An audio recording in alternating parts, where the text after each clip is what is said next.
Chapter 71. Moving on. Author's note, well, not a whole lot to say here, let's just get going. XXXXX. Good God, I had no idea I'd miss this ship so much, Roger sighed as he slumped down into a chair in the mess hall. Heck, I'm even looking forward to Gardner's shitty-ass cooking. Could you please stop that? Cheryl said, sitting down next to him with Nora sitting down across from them. Stop what? He asked, glancing at her. Could you just stop doing that swearing thing of yours? Please. Oh right, sorry, Roger said. Cheryl sighed as she smiled slightly, untying the cloths wrapped around her face and letting it rest around her neck. Thank you. So, looks like we've got a bit of time until we get back to anywhere, Nora said, propping her boots up on the table and reaching into her pocket for a cigarette and lighting it. So where to next? Solarian territory. The captain didn't say a whole lot about it, but apparently we're getting back on track to Saren, Roger said. About time too. We spent way too much time on Cor Molly. Oh, Keela. The three of them glanced at the far side of the table to see Talai sitting there, her face planting onto the table. Gurus and Folker stood behind her, Gurus handing Folker a glass of water along with a pill that he dropped into it. This should help, Gurus said. I have to say, I wasn't expecting her to get a tummy ache, he said, patting Talai on the back. Bosh tet, Talai moaned, leaning up and taking the glass that Folker handed her, moving to gulp it down. As she did, she accidentally tilted it too far, water spilling out over the side and splashing down onto the table. Oh Keela, she groaned in frustration. You okay over there? Cheryl asked. She's having a bit of trouble adjusting to life without her suit, Folker said as Gurus slid a straw into the drink. Thank you, Talai muttered, starting to suck the water out through the straw. What happened? Roger asked. Is she sick? I thought that wouldn't be a problem anymore. I tried to eat a steak yesterday, Talai groaned, putting down the glass. Gardner was frying one for Gurus and it just smelled so good, so I had some. But, oh Keela, this is embarrassing. In the heat of the moment I forgot that I had spent my entire life eating nothing but paste. It turns out that my stomach isn't ready for more complex foods like meat. So it turns out I'm eating nothing but salad for the next few months, doctor's orders. Yummy, she said, continuing to sip the drink again. And I've never drunk anything without a straw, she added. Oh Keela, what is that smell? That's gonna be awkward, Nora said, stubbing out her cigarette. So Folker, I hope you aren't getting too fond of smoking because it looks like you won't be able to do it around Talai for a while. This isn't what I'd thought it'd be, Talai said. I mean, some of it is, but other parts are harder. You'll get used to them in time, Gurus said, patting her on the back.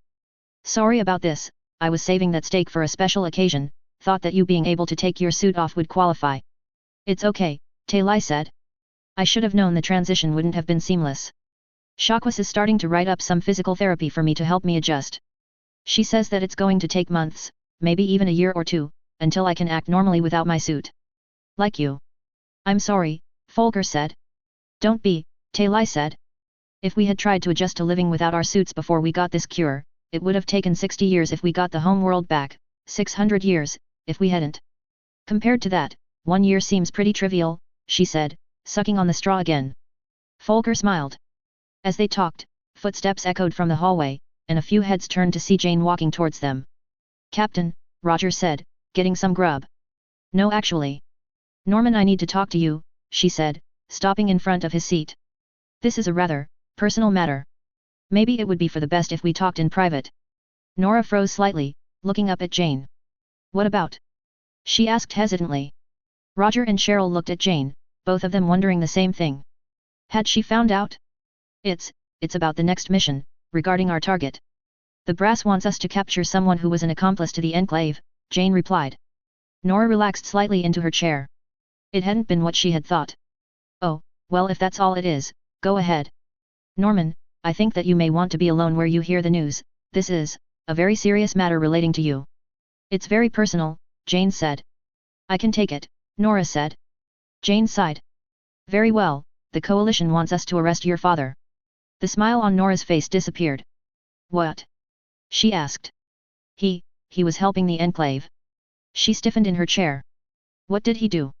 He apparently was the one that was supplying the Enclave with the slaves that were purchased from the Batarians. He acted as a broker, paying for the slaves under the table before transporting them to the Enclave.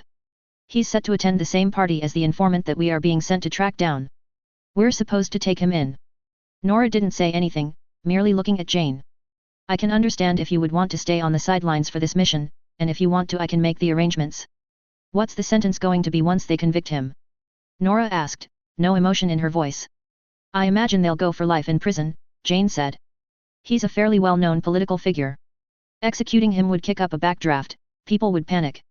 Coalition citizens are scared right now with everything that is going on. Our conflict with the Enclave went public, they're still reeling from what the Geth did on Eden Prime, people are learning about the Exulans and how dozens of people died on the moon. They're scared, and the last thing we need is the public execution of a man who is well known for trying to bolster the force of the Coalition in the galactic community, even if he was caught up in all of this. We just can't afford it right now. I see, Nora said, her hands tightening into fists. Pardon me, I need to be alone right now. Jane nodded. If you don't think you can handle being on that mission, just tell me, she said as Nora got to her feet and walked away. Keela, Taylai said, watching her as she left. Is he going to be all right? If I were him I'd want to be there, Gurus said. If my father did something like that, I'd want to be one of the ones that brought him in. I'm not sure I could, Taylai said. Jane looked rather tired as she looked at Gurus. I could use you in the CIC right now. We're planning our strategy and I want you to be there. He nodded as Roger and Cheryl got to their feet. Pardon us, Cheryl said as she and Roger ran after Nora. They caught up with her quickly, just as she was walking down the hallway and opening the room to her quarters. Norman. She called out, Nora looking up as the two of them stopped in front of her. What? She asked briskly. If you need someone to talk to about this, we're here for you, Cheryl said, Roger nodding. Nora didn't say anything for a moment. Just, please come in, she said walking into her quarters, Roger and Cheryl right behind her. These walls are soundproof, right? She asked as the door closed behind her. Yeah, these quarters have thick walls, Roger said. Good, because I think I'm gonna need to shout soon, Nora said, sitting down on her bed as she looked up at the two of them. You know, my dad is a real piece of work. Just when I think my opinion on him can't get any lower, he keeps coming up with new ways to make me ashamed that I'm related to that piece of shit. Do you want to sit this mission out? Cheryl asked. Sit it out? No, I'm not upset because I don't want to see him, I've been looking forward to this son of a bitch getting bit in the ass by karma for a long time. I'm upset because they're letting that son of a bitch live. Why? Why after everything that he's done, he's going to be sent off to a cushy prison and eat 3 square meals a day every day until he has a heart attack and dies. After everything that he's done, that is his punishment. It's bad enough that we had to leave the majority of the Enclave in power, but now when our own citizens commit what is basically mass murder, we can't do a damn thing about it. Nora shouted. He'll still pay for his crimes, Nora, Cheryl said. He's a billionaire, right? Everything that he has will be taken away from him. His company, his assets, he'll be no one. He won't be able to hurt anyone again. Oh sure, let him live comfortably for another 50 years before he dies in a soft warm bed, Nora growled. He deserves to have his fucking skull beaten in. Nora, I think you should stay behind for this mission, Roger said. We need him alive, and if you go down there I wouldn't put it past you to give our orders the finger and just kill him. What's that supposed to mean, Roger? Nora hissed. I'm saying that I don't think that you'll be able to control yourself. Oh, like you're the paragon of self-restraint.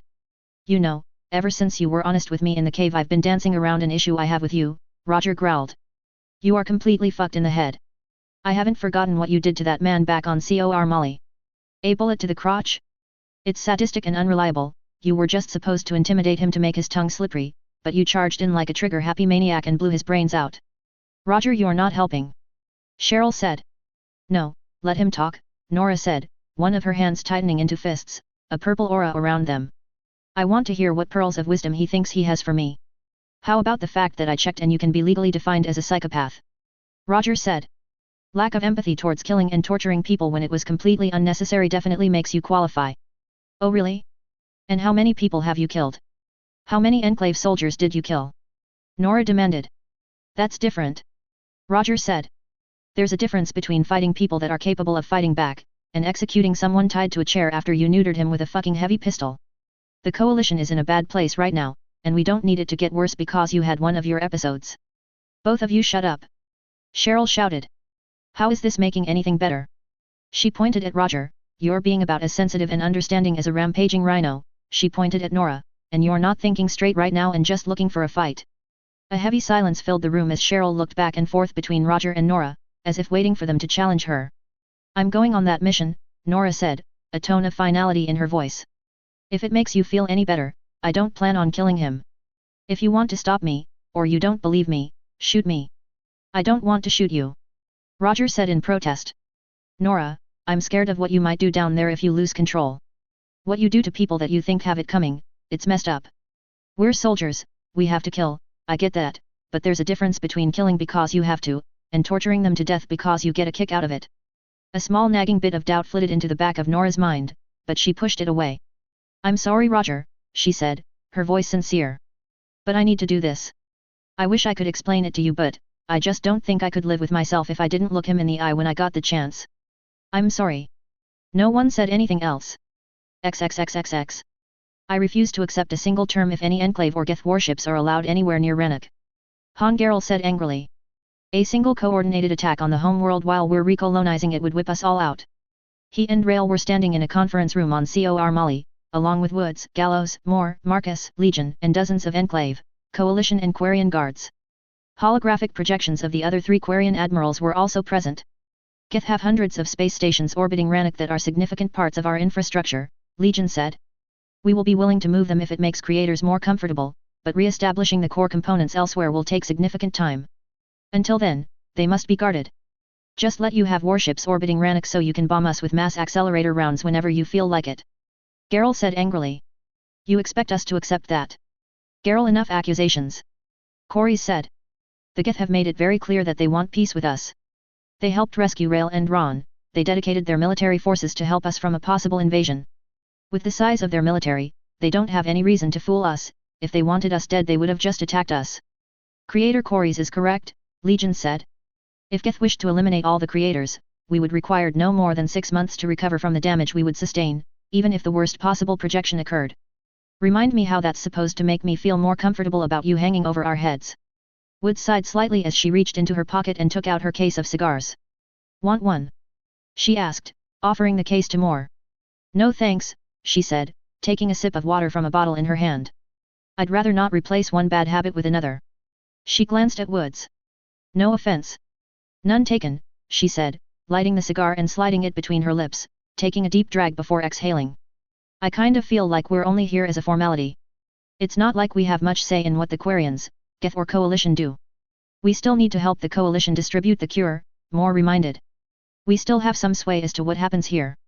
They have a point, we should think about setting up colonies outside of the system. Woods paused.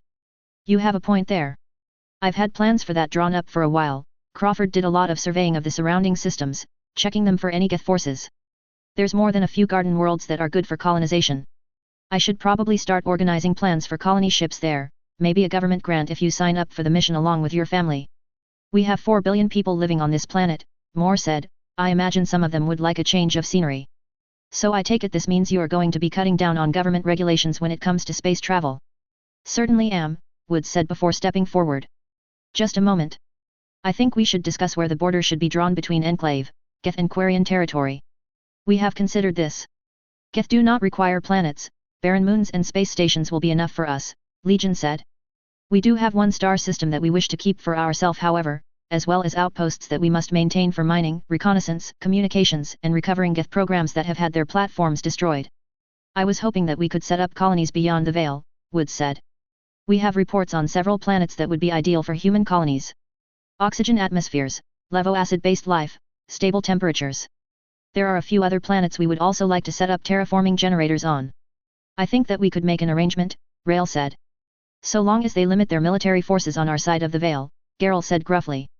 Www wait a minute, Gallows said, stepping forward. If we're going to have colonies on the other side of the Veil, they're going to need a dedicated defense force. If they're attacked, they won't be able to send an SOS to our side of the Veil for backup.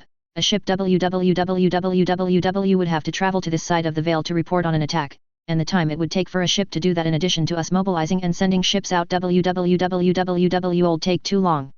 Admiral Gallows is right, Woods said. I wouldn't feel comfortable with colonists living on the other side of the Veil with anything less than 50 ships protecting them at all time. 50 ships? Gerel shouted. Are you trying to expand or just establish a foothold for an invasion force? Saren is still out there, and he knows where Cor Mali is. I'm confident that he won't be able to take this planet with 100 ships defending it and the construction on the Goliath almost complete. But I'm not going to leave my colonies defenseless, Woods said. 50 ships. No less. Completely out of the question, Geralt said. We can't have that many warships anywhere near Quarian territory. It would be too easy for you to launch an invasion on us, something that we can't stand to risk. Sadly Geralt, it isn't up to us, Ron said. We are going to be sending the terms to our agreement to the Conclave for them to vote on. We can only override it if all 5 of us vote against it. She looked at Legion. What are the borders that you have drafted? Legion walked into the middle of the meeting and activated an Omni tool, bringing up a map of the Perseus Vale and the surrounding space. These are the systems currently housing Geth facilities, it said, highlighting Rannoch and hundreds of surrounding systems. We will be willing to move the stations that we can, but we would like to assist the creators in recolonizing Rannoch. Thank you very much, but we will not be needing your help, Geralt said sternly. On the contrary, we could very much use the help of the Geth, Corys countered. I don't think I asked for your opinion, Geralt growled. Letting the Geth roam free on the homeworld while we're there, Zen softly, shaking her head. What have we come to? Silence please, Marcus said gruffly. Let Legion continue presenting its proposal. We have found several systems suitable for creator expansion when they are ready, it said, highlighting a handful of systems with a light purple tint and spreading out. We have also found suitable areas for enclave colonization, it continued, highlighting dozens of systems near the border with a dull green tint. It was noticeable that there was a large amount of space not colonized by any of the 3 factions that seemed to act as a divider between the Enclave and the Quarians and the Geth. What would that space go to? Rael asked, pointing at it. We have yet to reach consensus, Legion said. However, the space that we have outlined should serve the needs of the Enclave, creators, and Geth for decades. We also believe that it would be poorly conceived for the Enclave to have close borders with the Geth and creators after the conflict that we had, as well as all of us expanding to envelope all nearby space so quickly. Until we can better decide how to divide up this neutral space, we suggest that it be left uncolonized. Not exactly in massive galactic power, Woods said, looking at the green highlighted areas, but that'll do nicely. More than enough planets and resources. We'll also be colonizing planets outside of the Veil too in case you want to set up borders there too. Quarian space is inside the Veil, we want to colonize there, not outside our territory, Ron said. Yes, Geralt snarled. In fact I'd prefer it if you just kept yourselves to solely right outside the Veil. I do believe that we should stop here, Marcus said. Admirals, I suggest that you send these proposed borders to the Conclave so that they can vote on it. I doubt that we will get any further with negotiations today. Be sure to also mention my demands for 50 ships guarding this colonies, Woods said.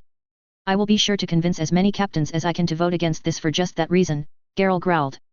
With that much space between our territories, I'd say we don't have any reason to worry Geralt. Corys shouted, exasperation in his voice. Why are you making this more painful than it has to be? Admirals, Marcus said wearily. Please. We have had enough for today. Very well, Ron said. Legion, if you could please send us the data that you have, we will transmit it to the Conclave. With that, the holograms of Corys, Ron, and Zen disappeared. You agree with me on this don't you? Geralt said, looking at Rael, the Enclave nearly killed you, do you really want them to have ships so close to us after they flat out attacked us? Rael said nothing as he turned and walked away. Glad that's over, Woods said, herself walking out of the conference room along with Moore, Gallows, and Marcus. As they stepped outside, they found Hannah and Harkness standing outside with a team of guards. Everything go all right, Admiral? Hannah asked. As well as things could be expected, he said wearily. You jumped out of a spaceship? In low orbit. Harkness said, his hands to his comm unit. I wish I had been there. But dear, don't you think that was going a little too far? I mean I know that you have your biotics but even then he stopped as he saw Marcus approaching. Cornelia honey I'm sorry I need to go. Bye. Harkness blushed slightly as he lowered his hand. Sorry, I was just talking to my daughter. Understandable, Marcus said. We were just finishing. We're turning in for the night. Ah, okay, Harkness said. I'll be back at our temporary HQ, Marcus said as he made his way out, all the coalition guards following him. Well, no one died, Hannah said as she and Harkness began to follow, a good ways behind him. True, I mean Harkness was cut off as his Omni tool began to beep loudly. What the heck? He said, activating it. A live transmission. Pushing a button on his Omni tool, Harkness watched as a holographic screen appeared above it, displaying 2 figures. Fox? Karen. Guys. Hannah said, sounding pleased. Long time no see. How long has it been? A while, Karen said, smiling slightly. I hear you're a Rear Admiral now. Congratulations. We were just checking in with Harkness, he's an old friend of ours. Well, I'll let you get to that, Hannah said, walking off. Damn, Harkness said. I can barely remember the last time I saw you two. I think I was still chief of security in Rivet City. It has been a long time, old friend, Fox said warmly. By the way, thanks for that plasma rifle, Karen said. The kid loved the damn thing, and back then the damn Enclave were the only other ones that had them. Well, he put it to good use, Harkness said. Speaking of which, I wanted to ask you something, Karen said. When did you get a daughter? Oh, couple of decades ago, he said. When you live as long as I do, you get lonely.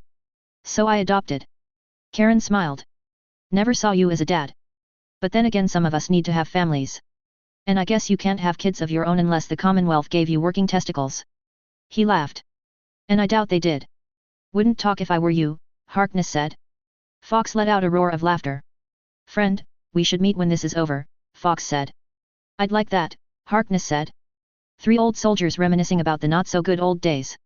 Sounds good, Karen said. XXXXX. Captain, Miranda said, saluting Jane as she entered the CIC, Gurus right behind her. In addition to Miranda, Jacob, Kazumi, and John were standing in the CIC around a holographic projection of a rather sizable estate. We were just about to start planning our assault.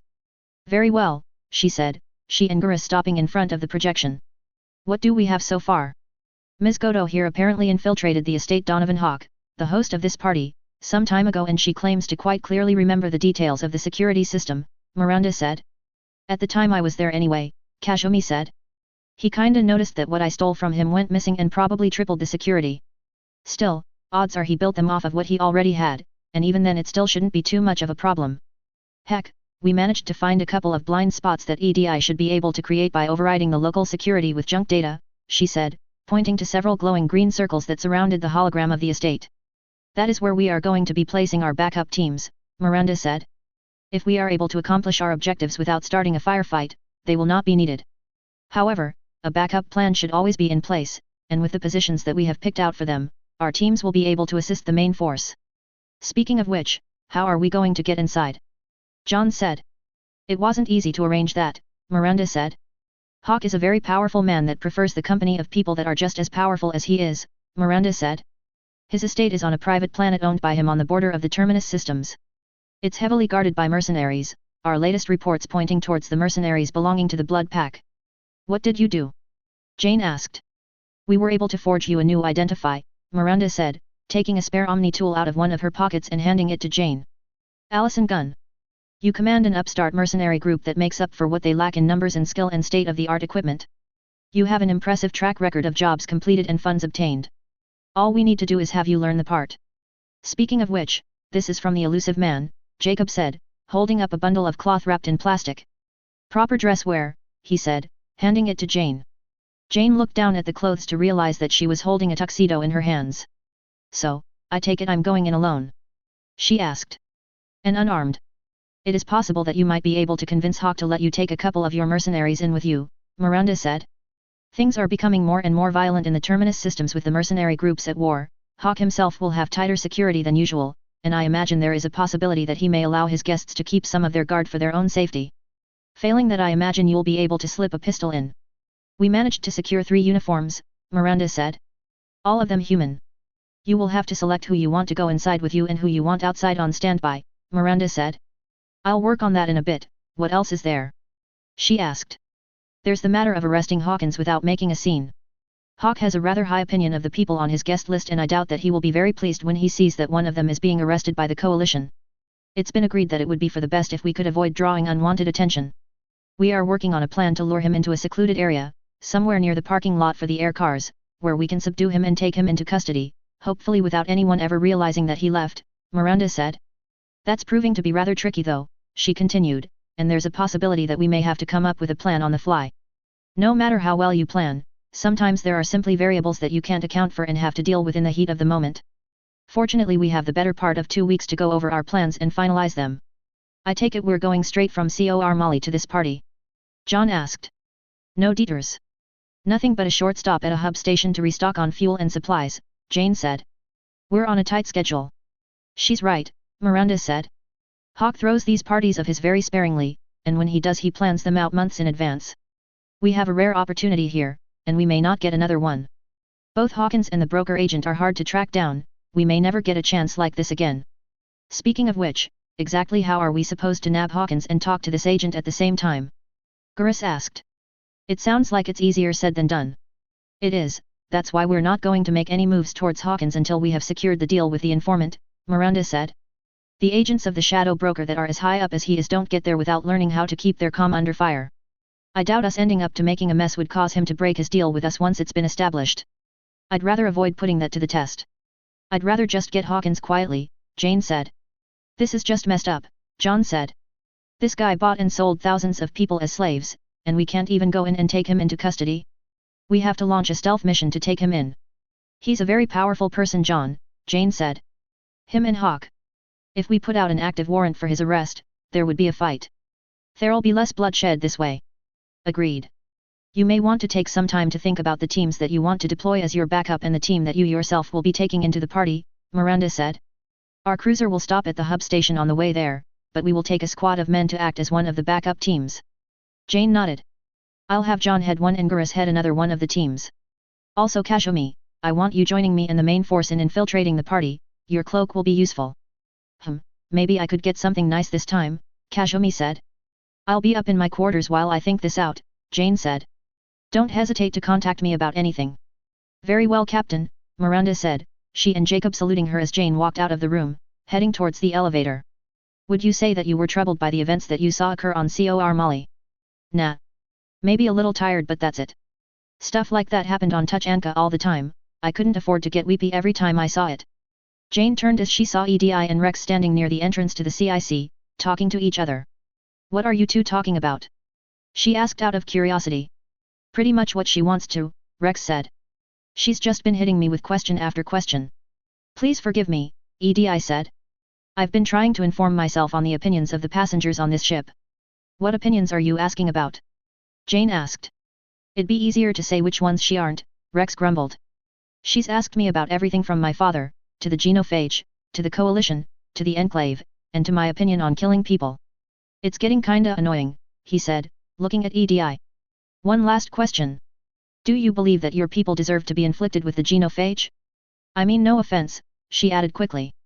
I can kind of understand the reasoning behind it, Rex said. But then I remember that because of it, the population of my race is slowly going down, we've spread out across the galaxy fighting for credits, and the council pretty much view us now as an infestation of feral Varen, and suddenly I don't really care what their reasons were, especially when it may end up wiping my kind out. I'm not even sure we needed help with that, but they felt so obligated to do so. Rex sighed bitterly. Thank you for your time, Rex, I found it to be very informative, EDI asked. Rex simply nodded before turning and walking away. I don't think you should be talking about such a touchy subject with a Krogan warlord like that, Jane said, looking at EDI. I am sorry, Captain. I know that the genophage is a matter of great controversy, but I wanted to have the opinion of a Krogan firsthand. Can I ask why? Jane said. Legion suggested that I continue to ask questions in order to broaden my understanding of the world. Ever since we were assigned to deal with the Enclave, I have been asking the question, what do I think? I have yet to come up with an answer, but Legion's advice may have led me to a possible solution. I have been moving through the Normandy asking for the crew's opinions on various subjects of importance and reviewing them. I am still theorizing what to do with the information when I am done, but at the moment I am going to analyze it and compare the opinions to the subjects that I respect the most, though it is possible that I will also compare and contrast them. EDI, when did this happen? I am not certain. I have felt conflicted and confused for nearly a month now, EDI said. I have been trying to form my own opinions on matters, and while I have successfully formed a few, I still have trouble forming opinions on most issues. Jane's eyes widened in surprise as EDI looked at her. Would you mind if I asked you for yours? I apologize in advance as they may be on matters that you are uncomfortable with. Fine, Jane said, rubbing her eyes. How do you feel about the recent conflict with the Enclave? You seem to be rather troubled by what has happened, EDI said. 200,000 people died down there. A lot of them were civilians, Jane said softly. EDI nodded. The death of civilians is considered a tragedy by all that I have asked. Not only are they unable to defend themselves in combat, they are not considered a practical target unless the goal is to destroy a faction's economy and possibly eliminate them completely. I understand the logic behind it, but after hearing everyone talking about it, I have begun to feel the same way. She paused for a second. I felt the same way when I saw the massacre at the arena. Not just that. Thousands, maybe even tens of thousands of Enclave soldiers died too, Jane said. I just can't stop thinking about them. I don't understand, Edi said. They were the enemy, they sided with the man that ordered them to fire on civilians, an order that they obeyed. Why do you feel bad for them? Because when I think about it, I think that there's a good chance a lot of them were like Volker, Jane said. They didn't want to fire on those civilians, but they did because they were scared, they were caught up in the heat of the moment, and now who knows how many of them are dead, Jane explained, rubbing her forehead in a weary manner. So, you feel regret that you were forced to kill soldiers that didn't want to be fighting you? Edi asked. Jane nodded. It's like what Volker said. A couple of people messing things up for everyone. Edi nodded. I see, I think I understand you, in fact I think I agree with you. A smile broke across her face. I agree with you, that's what I think. She looked at the captain. Thank you, Captain. I am sorry that I asked you about something so personal. That's okay, Edi, Jane said, walking past her. Oh God, I need some sleep. Captain. Edi asked. Jane said nothing as she approached the elevator. Oh, did I miss the meeting? Jane turned to look around and saw a woman in heavy power armor approaching her. Jessica. She asked, what are you doing here? I couldn't stay on Cor Molly anymore, she said. So I joined Cerberus. XXXXX. Author's note, one person last chapter complained that the majority of the Enclave leaders had been left in power, although he did remark that weirder things had happened in history and that Nazi leaders had been put back in power by the Allies. To which I say, that was exactly what I had based that off of. Putting a leader with less than clean hands in power, not because they're an outstanding citizen, but because they're a good political influence. Also something else that was pointed out was that the narrative was trying to paint Woods as sympathetic, but that would make it more likely that she would be punished for what she did, or something along those lines. I'm going by memory here, here's the thing though. If you don't want to sympathize with Woods, then don't. If you don't want to like that the Enclave leaders are still in power, then don't. You see, I'm trying to go with more moral ambiguity in this story, not show anyone as perfectly good or evil. Form your own opinion on characters and events, it's not my place to tell you what to think. Also as a personal note, the reader stop. Stop leaving review after review after review. I let a couple of your reviews through and you keep sending review after review at me, despite the fact that I let them through. I am getting tired of your name constantly popping up in my inbox with the same message. If I let this one through, you'll probably just leave another one, so please, just stop. Chapter 72. Party time. Author's note, okay, let's get going. XXXXX. Nora impatiently flipped her lighter around in her hand and catching it and lighting it as she sat on a rock, chewing on a cigarette as she did. Would you stop doing that please? Roger said, looking at her from where he was kneeling, assault rifle in hand. It's annoying as hell. Nora didn't say anything as she flipped the cap back onto her lighter. She, Roger, and Cheryl were one of the backup teams for the mission to take Andrew Hawkins into custody and to establish contact with the Shadow Broker. The second team was of Garrus, Rex, and Lyra, while the third team was of Jessica, Miranda, and Jacob. All three teams had been prematurely deployed in order to avoid attracting attention when Jane and her guards arrived.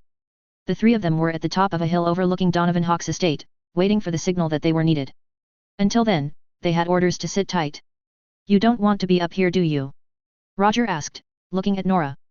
No, I don't, Nora growled, looking down at the estate. Somewhere down there, my father is walking around there free. I want to be there when that changes, I want to be the one that takes away the freedom he's been abusing. What do you mean by that? Roger asked. Taking him into custody or killing him. Because if it's the second one, we're gonna have a problem. You heard the captain, the coalition is in a bad spot right now, we don't need the assassination of someone as well known as your father making headlines and... I know. Nora shouted in rage, getting to her feet and punching a nearby tree, biotic energy glowing around her fist. A good chunk of the tree was ripped off by the force of the blow, splinters flying in various directions as the loosened piece of wood hit the ground.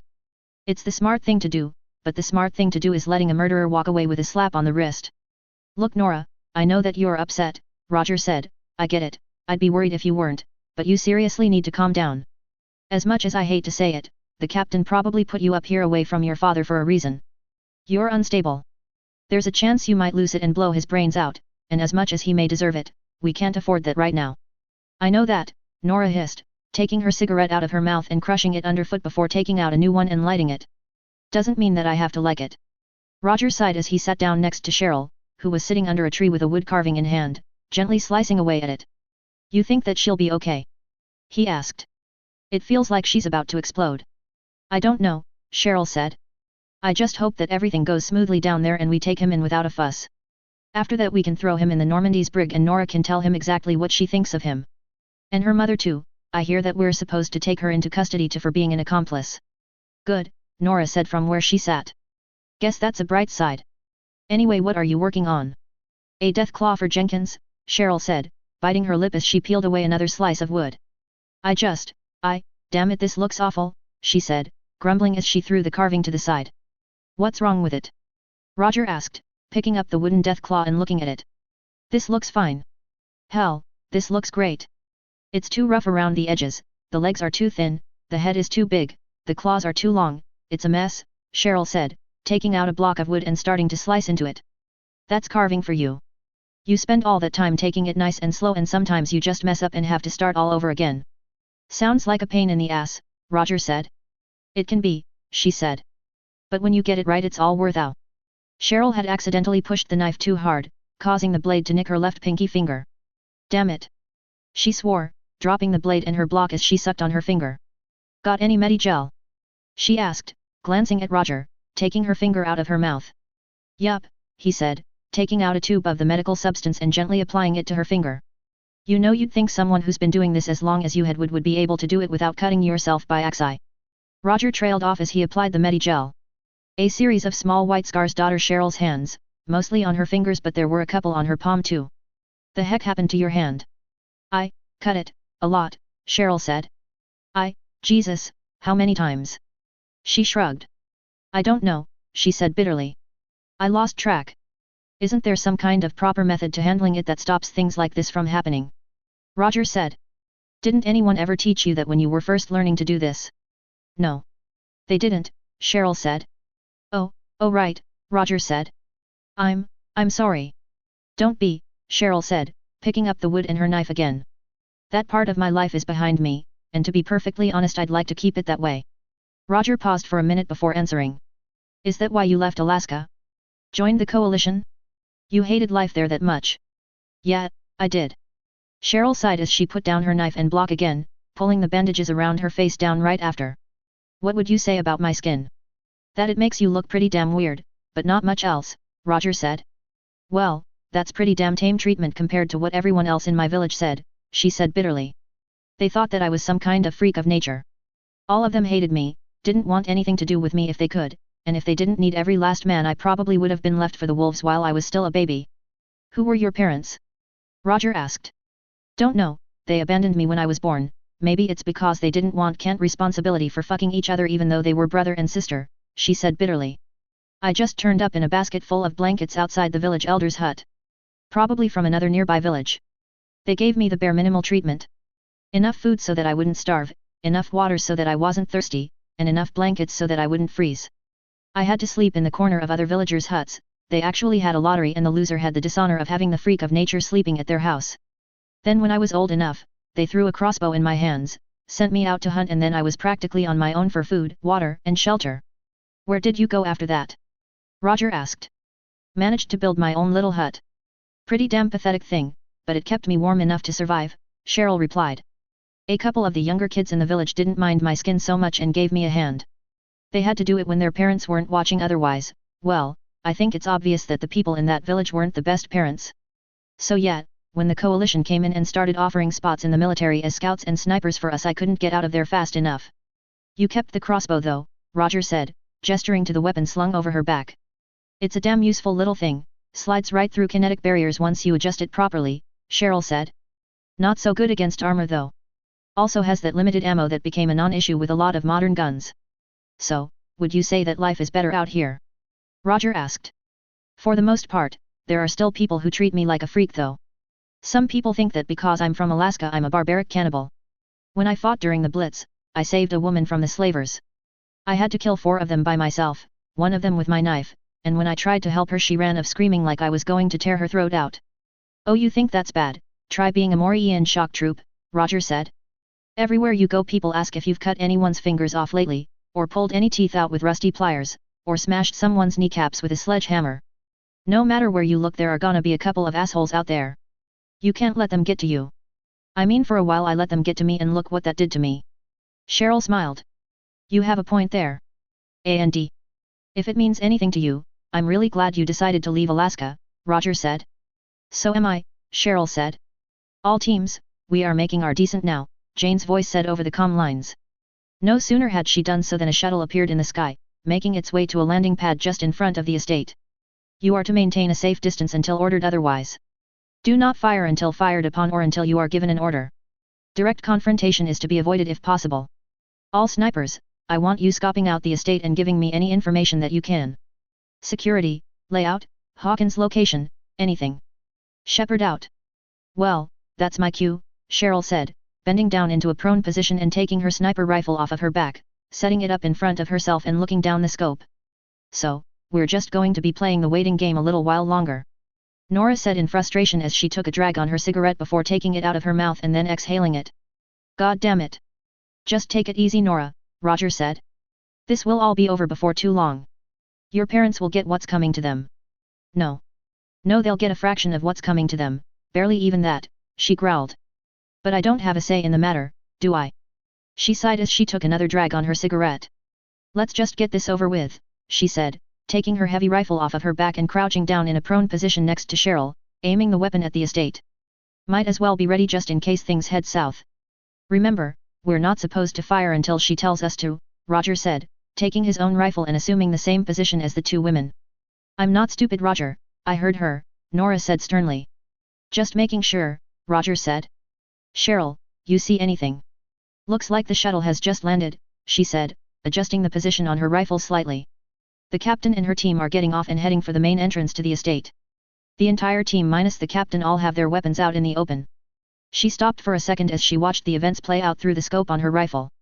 Some of the guards at the front entrance stopped her. It looks like they're getting into a bit of an argument about letting the rest of the team in. Damn it, this early on and we've already hit a snag. Roger asked. Just stay calm, Cheryl said, her finger tightening around the trigger to her rifle.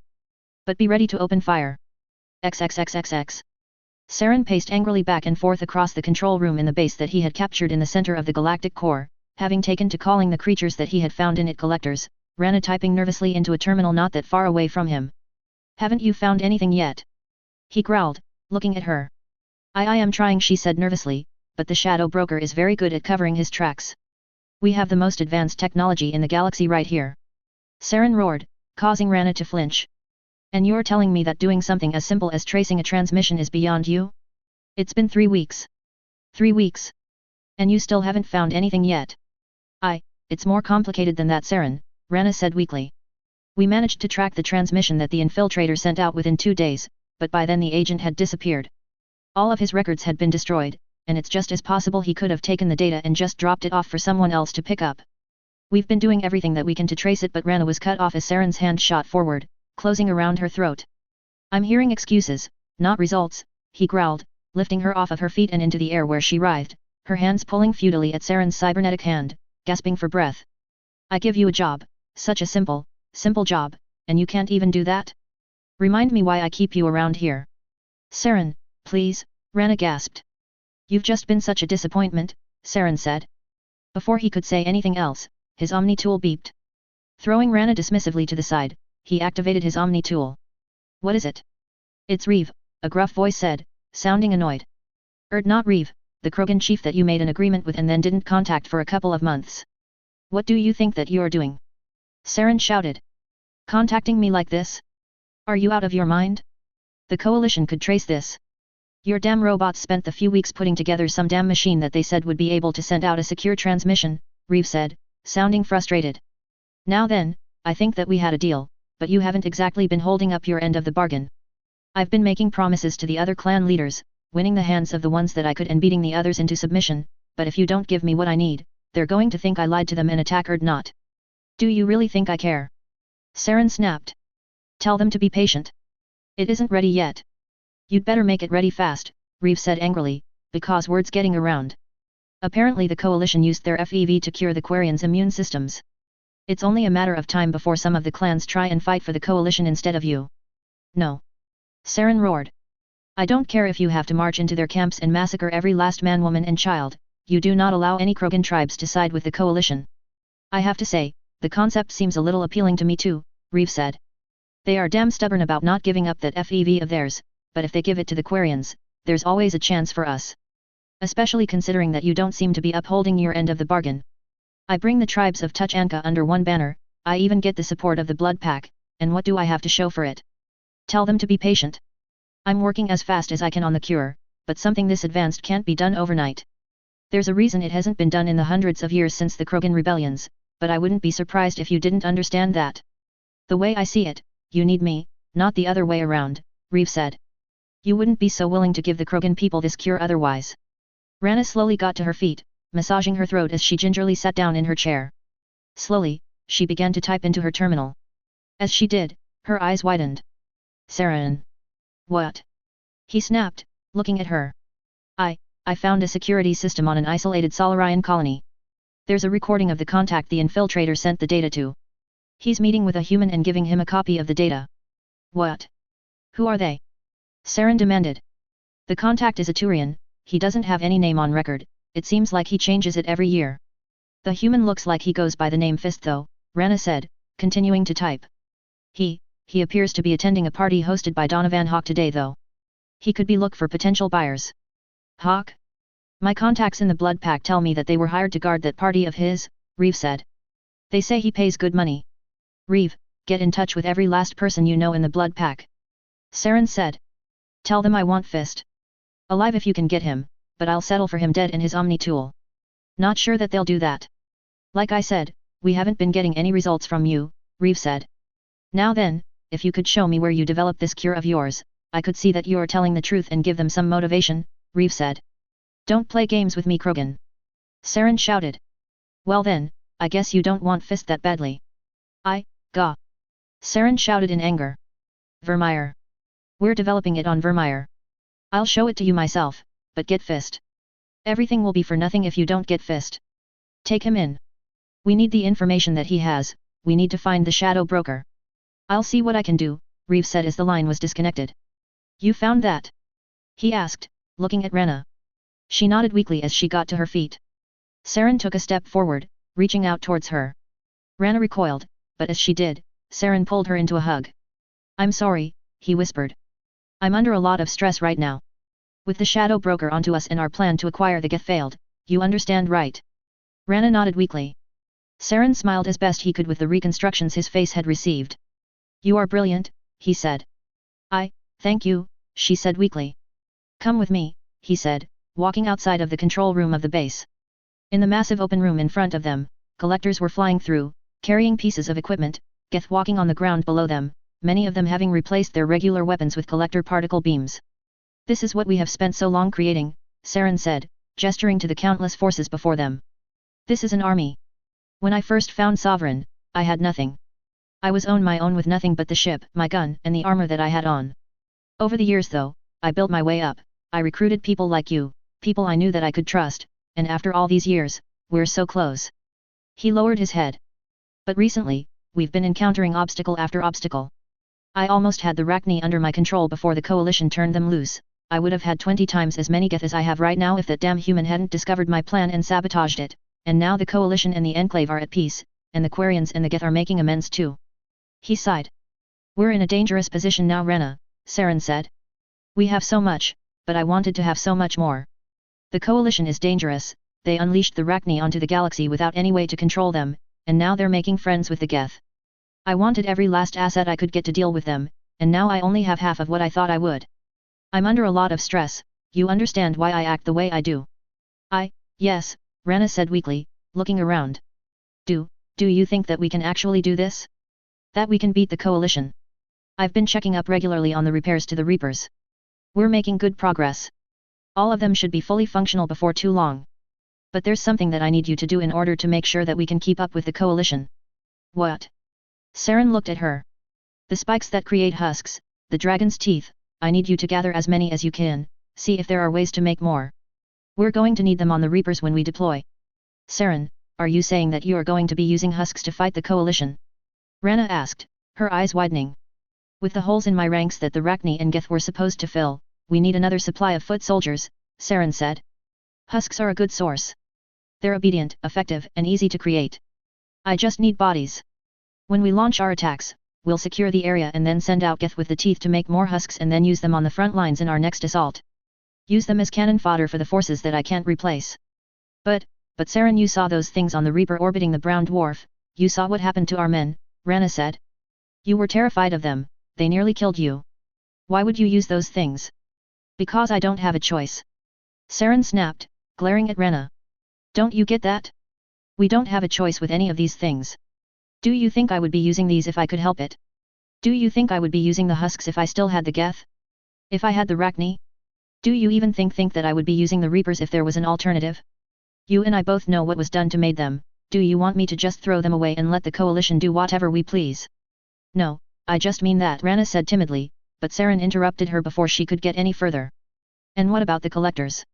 He demanded, gesturing at a nearby one that was flying by. They're protein husks.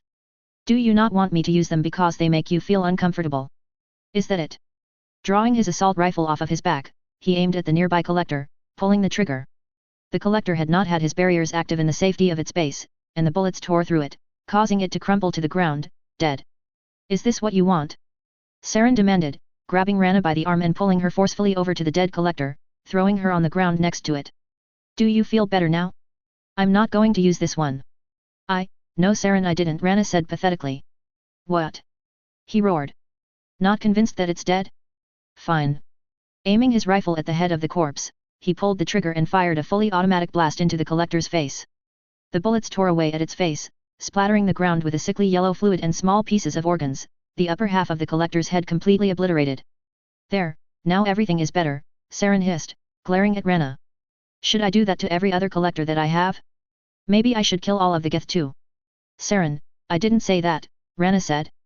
I thought that you were horrified by. This isn't about me, this is bigger than me. This is about the good of the galaxy. Saren shouted. Is that really so complicated that you can't understand it? Pulling his hand back, he slapped her across the face, causing her to fall to the ground. Come find me when you are ready to do what you promised you would, he hissed, storming away. Rana slowly got to her feet, tears pouring down her face. XXXXX. Jane felt reassuringly for the plasma pistol that she had concealed in the side of her dress suit as the shuttle that she was in gentle touched down. John, Ashley, and Cornelia were all sitting behind her, wearing the black armor that Miranda had provided for them. Kazumi was also sitting there, her tactical cloak active, as was Jessica, who had been ordered to accompany Jane and keep her safe. Remember, we want to get out of here without firing a shot if we can, Jane whispered to the others as the door to the shuttle slid open. Let's just focus on finding the informant and making a deal with him. We'll worry about arrest Hawkins when that's done. Getting to her feet, Jane stepped out of the shuttle, the others following behind her with Kazumi and Jessica keeping a safe distance. They approached the front of the estate, where half a dozen blood-back mercenaries were standing, more than a few Varens snarling at their heels. Name, one of the front mercs, a Krogan in bulky red armor, grunted. Allison Gunn, Jane said formally. These are my personal bodyguard. I hope you don't mind me bringing them in, but I just wouldn't feel safe without them. No, the Krogan growled. Leave them out here, or leave. I have to say I don't know what the harm is, Jane said, her eyes narrowing. I mean, there are only 6 of you out here. Enough to deal with a couple of troublemakers, but nowhere near enough to do any good if we're attacked. The galaxy is a dangerous place nowadays, I can't be too careful. There are 6 of us at this entrance, the Krogan retorted. We've got 6 more at all the other entrances and men inside too, patrolling. Hawk has a few personal bodyguards inside too. So quit wasting my time and tell your men to get lost, he hissed, his hand reaching for the handle of his shotgun. What seems to be the problem here? Heads turned to see a man in a white business suit walking out of the entrance to the estate, a cocktail in one hand and a giggling Asari in a skimpy dress in the other. Mr. Hawk, we were just telling this woman that her men need to stay outside, the Krogan said, sounding polite but as if it was taking him a great effort. Well, Ms. Hawk said. Gunn. Allison Gunn, Jane said. It's just that with all of the attacks on Coalition space in the past few years, especially with the recent attack made by the Geth, I'd just feel more comfortable with some of my most trusted men right behind me. Hawk chuckled. You're overreacting, Garm, he said, looking at the Krogan. The lady just needs a couple guards, you can understand that, can't you? My men have things under control, she doesn't need them, Garm growled. Well then, consider it a gesture of friendship, Hawk said, motioning for Jane to come inside. Come along, Ms. Gunn, you and your men too. The party is already in full swing. Thank you, Mr. Hawk, I knew that you would understand, Jane said as she made her way up the stairs, the others following her. Try anything, and we will kill you, Garm growled as she passed. Jane ignored him as they entered the main foyer of the estate, two massive banquet tables ladled with food placed in the middle while countless people crowed around them, talking amongst themselves. All right, the informant's name is Fist, Jane said. Muscular, brown hair, square jaw, he's pretty damn hard to miss, she said. Spread out and look for him, get in touch with me before you try to make contact with him. Got it, John said as he, Ashley, Jane and Cornelia split up, heading in different directions. Jessica and Kazumi seemed to have disappeared into the crowd, no doubt waiting in a position where they could act if needed. Cornelia slowly walked forward, stopping in front of one of the banquet tables. Holy crap, she whispered, her eyes widening as she saw the collection of food. I don't even know what half of this stuff is, but, damn, it looks good. She looked up and down the stable, smacking her lips slightly and wondering if taking her helmet off to have a bite would be a good idea. I mean, it's not like the crew of the Normandy are famous or anything, she thought. People don't know my face, ah, the hell with it. Reaching up she grabbed her helmet, but a noise caught her attention before she could pull it all the way off. Can't you keep the damn thing under control? Glancing to her side, she saw two Krogan, one of whom was holding a chain that was attached to the collar of a Varan who was violently tugging on the chain. I'm trying. The Krogan holding the chain said, giving it a vicious tug, pulling the Varan back. This is pathetic, do you have any idea how many credits I gave you so that you could buy that damn thing, and you can't even control it? One of the Krogan hissed. It's not my fault if the animal doesn't want to do what it's told, the other Krogan replied, pulling on the chain again. We can train him to do what he's told. It'll just take time. Well, that's time that we really don't have right now, the first Krogan said. Chain the damn thing up, we have a job to do and it's paying good money, we don't need you screwing it up because you couldn't control your pet. The second Krogan grumbled as he spotted a rather heavy metal crate with the blood-back symbol on it and tied the chain that he was holding around it. I pay money for a champion pit fighter and this is what I get? He asked, staring at the Varan. It growled as it glared at him, teeth bared. Shut up, he said, smacking the Varan with the back of his hand. You're a pain in my ass, Ertz, he growled, walking away. Cornelia frowned as she slowly sidestepped down the edge of the table, keeping her eyes locked on the table in front of her before stopping at the edge of the table. Ertz growled at her as she neared him, his back hunching as if he was about to pounce. Damn, this looks good, she said, looking at one of several steaming steaks that were laid out in front of her. Picking up a plate, she slapped the steak onto it and grabbed a knife and a fork, cutting it in half.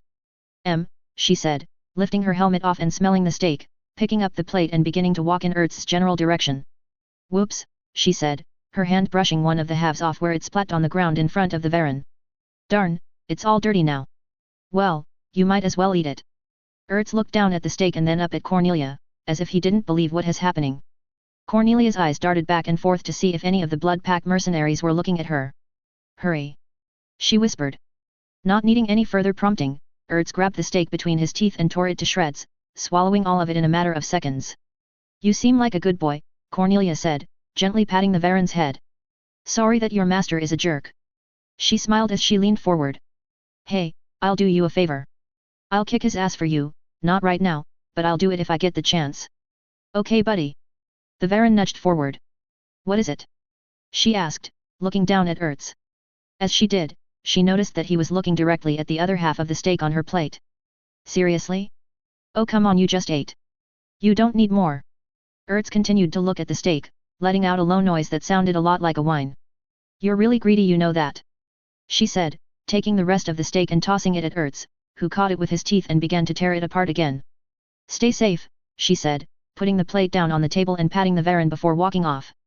She yawned as she stretched her arms before grabbing her helmet and sliding it back over her head.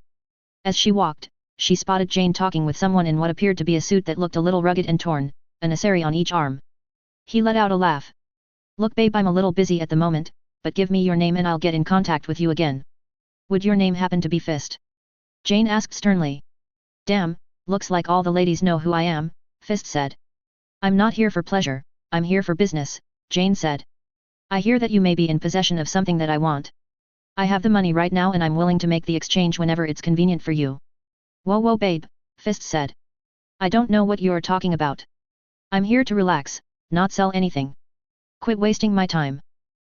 What's going on here? Cornelia asked, stopping next to Jane. Little stubbornness, that's all, Jane said. Perhaps it would be for the best if I showed you what I'm prepared to offer for. Look, babe, you're getting on my nerves, get lost, Fist said. I have no idea what you're talking about. I think you do, Jane said, her eyes narrowing. No I don't, now do me a favor and. Fist right. Cornelia said, putting a hand on his shoulder. Look, my boss here is trying to be very nice to you. Personally I think that she's wasting her time on you and that you need a good kick in the ass. But hey, we're at a party right now and I don't want to make a scene. You can tell your boss that a nice lady came up to you and offered you a few billion credits for what he's selling but your head was too far up your ass to take it. She gave him 2 good slaps on the back. Happy trails. She said cheerfully, come on boss, we've got other work to do. Wait, what? Fist said. Did you just said a couple? I did, Cornelia said, turning on the spot and smiling widely.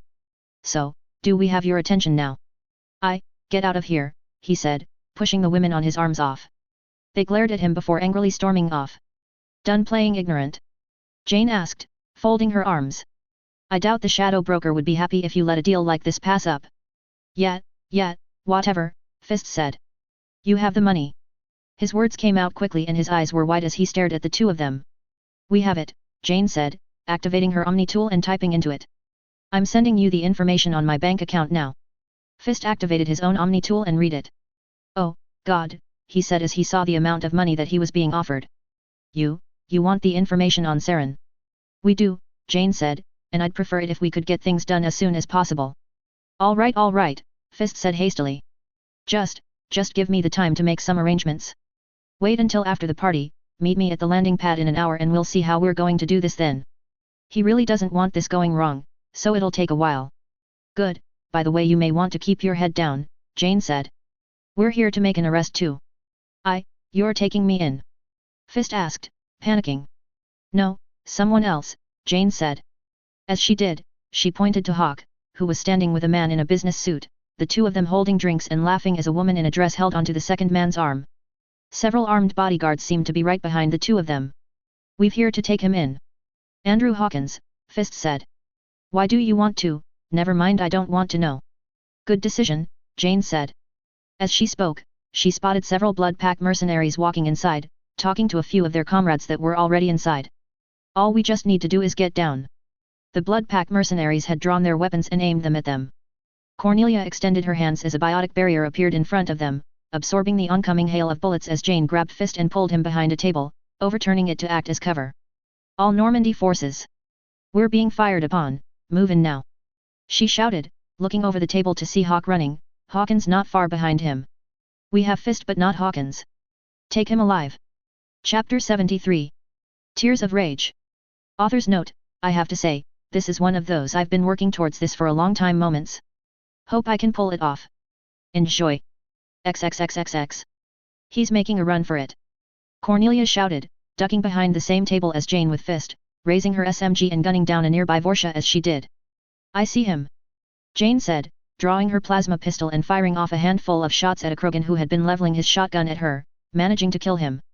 Kazumi, Jessica, I need you to go after Hawkins and his wife now. I don't think we can. Kazumi said over the comm lines.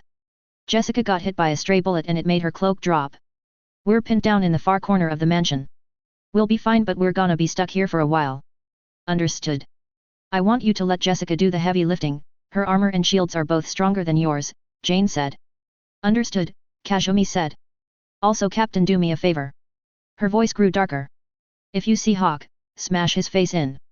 Kazumi. Jane said as the line disconnected. What was that? Later, she muttered. John, Ashley, can you see Hawkins? We're right on his ass.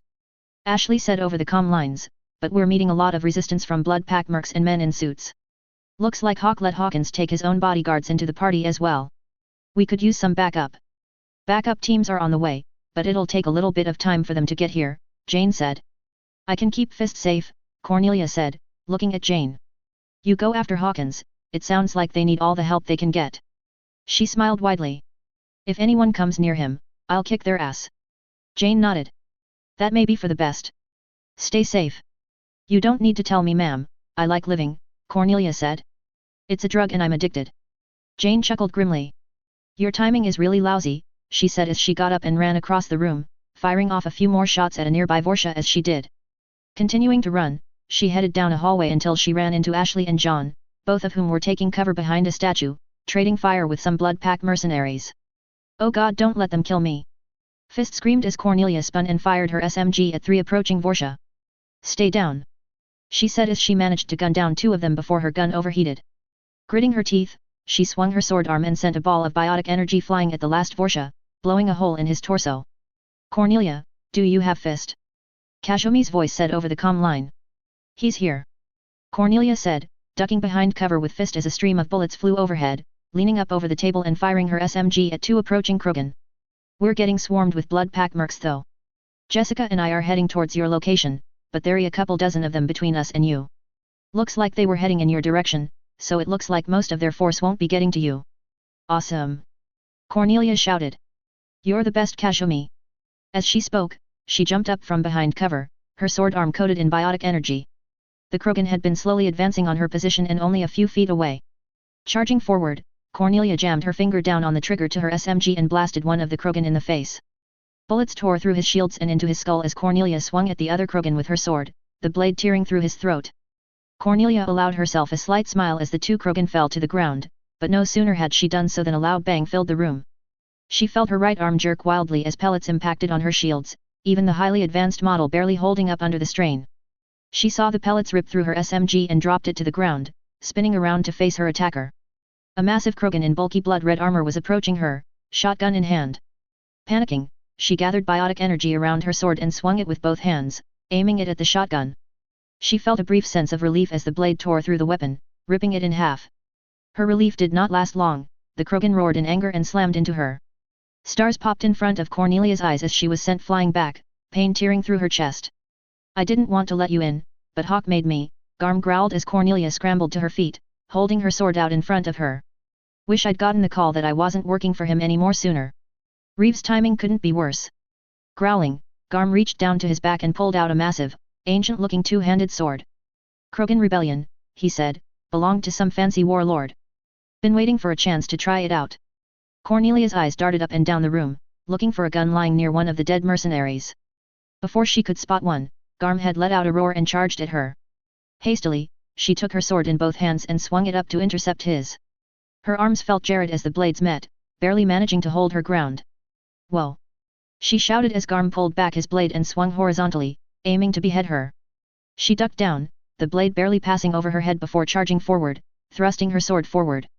She smiled slightly as she felt her sword pierce the Krogan's armor with the aid of her biotics. Garm, however, barely reacted, and raised his sword again to swing at her. Eyes widening, Cornelia jumped back as Garm swung, pulling her sword out as she did. She raised her sword to block, the sheer power of the blow actually forcing her back a few steps. Garm smiled evilly as he pulled his sword back and swung over and over again, Cornelia doing everything that she could to block the barrage of attacks that he was throwing at her, barely keeping up. Not bad, Garm said, raising his sword over his head and swinging down, Cornelia barely blocking it in time. I'm surprised that you're managing to keep up.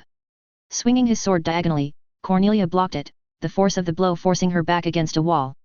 But I'm on a schedule, Garm said, and with it he let out a roar and charged forward, intending to slam into Cornelia with the full weight of her body. Realizing what he was doing, Cornelia threw herself to the side in an attempt to avoid the charging Krogan. She wasn't fast enough. A blinding pain tore through Cornelia as a loud crunch filled her ears. Garm had slammed into the wall, hitting Cornelia's right arm with the full weight of his body. Cornelia managed to pull her arm out from between Garm and the wall, staggering to the side. She held up her sword limply in her broken arm, wincing as she stepped in between Garm and Fist before dropping the blade. Half of the bones in your arm are probably broken right now, Garm said, some of them might even be powder. I don't really know how you expect to keep fighting after this. Just let me kill this little shit so that we can move on with our lives. Oh God, please no, Fist pleaded. Please, please, I don't want to die. Hate to break it to you, pal, Cornelia said, reaching down with her good arm and picking up her sword, but I don't need both hands to kick your ass. She brandished the sword in front of her, a smile on her face. Have it your way, Garm said, charging forward and swinging his sword at Cornelia. She managed to nimbly sidestep it. As she did, she saw that the wound that she had made in his chest was already slowly starting to close, even faster than regular Krogan did. What is with this guy? Cornelia wondered as Garm swung at her again. She nimbly jumped back, the sword slamming into the ground. Well, I won't be able to whittle him down like this, I'll have to kill him in a few good shots. Raising her sword in her remaining good arm, she blocked an overhead blow from Garm, staggering back. I need to end this now. Gritting her teeth in pain, she swung her broken arm, sending an orb of biotic energy flying at Garm. The Krogan cried out in pain as it slammed into his chest, staggering back in pain. Charging forward, Cornelia thrust her sword forward, aiming directly at Garm's face. However, with Garm still staggering back, she ended up hitting slightly higher, her blade sliding under Garm's crest. "The hell?" she said. Instinctively, she pulled back viciously on her sword, trying to pull it out even as Garm continued to writhe. There was a loud popping noise, and Garm's crest was sent flying. Roaring in anger, Garm violently thrusted forward with his sword and charged. Cornelia had lost her balance when she had pulled her sword out and was unable to dodge in time. She felt an intolerable pain tear through her as the sword pierced her stomach, exiting out the other end as she and Garm slammed into the wall. The sword buried itself in the wall and pinned Cornelia to it. Grimacing in pain, Cornelia raised her sword over her head and stabbed down, aiming where Garm's crest used to be. There was a loud squelching noise as Cornelia's short sword was buried in the soft flesh that had been covered by Garm's crest. The Krogan made a sickening gurgling noise before taking a step back and then collapsing to the ground in a heap. "Told you I'd kick your ass," Cornelia said, wincing as she looked down at the sword. "Cornelia." Cornelia looked up to see Kazumi running towards her, Jessica right behind her. "Oh son of a bitch," Kazumi swore, seeing the sword buried in her stomach. "Jessica, I need you to get that thing out of her so that I can get some Medigel on the wound." The armored women nodded as she approached Cornelia, yanking the sword out with one fluid motion. Cornelia let out a small yelp of pain before Kazumi hastily produced a tube of Medigel and began to liberally apply it to the wound. Before too long, the bleeding had stopped. Thanks, Cornelia said, pulling her sword out of Garm and getting to her feet. "It's a miracle that you're still alive," Kazumi said. "We should probably get you out of here." "You out of here? You're in no shape to keep fighting." "Yeah, I suppose you have a point there," Cornelia said, looking down at her right arm. "Bastard broke my arm, and I don't need this wound to open again." "Is he the Shadow Broker's agent?" Jessica said, looking at Fist. "Yes. Yes I am," Fist said. "You want something from the broker? Keep me alive and I'll take you to him personally." "The broker meeting someone in person?" Kazumi said skeptically. "Somehow I don't believe you, but we're supposed to take you in anyway. So just be quiet and don't try and lie to a thief." "But I," Fist began. "Come on pal," Cornelia said, sheathing her sword and grabbing Fist with her good hand. "You owe us big time. You and Jessica get him outside, I'll radio in for an extraction," Kazumi said. "I gotta stick around and help run interference. Jessica, keep these two safe." "Understood," Jessica said, nodding. "Hey Kazumi, can you do me a favor?" Cornelia asked. "I feel really shitty, so could you grab me a pick-me-up if you're staying? Hawk has got to have some really good booze lying around here." "Are you serious?" Jessica said, staring in disbelief at Cornelia. Kazumi let out a laugh. "I'll see if I can grab anything," she said, cloaking as she ran deeper into the estate. How can you be thinking about, never mind, let's go," Jessica said as she and Cornelia began to run, Fist right behind them. As they moved, Cornelia paused. The same Varan that she had fed before was still chained up, whining loudly as he pulled at his bonds. "Cornelia, what are you?" Jessica began, but before she could finish, Cornelia had approached the Varan and drawn her sword. With one fell swoop, she swung the blade coated in biotic energy down, shattering the chain. The Varan looked up at her in confusion. "Come on boy," Cornelia said, "we're getting out of here." The Varan didn't need to be told twice, taking off with Cornelia as she fell back into step with Jessica. XXXXX. "What the hell is going on?" Andrew Hawkins said angrily as his bodyguards pushed both him and his wife down the hallway of the Hawk estate, Hawk himself not far behind him. "Hawk. I don't know," Hawk said, looking back nervously over his shoulder as gunshots sounded in the distance. "All the mercenaries that I hired just started shooting at us. Damn it, this is what I get for hiring Blood Pack mercenaries. Why didn't you hire Blue Suns?" Andrew angrily demanded, "They're more reliable than those savages back there." "They've been a mess ever since Vido died," Hawk said sharply. "Eclipse isn't much better off. The Blood Pack and army are making their ways to power in the Terminus, they're the only ones that were available." As he spoke, a bolt of plasma flew through the air and slammed into the back of one of Hawkins' bodyguards. "Shit!" he swore, turning around to see three figures rapidly closing on him, Allison Gunn and two of her soldiers. "That damn bitch! Is she with the Blood Pack?" Hawk said. "Who cares?" Andrew's wife demanded. "Men, you were hired to protect us, weren't you? Hold them here." "Understood, Ms. Hawkins," the head bodyguard said. The majority of the bodyguards split off from the group, taking cover behind statues in the hallway as they drew their weapons and began to exchange fire with their perusers. "Abigail, those were my best men," Andrew said to his wife, looking angry as the 3 remaining bodyguards continued to head down the hallway with the 3 of them. If they're as good as you say, then they'll be fine, Abigail said angrily. But we can't afford to stick around without any shielding, one shot could kill us. Listen to your wife. Hawk said as they managed to make their way out to the helipad, where dozens of shuttles were parked. Look, we're home free. We just need to grab one and get out of here, and before Hawk should finish, there was a slight whistle in the air, followed by a sickening wet squelching noise. One of the bodyguards dropped his gun as he began to claw at his throat, what appeared to be a small arrow sticking out of it, before falling to the ground. What the Andrew began, but before he could finish, a series of shots rang out and the shields of one of his other bodyguards collapsed before his chest was riddled with holes.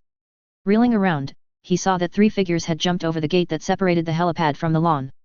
The last bodyguard desperately raised his gun, but he was only able to get a few shots off before one of the figures, a soldier wearing a dust coat, slammed into him. The bodyguard stumbled back and the soldier grabbed him by his collar. Letting out a roar, the soldier grabbed the bodyguard by his hair with his free hand and slammed his head as hard as he could against the wall. The bodyguard cried out in pain as the soldier pulled back and slammed his head against the wall over and over again. A loud crack emanated from the bodyguard's head, prompting the soldier to pull him back and throw him to the ground with a loud thud. The bodyguard moaned weakly, clutching his now bleeding head. Before he could do anything else, the soldier raised his booted foot and brought it slamming down onto the head of the bodyguard. The bodyguard cried out in pain again, but it was noticeably weaker than before as the soldier curb-stomped him again before straddling him. Raising his fist, the soldier punched the bodyguard as hard as he could in the face before doing the same with the other fist. Andrew, Abigail, and Hawk turned to run, but as they did they found the other 2 soldiers pointing guns at them. One was wearing pitch-black armor with glowing red eyes and a skull face that was holding an assault rifle, while the other was wearing winter combat gear and aiming a pistol, a crossbow at her side in the other hand. The hell is this? Andrew said. Andrew Hawkins, I'm Sergeant Roger Andrews of the Coalition, Roger said. You are under arrest for treason and partaking in slavery. Get down on your knees and put your hands behind your head. You too, he said, pointing his gun at Abigail, you're under arrest for being his accomplice. What is the meaning of this? Hawk demanded. This doesn't have anything to do with you, Roger said.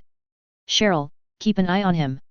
The Coalition doesn't want anything to do with you, Hawk, but don't interfere. Slavery? Treason! Andrew shouted. This is absurd. I agree. You should be charged with murder. Andrew turned around to see the other soldier standing up, panting slightly. Blood was dripping from his knuckles and the bodyguard was lying very still at his feet. I've had enough of these absurd accusations thrown at me. Andrew said angrily. I want a lawyer. You know as well as I do that they're true, the soldier said, starting to walk forward. Isn't that right, Daddy? What? Andrew said. Oh God. His eyes widened with fear. Nora. Oh, you remember me, Nora said bitterly, pulling her goggles and bandana off, uncovering her face. You know you really astound me. I honestly thought that you couldn't be any more of a horrible, pathetic excuse for a human being, but somehow you managed to pull it off. Selling slaves to the Enclave by the thousands. She snarled. You disgust me. I don't know what you're talking about, Andrew said desperately. What does the Enclave have to do with any of this? They were destroyed over. Oh, spare me the bullshit, Nora said. We found them, beat them. President Woods threw you to the wolves to save her own skin. Can't really say I blame her though, I would have done the same thing if I were her. Looks like you weren't just content with ruining my life, were you?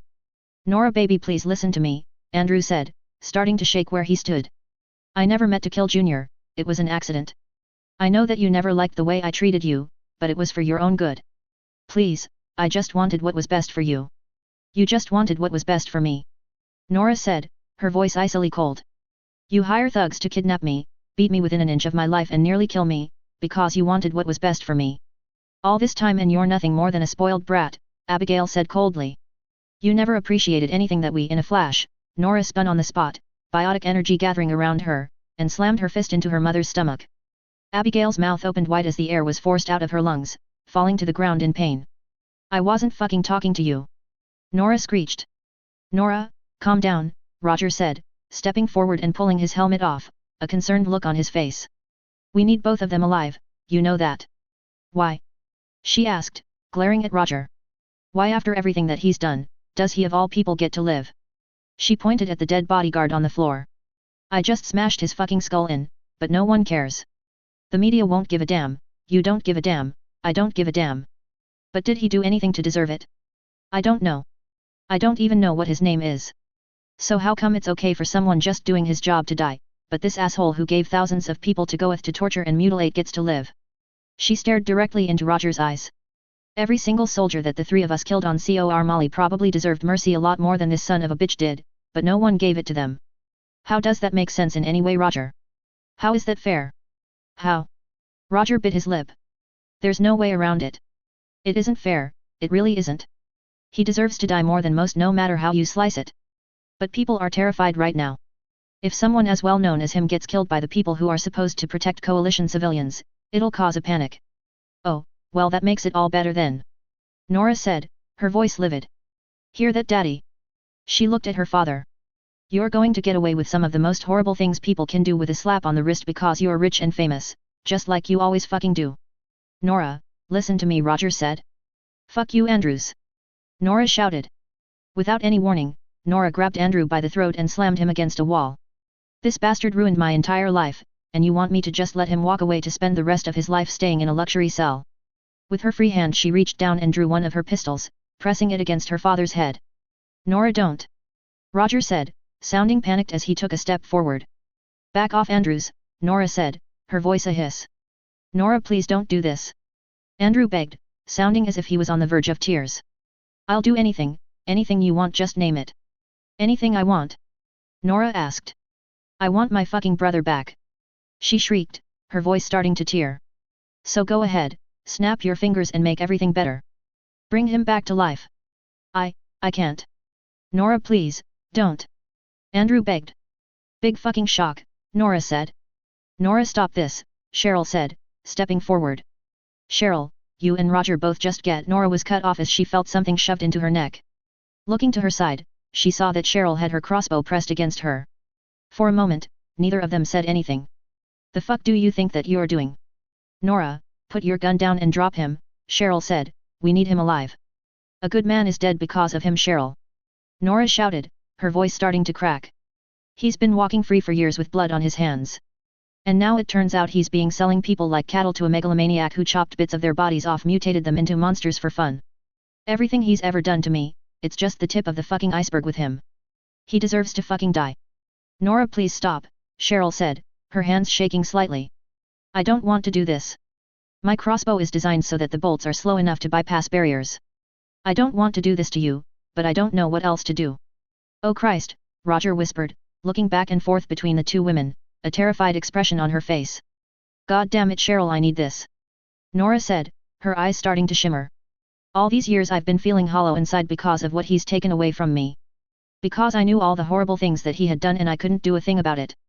I'll never be all right until I kill this son of a bitch. Nora, please, do you think that this is normal? Cheryl asked. Look at that man that you killed, she said, gesturing to the dead bodyguard. The way that you killed him, you enjoyed it, didn't you? So what if I did? Nora asked. He may not be as bad as this prick, but he still probably knew what he was doing. Probably even helped him out at one. Nora, please, listen to me, Cheryl said. Do you honestly think that this will make everything better for you? This won't bring your brother back. I know. Nora shouted, but... And do you think that this is what he would want? Cheryl asked. You brutally killing and torturing people while enjoying every last second of it. All because you think they deserve it. Gray. There was a loud bang as Nora pulled on the trigger to her pistol. Andrew took a deep breath as his eyes slowly swiveled to the side. There was a small indent in the wall right next to him where the bullet had hit. Fuck. Nora roared, tears pouring down her face as she fired her gun over and over again into the wall, Andrew too terrified to budge an inch lest a bullet hit him. Eventually the gun overheated and Nora tossed it and her father to the side, Andrew hastily scrambling away. Nora pulled her hand back and punched the wall, leaving a dent in it. Damn it! She roared, tears streaming down her face as she continued to punch the dent, a slight cracking noise filling the air as she hit it. Damn it, she said weakly, her punches growing weaker and weaker as she silently sobbed. God damn it. Cheryl tossed her crossbow to the side as she instantly stepped forward, wrapping her arms around Nora, the taller woman instantly returning the favor as she continued to cry. Roger let out a slight sigh of relief as he saw the crossbow slide away before looking at Cheryl and Roger. Nora, he whispered. I'm sorry it had to be like this. I'm sorry I couldn't do more. Oh look at this, Abigail said bitterly, starting to push herself to her feet. She comes in guns blazing but doesn't even have the balls to. She let out a cry of pain as Roger's metal leg rose up and slammed into her stomach. Hey cunt, do us both a favor and keep your fucking mouth shut, he hissed. Got it. Roger looked up just in time to see Jane, Ashley, and John emerging from inside the estate. Roger, do you have Hawkins in custo? Jane began, but trailed off as she saw the scene in front of her. Please. Andrew said, practically throwing himself at Jane's feet. Do whatever you want with me. Just please don't let Nora anywhere near me. Nora. Jane said, looking at the still sobbing Nora with shock etched into her face. Roger, what's going on here? Roger took one more glance at Nora, an exhausted expression on his face before he began to explain. XXXXX. Rex grunted as he blasted a blood pack mercenary at point-blank range with his shotgun, the sheer force of it blowing away half of his torso before it fell to the ground. He, Gurus and Lyra were making their way towards the estate, but their progress was being impeded by the blood pack mercenaries, to the point where they were sure that they had stumbled onto the thickest concentration of him. They were heavily entrenched in front of one of the entrances to the estate, firing at the three of them with everything they had.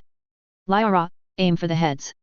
Gurus said, taking cover behind a gate before leaning out of cover long enough to fire a single shot that tore through the head of a blood pack mercenaries. Body shots will kill them but they'll take too long. Understood. Lyra said.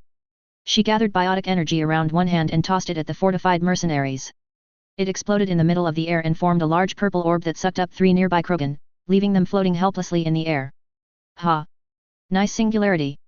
Rex said, raising his shotgun and blasting another nearby Krogan as Lyra carefully aimed her pistol, picking off the floating Krogan with headshots. That's how you do it. Gurus said, firing another shot and this time killing a Vorsha. The few remaining mercenaries, seeing that the battle was going badly, abandoned their positions and ran inside the estate, shots streaming past their heads as they fled. They're on the run, Rex said, moving forward. Let's get in there before they find a nice comfy position to shot us from. Gurus and Lyra nodded as they made their way forward, but before they could reach the entrance, the unmistakable roar of gunfire filled the air. As they moved in, they saw men in pure white armor, aiming their weapons at a group of dead blood pack mercenaries. You with Shepard's crew? Miranda asked, stepping out from the center of the throng. The three of them nodded. Good. We've got things under control here. The blood pack is starting to thin out, there aren't that many of them left. As she spoke, her comm unit beeped. Lawson, she said, putting her finger to her ear. Captain, what is it? We have both of them? Good, I'm glad that things went as smoothly as they did. I'm going to take my men and run a cleanup operation to make sure that we don't get ambushed by stragglers. I suggest that you hold your current position until we're done. Miranda lowered her hand. We have Fist and Hawkins. We're going to clear out the rest of the blood pack mercenaries. I need the three of you to hold this position to make sure that we don't get flanked. Can you do that? No problem, Gurus said. Thank you, Miranda said, smiling slightly as she gestured to the Cerberus operatives and led them deeper into the estate. Lyra let out a sigh as she sat down on a nearby crate. It seems no matter how hard we try, we always end up having people shooting at us. Comes with the trade, Gurus said, checking his sniper rifle. You handled yourself pretty well out there. Especially for someone with no military experience. Lyra blushed slightly. My mother insisted that Sheila teach me how to use a gun and my biotics if I was going to be working in the Terminus systems. Saved my life more times than I can count. Damn it, a weak voice said. Gurus, Lyra, and Rex all pointed their weapons at the origin of the noise, a Krogan that was lying on the ground with dozens of bullet holes in his chest, too many for even his redundant organ systems to take. It wasn't supposed to be like this. Well, things usually don't turn out the way they're supposed to, Rex said, approaching the wounded Krogan. Reality's a pain in the ass like that. You're gonna pay for this, the Krogan hissed, pausing for a second as he descended into a coughing fit, hacking up blood as he did. Do you have any idea who my boss is? We got offered a lot of money for this job, and he's gonna be pissed when he learns that you messed it up for him. I'm terrified, Rex said dryly, a smirk spreading across his face. I mean, it's not like blood pack mercs are known for being nice and stupid or anything.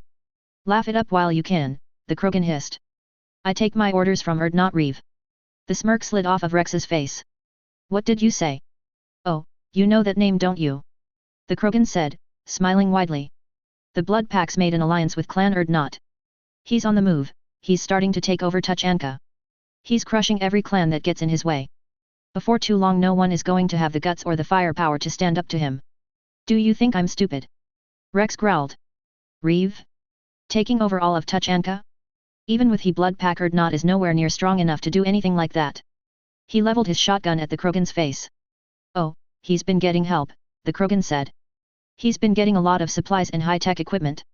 That was the deal, he'd give Reeve what he asked for, and Reeve would get all of the clans under one banner to fight for Saren. What? Rex said, his voice dangerously low. Reeve is gathering the clans to fight for Saren? Why? What is he promising them? Weapons? Revenge? The Krogan chuckled, choking slightly. Wouldn't you like to know? Rex was about to speak, when the Krogan in front of him began to cough violently, spewing blood everywhere. Before too long, he went limp. Damn it, Gurus swore. How many allies does Saren have? First the Geth, then Asari commandos, and now Krogan? What is he planning to do? I don't know, but we need to let the captain know about this, Lyra said. We need to let the council know about this. The Krogan DMZ is right in the heart of council territory, who knows what kind of damage they could do if Saren could give millions of loyal Krogan weapons and ships to transport them. Damn it Reeve, Rex swore, what are you trying to accomplish here? Are you trying to kill what's left of our race? Go out in a blast of glory? You're a damn idiot, always have been, always will. Do you know Reeve? Gurus asked. He's my blood brother, we both had the same mother, Rex answered. It's more common than you'd think it'd be with Krogan, only so many fertile females and just about every last male taking their chances with them. He never liked the way I tried to run things, always yammering on about how we needed to follow tradition, and how me trying to get people to stop fighting so that we could focus on getting our numbers back up wasn't Krogan. Rex snarled. It's always funny how people only follow tradition when it's convenient for them. My father hated me for breaking tradition, but that still didn't stop him from trying to kill me on neutral ground. Reeve isn't that different. Why would he fight for Saren? Lyra asked. Did he have a grudge against the coalition?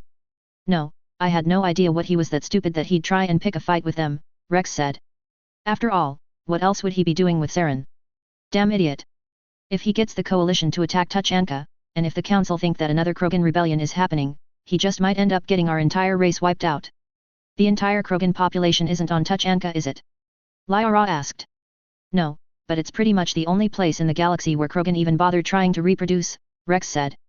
You won't find camps of fertile females anywhere else. If a Krogan leaves Tuchanka, it's more likely than not to fight for credits as a merc. You get a few oddballs that want to do things like pick a flower on every Asari colony, but they're the exception. If Reeve helps Saren like this, odds are there will be an invasion of Tuchanka. The coalition will invade and I can see the council helping them. He ground his teeth in rage. With the genophage we won't be able to survive the population drop. Is Reeve so stupid that he doesn't even realize that, or does he just not care? He let out a sigh, sounding slightly defeated. Then again, it's not just him. It's the entire Krogan race really. It's in our blood, in our culture. Fighting's become second nature to us because we don't know anything else. He looked at his shotgun. Look at me. I've spent the last 5 minutes bitching about how my people's bloodlust is going to get us all killed, but what have I been doing for the past few months of my life? Killing people.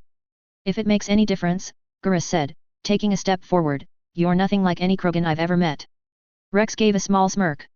Thanks Gurus, that means so much coming from you. What's that supposed to mean? Gurus asked, sounding indignant. Lyra chuckled slightly. Come on you two, cut it out. We have to tell the captain about this, remember? Yeah, Rex said softly, the smile sliding off of his face as he looked down at the dead Krogan. Even if Reeve was able to get all of the clans together and launch a surprise attack in whatever Saren is planning, people would catch on and launch an invasion sooner or later. This way we might be able to stop things earlier and minimize how many Krogan die. You okay? Gurus asked, looking at Rex with concern. Rex sighed. Is this the fate of the Krogan people? Clinging stubbornly to tradition and fighting everyone in our path? Making enemies of the entire galaxy until we're finally snuffed out? I tried to pull them away from that path, I did everything I could, poured my entire life into trying to save the Krogan race. But just when I thought I was getting through to them they just refused to listen to reason. Is there any future for us? I don't see why there can't be, Lyra said. The coalition nuked themselves to near extinction because they drained their planet of nearly all natural resources. They were reduced to savagery, killing each other over bottles of water and bits of food. But despite all that, they were able to rebuild, they were able to surpass the challenges that had been thrown at them, and now they're one of the strongest powers in the galaxy. Krogan are far tougher and more resilient than humans ever were, so if they can do it, so can you. Maybe, Rex said, looking down at the bodies of Krogan that little the floor. Maybe. A moment of silence passed. Well, we better tell Shepard what we heard. Maybe check their Omni tools for any info. I get the feeling that after we make our little arrangement with the Shadow Broker, I'm gonna be seeing home for the first time in a while. Chapter 74. Cold Comfort. Author's note, sorry about the long update time. Things happen. XXXXX. Just a little longer Tailai, Shakwa said, looking up from her daytop pad. 30 more seconds. Kila. The Quarian shouted in frustration. She was sitting in the Normandy's infirmary, her bare right arm submersed in a tank filled with icy water up to the shoulder. Folker was sitting right next to her, a concerned look on his face. Remind me how this is supposed to help her again? He asked. I'm not a doctor, but how is her freezing like this going to make things better for her? Folker, Tailai isn't like you or me. Our entire lives our skin has been protecting us from the world around us, being exposed to heat, cold and in general toughening up from every time we come into contact with a rough outer stimuli, Shakwas explained. Tailai on the other hand has spent her entire life living in the safety of her suit or a bubble. Her skin is sensitive because it was never exposed to the outside world and it doesn't have any resilience towards it. What I'm trying to do here is build up her resilience in a stable and controlled environment. Well, if that's the case, why just her hand? Folker asked. To be honest, having her soak in a tub would be a more effective method, Shakwa said, but the Normandy isn't equipped for something like that. It would take up a lot of space and resources that we wouldn't have to spare. I'm doing what I can with what I have, but even after I'm done with Tailai here, odds are she'll have to go through further therapy in a more suitable environment. By the way, Tailai, that's enough. Thank goodness, Tailai said, pulling her arm out of the water and wrapping it in a hot towel that had been placed right next to it. Is that everything for today? Yes, you're fine, just make sure that you show up tomorrow an hour earlier than usual. I have something that I think might speed things up a little and I want to give it a shot, Shakwa said. I'm okay with that, Tailai said, sounding half excited, half nervous. All right then, Folker, Shakwa said, turning to face the German. How's your arm feeling? I know it should be feeling better by now, but I want to check. It feels great, Folker said, smiling as he flexed his right arm. Being able to move it again after all the time it was broken, I can't even describe how good it feels. What about your eye? Is it giving you any troubles? Shakwas asked. It itches a little bit, Folker said, gently tracing his glowing green eye with his fingers, but I'm not having any major problem seeing so far. Well, except for yesterday. I could see fine with my good eye closed but not with it open for some reason. Tailai fixed it though. The lens weren't lining up properly, Tailai explained. Easy fix. Ow. Ow, ow ow ow. The three of them looked up to see Fox walking into the med bay, Karen right behind him. He was gently holding Cornelia in his arms. Freaking hurts, she said. Yeah well, being stabbed through the chest with a two-handed Krogan sword will do that to you, Karen said as Fox lay Cornelia down on an empty bed. Hurts so much, she said. Oh stop whining, Karen said. I got impaled on a rad scorpion tail once. Go 3 days with their venom running through your veins and then get back to me. I thought that you got evacuated from the field, Shakwa said, approaching Cornelia. Everyone just got back. How come you didn't come up here until now? She wanted to stay in the hangar until everyone else came back, Fox said, sounding slightly amused. Ms. Lepidus, are you tired of living? Shakwa said, sounding annoyed. Hey, I was checking my vitals and wounds every minute, Cornelia said. Had my Omni tool set to keep an eye on them. I was never in any danger. Oh, speaking of which, she reached for a leather bag that was slung over her shoulder, pulling out 2 glass bottles. I come bearing gifts. Kazumi brought back a whole crate of the stuff, Karen said, a grin on his face. Stole it from Hawk's kitchen. Cornelia made sure that a bottle got handed out to them. There's enough for everyone. She proclaimed happily. One for you Drive, one for you Folker, she said, putting 2 bottles on the table. And for you Tailai, a special dextro brew, she added a 3rd bottle to the mix. You are something else, Tailai said, looking at the bottles. Oh by the way, I hate to kill the good mood but...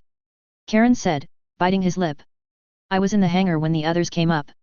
Norman looked like he was dead on his feet. I overheard Jane talking to him, saying that he wasn't going to be on any combat missions anymore and that she wanted to have a word with him in private. Oh, really? Shakwa said, looking worried. His dad was down there and he had just learned everything that he had done. Did you think that could be what happened? There's more to it than that, Karen said. The captain didn't call Norman Norman. He called him Nora. Nora. Folker said. But that's a woman's name, isn't it? Why would the captain? Folker trailed off as his eyes widened in realization, as did the eyes of everyone else. Norman is a woman. He asked in disbelief. You're sure about this? Tailai asked. You're not just going off of a wild hunch. I thought the same thing, but then Andrew Hawkins got pulled through on the way to the brig and he kept screaming, begging us not to let her anywhere near him, Karen said. He called Norman Nora too. I'm pretty sure that everyone in the hangar heard it. I did, Cornelia said sadly. The more I think about it, the more it makes sense. With everyone that was down there, I think the whole ship will know come tomorrow. But, why did she hide it from us? Folker said. Did she think it was too weird or something? If that's it, just look at me, I was born nearly 1,000 years ago. What? Is she ashamed or something? I don't know, Karen said. But she must have been hiding it for a reason. She looked miserable. Maybe it's because of what happened with her dad, but a lot of it is probably that the beans got spilled. If it was this big of a deal that she kept it from us for this long, then it must be a really personal issue for her. Everyone knowing is going to be hard on her. Yeah, Cornelia said sadly. As she did, something clicked inside her head. Wait a minute. She shouted out. Do you think someone else throwing their own secret out for everyone to see would make her feel better about this? It is a possibility, Fox said. But Nora's true gender is a rather serious matter. What could match it? Oh, I got just the thing, Cornelia said, a massive smile spreading across her face. Okay, I want you guys to tell everyone on the ship this, especially Nora, okay? My dad told me to only tell this to people I was sure I can trust, and now that I've had time to think about it, everyone on this ship qualifies. Well, what is it? Shakwas asked. Cornelia smiled brightly. I'm an android. I what? Taylai shouted. Iurea synthetic? How is that even possible? I've seen you hurt, you bleed human blood, your armor is covered in it right now. Wait, what's an android? Folker asked, looking confused. It's a synthetic, kind of like the Geth, only designed to look like a human, Cornelia explained. We're built in the Commonwealth, what's less of Massachusetts back on Earth. Even back during pre-coalition days the technology used to make us a state-of-the-art by modern standards, and it's only gotten better. We digest food, we have circulatory systems, we have lungs, we even have kidneys. But you're a biotic. How does that work? Taylai asked. Well, that's a bit more complicated, how it works even goes over my head a little bit. From what my dad told me though, biotics operate on the basic principles of MassEffect technology, in other words increasing and decreasing mass, biotics are just organics with the abilities to manipulate it. He was able to install a way for me to mimic it. This is unbelievable, Taylai said, getting to her feet and rubbing her forehead. I didn't even know that the coalition had technology this advanced. I knew that you were always pro-synthetic, but this is a whole new level. We're not perfect when it comes to synthetics, Cornelia said. There's still a lot of debate on where exactly they belong in society, that happens when the way one acts heavily depends on the way that they're programmed. Practically all self-aware synthetics are designed to fight in the army because they need the flexibility. A lot of them are okay with this, but there are more than a few who don't like this. Outside of the First Contact War, the Blitz, our counterattack on the Batarians and Eden Prime, the coalition hasn't been in any major conflicts since its founding, Cornelia continued. So there weren't synthetics dying in droves and they were treated all right for the most part, so they hadn't turned to open rebellion. It helps that there were plenty of organics who sided with them as of recent and more than a few politicians. What happened? Folker asked. There was a lot of opposition, but the synthetics scored a major victory. They were required to serve the term that they were built for, 2 years, but after that they were free to do as they pleased. Cornelia smiled. They were required to be paid too, just like other soldiers. So, synthetics are on par with organics in the coalition? Folker asked. Not exactly, Cornelia said. There's still a lot of controversy around the whole thing. Those laws have constantly come under attack by people who don't think that synthetics deserve that pay. They haven't been successful, but there have been a couple of close calls. Not to mention some people really don't like synthetics. People still have to pay them the same wages as organics to work, but they tend to get hired over organics because, you know, they don't get tired. Then there's the fact that some synthetics still think that they don't have enough rights, while others say that they have more than enough and need to do their part. Some organics argue that we shouldn't even be talking about this and. Ugh. It's a mess to be honest, Cornelia said, rubbing her eyes.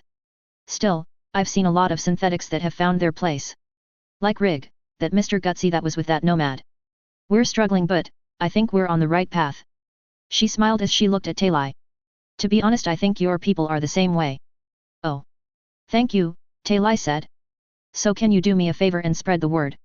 Cornelia asked. If it makes Nora more comfortable I'm okay with everyone knowing. Right, we'll get on that, Taylai said.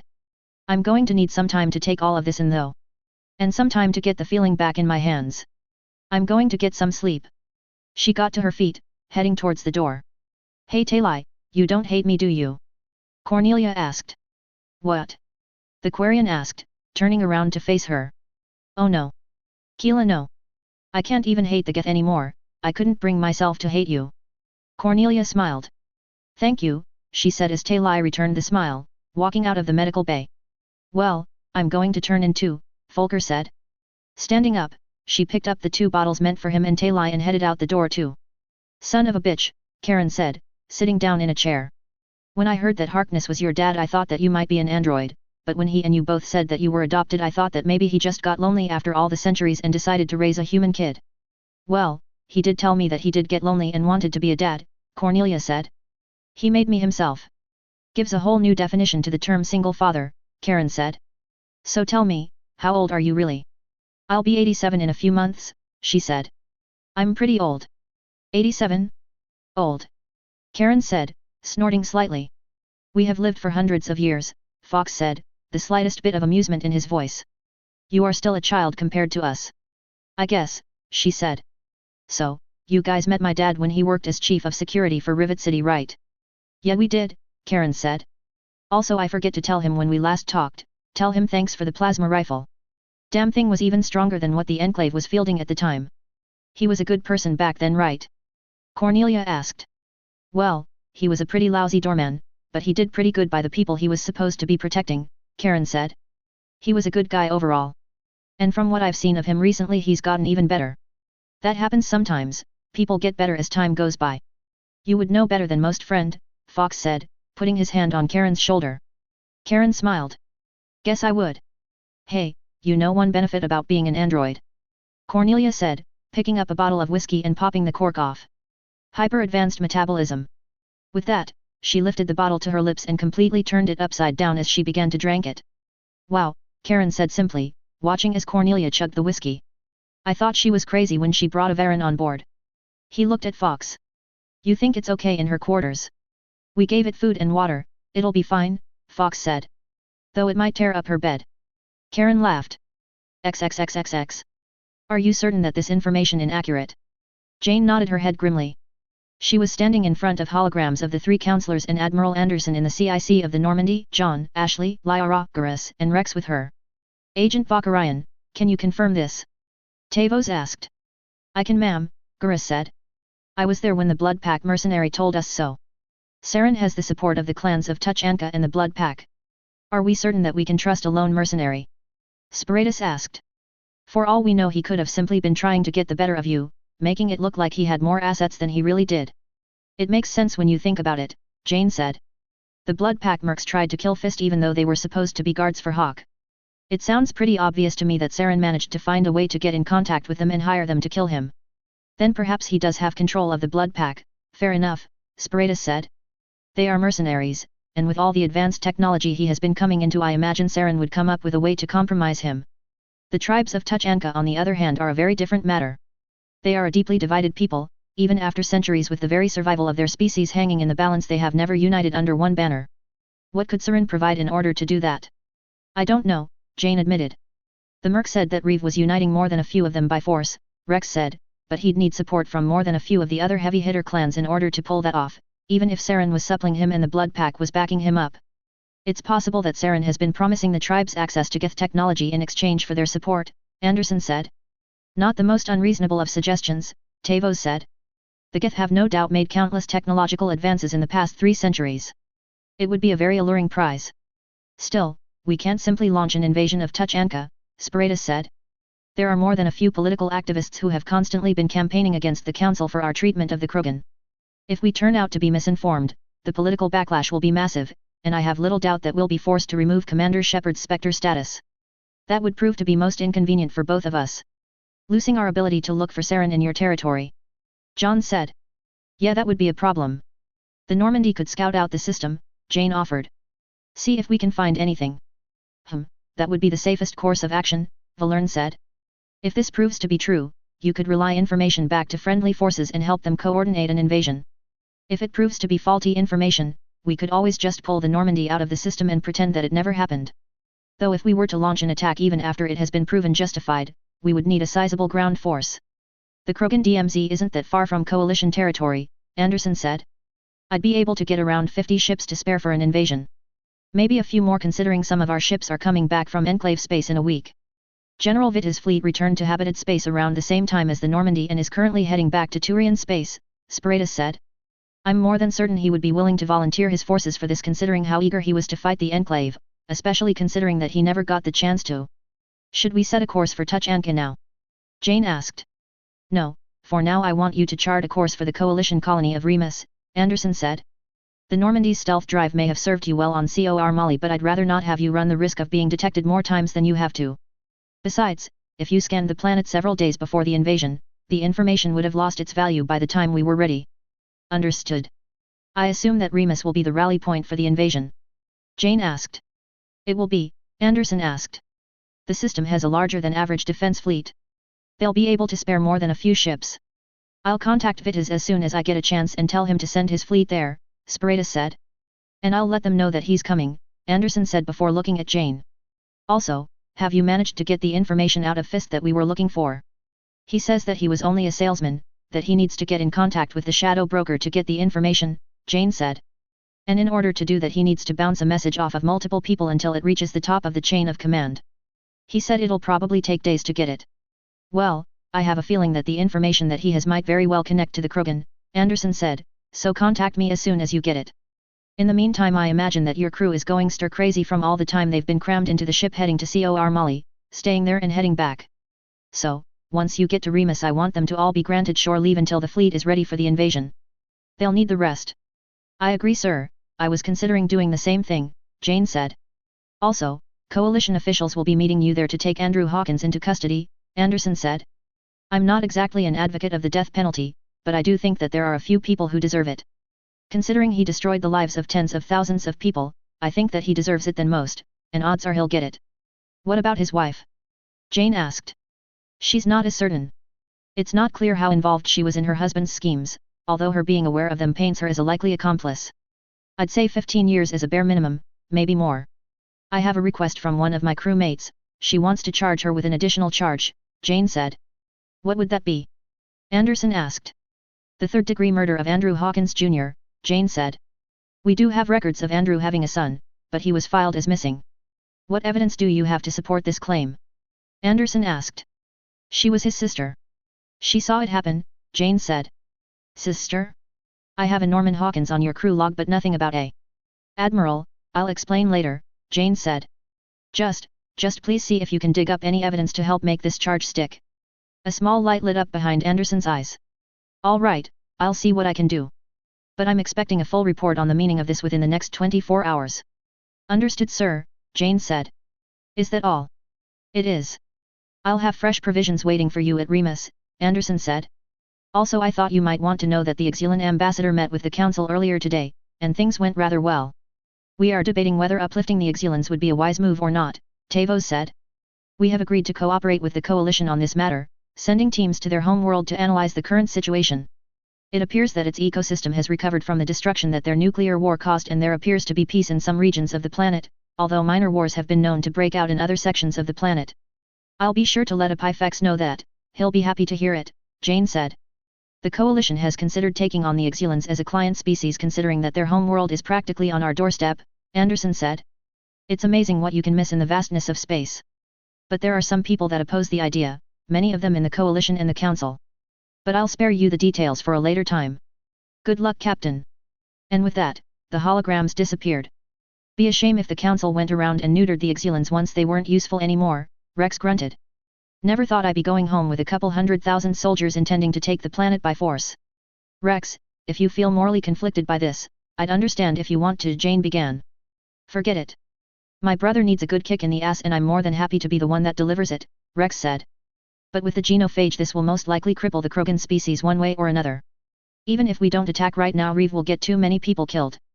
The best chance for my race to survive is to hit hard and fast, stop this idiotic crusade before it even starts. He let out a sigh. The worst part of this whole mess is that if we weren't infected with the genophage we'd be able to shrug it off, and this is going to convince the entire galaxy that the Krogan need to be kept in check with it. Jane began. Don't worry about it. Maybe after this I'll finally be able to get them to listen, Rex said. Get them to focus on breeding. Krogan respect strength, so if I can kill Reeve personally I may be able to take control of Erd not back, get everyone in line. You kill your own brother? John asked. He's dead no matter what happens, Rex said grimly. His death might as well benefit the Krogan race in some way. Pardon me. And with that, Rex turned and left the room. I think we should go check up on him, Lyra said, looking at Garrus with concern. Going to war with his entire race and his brother. On it, Garrus said. Pardon us, Captain. Both he and Lyra ran out of the room, after Rex. Damn it, Jane said, sitting down in a chair and leaning forward, heads in her hands. Everything okay? John asked, looking at her. No, everything isn't okay, Jane said, sighing. 2 of my crew members have extreme mental trauma, one of them has lost a limb, another one lost an eye, one of them is going to be forced to kill a family member in the next few days and one of them went on a killing spree. She gently lowered her hands. It feels like ever since we've started looking for Saren everything has been eating away at this crew. The tension's been building and now the cracks are starting to show. I don't even want to think about what else is going to happen to them before all of this is over. Hey, John said, putting a hand on his sister's shoulder. You've gotten us through all of this, and you got us through all of it alive. He's right, you know, Ashley said. It's a miracle that none of us have died so far. You've done a lot to do this for us. People are alive, but damaged, Jane said. Wounds heal over time, Ashley said. Death is permanent. None of us have died, John said. Yet, Jane said. It feels like a miracle that none of us have. It feels too good to be true. Like a bubble waiting to be popped. And we're about to take part in an invasion of one of the most deadly planets in the galaxy. I'm scared. What if someone dies? Commanding a frigate that has an element of surprise that no one else can match has spoiled me. I haven't had to face the reality that so many other commanders have to face. I feel like reality is about to come crashing down on me. Don't say that, John said. Give it everything that you've got. If anyone can get us all through Tuchanka, it's you. You've taken us up against Asari, Rachni, Geth and the Enclave. What's some Krogan using outdated tech going to do to us? I don't know, John, Jane said. Look, you need to calm down, Ashley said. She's right, Jane, John said. You were always the serious one. You were always working non-stop, double-checking and triple-checking everything. You know why I act goofy so often? Because you never lightened up and I wanted to cheer you up. And frankly, if I got a smile out of you every once in a while, it was worth it. Jane looked up at John, a small smile on her face. You mean that? I mean it, he replied. Okay, that does it, Ashley said. Ma'am, requesting permission that you join us on Remus for downtime. Jane let out a short laugh. Permission granted, Chief. To be honest, I think I'm gonna need it. This feels a little overdue. XXXXX. Nora couldn't help but feel tired as she stepped off of the Normandy's elevator onto the 3rd deck, a bottle of whiskey in her right hand. God damn it, she whispered, stepping off of the elevator. Norman. Nora looked to the side to see Adam approaching her from the mess hall, wearing a tank top and sweatpants, his bayonets in sheath slung over his back. There was an open bottle of Nuka-Cola in his hand. I'm sorry, I mean Nora. Are you all right? Word spreads fast around here, hey? She asked bitterly. I'm sorry, I didn't mean to offend, Adam said. I just wanted to make sure that you were all right. I heard about what happened down on the surface. Is it true that you killed a man with your bare hands? Yeah, I did. Nora shouted, glaring at Adam. I nearly put bullets in my parents' heads too, what about it? Nora, do you remember what I did back on Demeter? Adam asked. Do you remember what I did to that cult? You killed all of them, Nora said, looking at him with confusion. What does this have to do with anything? Kill them? I wasn't that merciful, he said, looking down in shame. I slaughtered them. Mutilated them.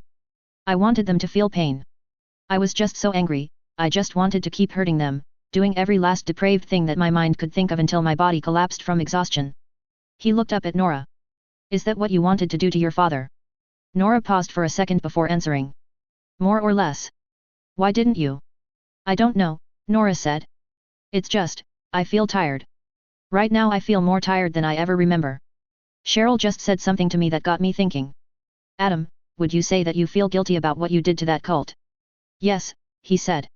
What I did there was disgusting. You see, I'm not that ashamed of myself, Nora said. On Cor Molly I shot an Enclave spy in his genitals while I was interrogating him, then blew his damn brains out. And I had a smile on my face the entire time. I didn't feel sorry for what I did to him. I still don't. But now I feel bad about the way I feel. I'm not sure I understand. I don't feel bad about what I've done, but I'm starting to feel bad that I don't feel bad about what I've done. If that makes any fucking sense, she said, sounding irritated. I'm sorry, I'm not being that clear. Don't apologize, Adam said, smiling warmly. You're recognizing that you're not perfect and that you have flaws. That won't automatically make things better, but it is the first and major-most step. Making things better, Nora said. I'm not sure that's possible, Adam. I think I might be a little too far gone. Of course you're not. The fact that you're showing concern over the way you've been acting is proof enough that you're not just some heartless monster who kills for enjoyment. We all stumble and fall, but not all of us admit that we do and find the strength to pick ourselves back up. I stumbled and fell back at that church on Demeter, but I realized that I did and picked myself back up. Considering how long this has been going on for you, it'll take a while and it'll be hard, but you'll be able to pick yourself up again. Well, I'm going to be getting a lot of chances to do that, Nora said. I'm off the active combat roster until further notice, and the captain is organizing meetings between me and Kelly. We start tomorrow. That's good. I heard that she was able to help Folker a lot, Adam said. But it looks like tonight you have different plans in mind, he said, looking down at the bottle Nora was holding. Yeah, she said. Is this a problem? I don't mean to judge, Adam said, looking slightly uncomfortable, but drinking right now doesn't seem like the healthiest response. Indulging in alcohol to forget just isn't a good habit to form. He reached out with the bottle of Nuka-Cola. I haven't drunk it yet. Drink this if you feel like you need to drink something sweet and cold. I appreciate the offer, but Roger and Cheryl are waiting for me. They'd said that they meet me in starboard observation.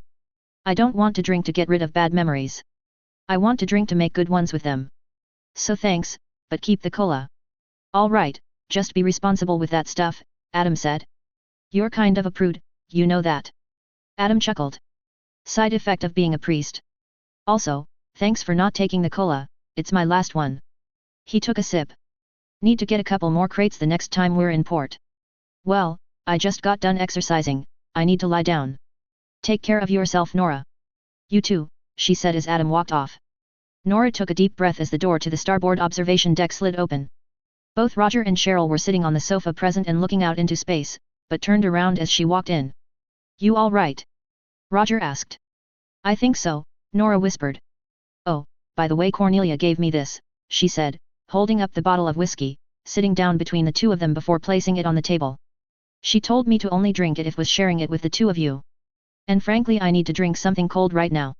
All right, Roger said, getting up and walking to a small slot in the wall where a handful of glasses were, along with a water dispenser. It's been a while since I've done some shots, he said, walking back with 3 small glasses and laying them out on the table, Nora sitting down between him and Cheryl. So, is what you said over the comm unit true? Yup, you guys are gonna have to make do without me in the field for a while, Nora said, pulling the cork out of the bottle and pouring the bright golden liquid into the glasses. The captain said that she was concerned about my mental state. Still, at least she had the courtesy to look like she actually was worried about me and didn't just treat me like a time bomb, so I find it kinda hard to be mad at her.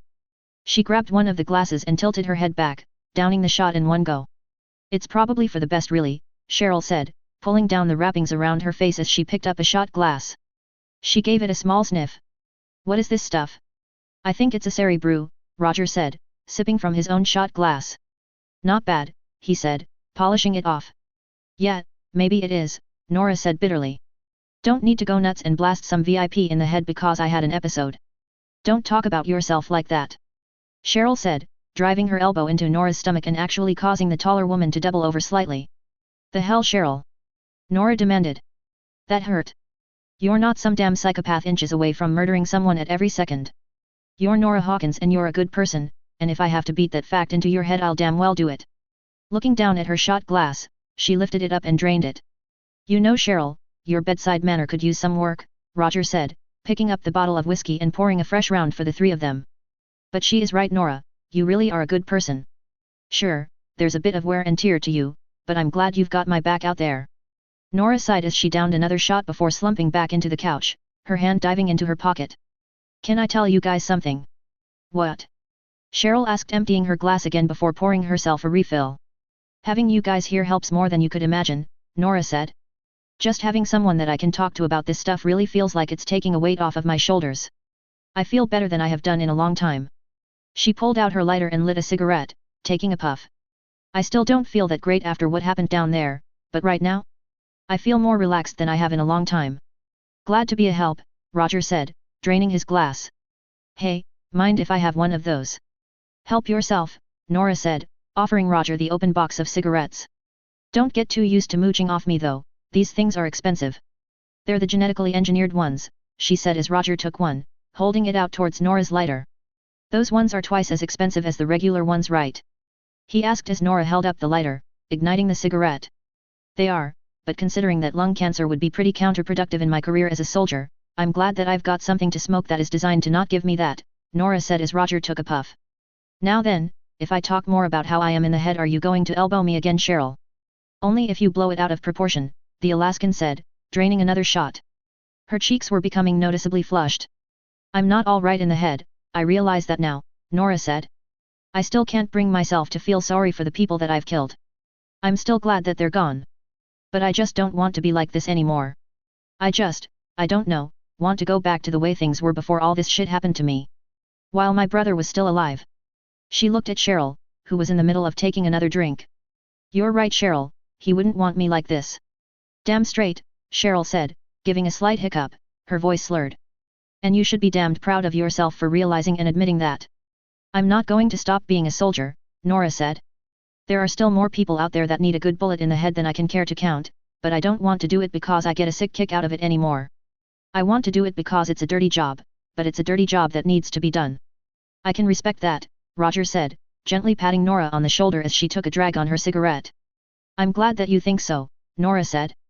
Like I said, you have no idea how much the two of you being here helps. Thank you. Oh, stop being all mushy, Cheryl said, downing another drink, her voice now heavily slurred. We're your friends. We're here 'cause we care about you. You don't need to convince us that we marched into your father's camp. Wait, what? Nora asked, sitting up in her seat and looking at Cheryl. I said we, kick the asses of the Moon Men, Cheryl grumbled. As she did, she slowly tumbled forward, her head landing on Nora's lap, her eyes drooping shut. What the hell? Nora said as Roger grabbed the bottle of whiskey and gave it a sniff. Doesn't smell too strong, he said, looking at Cheryl. She passed out after just a couple of shots. Damn, thought that she would be better at holding her drink. She is pretty small, Nora said, looking at her as she took a drag on her cigarette before stubbing it out in an ashtray. Can't be more than 5 feet and a couple of inches. Think you're being a little generous with the inches there, Roger said. But hey, it makes sense. If what I've read about Alaska is anywhere near true, her diet there probably consisted of meat and whatever dull, tasteless plants she could find. It's not surprising that her growth got stunted. So, should I get her to bed? Nora asked. Nah, screw it, Roger said, taking a puff. I'm sure the captain won't mind us napping in here for the night. It's not like we have any combat missions in the morning. He held up the bottle. Another drink? Sure, she said, holding up her glass as Roger poured another shot for her and for himself. A smile spread across Nora's face as she lifted her glass up. Thanks for being here for me, Roger. Don't mention it. I know what it feels like to be abandoned, I wasn't about to let you go through that. Thank you. She gave a slight smirk. Bet I can last longer than you can. Oh really? Roger said. How much we talking here? 500 credits. You're on, bitch, Roger said, both of them lifting their glasses to their mouths. Chapter 75. Feet on the table. Author's note, well, I got permanently banned from The Escapist, that really blows. Yet I had a lot of friends on there, so I'm kinda depressed, it's why I haven't been writing too much the past few days. Oh well. Time to just sit back and relax. Alright then, just enjoy. XXXXX. Whoa. Roger shouted. Both he and Nora were standing in the cargo bay of the Normandy, wearing tank tops and sweatpants. Roger narrowly ducked down as Nora's fist swung over his head. That would have broken my damn nose. He said, standing back up and throwing 4 swift jabs, alternating between hands with each one. Nora flashed a small smile as her arms rose to deflect the blows. Well, pardon me, you're the one swinging that heavy metal thing around. Things renti fair before this even started. You have your fucking biotics, you bitch. Roger shouted, sidestepping a vicious jab that had been aimed for his chest. I told you could use them, didn't I? Whoops, must have slipped my oof. Nora grunted as Roger's fist slipped under her guard and slammed into her stomach, causing her to take a step back. Not bad. She said, darting forward and returning the favor, her fist flying at Roger's side. He grunted in pain as he stumbled back, clutching at his side. Not bad, he grunted, looking up before smiling and holding his fists up in a fighting stance. But I'm not done yet. Nora mirrored his gesture. Neither am I. What the hell are you two doing? Both Nora and Roger turned around to see Cheryl and Cornelia standing at the entrance, Cornelia's arm in a sling. Sparing, Roger said. It was his idea, Nora said. He thought it'd be a good way to get steam out. And I agreed. Sounds like fun, Cornelia said, smiling widely. I'd join in, but I don't think Shakwas would be happy with me if I did. She gestured at her bad arm to emphasize her point. You people. Honestly. Cheryl shook her head. Anyway, Cornelia suggested that we head down to the surface. Maybe grab a bite to eat, maybe hit up a club, and she said that she wanted to show us the Colosseum. It's a replica of the one back on Earth, right? Nora asked. With some modern modifications, but 90% of it is there, Cornelia said. Roger, you've been to Earth, you ever see the old one? What was left of it, Roger said. Only 1/4 was still standing, couldn't tell if it got brought down by nukes or more conventional weapons, there was evidence to support both. Some historians say that some rich businessmen and politicians tried to hide in there with a stash of supplies, and a bunch of raiders managed to get their hands on some artillery that hadn't fallen apart yet. It was a real shame, from what we could tell it was a damn beautiful piece of architecture. Didn't stay in Europe for very long though, spent most of my time there in South America. It's a shame, Rachel really liked. Roger suddenly stopped mid-sentence, looking down at the ground with a sullen expression on his face. Rachel? Cornelia asked. Who's that? An ex? Roger nodded stiffly. Left me to die on Earth. Never bothered to check up on me when I got my arm ripped off and I clawed out. Oh crap, Cornelia said. I'm sorry I didn't. Don't worry about it, Roger said. The bitch is out of my life now. You looked like you were talking about happier times though, Nora said as Roger sat down on a metal crate, taking a sip of water from a canteen. What was she like? Roger paused for a second as he took another sip before lowering the canteen. You really want to know? Nora nodded, sitting down on a crate opposite the one facing Roger's. Well, fair enough. It seems like just about all of our dirty laundry is coming out to air lately, he said.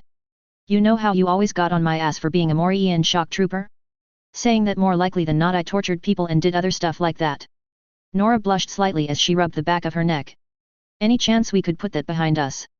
It's behind us, just like I hope how much of an asshole I was is behind us, Roger said. Trust me it is, Cheryl said, Nora nodding as she spoke. By the way, you're welcome for when we saved your ass on Eden Prime. Roger let out a bark of laughter. Last time I checked that was mainly Fox, so I'll thank him when I see him next. But still, thanks. Wait a minute, what happened on Eden Prime? Nora said. I wasn't there. Roger thought it would be a smart idea to try and take on Saren one-on-one, Cheryl said. Ended up with a couple of bullet holes in his chest. I was kinda out of options, Roger said. My unit had orders to protect the beacon, but our CO was dead along with half of the guys there, and everyone else was a chicken shit who had made a run for it. Really all I could do was do my best impersonation of a corpse and try and get the jump on anyone who came close. Wasn't expecting a couple of Turians, and I certainly wasn't expecting one of them to shoot the other. Roger said. It's weird now that I think about it. Saren acted like he didn't want to shoot the other guy, he freaked out after he did it and riddled his corpse with bullets. He looked at Cheryl. What was his name again? Nillis, Cheryl said. Hey. I actually feel kinda bad for not remembering that, but I was focusing on lining up a shot while on my back at that point and my heart was in my throat, Roger said. I wasn't really listening to the specifics of what they were saying. But anyway, I got off topic. Like I said before Nora, all of those accusations that you threw at me? If you had thrown them at another shock trooper, you might have had a point. The bad reputation that we've gotten isn't exactly undeserved. What have you guys done? Cornelia asked. People try and hush the specifics of it up after a big scandal 5 years back about a shock troop interrogating a Turian by cutting his fingers off to get information out of him when it turned out that the Turian didn't have anything to do with the Blue Suns like the shock troop had thought, Roger said. Yeah, I heard about that, Nora said. It's what sparked off the shitstorm about the Morian shock troops. Yeah, it was the first one that got major attention, Roger said. I saw a man shoot a pirate who was trying to surrender one time when we raided a moon base, and good luck finding anyone among them who agrees with my policy of fear being better for getting information than pain. There's a splinter group in the shock troops that's trying to get them on a better path. It's where I learned to scare the people I was interrogating into telling me what I wanted without hurting them, but they're a minority. It's why my mother was dead set against me joining up with them. I personally wouldn't have done it if we didn't need the money for my little sister's operation. But anyway, when I went off-world for the Earth Reclamation project, most of the people in Seoul were scared to make eye contact with me. In hindsight it was probably the skull with glowing red eyes. But Rachel? Rachel just sat down right next to me at the bar and asked me what it was like to live in a domed city. He gave a bitter smile. We ended up going out after a few months and I don't know. Something just felt right about her. She was nice, she understanding, she was patient. I kinda got around to thinking that I wouldn't mind spending the rest of my life with her, introduce her to the family when we were done on Earth. But then, I got jumped by a death claw, she ran, I nearly died and she vanished. He shook his head. Ah well, I've got you two now, he said, looking at Nora and Cheryl, both of whom smiled. It's just a pity that neither of you are as good looking as her, he added. Oh screw you. Cheryl shouted as Cornelia let out a small snort. Oh, I think someone is a little insecure, Cornelia said, patting Cheryl on the shoulder. So, lunch and a night on the town. I'd say that little session worked up my appetite, Roger said. I'll see if I've got any nice civvies to wear. Yeah, sounds good, Nora said. I'll go too, Cheryl said. But I don't want to wear what I normally do, she said, gesturing to her winter combat gear and her face wrappings. Fair enough, go ahead, Roger said. It's just that, Nora isn't hiding that she's a woman anymore, she said, gesturing at the taller woman. Nora was no longer wearing her breast bindings, and her freed breasts were pressing against the fabric of her tank top, clearly visible. So I want to help her out. I want to stop wearing my face wrappings outside of combat, I'm not going to hide the color of my skin anymore. So what's the problem? Roger asked. I don't have anything else to wear, Cheryl said lamely. Oh. I see the problem, Roger said. Well, how about we go talk to Kelly? I'm sure that she'll find something small enough that you can squeeze into, he said, walking towards the exit and gesturing for Cheryl to follow. Okay, that sounds wait, what's that supposed to mean? She shouted, chasing after him. Cornelia chuckled. Never a dull moment on this ship, she said, glancing at Nora. So, you're an android, Nora said, sounding as if she wasn't sure how to approach the topic. So, you've got tits, Cornelia said, smiling as she pointed at Nora's chest. Rather lovely ones at that. A little small but. All right. Nora shouted. You want your other arm in a sling? Easy, easy, Cornelia said, holding a hand up. Just teasing you, Nora. Boy, girl, I really don't care. You're you. Thanks, Nora said. Hey, if you don't mind me asking, what's it feel like to be an android? I dunno, Cornelia said, shrugging her shoulders. What's it feel like to be a human? It feels normal, I guess, Nora said uncertainly, feeling rather uncomfortable even as Cornelia continued to smile. Look, I don't want to offend you but... Oh, don't worry about it. I've only ever had a few people learn about me, but I've always gotten the same thing. Do you feel, do you love because you feel love, or are you just programmed to act like you feel it? And you know what? Who really cares? Hey. Nora said, looking confused. Maybe I am just programmed to act like I'm in love, but maybe you're just the same way.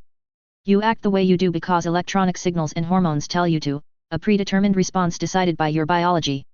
Your DNA is just like a blueprint that just gets changed to meet changes, just like a machine would. Really, what's the difference between you and me? I never said that there was, Nora said. I never thought anything like that. Thanks, Cornelia said, flashing a smile. And this may sound kinda corny and more than a little preachy, but really there's no difference between the two of us.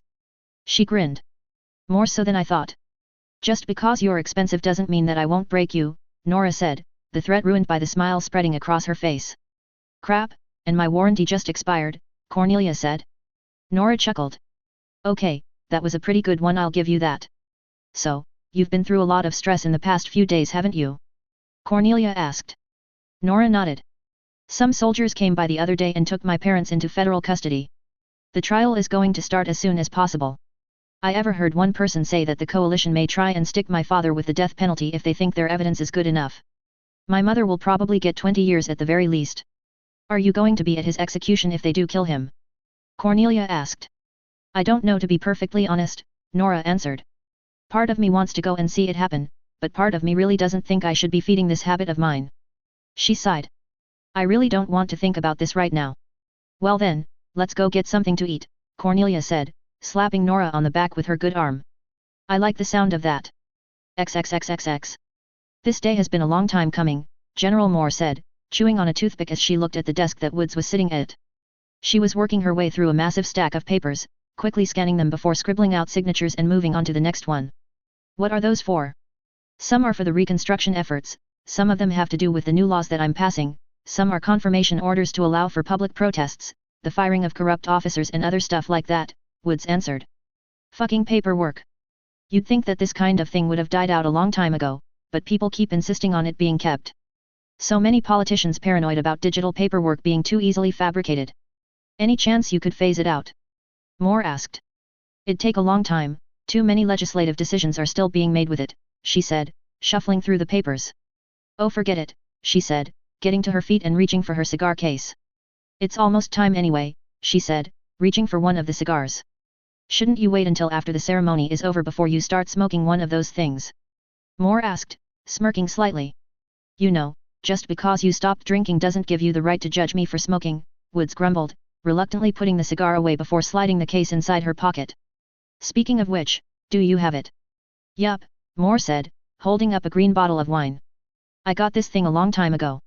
Imported from France back on Earth, don't ask what I had to do to get it. I was planning on saving it for a special day, but I think this'll do better. Thanks, Woods said, taking the bottle. As she did, there was a knock on the door to the office. Come in. She called out. The door slid open and Sam walked in, wearing an officer's uniform with 3 stars on each soldier. The ceremony is starting, Woods, she said. Madam President, Woods said, correcting her. Sam sighed, a glum look on her face. Yeah, if you're gonna stick a knife in my knee, might as well give it a good jerk. Woods laughed. What's with that look you're giving me? You look like I'm torturing you.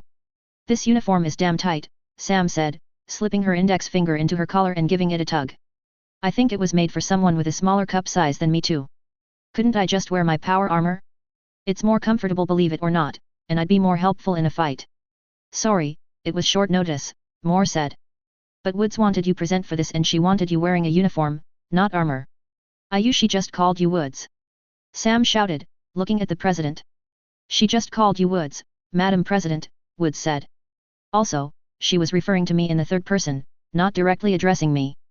Basic manners, you see. I hate you, Sam growled. I hate you what? Woods said, a massive smirk on her face. I hate you, Madam President, Sam said, spitting out the words as she turned and walked out of the office, slamming the door behind her.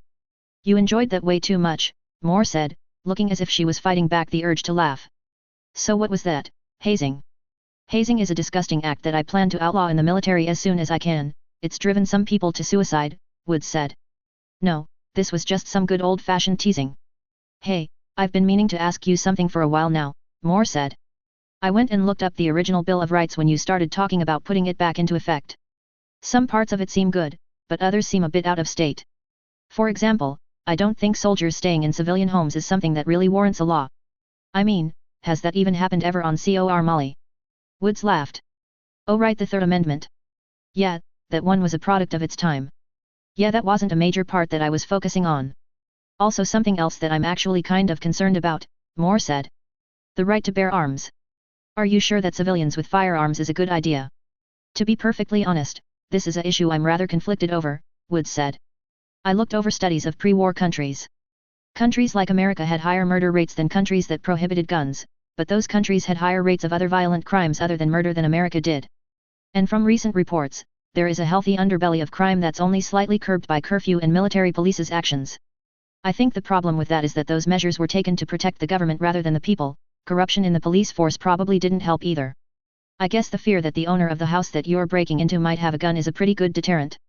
On the other hand, if you're breaking into a house and you have a gun yourself, I imagine you'd feel rather confident, she continued. So what's the plan? Moore asked. Take this very slowly, Woods said. Countries like Canada had civilians with guns but had a much lower murder rate than the pre-war America. That tells me that civilians with guns is a concept that can work if approached properly. What I'll do is make it legal to buy a gun, but in order to do so you must submit yourself to a very detailed background check, and even then it'll be pistols only. Anyone with a criminal record or any emotional or mental disorders gets turned away. Anyone owning a gun that gets diagnosed with a severe disorder that could make him a potential threat gets his gun confiscated, same if he commits a felony. This may help curb crime if we do it right, but it might cause an increase if I do it wrong. The coalition doesn't have a particularly high murder rate, Moore said. I checked. It seems to be on average with the rest of the council races. Yeah, but it took them a couple of centuries to get it right, Woods said. It was a lot higher when they were still stuck on Earth. Still, you're right. It can be done, it just has to be done right. A gun is a tool to be used for defense, it has to be treated with respect. It isn't just a toy to be played with because it looks cool. If we're slow and careful about this, I think it'll work. So, what's your plan? Get America on the right path again. Moore said. Make it like it used to be. Yeah, see, here's the thing about America, Woods said. Take out a history book, flip through the pages, and pick a time period where you can say, yeah, I want to live there. It'll be a little bit harder than you think. Do you want the time where it was a bunch of loosely United States with a pathetic economy? Or do you want the time where it went to war with itself? The time when it expanded to the west and south by killing Native Americans and Mexicans? Or the time it declared war on Spain because of misinformation in a newspaper after Spain had already met America's demands to avoid war? Or when America took its sweet time getting involved in both world wars? And after that there was the Cold War, yet I think you get my drift. Hey, Moore said. Not the greatest place to live. Yet, and let's not forget the undercurrent of racism, sexism, xenophobia, and homophobia that there is in American history. There was all that in addition to a healthy dose of religious zeal, and I'm still just scratching the surface, Woods said. Not all Americans were like that, of course, but enough of them were. Enough to make you wonder exactly why anyone called it the land of the free. I mean, the concepts were there, the potential was there, but no one ever took advantage of it. Some people tried to kickstart it, but there were so few of them that they couldn't get it done by themselves. There was a lot of bad with America, the way people back then tried to practice their customs just didn't work sometimes, Woods continued. But if we take another look at them and revise them and we learn from the mistakes that we've made in the past, I think we can make it work. It's not to say that that's the only way to live a civilized and moral life in the modern age, but a lot of people say that America was founded on a lot of ideals. She smiled. I'd like to see these ideals be more than pretty words. So would I, Madam President, Moore said. Oh please, call me Woods, she said. We've been through enough together. Call me Alice if you want to, I barely hear my first name anymore. Oh fuck you. Sam shouted from outside the office. And are you going to get out here anytime soon? She has a point, you know, Moore said, looking at Woods. I suppose she does, Woods said, getting to her feet. I'll get all of this done tonight. Sleep is for the weak after all. Walking forward, she pushed the door open and walked out of the office, Moore right behind her. Can we get over this already? Sam asked, looking at Woods. Patience, General, Woods said as the three of them walked through a metal corridor. As they did, they passed by a window with a man standing in front of it, staring out. Admiral Gallows, don't you have somewhere to be right now? Woods asked, stopping next to him. Gallows said, looking at Woods. Oh sorry. I just wanted to admire her from afar. He and Woods both looked out of the window. In front of them was a massive barren landscape, various facilities dotting the grey ground. However, not too far away was the center of the industry. A massive starship, over 3 kilometers in length, was in the middle of a giant shipyard. It was pure black, fairly rigid, and seemed to be built around a massive cannon. I thought that dreadnoughts were mainly built in orbit, Sam said. Most of the time they are, Woods said. And the majority of the construction of this one took place in orbit too. But the Goliath is a rather special ship, and I wanted to give her a proper launch service. This moon doesn't have an atmosphere, so we won't have to worry about it bringing on its MassEffect drive and blowing itself up. Looks like a giant black brick, Moore said, looking at the Goliath. She does look rather rugged, Gallows admitted, continuing to stare at the ship. But not everything is about looks. I want to get behind her and see what she can do. Damn it. Gallows gently massaged his throat with both hands. I think I'm going to get a voice coach to help get rid of that. Admiral. Nita came running down the hallway, her dark skin barely visible in the low lighting of the hallway. Come on. You've gawked at her enough. You can go on board and grope the engine if that'll make you happy, but we need to be on that ship in the next 15 minutes. Ah well, Gallows said. I trust that you're not going to be stingy when it comes to sending me off. Yup, Moore said, lifting up a bottle she was holding in one hand. Imported from France. I was saving it for a special occasion. Smashing it against that thing isn't the worst way to use it. XXXXX. So what were the French like? Taylai asked. Both she and Folker were walking along the outskirts of New Vi, one of the more heavily populated cities on Remus. Taylai had her Omni-tool out and was reading through a list of pre-war countries. Smelly, arrogant people, Folker said. Not the bravest or the brightest lot either. Built a massive line to keep us out of their territory, and didn't think about what would happen if they cut through a neutral country to get around it. It didn't take long for them to surrender either, even though I think the captain told me that they actually had enough forces to fight us off. They made good wine though, and their women were hardly the kind of thing that you turn your nose up at. But their food, dear God, they ate snails. What's a snail? Taylai asked. It's a little tiny squishy thing that moved half a kilometer an hour, more likely than not you find it crawling around in the woods, Folker said. Not the most appetizing of things. What about the British? Talai asked. Stuffed up, more than a little full of themselves, and their food was just okay. Way too greasy. But they were tough. God damn it, they were tough. I don't even know how many bombs we dropped on them, more than I care to count, and they never even tried to surrender. The Americans. Ha! Folker said. Cut off from the rest of the world, lazy, only care about themselves, and are okay with hundreds of thousands of Germans starving to death because of a British blockage, but the second a few hundred civilians die because a ship got torpedoed, they get all angry and self-righteous. Messed up priorities through and through. You know, Folker, if you don't mind me saying so, it seems kind of hypocritical to be so judgmental of other humans considering how much you defended the Geth, Talai said, a slight smirk on her face. Oh, I don't hate any of them, Folker said. I mean, I used to, but not anymore. I respect them as human beings, they're not superior or inferior to me in any way. They're people, just like Germans were, and just like the Germans, odds are they may be victims of their environment like we were. So what's with all of these stereotypes? Talai asked. Just because I don't hate them and respect them doesn't mean I don't enjoy thinking unpleasant things about them, Folker said, a slightly mischievous look on his face. Talai snorted. Sometimes you can really be, Okila. What? Folker asked. Talai's eyes widened as she pointed a finger, Folker following it. He gaped in surprise. I must be imagining things right now. Not too far away, Adam was standing in front of a few men in business suits and a floating drone, drinking from a bottle with a black tint from it. He was also naked from the waist up. Hard to believe that this stuff is tasty and good for you too, but it really is, Adam said, lowering the bottle and shrugging as he looked at the drone. So give it a shot, after all, what have you got to lose? And cut. One of the men in suits said. That was perfect, Mr. Anderson, thank you so much for your help in advertising our product. My pleasure, he said. And our agreement? Certainly, the man said. We'll begin to transfer the funds at once and deliver the shipment. Thank you again for your help. My pleasure, Adam said as the men walked away, the drone floating after them. Oh, Folker, Talai.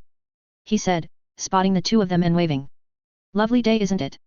It sure is, Folker said slowly, sounding unsure of how to approach the situation as he slowly walked up to Adam. Mind telling us what that was all about? Oh, those were Nuka-Cola representatives, Adam said. It seems like they're having a bit of a dip in sales among their female demographic. They don't really have any evidence to why this is happening, but they suspect that it might be women are more concerned about gaining weight. He frowned slightly. I personally don't believe me for a second, but whatever. But how did all of this happen? Talai asked, sounding hopelessly confused. Well, they wanted one of their customers to advertise the new product that they created in an attempt to win back their female demographic. Nuka-Cola Zero. I've been buying Nuka-Cola by the crate for years, and apparently my name was added to a random drawing, and when I came up, the executives took a look at me and decided that they liked what they saw. So when I came back onto the radar, they tracked me down and offered me a deal for doing a commercial. Okay, but what happened to your shirt? Folker said bluntly, pointing at Adam's bare chest. Well, like I said, they're aiming for women here and they're trying to advertise that this soda is good for you, so they wanted someone who was physically fit.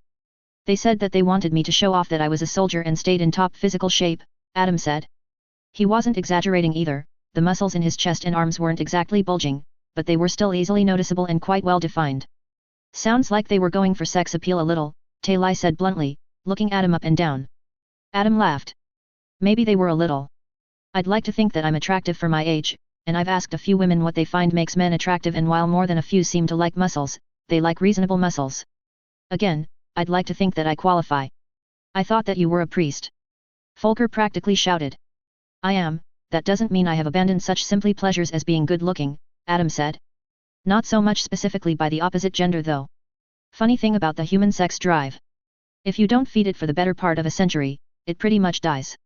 I see, Folker said as Adam picked up a white short-sleeved shirt that was slung over a nearby bench and quickly slipped it on. So, how much did you get for that? It was around 100,000 credits, he answered.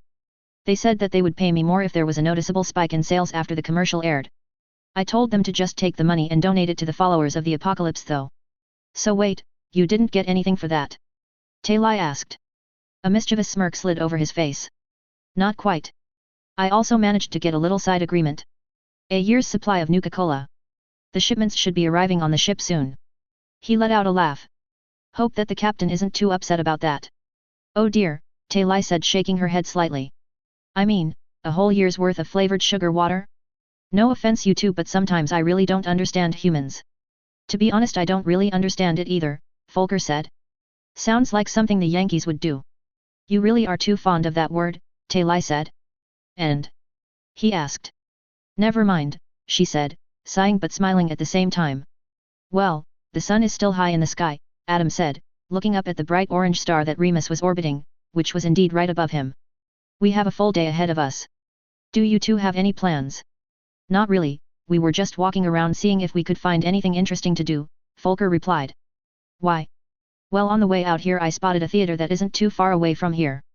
Apparently a new VID just came out a few days ago. The Wizard of Oz, Adam said. Upon hearing those words, Volker's face lit up. Really? He asked, sounding excited. The Wizard of Oz? They're still showing it. Well, technically I think it's a remake, Adam said. I don't even think that this one was made by humans. It was made by an Asari-owned company on Thesha, and while there were some non-Asari actors in it, it was mainly done with Asari. Still, it got some pretty good reviews, enough for it to be translated and exported all the way out to Coalition space. I haven't read any Coalition takes on it though, and I think it just came out today. So, want to catch it? Oh yeah. Volker said, looking practically giddy. I saw that movie when I was a kid, it was always one of my favorites. VID, Taylai corrected him. It was your favorite VID? Yeah, that reminds me, I've been meaning to ask you that, Volker asked. How come you always call movies vids? Why do you always call vids movies? Taylai asked. In fact, what's a movie? Terms change over time, Adam said. Anyway, you really liked it as a kid. Oh yeah. It was one of the best things that I ever saw. The only thing I ever loved more than that was a British book called The Hobbit. Volker smiled fondly. I'm not sure if you know about him now, but it was written by a man called J.R.R. Tolkien, and he was just a genius. He justified Britain existing as far as I'm concerned. So, are we going to go see this VID? Taylai asked, looking at Volker. Yeah, it'd be nice to see what modern technology and knowledge can do to such a classic, Volker said. All right, it was this way, Adam said, gesturing for the two of them to follow him into the urban jungle in front of them. By the way, Volker, you said that you were a fan of J.R.R. Tolkien. Yeah, why? Volker said. Well, he wrote a few more books after 1945, so odds are you haven't read them. Oh really? Volker said, looking interested. Are they any good? You could say that, Adam said. You can probably read them online for not too much. They're part of a series called The Lord of the Rings. XXXXX. Author's note, tried to fairly and equally show both sides of the argument when it comes to gun control there. I just wanted to address some of the specifics of what Woods was going to do with the Bill of Rights, and make it clear that she wasn't going to just be copy-pasting them mindlessly. I'm not trying to say that the Bill of Rights are a be-all end-all thing, I'm just saying that Woods is trying to put America on the right path, and the Bill of Rights is a good place to start. Also, something I want to talk about is that at one point a reviewer complained about me reducing both sides of American politics to straw men. To be perfectly honest, I thought it seemed like the appropriate things to do. Pre-war America in Fallout was supposed to be what happened when people got caught up in their vision of a perfect, read political extremists' vision, of an idealized America. And while everyone tried to convince themselves that the America of the 2070s was a wonderful place to live in, there was oil shortages, war, poverty, pollution, overpopulations, and really it was less of a question of if America would fall, and more of a question of when. And the reason that this happened was because of self-serving policies and the stagnation, read non-existence, of the more environmentally friendly technologies that people are working on developing today, in addition to the American government flat-out killing people to keep their delusional vision alive.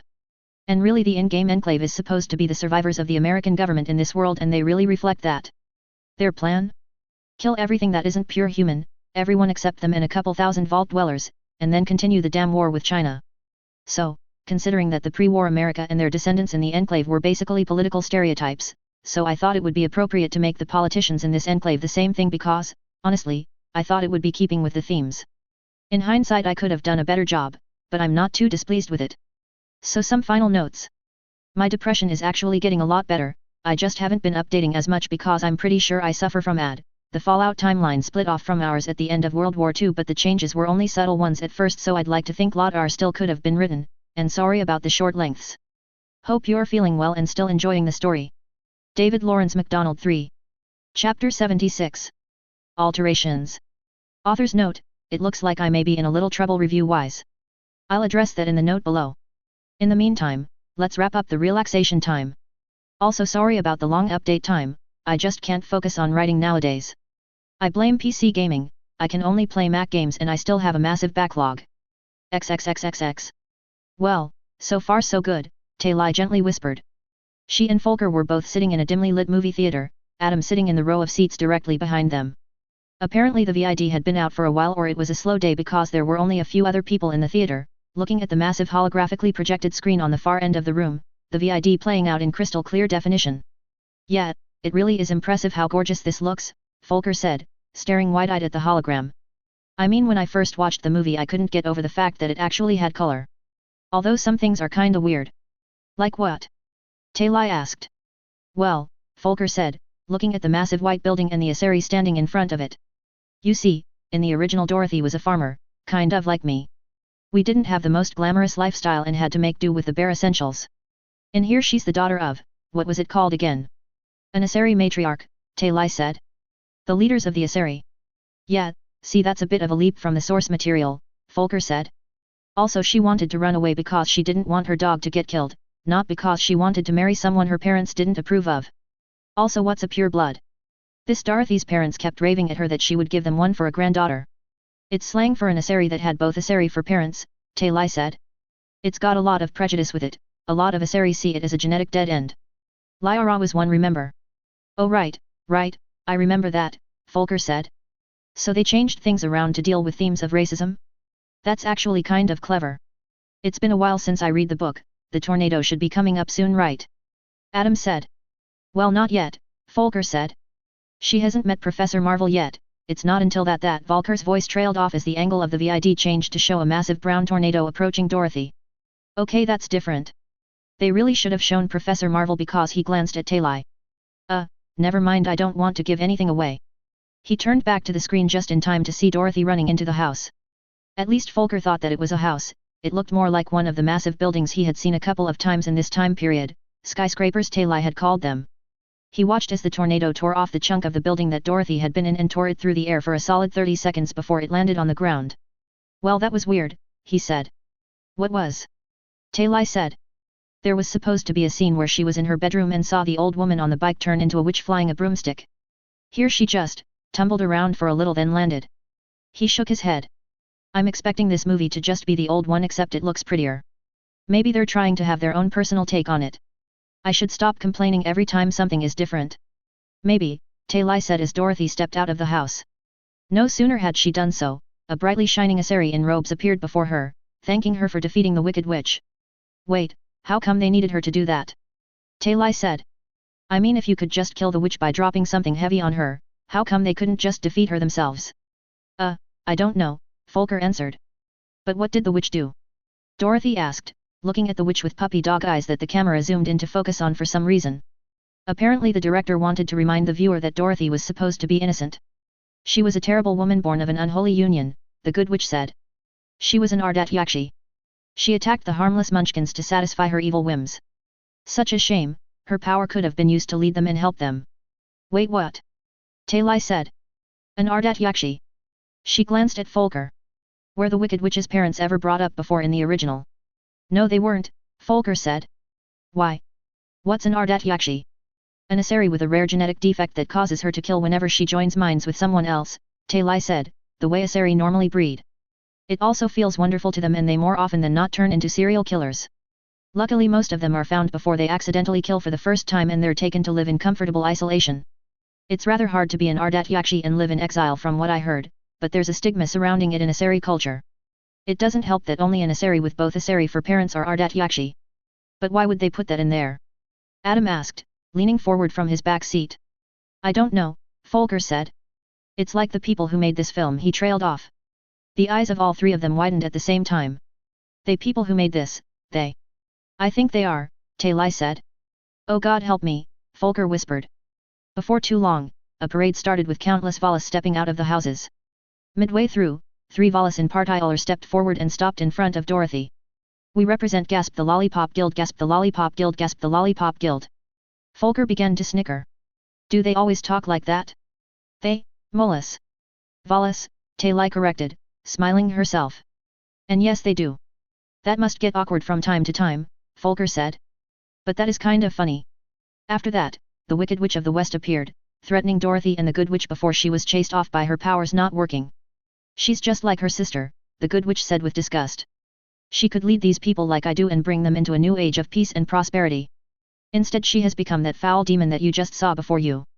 The Good Witch then sent Dorothy down the yellow brick road, where she walked for quite some time before coming across a scarecrow Turian that was limply hanging on a post at the side of the road. What are you doing up there? Dorothy asked, looking at him.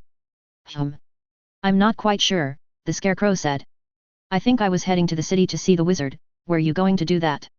Yes, I was. I need a way home, Dorothy said. Why did you stop?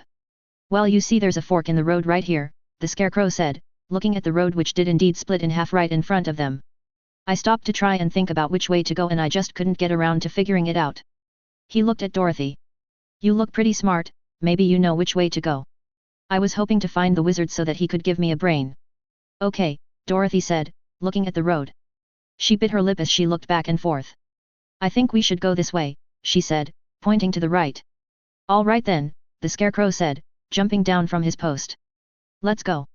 Have there been any other Turian actors so far? Talai asked, glancing at Folker. I don't think I saw any, why? He said. I don't know, it just kind of stands out. Talai said. The two of them continued for a while before eventually coming to a forest. A lone Geth was standing in the middle of it, staring blankly at a tree with a fireman's axe at its side. Excuse me, Dorothy said, approaching it. Could you tell me if we're on the right way to the city? Why are you going there? The Geth asked in a soft voice, not looking at her. Okay, who is this supposed to be? Talai asked. That's the Tin Man, Adam said. He was a man made out of metal who wanted a heart. Seemed kind of pointless though, he was always the most emotional one of the bunch. But hey, sometimes we don't realize that we had what we were looking for all along. Dorothy, stay away from him, he looks dangerous, the scarecrow said, grabbing her arm. Why? Dorothy said. What did he do? I was made to cut trees, the Geth said, its voice still soft. Day in and day out, that's what I did. Trees so that my master could make tables, burn fires, and craft tools. I was very good at it. And where is your master now? Dorothy asked. Dead, the Geth said. Just like you are now. And with that, the Geth turned and swung his axe at Dorothy. What? Folker shouted. Why is he trying to kill her? The Tin Man isn't a murderer. He's supposed to be kind and tender. He watched in disbelief as the Geth continued to swing his axe at Dorothy until eventually she responded with a blast of biotic energy that blasted him to pieces. People like that can't be trusted, the scarecrow said. And you're much smarter than me, next time let me do the fighting and you tell me what to do. I mean, what? Folker said. They just killed the Tin Man? Just like that? No explanation as to why they just took him and blasted him against a damn tree. He grumbled. Honestly.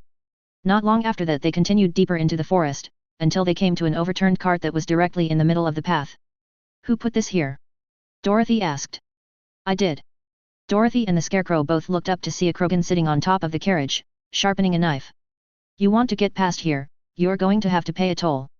And this? Talai asked. The lion, Folker said, his voice low. He's supposed to act like he's vicious, but really it's all just an act because. And what if we don't? Dorothy asked defiantly. Then you end up like those guys, the Krogan said, pointing to the side. Dorothy and the scarecrow both looked to see 12 posts right next to the road. A decapitated head had been strapped to each one of them. That does it. Folker shouted, practically leaping out of his seat. Fuck this movie. With that, he spun on his feet and stormed out of the theater, his hands tightened into fists. A moment pasted before Adam glanced at Talai. I don't think I ever heard him swear before, have you? Maybe once or twice, she said as she got to her feet and began to follow after him, Adam not far behind her. They found Folker standing right outside of the theater, a furious look on his face. How badly did they mess it up? Talai asked. Oh, you have no idea, Folker said, his voice livid. It looked like the writers only ever heard about the Wizard of Ounce. I mean, really? They killed the Tin Man? They turned the lion into a murdering thug? And now that I think about it, the scarecrow said that he should do the fighting. He wasn't a fighter.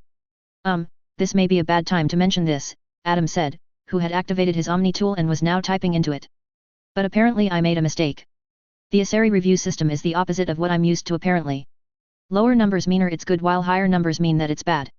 Also apparently the wizard was supposed to be a weak and cowardly Solarian who Dorothy ended up killing, and she ended up ruling Ounce as its rightful ruler. Oh god damn it, Folker said. That movie was supposed to be gentle, kind and innocent. Why shoehorn in people killing each other? It lost all of its charm. He shook his head. I wish I could show you the original.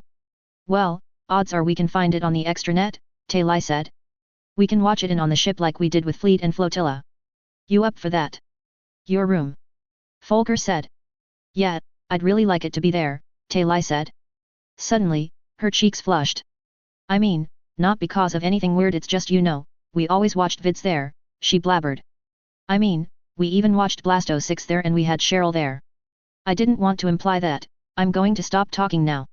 Folker chuckled. Don't worry about it. And trust me, I think you're going to like this one a lot more. XXXXX. Ah, damn it. Cornelia shouted as she attempted to pick up a chunk of steak with a fork held by her bandaged arm, only to fumble it and drop it back onto her plate. Should you really be doing that? Roger said, looking up from the hunk of bread that he had just finished buttering. I don't know if you're wired differently from us, pardon the pun, but if you need to have your arm in a sling like that then you probably shouldn't be using it. But it's prime rib. Cornelia whined. And it's been ages since I had a good cut of Brahmin. Oh good lord, let one of us hold it down for you. Nora said, looking exasperated as she set her own silverware down. No wait. Cornelia shouted. I have an idea. Flexing the fingers of her damaged arm, biotic energy flared around her fork, causing it to rise into the air before flipping over and burying itself in Cornelia's steak. Picking up her knife with her good arm, Cornelia cut off a chunk of the steak before flexing her fingers again and causing the fork to float up to her mouth, where she bit off the chunk of steak attached to the fork. After chewing and swallowing it, she let out a sigh of satisfaction. I'm a genius. You normally hold your sword in your right hand, Cheryl said, looking at Cornelia's bad arm. But you use the other one just fine. Yeah, I'm ambidextrous, Cornelia explained, taking a sip of her water. Dad gave me biotics, doing something like that was easy. I would be too if the Deathclaw had had the manners to rip off my left arm, Roger said jokingly, flexing his cybernetic arm. This earned a chuckle from the others. The four of them were all sitting around a square table laden with food in a brightly lit restaurant, wearing their civilian clothes. Roger was wearing a short-sleeve shirt and sweatpants, while Nora and Cornelia had chosen to go with the long-sleeve shirts with their sweatpants, and Cheryl was wearing a short-sleeve shirt with a skirt. Gotta say, never expected to see you in one of those, Cornelia said, grinning as she glanced at Cheryl. Cheryl blushed as she looked down at the skirt. Kelly said that she didn't have anything else for me to wear, she said softly. I don't believe her though, she was smiling too much. Aw come on. We have to act like men all the time, Cornelia said. Always wearing pants, always keeping our hair cut short or in buns, always working out, always wearing the ugliest things, you gotta let loose and let your inner woman out. I kinda like those things, Cheryl said. Well that's fair enough. I'm not saying that a woman has to be ridiculously girly. Heck, Nora has got to be the most butch woman I ever met, she probably goes into a killing frenzy every time she sees someone wearing a dress.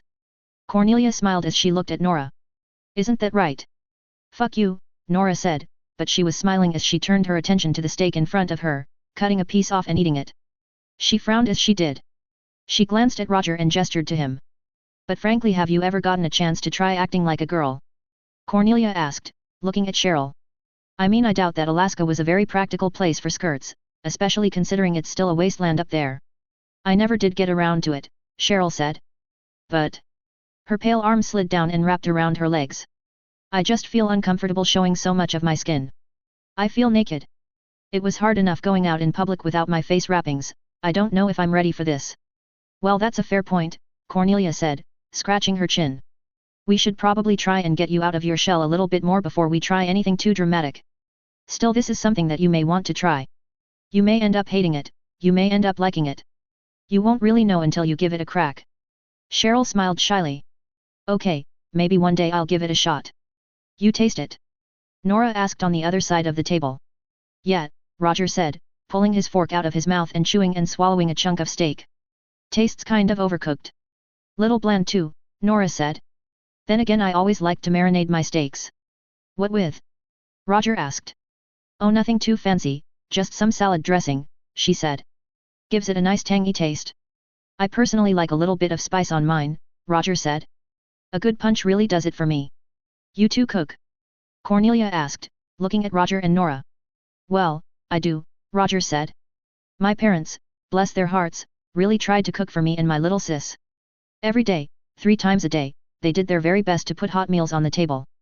But the sad truth about it is that, well, they really fucking blew at it.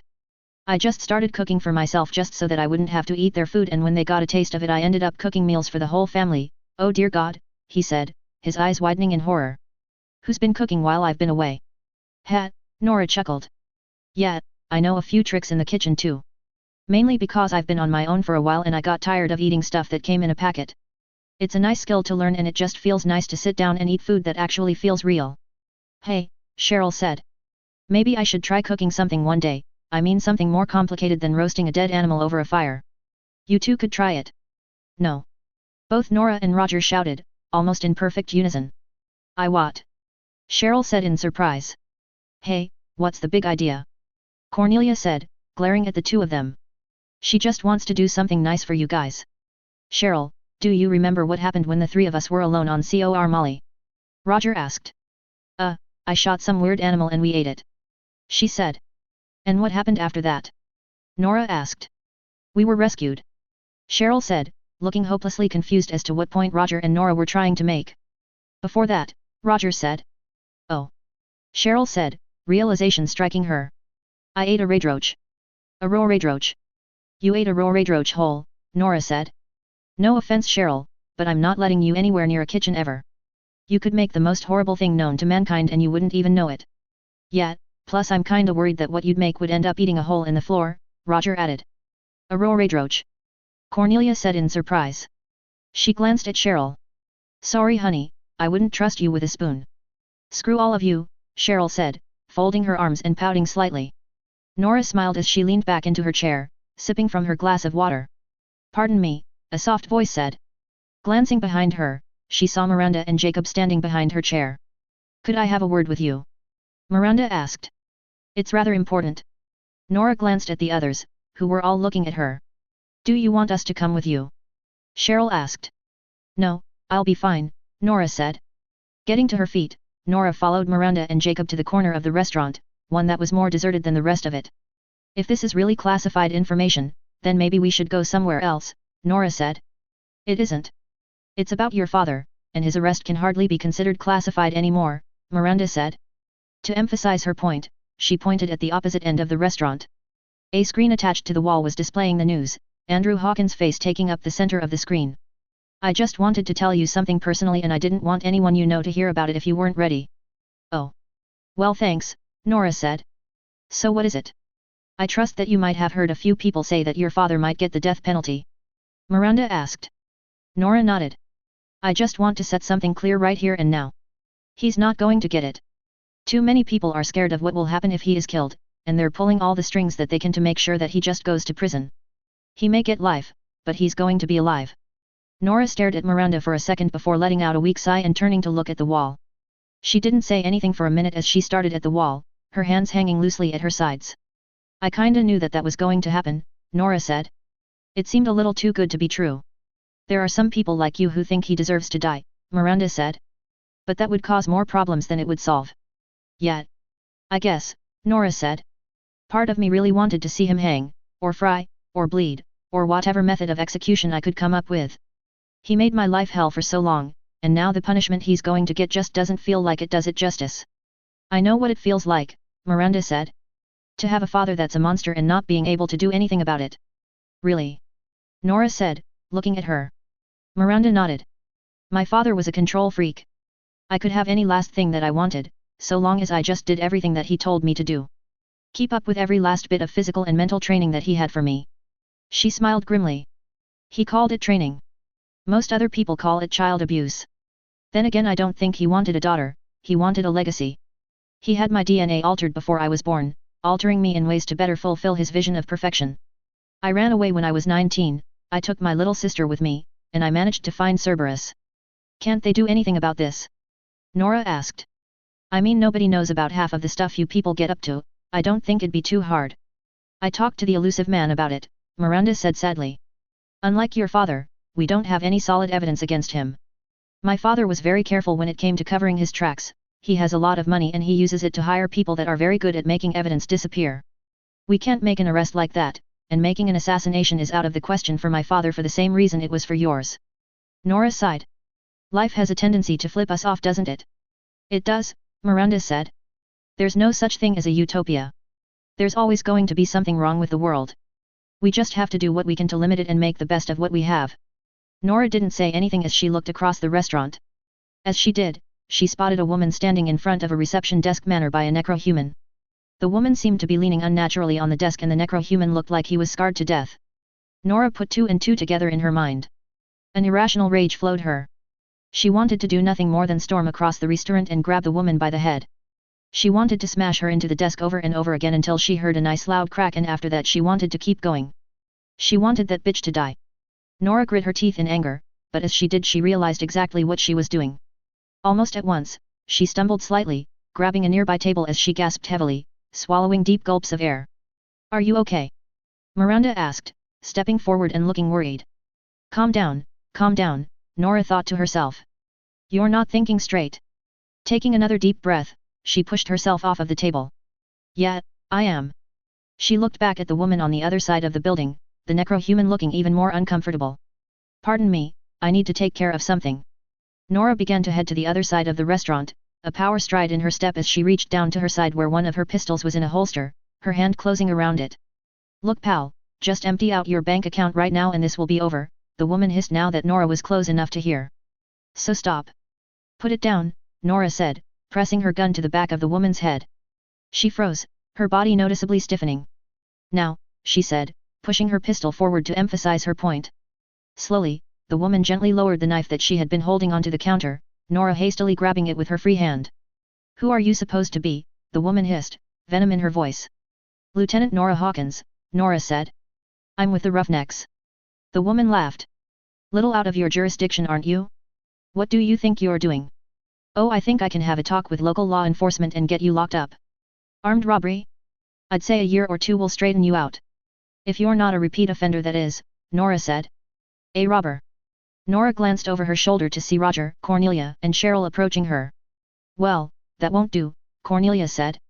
Hey Cheryl, you got any rope from your grappling hook with you? Where would I put it? Cheryl asked icily, gesturing to her skirt. Whoops, Cornelia said. I got some, the necro-human said, reaching under his country and pulling out a coil of rope. We sometimes have to tie things down in the kitchen. Some of the furniture there is rickety and we've been having trouble fixing it. Right, Cheryl said, taking the rope and forcing the woman's hands behind her back, tying them together. Well then, I know the captain of the local garrison around here, Cornelia said, grabbing the woman and starting to drag her outside. I'll make sure that she ends up in a cell where she belongs, she said, pulling the woman out of the restaurant.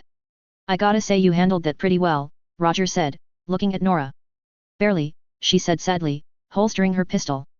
Are you all right, sir? She asked, looking at the necro-human. Yes, pardon me, I need to go sit down, he said, turning and walking through a nearby door into the kitchen. What do you mean by that? Roger asked. I wanted to smash her skull, Nora said. Christ, what's wrong with me? Hey, you fought the urge, Cheryl said. That's the important thing. But she was cut off as Roger's metal hand covered her mouth. Just shut up, he said. What you did was impressive and mature. End of story. He's right, you know, Cheryl said. Grabbing Roger's hand, she gently pushed it away, blushing slightly. Thank you, she whispered. Cheryl smiled. XXXXX. Rex sighed as he tilted back his head and downed a bottle of ring coal, chugging it in one go. Lowered his head, he took a step back and threw the now empty bottle through the air before reaching down to his side and drawing his pistol, aiming it at the flying bottle. He paused for a second, lining up a shot with the bottle as it continued to arc through the air before pulling the trigger. The bullet tore through the bottle, shattering it into pieces. So that's where you went. Rex idly turned his head around to see Garrus and Lyra approaching him. He was standing in the outskirts of the city, a metal crate with a few more bottles on it not that far away from him. What? He asked simply, picking up another bottle of ring coal that was lying on a nearby crate and draining it before throwing it into the air and aiming his gun again. We just wanted to check up on you, Lyra said. I mean, we're going to be launching an attack on Tuchanka in a few days. Rex chuckled as he pulled the trigger on his pistol again, blasting the mid-air bottle. I appreciate the gesture, but there's really nothing to talk about. Grabbing a third bottle, he downed it with a single gulp before throwing it into the air. We're gonna attack, I'm gonna find Reeve, I'm gonna blow his head off with a shotgun and then I'm gonna go home. He fired a third shot and broke the bottle right at the neck. But he's your brother, isn't he? Lyra said. Don't you at least want to talk about it? Not really, Rex said. He was always an asshole and now he's going to get our entire race killed if someone doesn't do something to stop him. It sucks, but it's pretty obvious what I need to do and there's really no point spending time getting all worked up over this. Didn't I tell you all of this already? Something like it, Lyra said, but Lyra, stop, Gurus said. He's not interested. If he doesn't think we need to discuss the matter, forcing it on him is only going to annoy him. Right in one Vakarian, Rex said. Aw damn it, he said, looking to the side to see that he was out of ring coal. That was the last of it that I had, and I doubt any place on this planet sells it. Can't sell a drink to a species that'll be on the ground before they're done with the first class. He shook his head. It's amazing really. Humans are so aggressive but they're just so soft.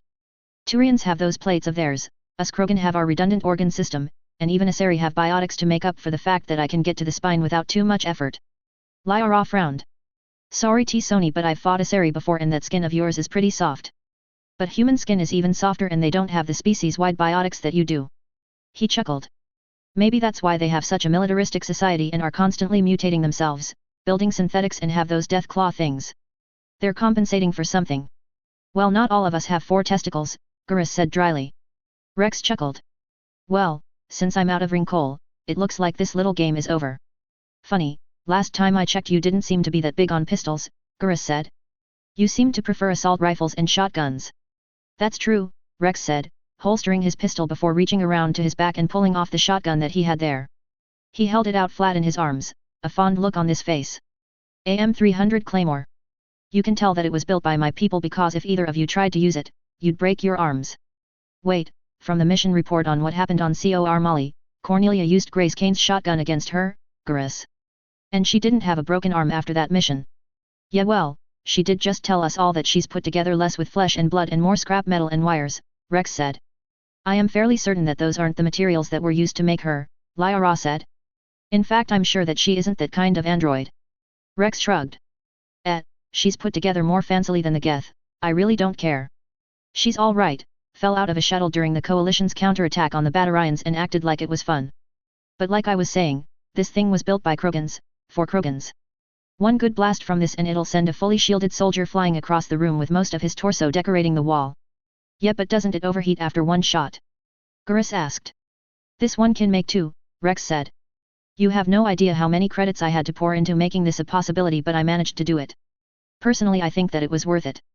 I've had this gun for years now and it's never let me down. Of course I like to keep a rifle too, he said, pointing to the other weapon he had on his back. Gets a lot more range than the shotgun does, even if it doesn't have the same stopping power. They make a nice balance. And the pistol? Gurus said. It's just a backup weapon, Rex said. You never know, sometimes something happens to your good guns and you need something to fall back on. And pistols are okay in a pinch but I would never really use one as my main weapon. They just don't have enough punch. He glanced at Lyra, a smile spreading across his face. Then again I know some people who seem to have a problem using more useful guns, so I guess that justifies their existence. Lyra blushed a light blue. What's that supposed to mean? She asked, folding her chest defensively.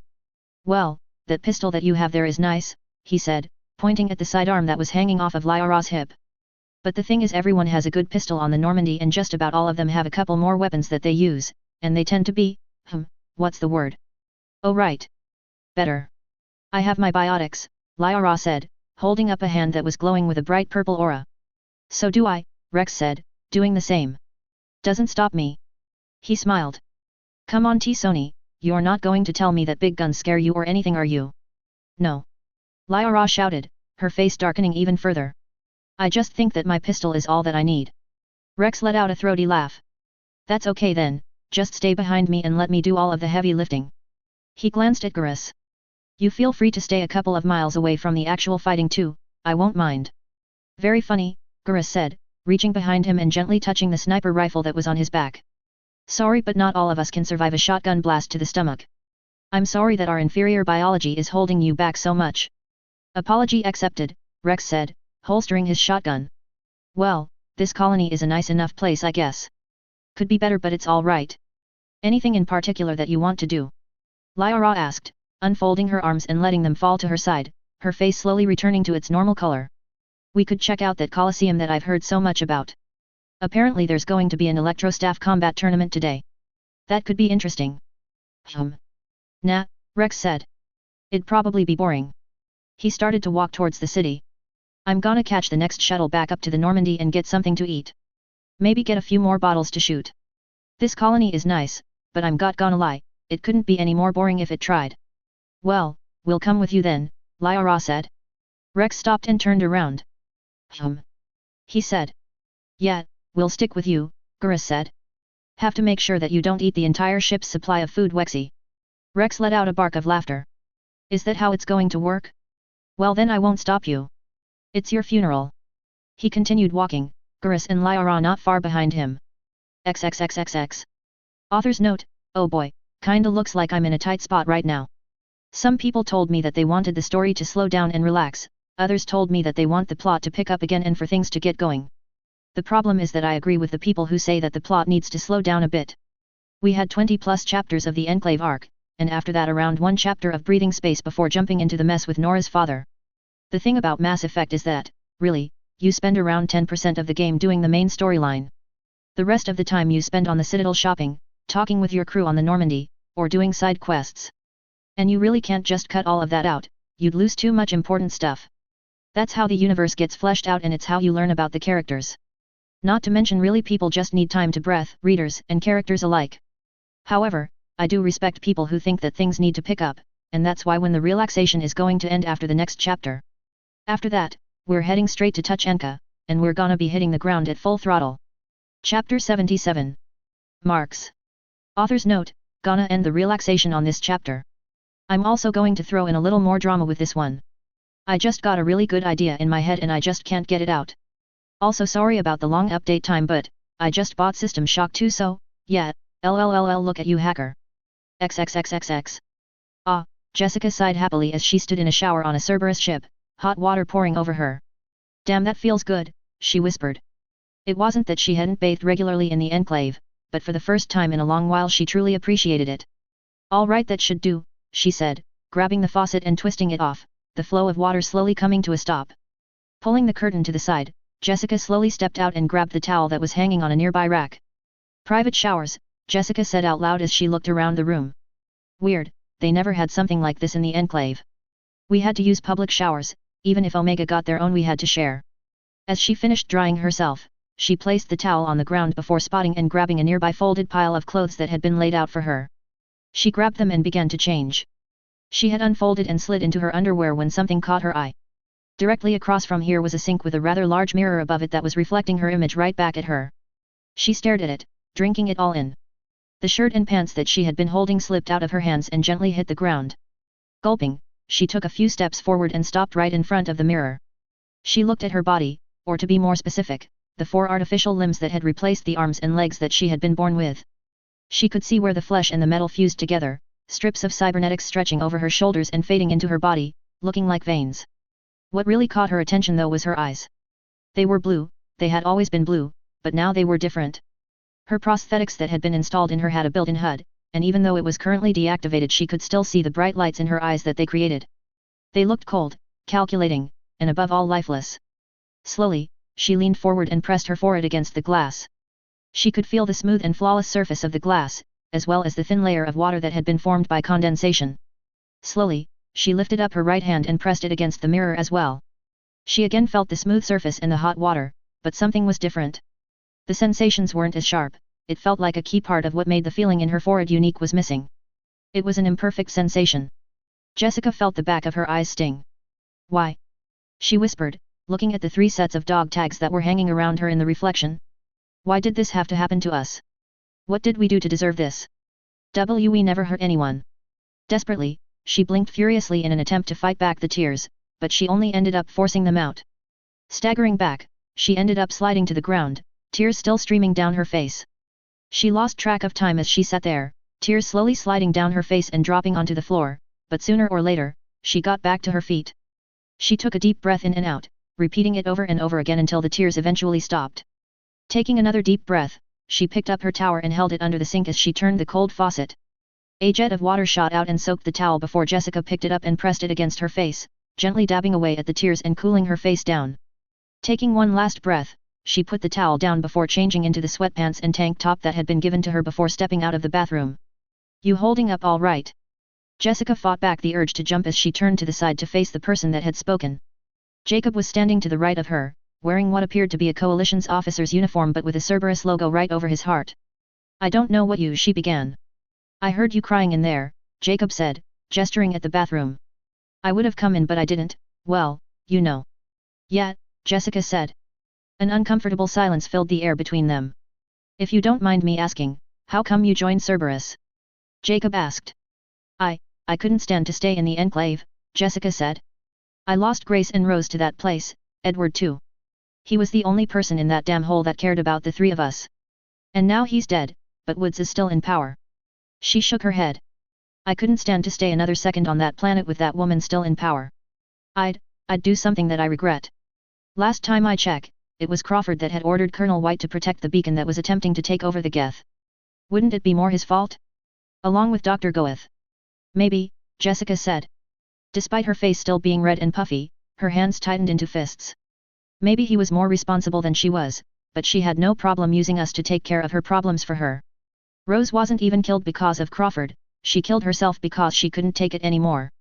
Because people like Woods and everyone before her had just used her like the puppet. That's what we were to her, pawns. So why join up with Cerberus? Jacob asked. Isn't it more of the same of what you had to deal with in the Enclave? Not exactly, Jessica said. I mean if I wanted to leave the Enclave, what would I have to do?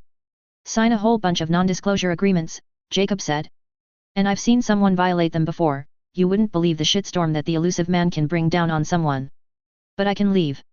Jessica said. It's actually an option. It is, Jacob said. It's an option that's easier said than done, but it is an option. That's one reason. Plus it seems like Cerberus does a lot more good than the Enclave. I mean not too long ago we helped bring in someone who sold thousands of people into slavery. It felt a lot better than killing rebels by the dozens, Jessica said softly. And as much as I don't want to admit it, I've got cybernetics and training that most people in the galaxy can only dream of. I can't just let it all go to waste. I can make a difference with it, make it so that other people don't suffer like I do. So what was that all about then? Jacob asked. These implants are useful, Jessica said, reaching to her side with her right hand and grabbing her left arm. But that doesn't mean that they feel right. They don't feel normal, they feel fake. Jessica looked rather frustrated with herself. I can't explain it, but it feels like my body has been violated. And that was the fourth time I said feel in that sentence, she said lamely. It's not easy being an amputee, Jacob said, looking at Jessica with sympathy in her voice. If you want to take some time off to get some therapy sessions, I'm sure that no one would blame you. Cerberus operatives are well compensated, the elusive man would get you the very best and there would always be a spot open for you when you are ready to come back. It's not just that, Jessica said. Woods pushed Rose and Grace too far, but it's my fault that they're dead. Hey, don't say that, Jacob said. I know that you had to fight Grace back on Cor Molly, but it was self-defense, if you didn't. Not that, Jessica said. When the Enclave bought us from the Batarians, Rose and Grace were terrified. Grace was always just a shy little bookworm and Rose had tried to fight her way out with the Batarians and they broke one of her legs to take the fight out of her. They needed me to be strong for them, I had to hold out for them. For a while I did an okay job, they threw just about everything that they could at us to break us but somehow I managed to hold on, and because they knew that I hadn't broken, neither had Grace and Rose. Then, Goeth took me to his table, Jessica whispered, tears forming in her eyes again. I thought I was going to get another beating or maybe electrocuted. Instead he took out a bone saw and Christ, he cut my arm off then and there. She squeezed her artificial arm even more tightly. No painkillers, I was still conscious. It hurt more than anything I had ever felt. Even more than when he jammed in the replacement. That's when I blacked out. When I woke up, he just looked at me and smiled. He had domed something to stop the bleeding, but he told me that if I kept resisting he would do the rest of my implants that way. And he would do my eyes next. What happened after that? Jacob asked. I broke, Jessica said sadly, a few tears sliding down her face. I couldn't go through that again. I did whatever they told me to do, whatever training exercise that they wanted me to do. I stopped looking at my sisters, I stopped talking to them, and everything became a blur after that. From what I heard you basically retreated into yourself. Not uncommon for someone who's experienced extreme trauma, Jacob said, putting a comforting hand on her shoulder. Considering everything that you went through, I can't blame you. No one can. Human beings can only take so much pressure before they break, and from the sounds of it you held out longer than most would. But they died because of me. Jessica said. Grace hated me for giving up on her. Sometimes things happen that are beyond our control, Jacob said. Sometimes we just need to accept that we're things that we couldn't do anything about. If we hold on to them forever, they'll destroy us. He let out a heavy sigh. You've probably been out of the loop for a while. What do you know about the conflicts between the Batarian hegemony and the coalition? Edward told me about it. Slavers kept making raids on coalition territory until the Blitz and the coalition launch a counterattack, Jessica answered, wiping at her eyes. That's the public story, Jacob said. What most people don't know is that Cerberus had made dozens of raids on slaver headquarters and warehouses before the slaver thread proved big enough of a problem to get the main military involved. Most of them weren't funded by the government like the slavers and the Blitz were. He shook his head before continuing. I lead one of those raids. Really? Jessica said, wiping away her tears. What happened? It was on an independently funded Asari colony in the Terminus systems far enough away from coalition space that they weren't too concerned about our soldiers showing up, but apparently close enough for slavers to sell there. Apparently it was on the brink of Batarian space, so sometimes Batarians who didn't want to pay the legal fees on slaves went to buy them on the black market there. He let out a bitter laugh. They have no problem with buying slaves, but they can't stand paying taxes. Priorities. Was it legal to sell slaves on that planet? Jessica asked. No. But apparently the slavers paid the local governor enough money to look in the other direction. Slavery is a profitable business after all. Even though it was just a small outpost that they were hiding out in the wilderness, they were raking in the credits. Cerberus managed to get the location of the base, so they sent me in with about 7 other men, Jacob continued. It was tricky, we didn't have any jurisdiction on the planet and we didn't want the Batarians to know that we were coming, so we had to sneak our weapons and armor on board a public transport in pieces, but once we landed on the colony we managed to slip out of the city and put our gear back together. After that it was a day's march into the wilderness beyond the colony's outer limits. It was supposed to be a quick hit-and-run mission, fit the facility, kill the slavers, rescue any slaves that they had, get out. What happened? Jessica asked. Jacob sighed. Someone must have tipped them off or they were extremely paranoid. The perimeter of the base had been mined. One kid, Corporal Alan Smith, stepped right on one. There wasn't any warning, no click or beep. 1 second he was creeping through the woods, the next the ground underneath him exploded. Jacob took his hand off of Jessica as he took a step back, wearily rubbing his forehead. Damn thing made a lot of noise, got the attention of the guards. They started shooting at us from the facility and we got into cover and returned fire. I managed to drag Alan out of harm's way, but both of his legs had been blown off. He was losing blood fast. I tried to stop the bleeding with some Medigel, but he wasn't just bleeding from his legs, he had shrapnel buried in his chest too. I wasn't fast enough, he died in 30 seconds. He was crying the whole time, saying that he didn't want to die. And I couldn't do anything to help him. He let out another sigh. I don't think I'm ever going to forget that day. What happened with the base? Jessica asked. One of my men had a rocket launcher and we were able to use that to take the wind out of their sails. But 3 more men died before we were able to finish them off and get the slaves they had taken out. So, my first mission as a Cerberus commander, and I came back with a 50% casualty rate. And the twisted part? There was nothing I could have done to save Alan, or any of the other 3 people who died. That mine killed him and put the Batarians on alert, a mine I had no way of knowing was there. This is just as comforting as it is unnerving, but sometimes people die because of things beyond our control. Jacob looked at Jessica. Do you understand what I'm trying to get at? I think so, Jessica said, smiling weakly. Okay, good, Jacob said. Come on, you should get something to eat. Okay, she said as Jacob started to heat to the mess hall. Oh, and Jacob? Thank you. Jacob smiled as she started to follow him. XXXXX. So does that thing have any special functions? Joker was sitting in the cockpit of the Normandy while EDI sat in the seat next to him, both of them working on recalibrating the thrusters. I beg your pardon, Lieutenant Morrow. EDI asked, looking at him. I mean, that thing was designed for assassination, does it have any special gizmos? A taser concealed in the palm of your arm? A slot in the back of your leg for a gun? A self-destruct sequence? Joker asked. Or are the good looks and tacky visor all you got? No, Lieutenant Morrow, if this unit possessed a taser I would have used it on you by now. Now cease communications before I file a sexual harassment report with the captain. It would be most unfortunate if she made you her bitch, EDI said. Joker blinked. Was that a joke? Yes. Did you find it humorous? EDI asked, curiosity on her face. I'd say a 7.5 out of 10, Joker said. It's a pretty good place to start it, but there's a little room for improvement. My studies indicate that humans seem to find the slang that officially refers to a female dog quite humorous when used in jokes to indicate a position of inferiority, I said. As suck, I added it to the joke. Joker chuckled. Yeah. A well-placed swear can make a joke a lot funnier. So, what's with the sudden interest in jokes anyway? I received advice from Legion that I should continue to ask questions in order to help develop my sentience. I have been curious about humor for a long time, most likely a side effect of working closely with you, I said. Ah well, that's sweet, I think, Joker said. I suppose that you could say that I am experimenting, I said. Crude humor was the first subject that caught my eye when I analyzed the extranet. After that I believe I will move on to sarcastic humor, then satire, and most likely parody after that. But for the moment I would like to focus on crude humor. Lieutenant, you practice humor regularly, could you provide an example for me to analyze? Oh geez, Joker said. Well, don't tell anyone else that I said this, but have you ever heard the one about the Pope and the crossword? Pardon me. Both EDI and Joker turned to see the airlock sliding open, Admiral Marcus stepping through. Considering that this ship will be playing a pivotal role in the upcoming invasion, I was thinking that I should run a quick inspection of it. I was also hoping that I could have a word with Captain Shepard.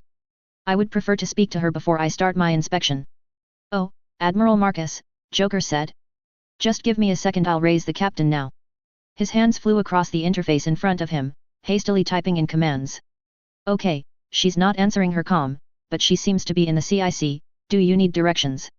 I am familiar with the design of this ship, thank you Lieutenant, Marcus said politely. Hey, I'm supposed to be off duty right now anyway, Joker said. Is there any chance that you can give me some overtime for hard work, Admiral? Maybe a few medals for going above and beyond the call of duty? I mean seriously, EDI was supposed to do this all by herself, but here I am helping her like a good soldier. She'd be nowhere without me. I would like to remind you that with the strength that this unit is capable of and the nature of Verlick syndrome, I would only need 3 fingers to break your kneecaps, Lieutenant, EDI said dryly. 3. Joker said. Yeesh EDI, you're going soft on me. Marcus chuckled softly. I'll consider your offer, Lieutenant, until then I must be going. Joker nodded as Marcus made his way deeper into the starship. I do believe that is what is referred to as gallows humor, also known as black humor or dark humor, EDI said. Did I use it appropriately? Yup, I'd say so, Joker said. Could have been a bit smoother, but I have to say that you're catching on pretty fast. I must say I think I do prefer a more dry sense of humor personally, EDI said. Something about it simply feels appealing. Well, I think you and I are gonna get along just fine then, Joker said. I am glad to hear so, Jeff, EDI said. Now then, what were you saying about the Pope and a crossword? Marcus made his way past the galactic map and was about to pass through the door heading to the CIC when the elevator door opened. For the last time, Fox, I don't know what all that Nuka-Cola is doing in the cargo bay, Karen said as he and Fox stepped out. Maybe the captain knows. Perhaps, Fox said. It seems rather odd. I hope that no one spent more money than they could afford to. He slowly trailed off as he spotted Marcus, all 3 of them stopping where they stood. A smile spread across his face. Ah, old friend, it's been a while. Karen, Fox, Marcus said, a small smile flitting across his face as he folded his arms. I heard that you had another adventure with the Enclave. Yeah, we did, and here's the sweet thing, they remembered us, Karen said. They called us the Yellow Demon and the Black Devil. Wasn't the Black Devil the nickname of a German fighter pilot in the Second World War? Marcus asked. Karen paused for a moment before letting out an exasperated groan. Guess asking the Enclave to be creative with coming up with original names was a little too much, hey? He glanced at Fox. Any chance that Yellow Demon was a racial slur used to refer to the Emperor of Japan? Not that I know of, Marcus said. Also, did they happen to say anything about me? I do not recall them doing so, Fox said.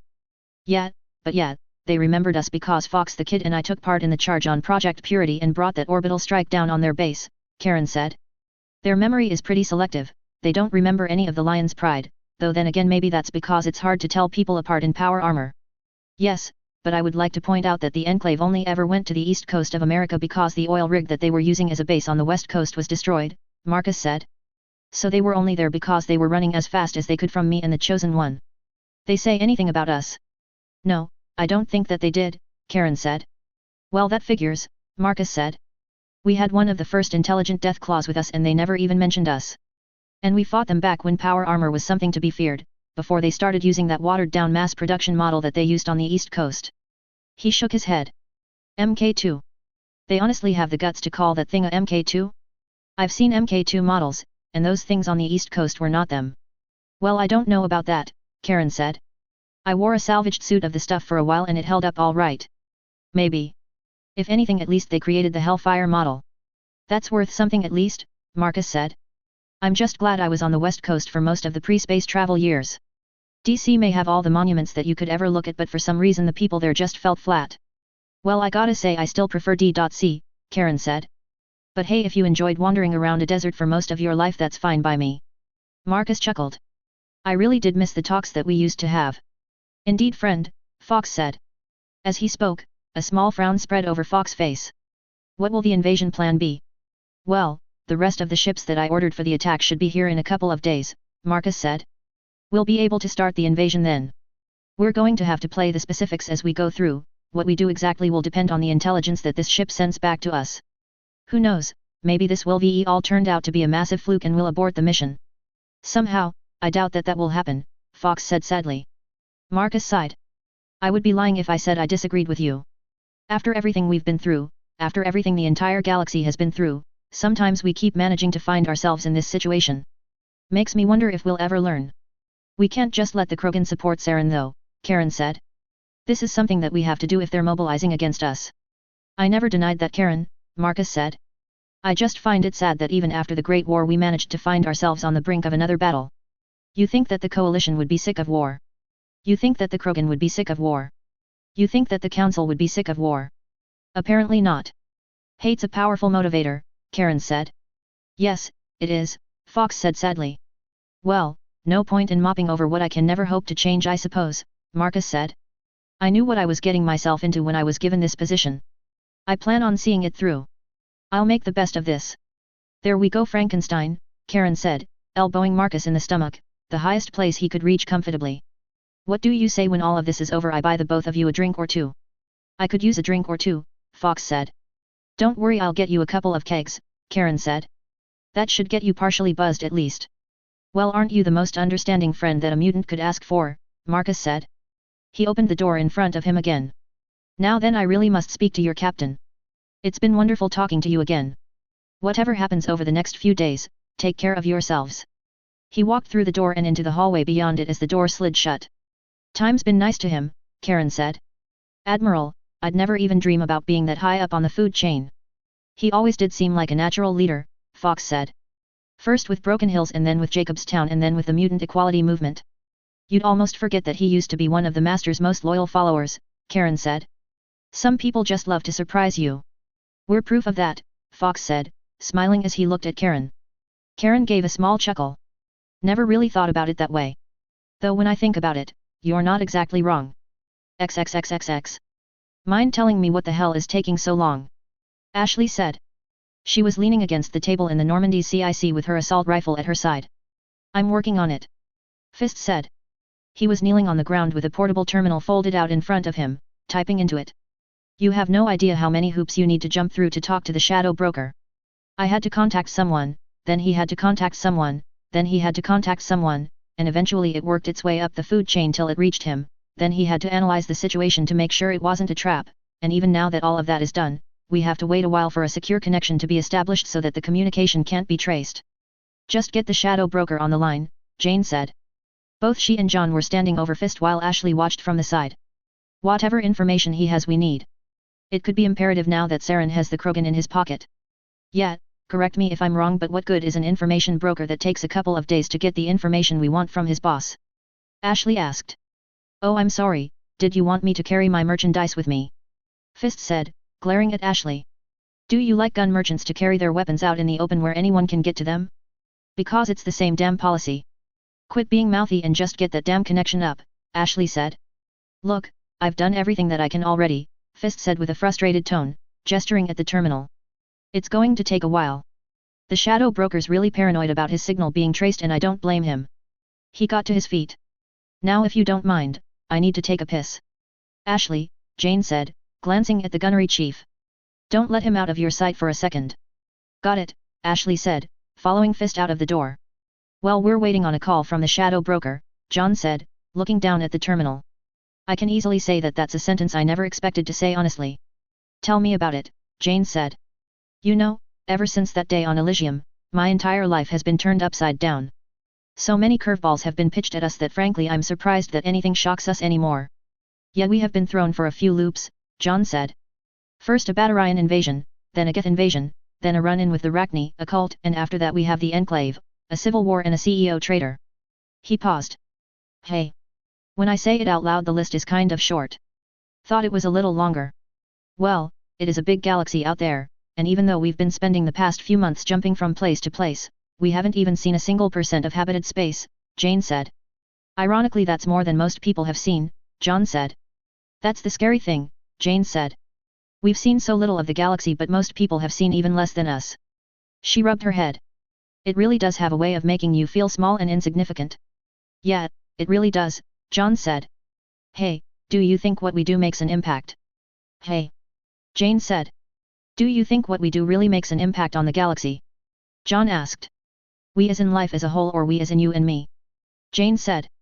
Well, everyone on this ship, John said. Well I suppose we've done quite a bit, Jane said. Yeah I'd say we've changed things a lot. I can't say for certain just yet but I'd like to think that they've been for the better. I really hope so. Why do you ask anyway? I don't know, random thing that just popped into my head, John said. Maybe it has something to do with the fact that I don't think I've ever used my honorary Spectre status to help us in our chase with Saren. We've mainly stayed away from Council territory, and even on Novaria it didn't help us at all. He chuckled weakly. Makes me wonder if it was just a formality that the Council gave me to look nice. Maybe, Jane said. It wouldn't surprise me if that was the truth. Great, John said. His smile seemed to be sagging a little. Something wrong? Jane asked. It's just, I don't feel like I've been particularly useful on this mission, John said. I feel like I've just kind of been there and that everyone else resolved every problem that we ran into without my help. Oh don't say that, Jane said. You may not get a medal for single-handedly killing 100 men but you did what I needed you to do. You played your part. You led the teams that went after the beacon and that detached the facility on Novaria. And both those missions ended with the protein beacon being destroyed and Roger losing a leg, John said sadly. The beacon may have been destroyed but you were able to secure evidence that proved Saren guilty, Jane said. And Roger may have lost a leg on Novaria, but if you hadn't been down there to pull him out of that tunnel he would have died on that planet. You saved his life from one of the greatest threats that this galaxy has ever known. But You're an excellent soldier and an excellent lieutenant commander, now stop it for the love of God, Jane said. I don't have to bitch slap you do I? She said, smiling weakly. John gave a small chuckle. Taking a step forward, he wrapped his arms around his sister.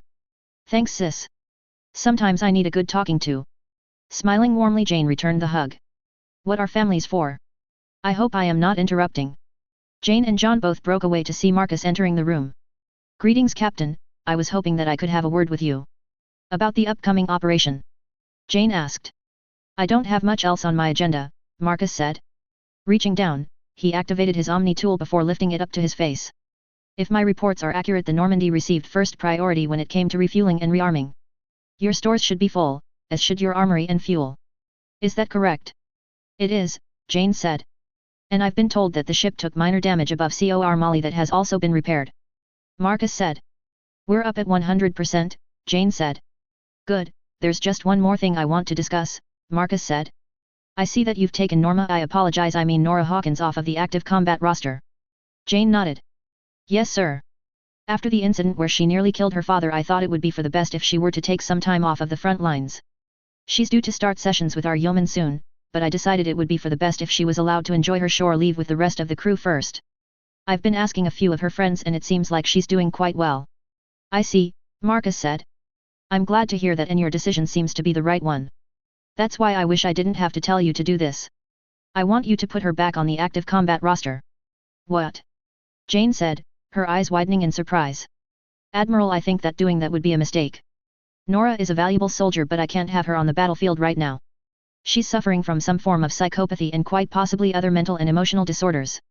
She doesn't need a gun in her hand, she needs to be diagnosed and treated. I'm sorry Captain, I take no pleasure in doing this to her but if we end up invading Tuchanka the Normandy will need to launch a surprise attack on them. And since we can't bombard the planet from orbit without opening up windows for orbital bombardment from all sides, something we need to avoid at all costs, we need your men on the ground. I'm sorry but I need Nora Hawkins on the ground, just like I need every last soldier on this ship on the ground. If you need every last person that you can get then transfer Nora off of the ship and get someone to replace her, Jane said. There's millions of soldiers on Remus at all times, even more now that you're ordering soldiers in. One of them can take her place. I would like nothing more than to do that, but over the years studies have shown that replacing a single soldier in a tight unit has had disastrous effects on the unit's ability to operate as a whole. What's more, the Normandy is a one-of-a-kind ship and no other soldier in the coalition has experience with the stealth insertions that you and your men have performed. I'm sorry, Captain. Are you sure that there's no way around this? Jane asked, looking around the room hopelessly. I'm afraid not, Marcus said. But this battle could change the course of history. I can't afford to show special attention. Come on, Jane, John said in a comforting voice. Nora's a tough girl, she'll get through it. She got stabbed in the chest back on Cor Molly and was walking around again in no time. I hope so, Jane said. Good. Now then, I do believe that the Shadow Broker's informant is still on this ship. Where is he? Right here, Admiral, Ashley said, right behind Fist as the two of them walked back into the CIC. You know, you didn't have to watch me while I was pissing, Fist said, glaring at Ashley. Less whining, more you getting the Shadow Broker on the phone, Ashley said, gesturing at the terminal. Wait, Fist said, looking at Marcus. You're a coalition big shot, right, Frankenstein? Hey! Ashley shouted, looking furious. Show a little goddamn respect.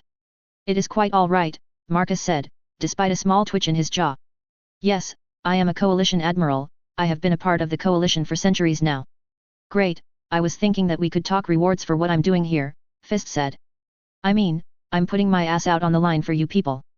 I'm taking a big risk putting you in contact with the broker, he might think I'm squealing to you. He's had his own people killed over less, so I'm gonna want something to make this worth my time. What do you want? Marcus asked, his eyes narrowing. Money? A position in the military? A luxurious home with a year's pass to the local brothel? We're getting somewhere, Fist said.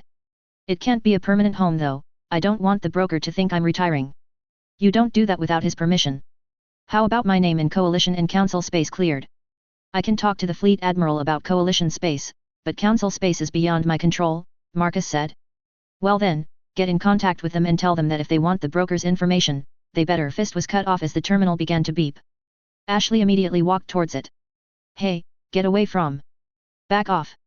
Ashley shouted, aiming her rifle at it. Captain!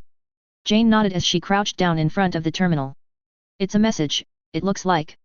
Jane's eyes widened as she read the message. One of our agents managed to infiltrate Saren's group.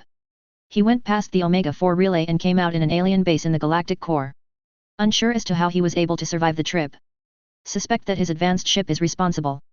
Also have evidence that he is working on a cure for the genophage. Considering the recent mobilization of the Krogan tribes on Tuchanka, he will deliver it to them soon. More information in the attached data packet. XXXXX. Author's note, well, fun time is over. Dujangka's right around the corner. Also because I never got around to it, my thoughts on the E3 consoles. Xbox One/Spone/Xbox 180, Microsoft completely lost their minds. Throwing all this stuff around that is dumb from a consumer perspective, and a greedy company perspective. They backtracked by I'm hesitant to trust them now. No real good exclusives, even I'm getting tired of all the Halo. Also don't like the required Kinect. PS4, looks interesting, used games, no DRM. Have to pay for online which sucks, but I hear PSN has a lot of good features that make it worth it. Heck, with free games every month I'd be making a profit. Exclusives look decent, especially Second Son and Killzone. May get Destiny for it too. WIIU, kinda iffy, but games like X and Smash Brothers and Pikmin look good. Don't want to buy one but will probably drop by my friend's house who has one. Also one reminder.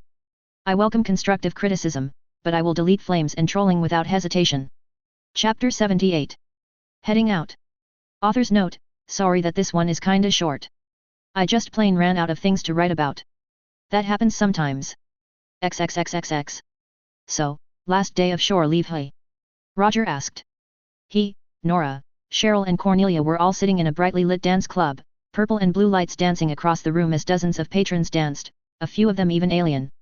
Yup, Cornelia said, the captain said that she wanted us back on the ship in 2 hours. I feel bad about going back into the fray so early. She flexed her arm, but on the bright side it really feels good to have 10 fingers to use again.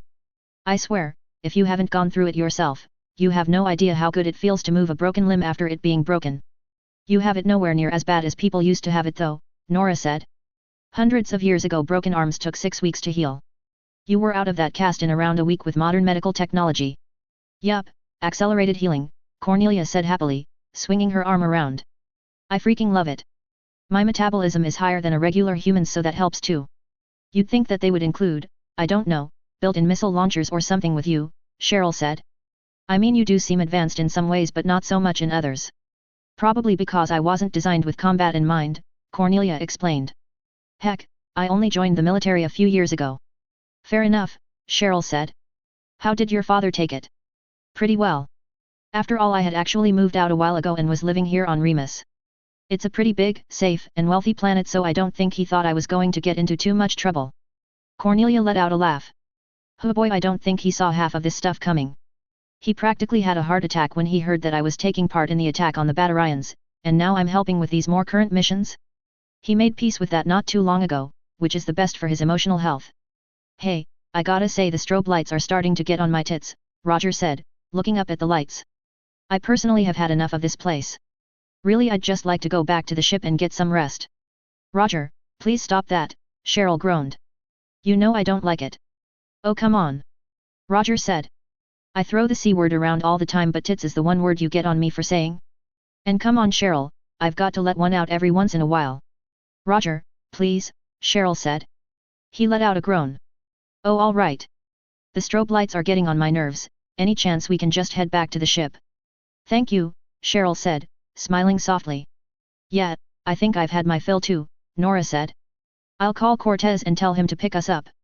You do that, Roger said, looking at the glass of brown whiskey in front of him. Didn't think I'd only be having one of these things. Well, better finish it off. He grabbed the glass and began to lift it up to his lips. As he did though, the voices of the customers at the table behind him began to speak. So, how are you guys holding up? A man's voice said. Roger froze, his glass inches away from his lips. I'm okay I think, a woman said.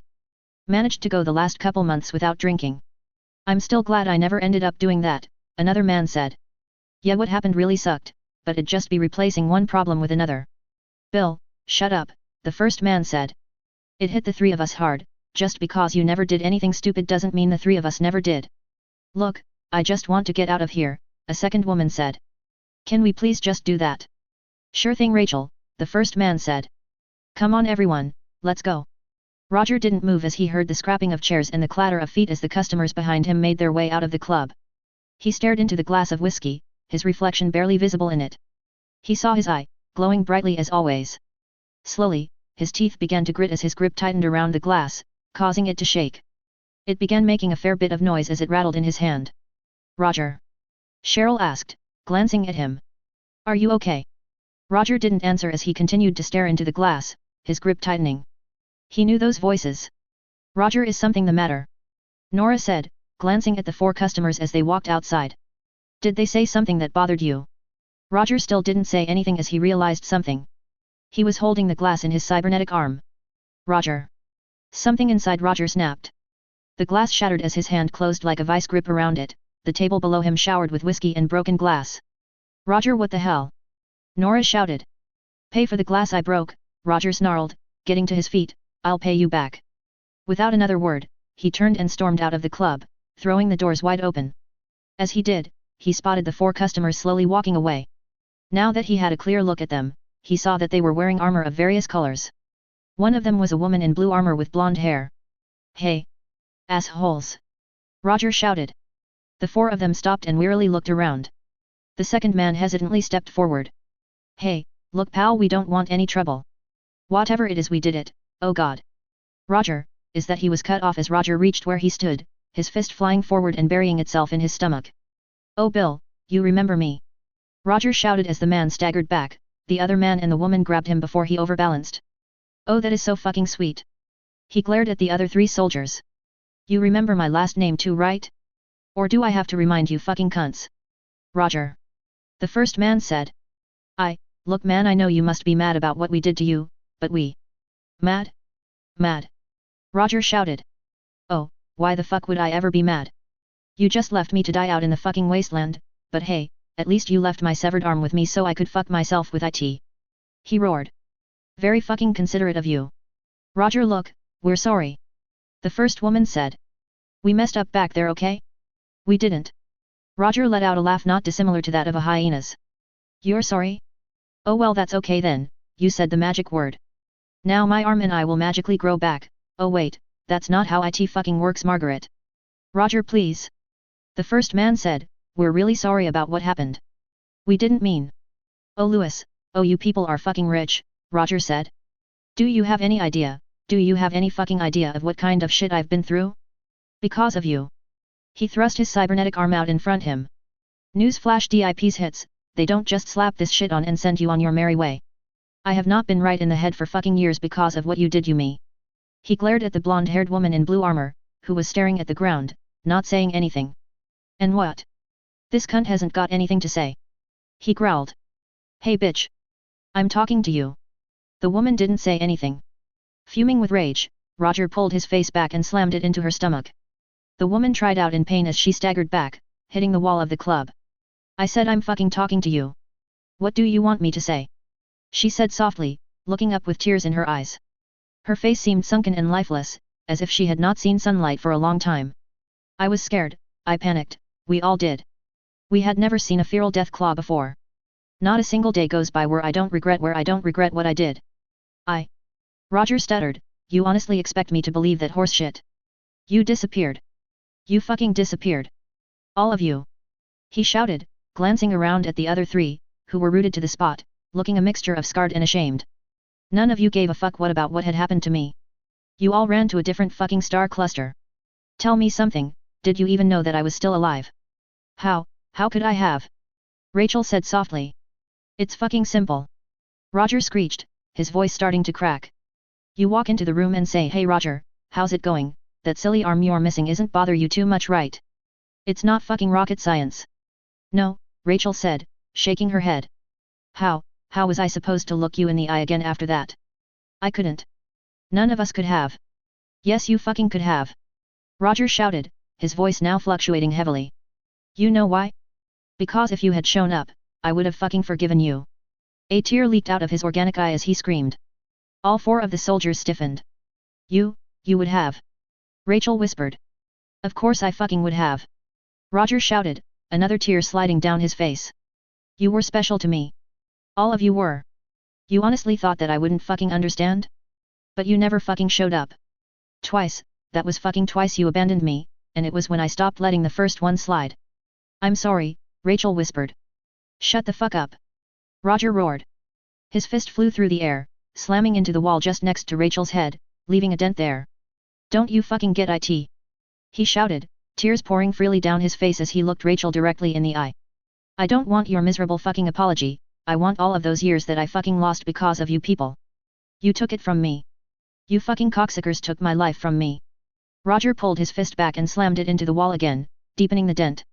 Rachel didn't react at all to the fist that was narrowly missing her, looking up at Roger with tears of her own streaming down her face. Roger, I am so sorry. I know I can never make things right between us, but I am so sorry. Shut up. Roger said, his voice halfway between a roar and a sob, punching the wall next to Rachel again. Shut up. Shut up. Shut up. Shut up, shut up. He screeched, punching the wall over and over again with each sentence, his blows becoming weaker with each one. He pulled back for one more, when he felt a powerful hand close around his arm. Roger, that's enough. Turning around, he saw Nora, Cheryl, and Cornelia standing behind him. Nora was the one holding his arm, Cheryl was looking at him with what appeared to be sadness in her eyes, and Cornelia was holding her hands over her mouth in shock. I just, Roger said, tears still pouring down his face. I know, Nora said, understanding in her voice. She glanced behind herself. Cornelia, please, just take him back to the Normandy. Right, Cornelia said, walking up to Roger. Come on, let's get out of her. Slowly, she led him away. Nora sighed as she looked at Rachel and the other soldiers. You know, I'd like to think I've gotten time to know him. He's a decent person, but he's been through a lot. Look, we're going to have to get beyond this, it'll be better for both of you. We're going to need contact information. Right, Rachel said, activating her Omni tool. Look, please tell him he means a lot to me. Things are over between, I know that, but, please just tell him. Nora nodded. I will. The three of us have been through a lot together, Cheryl said. We understand. I want to make things right between us, Rachel said. Nora nodded. So do we. For both of you. XXXXX. Rana took in a deep shaky breath as she reviewed the datapad in front of her. Is everything in order? She said. For the 5th time, yes, a Solarian said. The two of them were standing in the cargo bay to a Geth ship, the Solarian surrounded by medical equipment and terminals, typing viciously into one. The cure is finalized. I've double-checked and triple-checked it. The cure redirects the genophage onto harmless junk DNA once the cure is introduced into the Krogan's bloodstream. Then how come you had to bring her along? Rana asked, gesturing at a pod on the far side of the room. Inside was a Krogan female wearing a dark blue robe that covered everything with the exception of her eyes. They were closed for the moment. She was just one of your test subjects, Malin. What do you need her for? You don't understand, Malin snapped. The genophage was a highly complicated weapon designed with the resources and funding of the entire council behind it. They didn't want any Krogan with a basic understanding of biology to be able to cure it, so they made it a very complex weapon with countless safeguards in it. It took me years to create a cure, but because of the nature of the chemicals it burnt itself out when I tried to store it. But when it is introduced into the bloodstream of a Krogan, it stabilizes, it lasts. I can even modify it without harm. He took a deep breath. I had to inject my prototype cures into Krogan females like her and then modify it till I got it right. It took months for me to get it right, and I killed just nearly every one of them. He looked at the sleeping Krogan. She's the only one who survived. She is the cure.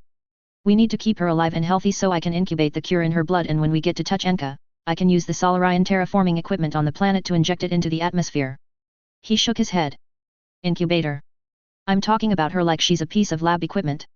I hope this works. Everything I've done, it needs to work. I know, Rana said.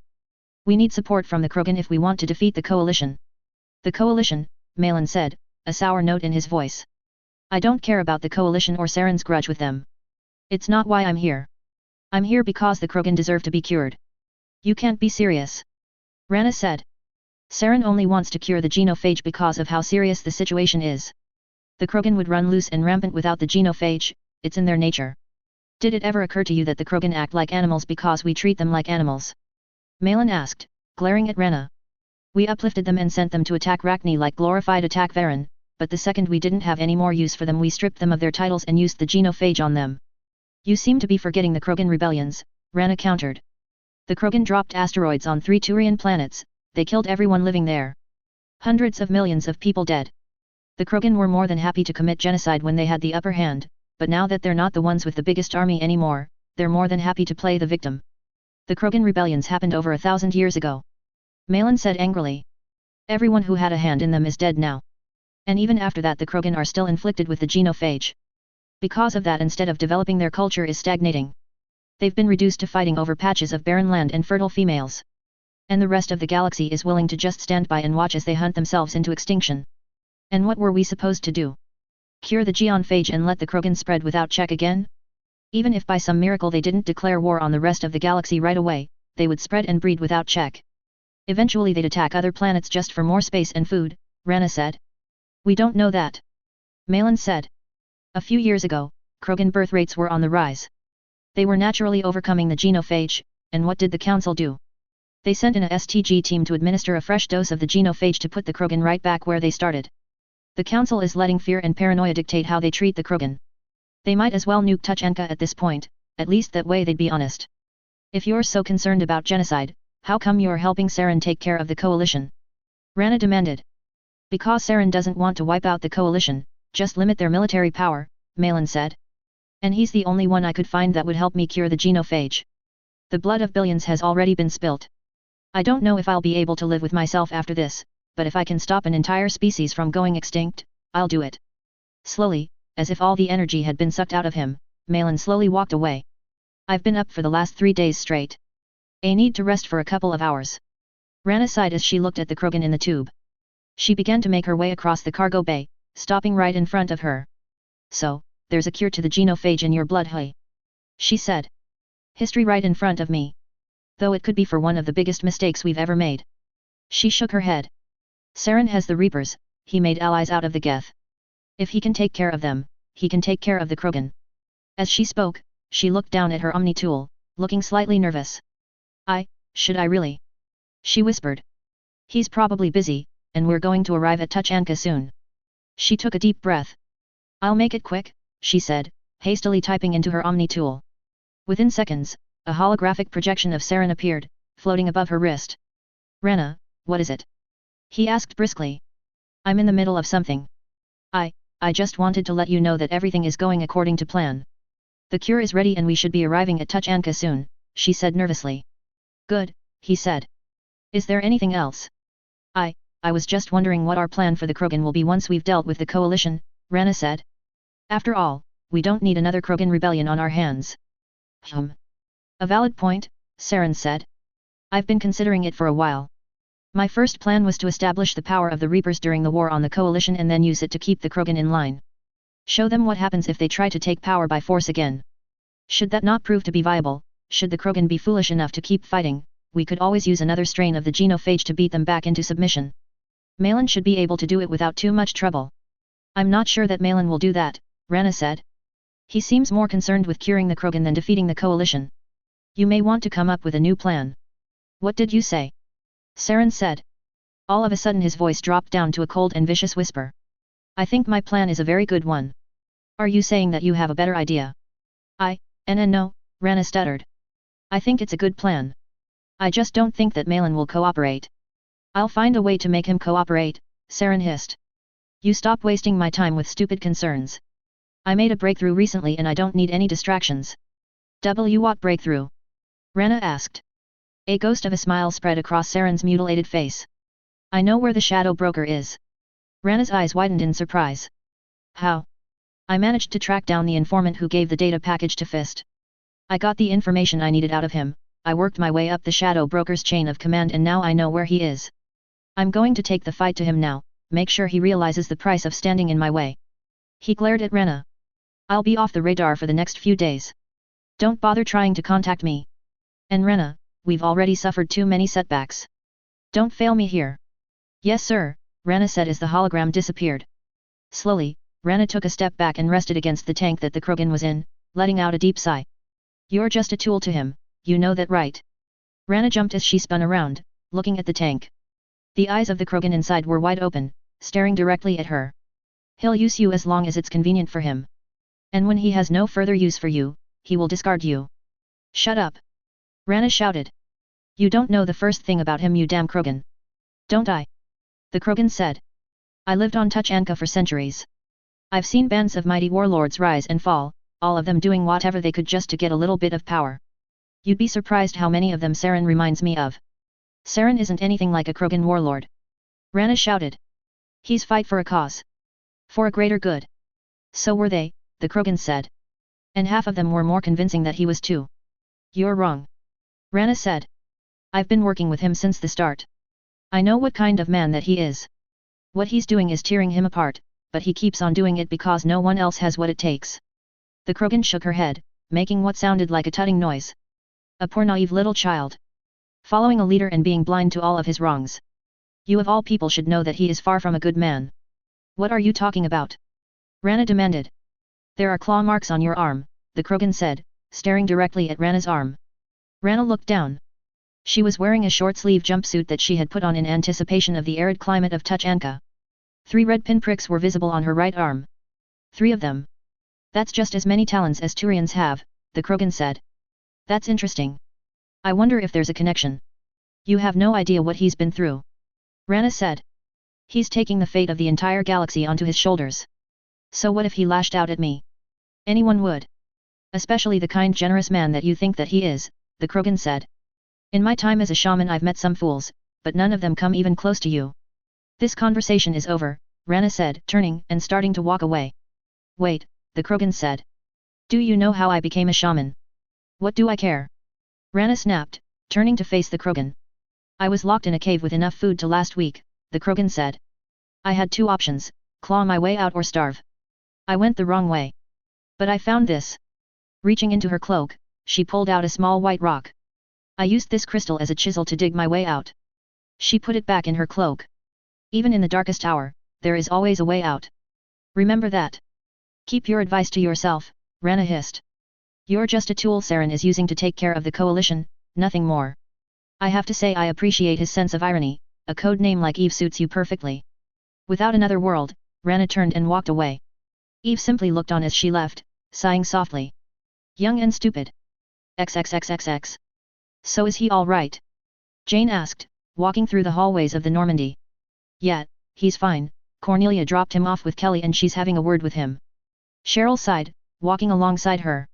First Nora has the breakdown with her father and now Roger does this. How long until I snap? Shepard glanced at Cheryl. What's that supposed to mean? Cheryl shook her head. Roger, Nora, and I have been spending a lot of time together since COR Molly and we could all stand to be in better positions. I was neglected for the first few decades of my life because of the color of my skin, Roger was left to die by people he thought had his back and developed major trust issues, and Nora had her brother murdered and the people who did it got off without a hitch for years. The three of us? We're a mess. We're, team damaged goods. The three of you have been through a lot, there's no getting around that, Jane said, stepping through a door and onto the main deck near the galactic map before stopping and looking at Cheryl. Just about everyone on this ship has a bit of a burden to carry. She glanced around. I never told anyone this, but John was pretty shaken up after Novaria. Cheryl blinked. Why? He felt responsible for what had happened to Roger. He thought that it was his fault that Roger lost his leg down there, Jane said. Oh come on. Cheryl said. That's not fair. Sometimes things happen that no one can predict. How was anyone supposed to know that the Rachni got into the air vents? I know, that's what I told him, Jane said. And then there's the business with the cult on Demeter and what Adam ended up doing to them, and everything that Folker went through before we even met him. Fox and Karen both saw the horrors of the post-war world before the coalition was established, Fox being locked in the same cell for decades. And now, we're heading off to kill Rex's brother. She shook her head. Cheryl, I think we're all a little broken inside. She smiled weakly. But I think we're going to be okay. I hope so, Cheryl said. As she spoke, she glanced over her shoulder. If you don't mind I'd rather go check up on him. Nora's probably there already and that's pretty much the end of what happened down there. Jane nodded. So, she's going to try and get in touch with him after this mission. Keyword being try, Cheryl said. It might not go that well, I've only seen him that angry a couple of times before. Anyway, can I go? Jane said. I need to have a word with Admiral Marcus anyway. Thank you Captain, Cheryl said, turning and sprinting back towards the elevator. To think the three of them wanted to kill each other a few months ago, Jane said, turning and walking towards the cockpit. Turning left at the open airlock, she walked through and stepped into the hangar bay of space station orbiting Remus. Admiral, she said, spotting the bright green metahuman and saluting him. She noticed that John was already standing next to him, along with Miranda and a Solarian with a rather unusual skin color. A strange mixture of red and white. Captain, Marcus said as Jane approached. I would like to introduce you to Professor Morden Solis. He was one of the volunteers on General Vita's fleet, a former STG operative. He's done work with the genophage in the past, it would most likely be for the best to have him on this mission. Pleasure to meet you Professor, Jane said. Likewise, Morden said. Looking forward to working together. Many possibilities. Never been on a coalition ship. Wonder what it contains. Metahumans? Death claws? Synthetics? So many unfamiliar variables. Jane said, looking between Marcus and Miranda. I'll be more than willing to give you a tour of the ship Professor, but I'm going to need EDI to keep an eye on you. The coalition doesn't want anyone getting their hands on our technology. Understandable. Normandy advanced ship. Multiple applications for war. Espionage. However, EDI. Morden said. EDI is the Normandy's artificial intelligence, Jane said. She assists the crew in operating the ship, plays an important role in cyber warfare, and recently she acquired a body that allows her to assist us in the field. Interesting. Multiple potential applications for technology. Infiltration, medical assistance, possibly acting, Morden said. I'm sure she'll be more than happy to talk to you, Jane said. I want you to take Morden on board, Marcus said. He'll be on the ground, but not with your men. You'll be taking Miranda and a small team of Cerberus operatives on board too. They will form a separate ground team from yours, allowing you to cover more ground and hopefully do more damage. You've worked well with us in the past Captain, Miranda said, nodding at Shepard. I hope that this will work out as well as it did with Hawkins. Yes, heard reports about arrests, Morden said, making a tutting noise. Terrible circumstances. Glad they are resolved. So, what is your experience with the genophage? Jane asked. Morden paused for a fraction of a second before answering. Studied long-term effects on Krogan people and biological makeup. Rest classified by STG. I'm not sure sir, Jane said, looking at Marcus. Putting so much faith in someone we don't know that much about seems rather risky. I received a recommendation personally from General Vitas, Marcus said. As well as another STG operative, Morton's former commanding officer. Major Kirahi I think it was. Ah, received promotion, Morton said, smiling slightly. Good. Effective soldier, bright commander. Too wordy though, said too many speeches. Like to talk about holding the line still, got results. My research has nothing but the best to say about him. Received several decorations and is still in active service, Marcus said. Now then, I want to go over the specifics of the mission. Marcus shifted uncomfortably. I am not quite certain how to put this but, I have received direct orders from Fleet Admiral Hackett regarding the new information that we received from the Shadow Broker. You are to destroy the genophage cure. Sir. Jane said. Are you sure that that is what we really should be doing? I can see the problem with the Krogan supporting Saren, but I have a Krogan on my ship. He's talked about the lows that the genophage has forced his race to. If a cure has been developed, maybe it would be for the best for it to be used. Captain, I understand your concern. The genophage is a cause discomfort for many, but at the end of the day it is still a necessary evil, Miranda said. Not all Krogan are evil, but violence and conquest is a massive part of their culture. Erdnot has proven that by uniting the entire planet of Tuchanka. They pose a massive threat, even with their birth rate limited. If the current birth rate of the Krogan was on par with what it was before the rebellions, we might very well be overrun. But isn't Reeve supporting Saren specifically because of the genophage? Jane said. For all we know the Krogan would never be in this position if they hadn't been afflicted. Morton shook his head. Too many variables to know for sure. Resentment passed down through generations, possible revenge schemes, selfishness contrasts with selflessness. Impossible to predict outcome, fate uncertain. Besides, we have our relationship with the Council to worry about, Marcus said. They still aren't happy with us over what we did with the Rachni. Going off on our own and curing the genophage would be a very good way to earn their wraith. He sighed. I'm not happy about it either, Captain, but General Vitt has just got the same orders as us. The Council has made their decision on the matter. I know what it feels like to be oppressed, but the genophage is a direct result of a war that we had nothing to do with. The Krogan still fall under Council jurisdiction. In reality, it really isn't any of our business. Christ, John whispered, biting his lip. Apologizes for emotional discomfort, Morton said. Understand that situation is not simple. Save Krogan or save Galaxy.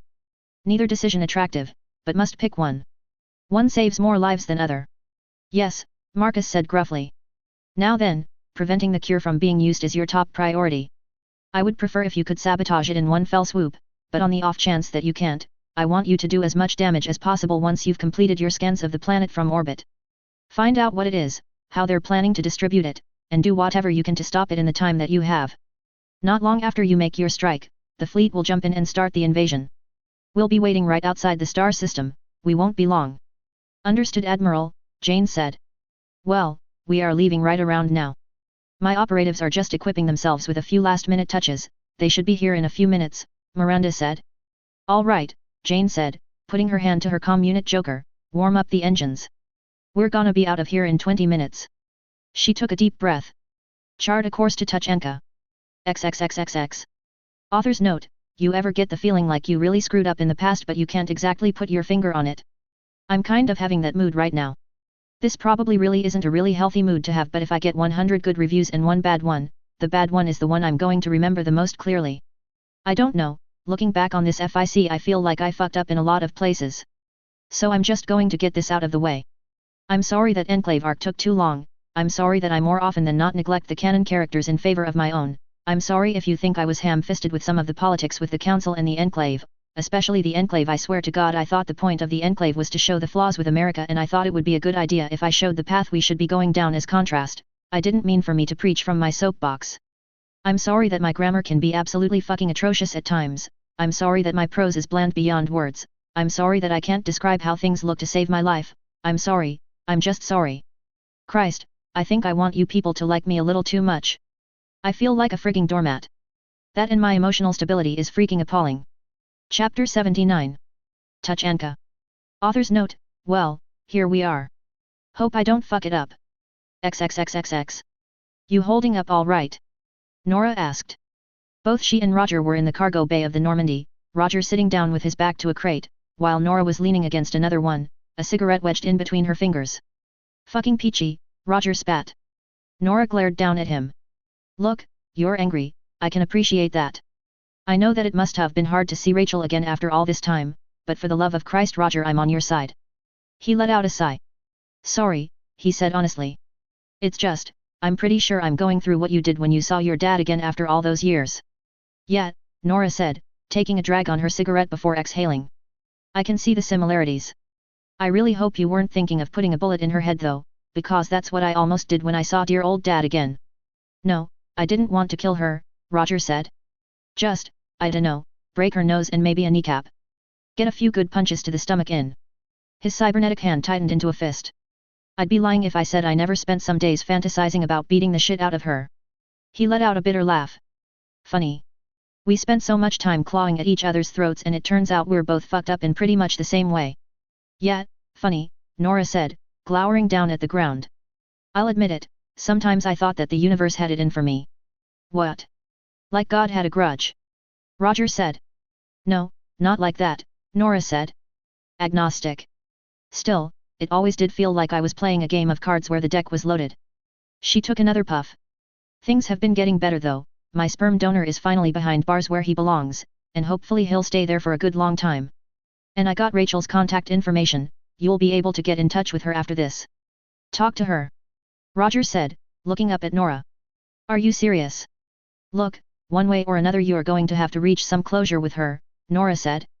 Either get back together with her, decide you just want to be friends, or scream at her and call her a cunt and get it out of your system.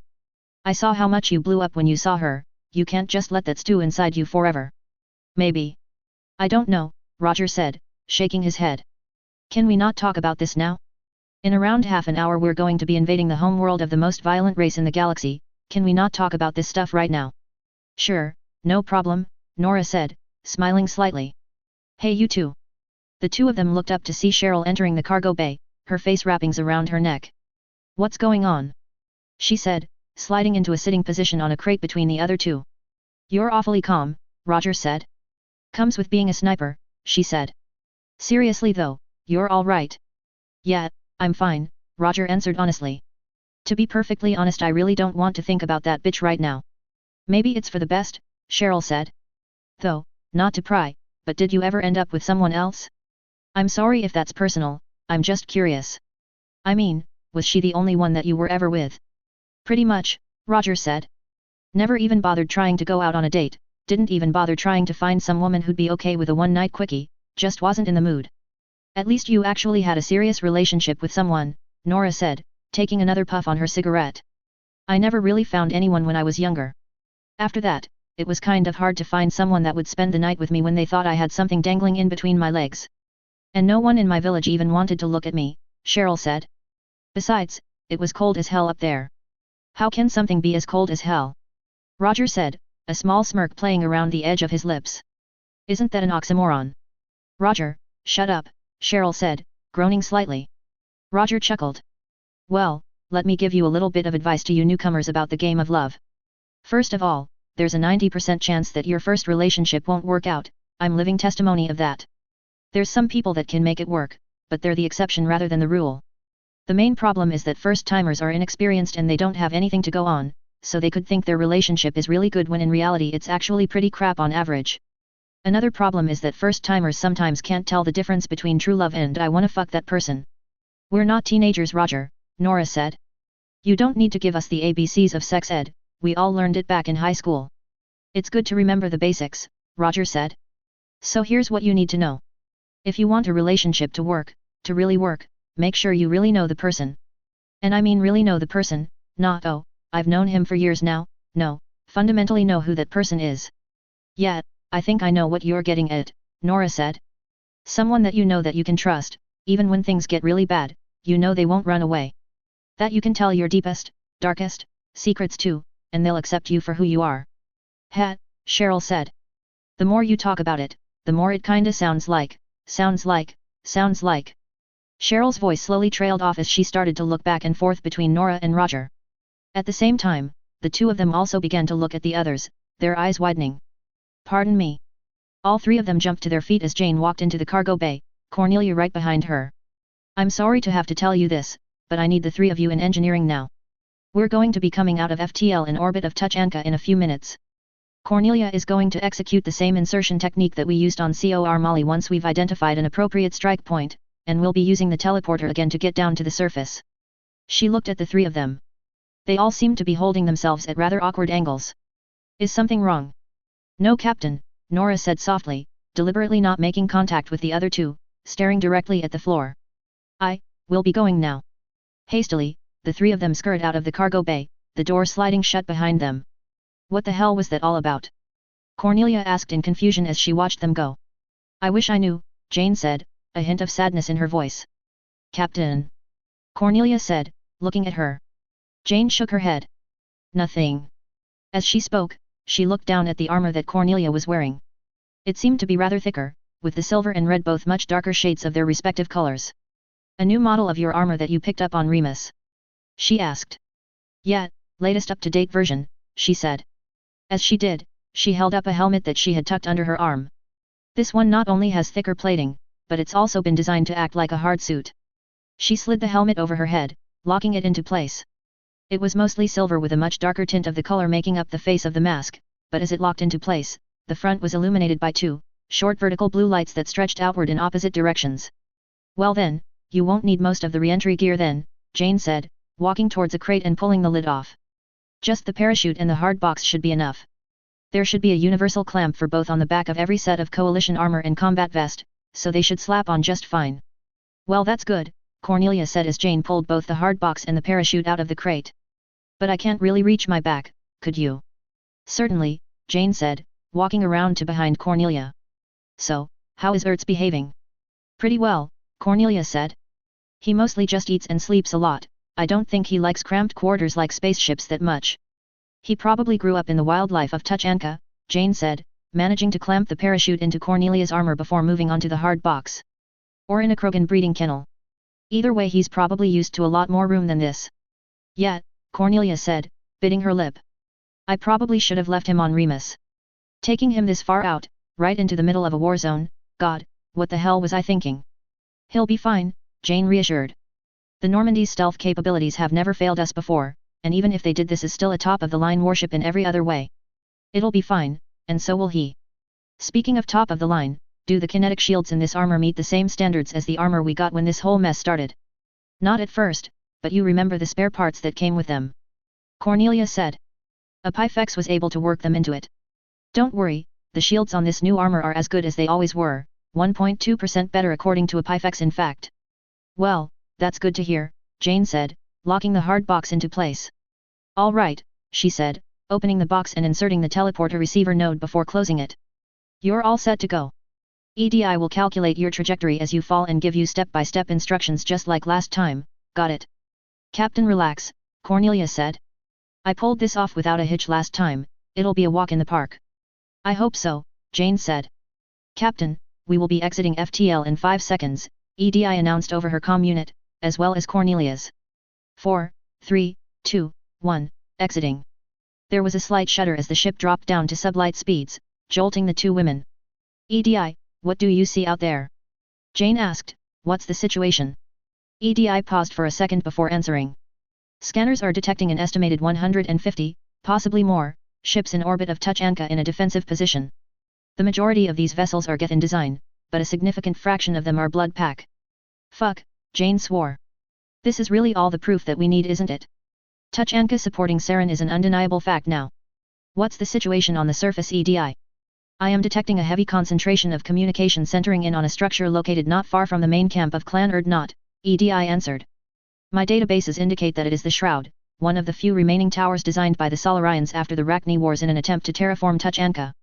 Its main purpose is to release chemicals into the atmosphere. It appears that the area around the Shroud is heavily fortified with anti-personnel, tank and aircraft weapons, in addition to a heavy connection of soldiers, the total number of which is still being calculated. Right. EDI, send everything that you managed to pick up back to Admiral Marcus. From what you said, it sounds like the Krogan are going to try and use the Shroud to cure the genophage. Makes sense after all, it's a good way to make sure every last person on the planet is cured. Sending data. There is also one more thing you should know about Captain, EDI said. While the Clan Erdnot camp is still heavily guarded, large portions of the forces dedicated to guarding it have been transferred to the Shroud. Despite this, Erdnot Reeve appears to still be at the Erdnot camp. From what I can tell, he appears to be meeting a shuttle that landed some hours ago. Captain, considering the tribal and power-centered nature of the Krogan and how Reeve is leading the tribes, assassinating him would prove to be highly detrimental to the enemy war effort. It is unfortunate given Reeve's relationship to Rex, but I know EDI, I've been thinking about it myself, Jane said bitterly. Very well, EDI said. I am sorry. Don't be EDI, Jane said. Just find the safest place near the Erdnot camp for Cornelia to land and give her directions. Scanning, location found. Opening cargo bay doors. Path charted. I am ready whenever you are, Cornelia, EDI said. All right, Cornelia said, looking at the cargo bay doors as they slid open before back at Jane. Wish me luck. See you on the ground before too long, Jane said. I'll be in engineering, waiting for you to activate the teleporter. As will I, EDI said. As such, I must make a request, Cornelia. You are well known for your hyperactive tendencies, as such I must ask that you repress these abilities and not engage the enemy until reinforcements have arrived. Your death would both sad and pointless. Ah, EDI, Cornelia said. Thanks for the thoughts, but I'm not going to get myself killed, I like living. Very well, EDI said. I will remedy the course I had planned that involved you braining yourself on a piece of space garbage. Cornelia blinked. That was a joke, EDI said. Braining myself? Cornelia asked. It was a term that Joker shared with me. I wished to experiment, EDI said. Now then, Cornelia. Whenever you are ready, I will tell you where to go. Right, Cornelia said. She took a deep breath before glaring at the open cargo bay, an energy shield separating her and the cargo bay from the cold vacuum of space. After a second, she broke into an all-out run. Closing her eyes as she drew close, Cornelia tore through the energy field, spreading her arms wide as the gravitational pull of the planet took its effect and began to pull her in. Jane looked on, sadness in her eyes. Please don't die, Jane whispered as she turned and walked out of the cargo bay. Captain, Admiral Marcus has replied, he is on his way, EDI said. Jane gently nodded. XXXXX. What took you so long? Reeve grunted. He was standing in front of a small gas ship that had landed just on the outskirts of the main camp of Clan Erdnot, glaring as Rena and Malin approached him, a few guards beside him and a heavily armored Krogan in silver armor that covered his entire body beside him. A few Geth were right behind them wheeling the tube that contained the female Krogan towards him. I've been dealing with fragile chemicals, Malin said. I couldn't rush it, I had to take my time. Solarians, always filled with convenient excuses, Reeve said. He glanced around. Where's Saren? He's busy, Rena said. And what exactly is he doing that is so important that he thought that it would be appropriate to send a child in his place, Reeve growled, stepping in front of Rena and glaring down at her, easily a full head taller than her. I've been losing my patience with Saren over these past few months. He's been making me countless promises that he's been doing a lousy job of keeping. Now he sends a little girl instead of showing up himself? If I didn't know any better, I'd say he's insulting me, and I'm not in the mood. Rana felt the overwhelming urge to step back as Reeve's dark red eyes stared into hers, but something took over her. She stood her ground. You don't get it, do you? Rana said, defiantly staring back into his eyes. You have no idea the kind of power Saren holds right now. What your people did in the Krogan rebellions isn't even going to compare to what he's going to do. I've been hearing that a lot, Reeve said. But it's been turning out to be nothing but pretty words. On touch Anka, words don't make you a mighty warrior. Battles do. Have you forgotten about Eden Prime already? Rana said. One of the coalition's precious peaceful colonies, population in the tens of millions, and Saren crushed the fleet that was defending the planet, destroyed the protein relic that they were guarding so closely. I see I should have been more clear, Reeve said, the patience in his voice ebbing away. I said battles make you a warrior. Not a battle. You don't go from a whelp to a warrior in one battle, flukes happen. For all his might and power, Saren seems to have been doing a lot of hiding. I'm not surprised that the concept of tactics never made its way into your head, Rana said. Saren is being careful, he's calculating his next move, rushing in more often than not gets you killed. Not that you would know anything about that. Rana, stop. Malin hissed into her ear. I've had a lot of experience with Krogan chieftains, getting on their bad side is a very good way to get killed. Blasted by a shotgun, thrown into a Varan pit and eaten alive, Reeve said. In that order. So let me just make it clear. Today, I want results from Saren, nothing less. I want him to prove that his word actually means a damn. Didn't you see that armada in orbit? Rana said, pointing up at the sky. There's the military support that he promised you. And it doesn't mean a damn thing to me without the cure, Reeve said. If we lose too many people in one battle, we won't be able to recover from it with the genophage. We've mobilized too much to hide from the galaxy for much longer. So if they find out and you don't deliver on your promise, I'm going to throw every last soldier I have at you before we die. Stepping away, he looked at the tube that the female Krogan was in, the female staring coldly back at her. And who is this? She's the female that I was able to cure, Malin said. The cure is in her system. I need her to incubate it until I can get to the shroud and extract it there. Ah, Reeve said, his face softening ever so slightly. What's her name? I don't know, Malin said. She's refused to tell me. I've been calling her Eve. It was Saren's idea. Considering the part that the Krogan are supposed to have in overthrowing the coalition, he thought referencing their religion would be fitting. Reeve said, a smirk on his face as he looked at Eve. I can't help but feel that she looks a little familiar. Well, more than a few of our test subjects were provided to us by you, Malin said. I do believe Clan Weylock was the one who supplied them. Ah, Weylock Gold probably had something to do with that, Reeve said. As he spoke, he glanced to the heavily armored Krogan that was right next to him. Remember her, Gold? Gold nodded. I remember her, he said, his voice low and raspy. I must have shipped hundreds of females off planet for Saren's experiments, but you don't see a female shaman and forget about it. She put up much more of a struggle than I expected. I apologize, I only intended to incapacitate your men, Eve said, her voice tinted with bitterness. I had no idea that their necks were so fragile. Gold growled and took a step forward, a biotic aura glowing around him before Reeve put his arm out in front of him to stop him. We need her alive, Gold, Reeve snapped. You heard the Solarian, she is the cure. She's very lucky that she is, Gold said. Still, maybe we should throw her off of the top of the shroud once we're done. Reeve chuckled. Why would we do that, Gold? This woman is a part of Krogan history in the making. She's the first Krogan ever to be cured of our curse, and the key to our freedom. We should be thanking her. He looked at Eve. And you should be overjoyed. How many Krogan women have you seen face the horror that they are infertile? More than I care to count, Eve spat. More often than not they take their own lives. Then you should be happy, Reeve said. What we're going to do is for the very good of our race. We'll be able to live again, and you'll never see a female kill herself again because she was infertile. You'll be able to see millions of happy mothers with their children. Ah yes, the highest honor a Krogan woman could ever ask for, Eve said, her voice dripping with sarcasm. Pregnancy. You should be grateful, Wood said, his voice icy. We're justifying your existence. Yes, justifying our existence, Eve said.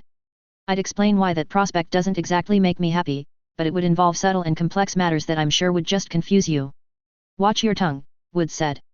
Reeve may need you alive now, but once the cure has been released into the atmosphere, there's no reason I can't just throw you off of the top of the shroud. You will do no such thing unless I allow it, Reeve said. This woman has a legacy that is about to be born. To kill her would be a great injustice. You flatter me, Eve said dryly. How long will it take to release the cure into the atmosphere? Reeve asked, looking at Malin. It'll take some time, he said. It's a very delicate procedure, the slightest misstep could contaminate the cure or kill Eve. It might take an hour or two. Well then, I want you to get going on it as fast as possible, Reeve said. The other clan leaders and the Blood Pack are losing their patience with the lack of results, it's been a lot of trouble keeping them in line and I don't want to keep them waiting any longer. He glanced behind himself where 3 Tomkas were parked, around a dozen Krogan standing guard around it. Load her up onto the Tomkas, it should only take half an hour to reach the shroud. Reeve's comm unit beeped loudly before he could finish. What is it? He asked. A giant fleet just jumped in out of nowhere. A panicked voice shouted. It looks like it's Turian and coalition ships. Around 200 ships. They're invading us. What? Reeve shouted. How did they find us here so fast? Ack. Never mind, just return fire now. Hold them off until we distribute the cure, after that it doesn't matter. An invasion. Malin said. How did this happen? No, Rana whispered. She knew how this had happened. The shadow broker agent that had infiltrated the collector base. Saren was going after the shadow broker right now, but he was already too late. We need to get to the shroud now. Reeve shouted. We've been digging in there. We can hold out there until the cure is finished. After that it doesn't matter what happens, we'll be able to recover from any damage that they do. We'll abandon the planet after that and regroup later, we'll make them pay for. No. Rana said. Don't abandon the planet. We can hold it. I'm sorry sweetheart, Reeve hissed. But they have 200 ships, we have 150. Basic math, they have the advantage. Ground troops we can replace once we're cured, but warships are still hard to come by. This planet isn't worth dying pointlessly over. So you want to look weak? Rana shouted. Weak in front of the hierarchy and the coalition? There's something for her songs. When the great Erdnot Reeves' home was attacked, he ran with his tail between his legs. Stand and fight. You have a chance to show the galaxy that the coalition isn't invincible, you have a chance to show the power and determination of the Krogan. Only idiots fight battles they know they can't win. Reeves shouted. So tell me, how can I win this battle? Saren left reinforcements not far from here just in case something like this happened, Rana said, activating her Omni tool and hastily typing in commands. I just sent out a distress signal that will tell them to reinforce our position. Hold this planet until they get here, and they will crush the coalition and the hierarchy. Reeve leaned in to look at Rana. Why are you so eager to kill Turians? He asked. Don't get me wrong, I actually really like the idea, but I thought Saren just wanted to get rid of the coalition. It doesn't matter, Rana said. They're standing beside the coalition. They know what kind of damage that they're causing and they're still standing beside them. If they're that stupid, then fine. Humph, Reeve said. Whatever you say. Now, load the female onto the. As he spoke, he saw a figure shifting behind some nearby rocks. Damn it! He shouted, drawing a shotgun and firing it at the figure. The figure ducked down, narrowly avoiding the blast. They know we're here. A female voice shouted. Everyone open fire. A group of 3 people rose up from behind another pile of rocks, firing their weapons at Reeve. The chieftain ducked down behind the wreckage of an old Tomka as the other Krogan and Geth returned fire. Load the female onto the Tomka now. He shouted. Gold. Kill them. XXXXX. Lieutenant Volan Bellator nervously clasped his talons together as he sat in the cockpit of his interceptor, wearing his fully armored flight suit. He was in the hangar of a Turian carrier called the Vanguard along with 40 interceptors and 40 fighters, pilots in their cockpits powering up their aircraft. Engineers were moving away to the far side of the hangar, exiting as doors sealed behind them. All pilots, we have received information about the defenses around Tuchanka, a commander said over the comm unit of his fighter. We have isolated a target for you, a Geth frigate that is separated from the rest of the enemy fleet, most likely to act as a decoy, or possibly for flanking purposes. The warships cannot afford to waste time on it, so it will be your objective to eliminate the frigate, then return to the ship for rearming and refueling. Details on the ship's locations are being uploading to your fighters now. Looking down at the holographic display in front of him, Volan saw commands on the ship's location pop up. The frigate appears to have an interceptor escort, all interceptor pilots are to concentrate on eliminating them so that the fighters can get through with their disruptor torpedoes in. The 4 squadrons of 10 interceptors and fighters you have been divided into are to approach from different directions, which have that also been transmitted to your fighters. You will launch in 2 minutes, good luck. Volan looked down and saw the angle that Delta Squadron, the squadron that he commanded, was to attack from. Should probably say something to the others, he muttered. He started to reach to the comm unit before his hand hesitated. Wait, what if I mess things up? I mean, I'm no speaker. And we're fighting the Geth, the damn Geth. He took a deep breath before leaning in the cockpit, his arm over his heart. The Geth, oh spirits, we're fighting the Geth. He shook his head viciously. Keep it together, Volan. You need to keep a clear head, you have a whole squadron to lead. 60 seconds till launch, the commander said. All right, Volan said, pressing the comm unit. All pilots, I want everyone to stay tight, fighters stay behind the interceptors, hit the frigate hard, and run as fast as you can. Just remember what you were taught to do and you'll be fine. He took a deep breath. I know we can do this. That was pathetic, a small voice in the back of his head said. Shaking his head, he firmly grasped the control yokes in front of him, eyes focusing. 3, 2, 1. Launching. The door to the hangar slid open and all of the fighters launch, heading out in different directions. Volan glanced to the left to see the rest of the joint coalition and Turian fleet dropping out of FTL. Mere seconds after doing so, they let loose a heavy volley of mass accelerator slugs at the defensive fleet. Not able to stare at the results, Volan turned back to the frigate in the distance. A swarm of Geth interceptors were rapidly approaching, around 5 of them. Concentrate your fire. Volan shouted as he jammed down on the triggers on the yokes as he lined up a shot. A pair of bright red lasers shot out of his interceptor, reaching his target in a fraction of a second and melting off the right half, sending and spinning off into the void of space. As he did, a counter popped up in front of him, indicating the 5 seconds he had to wait for his lasers to cool before he could fire again. The rest of the Turian interceptor fired as well, a handful of them missing as the Geth managed to rise up, getting out of the path of the lasers before they had even been fired. 2 more of the Geth interceptors were overwhelmed by lasers and 1 of them damaged, but the 2 surviving interceptors dived down and fired at a fighter each, destroying them. Guardian 6 and 8. Volan shouted. Break off and take out the stragglers. No sooner had he shouted than 2 of the interceptors broke out of formation and spun to target the Geth craft, firing their lasers. Both of them hit their mark, destroying both of them. Good shot. Volin said. Fall back into formation. Lieutenant, we lost Striker 2 and 7, one of the other pilots said. Their cockpits were destroyed, no survivors. I know, Volin said bitterly. But we need to keep pushing. Before he could say anything else, a series of red dots filled up the screen in front of him. More interceptors. He shouted. 10 of them. Fire. Another swarm of lasers burst from the Turian interceptors and tore through the ranks of the Geth, eliminating half of them. The Geth returned fire almost at once, their lasers flying past the interceptors and destroying 3 of the fighters, 2 of them barely escaping death as they had maneuvered out of the way just in time. Something isn't right here, Volin thought as his lasers cooled and he fired again, destroying one of the remaining Geth interceptors as his squadron mopped up the rest. We've lost half of our fighters, but not a single interceptor. He hastily glanced down at the display in front of him, to a section dedicated to the status of the other fighters. He felt his stomach drop when he saw that none of them had lost a single interceptor, but had taken heavy losses in fighters. They're ignoring all the interceptors. Volin shouted. They're concentrating solely on the fighters. Don't let them get another one. He grit his mandibles as his squadron closed on the frigate, one last wave of 10 Geth fighters approaching them. It makes sense, he thought.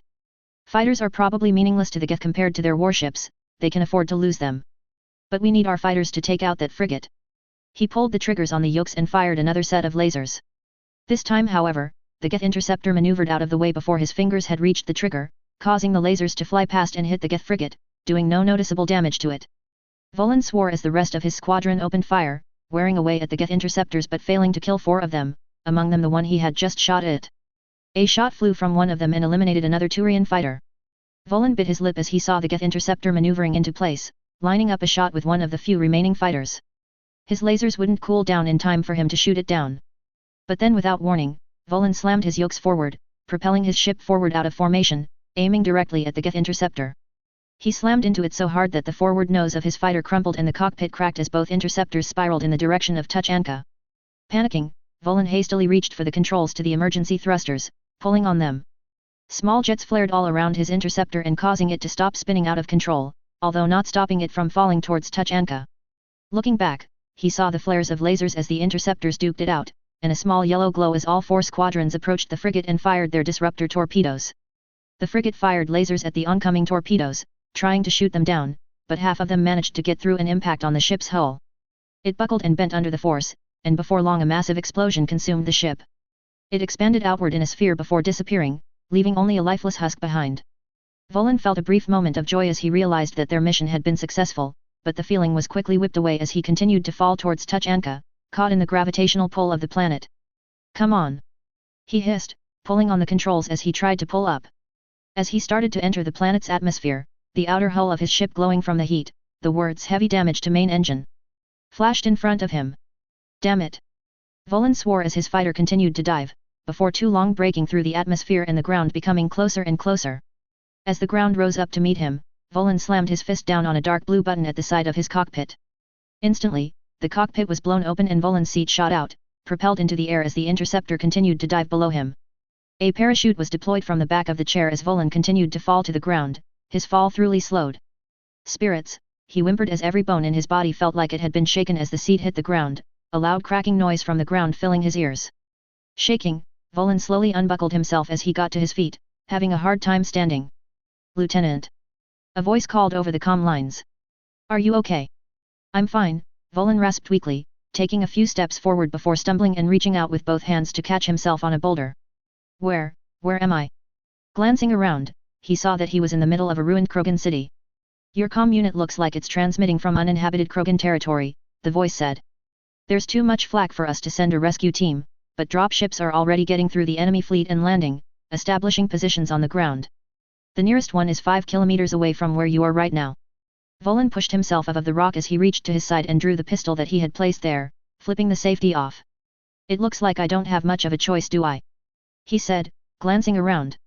Activating his Omni tool, he typed into it, causing a map to appear in the corner of the HUD, projecting the surrounding area. Thousands of coalition troops should be there, the other pilot said. It's not too far from the Shroud, but there shouldn't be many Krogan between you and them. You're in the Badlands, there's nothing of value there for them. But be careful, Lieutenant, Krogan may not live there, but you're still on the planet that caused the Krogan to become as hardy and violent as they are.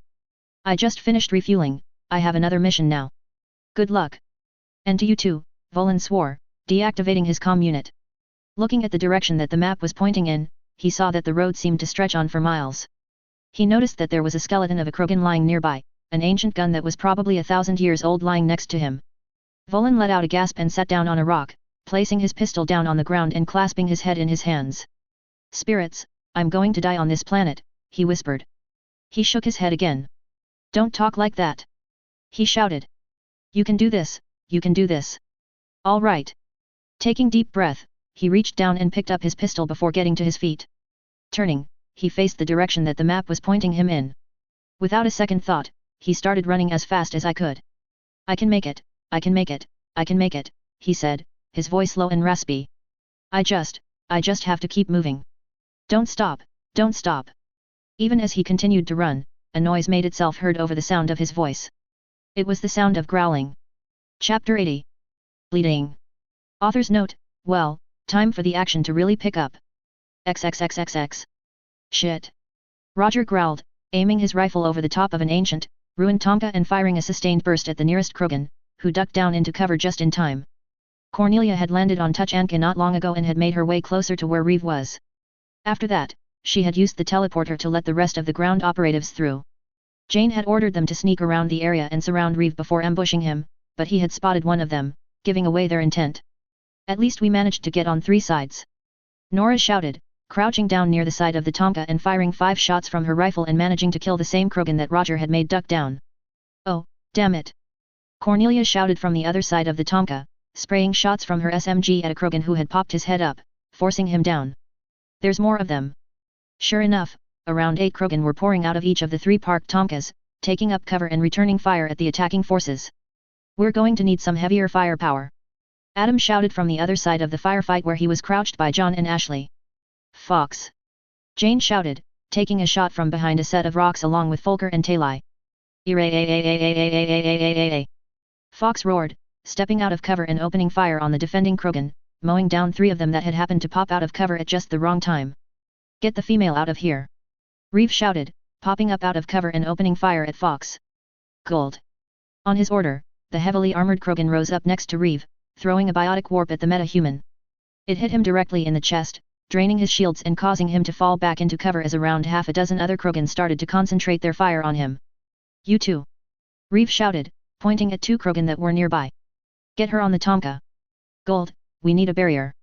Gold said nothing as he threw up both of his arms. A biotic barrier projected around himself and the 2 Krogan that had scrambled to push the tank containing Eve as fast as they could towards the Tomkas. The coalition, Eve said calmly as Reeve followed Gold and the tank, firing his shotgun non-stop at the Normandy crew. Looks like they're trying to kill you, Reeve. This should be interesting to watch. Get her to the shroud. He shouted, firing again as they reached the Tomkas, the 2 Krogan pushing Eve onto one of them. Gold followed firing a few shots from an LMG that he was holding.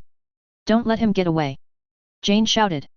Reeve was about to follow Gold onto the Tomka, when something smacked him in the face with incredible force, forcing him onto his back. Glancing up, he saw a shimmer in the air and instinctively angled his shotgun at it, firing a blast. It hit his invisible assailant directly in the center of the chest, causing the cloak around it to drop, revealing a person in power armor. Jessica stumbled back for a fraction of a second, but recovered and charged forward, a knife in each hand, both directed at Reeve's throat. Reeve desperately rolled out of the wall, Jessica burying her knives in the ground where his throat had just been and leaving her in a prone position. Aiming his shotgun at her again, Reeve fired and caused Jessica to collapse to the ground. Scrambling to her feet, she dropped both of her knives and drew her SMGs, aiming at Reeve, but before she could fire a roar filled the air and something massive slammed into her. Go! Gold shouted, jumping on Jessica and slamming his biotically charged fist into her stomach. Not saying another word, Reeve got to his feet, charging into the Tomka with Eve on it. The second he was on, the ramp slammed shut and the engine of the vehicle roared to life, the wheels spinning as it drove off. Gold raised his fist and threw another punch at Jessica. She reached up and managed to grab the fist before it hit her, holding it back.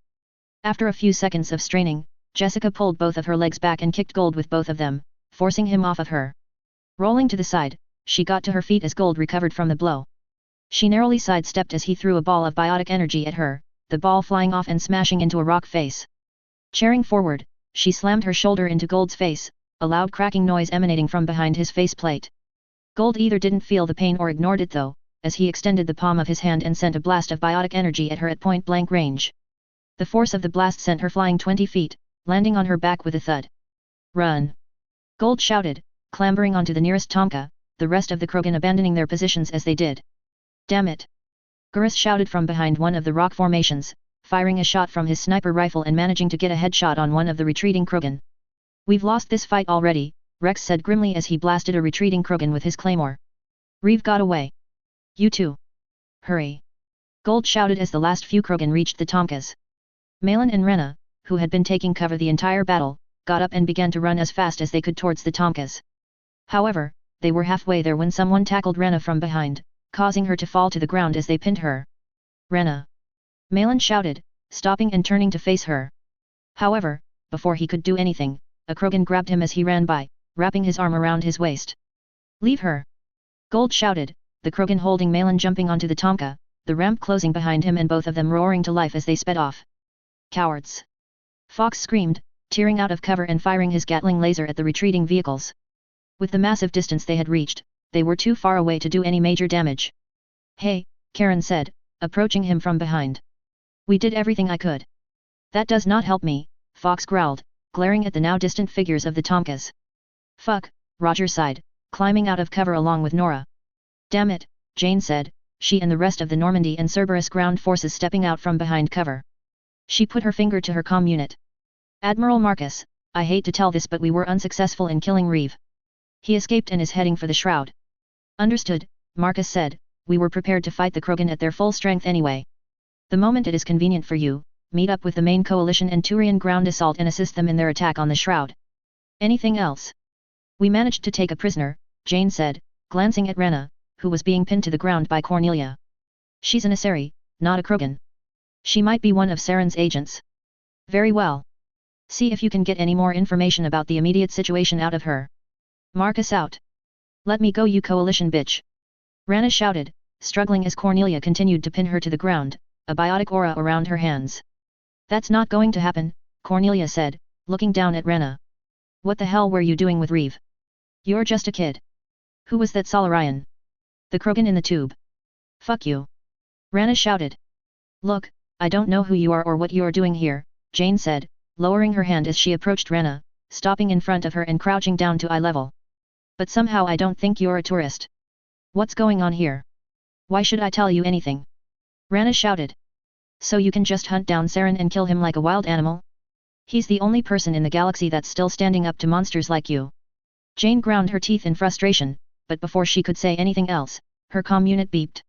Captain, don't let her know that I'm talking to you, I don't want her to know what we're planning, Nora's voice said.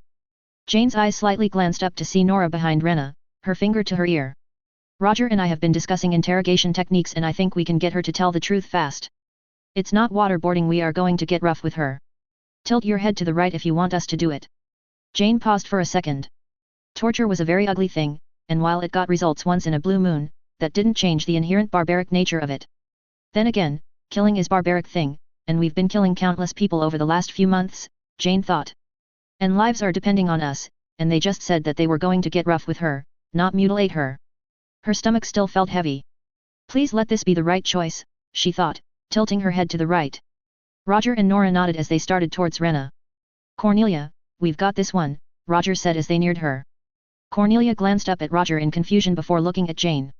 She was about to make a comment when Jane simply nodded. Cornelia hesitated for a moment before getting off of Rena. Immediately she tried to run, but before she took more than a single step, Roger grabbed her by the throat and slammed her against a brick wall. Hey sweetie, he said, his voice dripping with venom. Name's Roger, what's yours? Rana began, but Roger interrupted her. Oh that's right, I don't care, he said, the phantom of a laugh in his sentence. Listen, my friend here is pretty pissed off at you, he said, gesturing at Nora with his spare hand. Granted I'm pretty pissed at you too, but I'm not the one you need to worry about you little shit stain. So just start answering questions and make it less painful. Who was the Solarian? I'm not saying any. Before she could finish her sentence, Nora slammed her fist into Rana's stomach, causing her to cry out in pain. Look, we're in a hurry here, so we're going to have to skip the I'll never talk bullshit because frankly I'm not in the fucking mood, Roger said. Who was that Solarian? I can't, Rana said, but was cut off as Nora's biotically charged fist smashed into the rock next to Rana's head, tearing a massive hole in it. Okay, maybe you didn't fucking hear me the first time, Roger said. You're going to answer my questions or she's going to start pulling your fucking teeth out. Now stop wasting our time, you fucking bitch. When I ask a question, you answer it. Got it? Now who was the Solarian? Rana's eyes began to water as Roger glared at her. Hi, his name is Malin. He's an ex-STG operative that worked on the genophage. He was helping us with the genophage cure. And the Krogan? Roger demanded, his voice slightly softer. She is the cure, Rana said, tears starting to stream down her face. It's in her bloodstream. And Saren? Roger said, the venom practically dropping out of his voice. Where's he? I can't tell you that. Rana said, tears streamed down her face. I've already betrayed him by telling you anything. You're going to destroy the cure and ruin his plans already. I can't tell you more. Right, Roger said, his voice hollow as he let go of Rana's throat, not looking at her as she fell to the ground. Captain, I think that's all we're going to get out of her right now, he said, Rana curling up on a ball as she continued to sob. It's all we needed, Jane said grimly as she approached them, laying the teleporter down on the ground. You two take her back up to the Normandy, put her in a cell. EDI, tell Joker we're going to need him to drop a rhino at our location. Tell him to be quick and not get shot. Understood, EDI said as Jane activated the teleporter. Roger and Nora stepping through as they pulled Rana with them, their bodies stiff. Captain. Jane glanced to her side to see Cornelia standing next to her, looking directly at her. She seemed like she was just a kid. Did we go too far with her? Jane began, but was interrupted by a heavy thumping noise. She turning around found Rex's face 3 inches from her own, his red eyes blazing with anger. What was that she said about a genophage cure? He said, his voice a deep low growl. You never said anything about a genophage cure. Rex, I need you to calm down about this, Jane said. I only got the information about the cure recently, I didn't even have time to tell most of the crew about it. Didn't it ever occur to you that out of all the people on your ship that maybe I might have a problem with this? Rex said.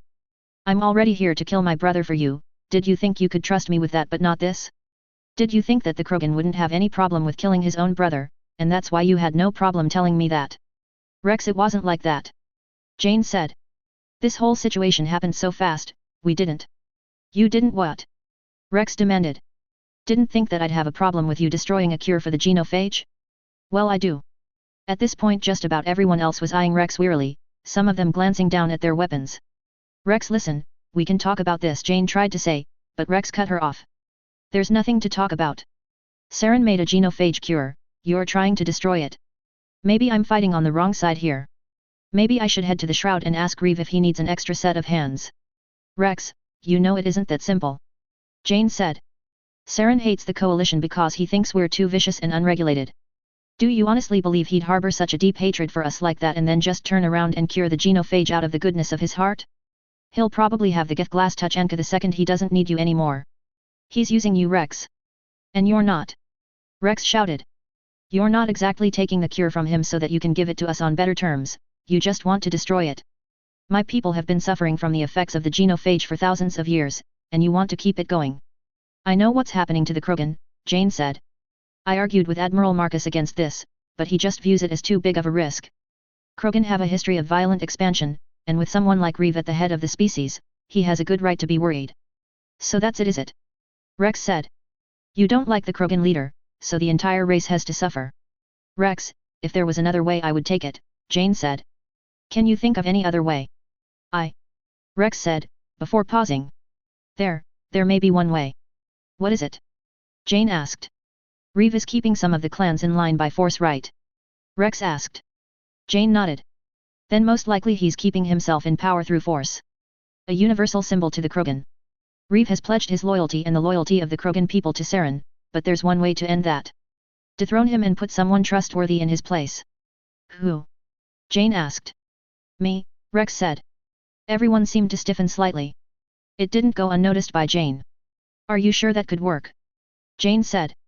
It's possible, Rex said.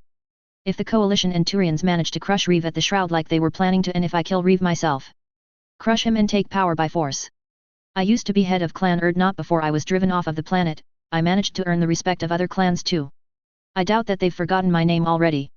Let me take control of the clans, and let me keep the cure. I don't know, Jane said. If you do this for us, the coalition will always have the Krogan to look forward to when they need a friend, Rex said. Shepard, I followed you on your mission to hunt down Saren, I fought with you against the Batarians, I fought with you against the Enclave. For once, I need you to help me. Please. I'll talk to Admiral Marcus about this, Jane said, slowly lifting her hand up to her comm unit. He might agree to back your claim for control of the clans. He seems like the type of person that would agree to this. I can't say for certain but I'll try. A moment passed. Thank you Shepard, Rex said as Jane pressed her fingers to her comm unit. XXXXX. Volan ran through the ruins of the ancient Krogan city as a growling noise came from his right. Glancing to the side, he saw a Varan jumping out of the side of a crumbling overturned building, its jaw open and its claws stretched out. Raising his pistol, fired off a shot that tore directly through the Varan's stomach. The blast knocked the Varan out of the air and made it hit the ground with a loud thwack. However, mere seconds later it was back on its feet, charging at Volan again, although its pace was significantly slowed by the gaping wound in its belly. Panicking, Volan aimed at the Varan again and fired another shot, this one going right through the Varan's front leg, shredding the muscles in the limb. The Varan collapsed to the ground, but raised its head and opened its jaw wide and let out a roar as it tried to crawl towards Volan. The Turian grit his mandibles and fired 5 more shots into the Varan's body until it finally fell to the ground dead, blood pooling around it. Volan gasped as he looked down at the dead Varan before another growl creeped out of the buildings. Am I in a nest? Volan whispered, aiming his pistol at the bombed-out building that the growl had originated from. Before too long, another Varan appeared in one of the shattered windows, perched on top where it let out a roar. Not hesitating, Volan fired off a shot, having a much easier time hitting the stationary target and hitting the animal in the head. The growling didn't stop, more Varan poking their heads out of the ruins of buildings.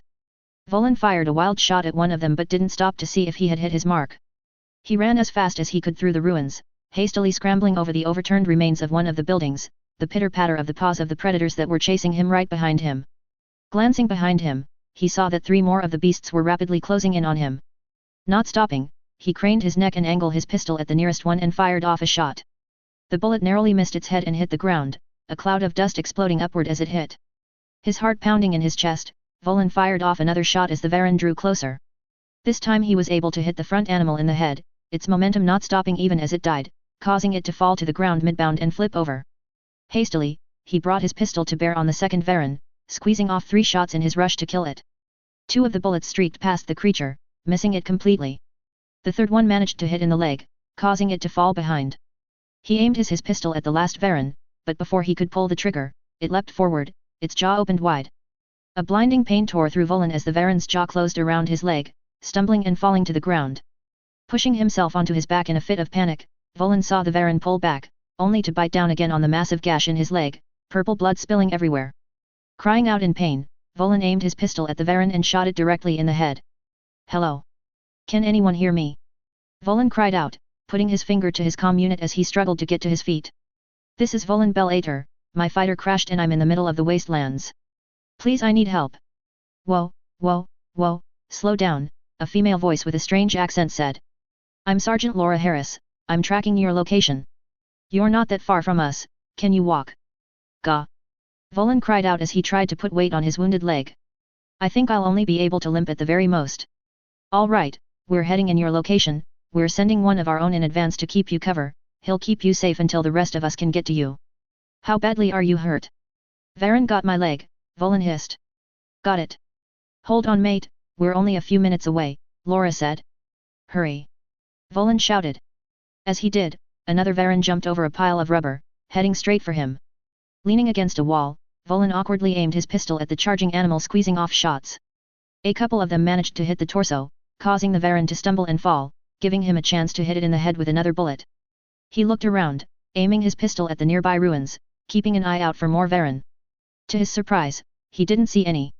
He let out a sigh of relief and was about to let himself fall to the ground when he heard a clicking noise. Looking at the origin, his eyes widened in horror as 6 giant insects that he recognized as Kluxen crawled out of a nearby building. Raising his pistol, he fired 3 shots at the nearest one. All 3 bullets easily hit the much larger target, but the insect only stumbled as they continued to approach him. No. No, no, no, no, no, no, Volan whispered, firing his pistol over and over again, the first Kluxen finally dying. He aimed his pistol at the second closest one, but he only got 1 shot off before his pistol beeped loudly, indicating that it had overheated. Volan looked at it at horror before looking back at the Kluxen. He was starting to consider if he could force himself to run with his bad leg when a missile flew through the air and landed in the middle of the horde of Kluxen, sending them flying through the air. Volin blinked and turned to his left where the missile had come from.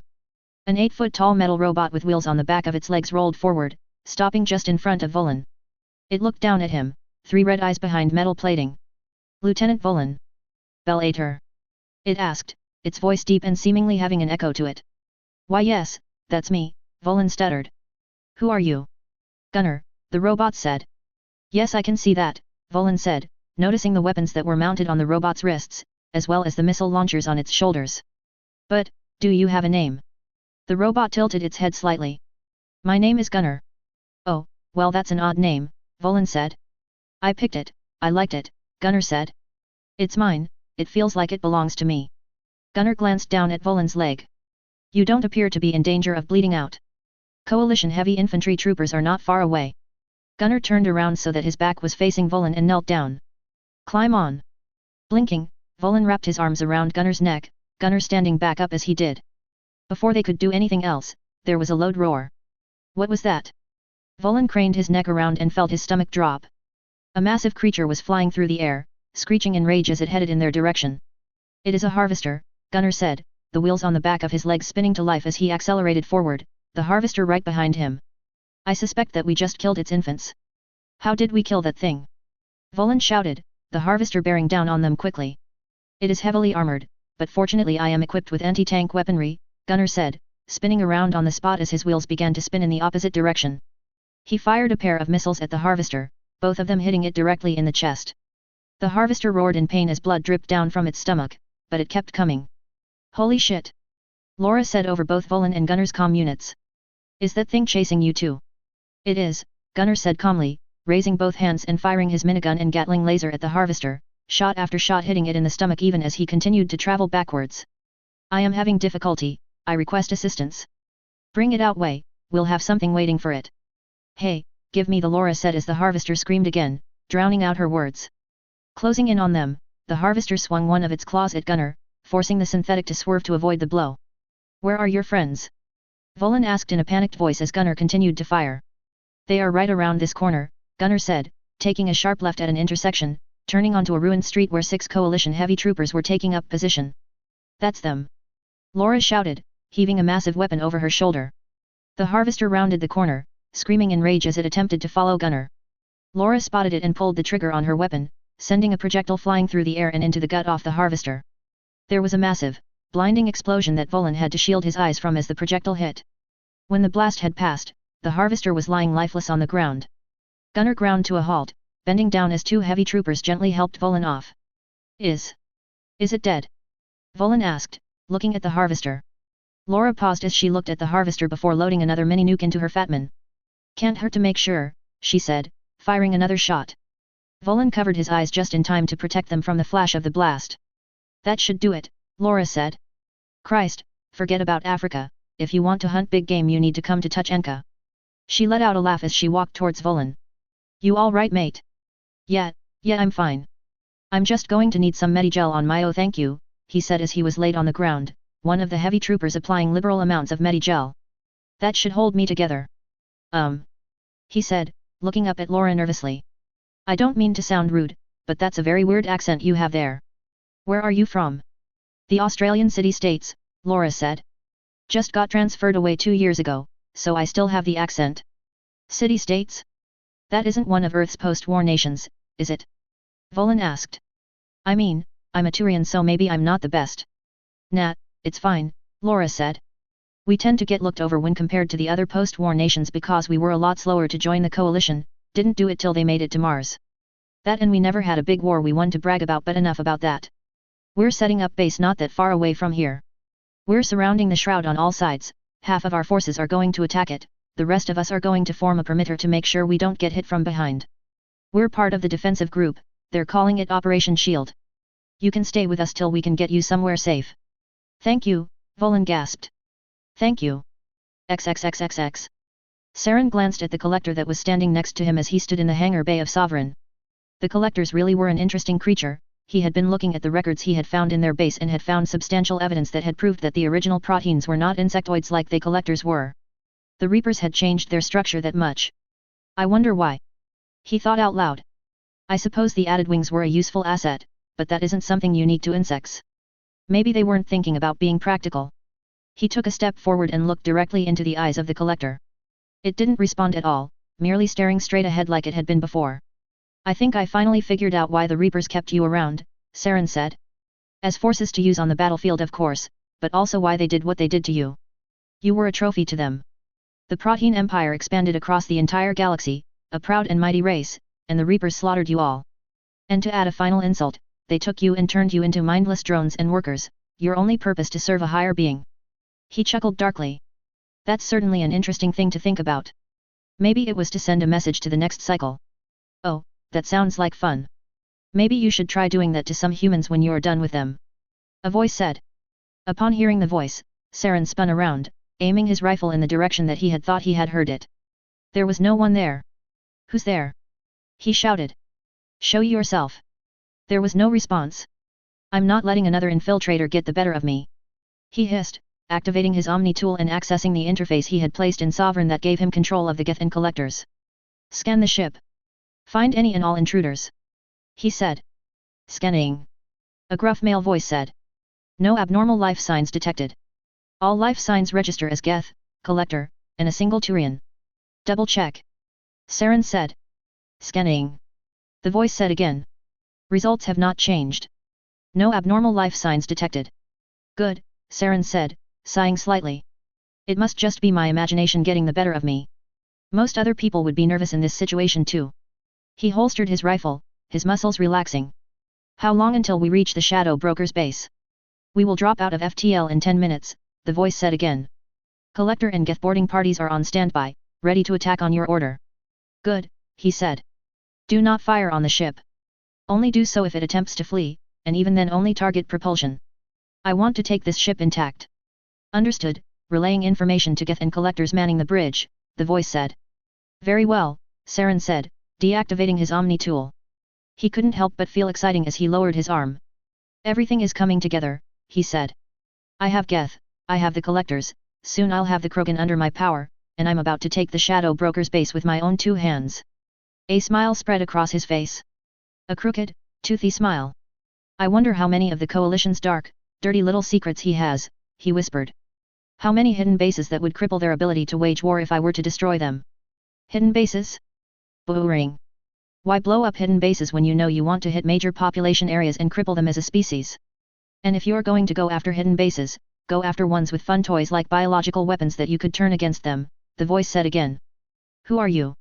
Saren shouted, drawing his rifle again, aiming it all around him as he desperately tried to find the person that had just spoken. Show yourself or I'll kill you. Oh, yeah, I'm really gonna do that, the voice said. I snuck on board your super special secret spaceship that you've been keeping a secret for months, but if I show myself you won't actually kill me. Ahoy. You know, call me crazy, but I have this nasty little feeling that maybe, just maybe, if I were to show myself you would kill me instantly. Now I know how insane that sounds. Shut up. Saren said, his voice screeching as he fired his rifle, the bullets flying off and hitting the far wall. I'll kill you. I'll kill you. Ha. I knew it. I was right. The voice said. Yeah, you see, it turns out you're not exactly the most trustworthy person. I don't know why, I can't exactly put my finger on it. Maybe it's the clawed cybernetic hand, the creepy cyborg eyes, the fact that your face looks like a half-assed Halloween costume, even by Turian standards. Where are you? Saren snarled, his eyes glancing desperately from one end of the hangar to another. How did you get on this ship? Did the Shadow Broker tell you where to find me? Yup, you got me, that's why there's one guy running around where you can't see him instead of a couple hundred Coalition commandos kicking your door in and turning you into a pincushion for lead.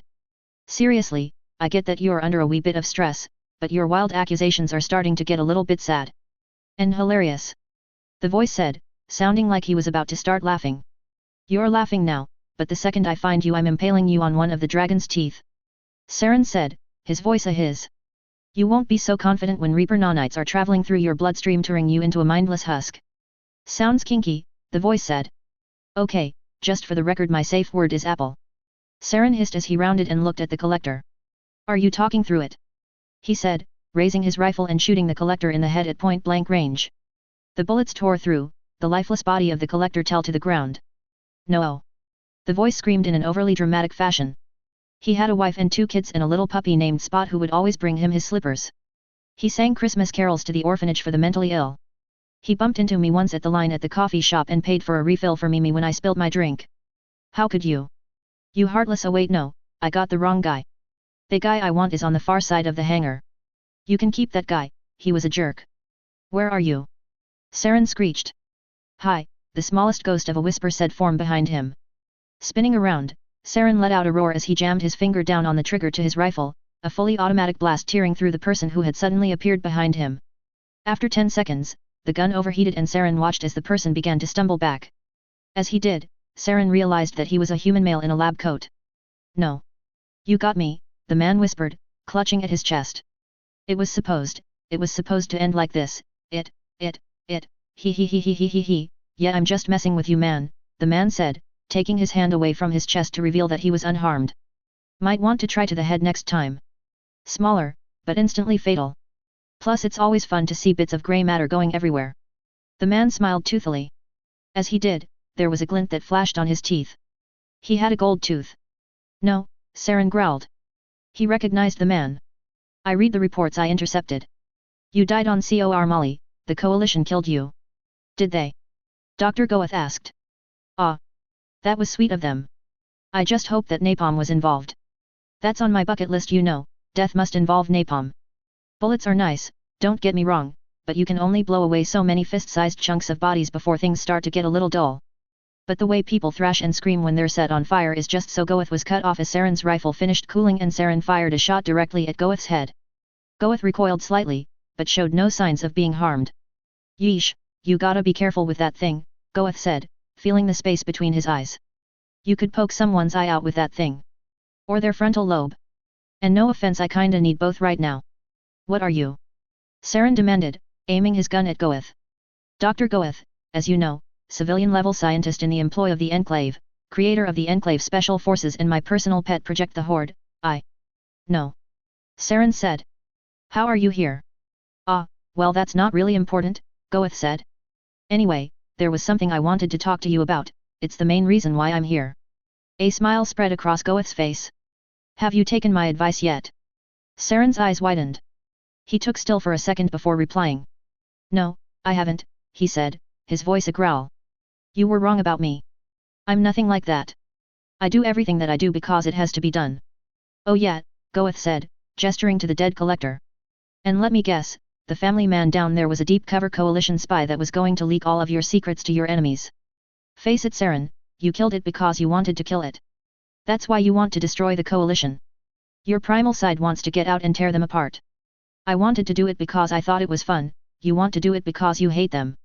I don't really do hate, but I can respect that. You're giving in to your basic urges. There's a certain raw beauty in that I just love. Don't run away from it. Embrace it. Shut up. Saren said, aiming his rifle at Goeth. I know third time's the charm, but I really don't think that's going to be the case here, Goeth said.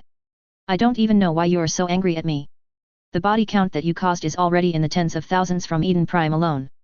Oh, now that I think about it, you were the one that provoked the Enclave into attacking the Coalition and the Migrant Fleet, in turn sparking off that civil war in the Enclave. I seem to recall that killing 200,000 people. Goeth smiled again. And it also means that because of you I got around 10% of the test subjects I used to create the Horde. Thank you for that, by the way. I didn't do that, you did. Saren said. It's true I fired the gun, Goeth said. But you're the one who loaded it and put it in my hand. You can't exactly deflect all of the blame. Goeth let out a laugh. Come to think of it, why are you trying too hard to deflect the blame? A few minutes ago you were ranting about dragon's teeth and how I was going to have Reaper nanites in my veins. The way I see it, husks are no different from the Horde. With the exception of husks being cheaper, not to mention more lazy. I crafted every last member of the Horde by hand, the husks come off of a conveyor belt.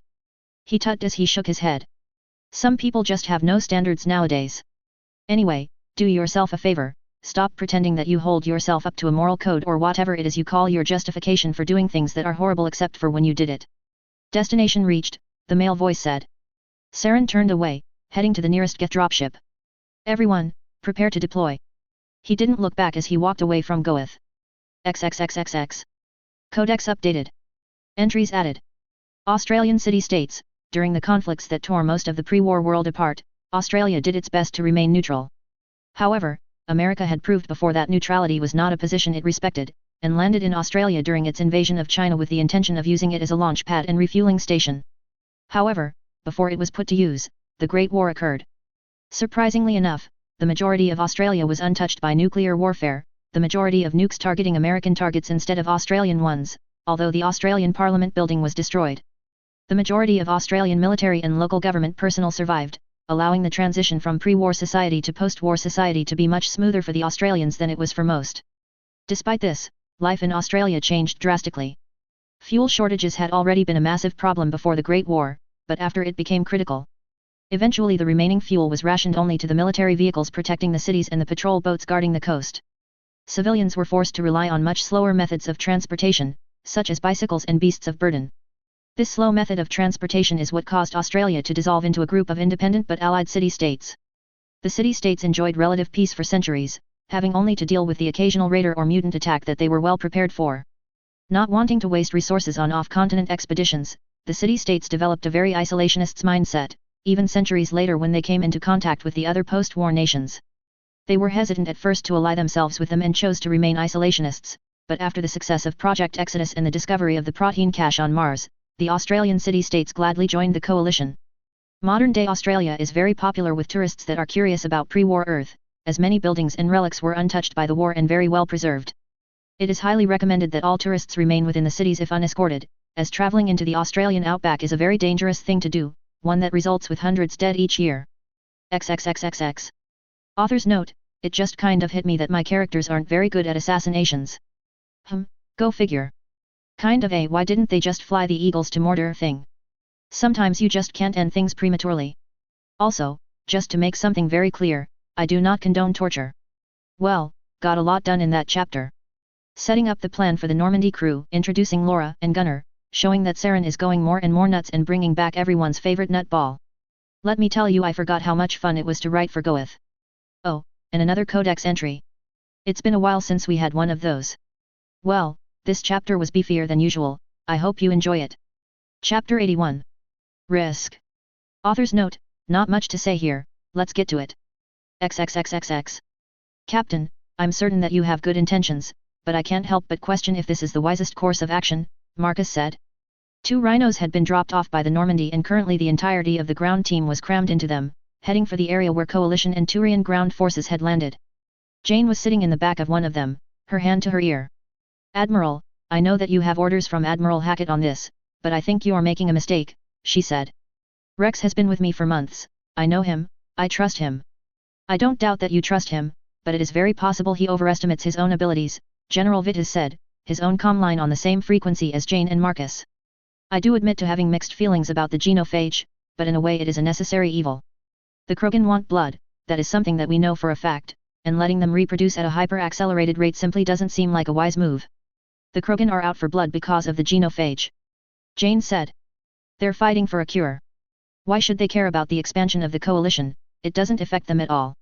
They're not fighting on Saren's side because they believe in him, they're doing it because he's promising him something in return. If we make his offer worthless, then they has no reason to fight for him. Rex promised me that the tribes of Tuchanka would be in debt to the coalition and the hierarchy if we did this. We stand to gain a powerful ally. And a powerful enemy, Marcus said. The Krogan are enough of a threat now that I estimate the deaths of thousands of men in the upcoming attack on the Shroud. That is with their current limited numbers. With the genophage cured, their numbers would multiply by the hundreds. But even if the Krogan do start reproducing at a massive rate, it'll take time for their children to mature into adults that are capable of fighting, Jane said. That will take years, years that Rex will have to pacify the clans. If we take the cure away from them now though, the Krogan will be so furious they'll fight us to the very last man. What evidence do you have that Rex has the needed tools to do what he is promising? Marcus said. He's done it before, Jane said. Before he left the planet he was the chief of Clan Erdnot. He actually managed to reduce the amount of fighting among the clans so that they could focus on reproduction. He was only driven off planet when his father murdered all of his supporters. But with the military might of the coalition and the Turians backing his claim, he'll be in an even better position than he was before. I would like to talk to him, General Vittes said. As would I, Marcus said. Of course, Jane said, lowering her hand for a second and gesturing to Rex. He nodded and put his finger to his ear. Who is it? General Vitas of the Turian hierarchy, Vitas said. Admiral Marcus of the coalition, Marcus said. Captain Shepard has been saying a lot about you. She says that you can pacify the Krogan clans if we put you in a position of power. I can, Rex said matter-of-factly. The clans all followed me before. If they're following my idiot brother now, I doubt that their standards have changed much. They follow the one with the biggest stick. I'll have to make some more subtle deals, but me being on top is going to be key. And if we provide you with the genophage cure, you will do this for us. Vitas said. You will also not launch any unprovoked attacks on Coalition and Council space, and not expand beyond the borders that have been given to you. Yes, Rex said, though his voice seemed to partially be a growl. Do I need to promise not to build any weapons of mass destruction too? Do I need to promise not to use infants as target practice? Do I need to promise to not act like such Krogan? Rex, I understand your anger, Marcus said. Centuries ago, mutants like myself were considered outcasts in standard human society. I've seen the ugly side of what people can do. Segregation, lynching, irrational hatred, attacks, living in fear. It took a long time before we finally got the respect we deserved from our society, and even now some still refuse to accept it. Get to the point, Rex grunted. I do believe I understand the plight of your race, Rex. And if you can truly promise me that you can seize control of the clans, I will support you. I am calling off the order to destroy the genophage, and I am going to issue a broadcast to all of our forces telling them that our mission is to put a new leader in power. Admiral, are you certain about this? Vitas said. The Council will be furious about this. The Coalition had no part in the Krogan rebellions. Many people will see this as another example of the Coalition overstepping their boundaries. The Council is still wary after your attack on the Batarians. He doesn't know about the Rachni, Jane thought sourly. The Council must still be keeping that classified. Then help us, General, Marcus said. You are a high-ranking official of the Turian hierarchy and by extension the Council.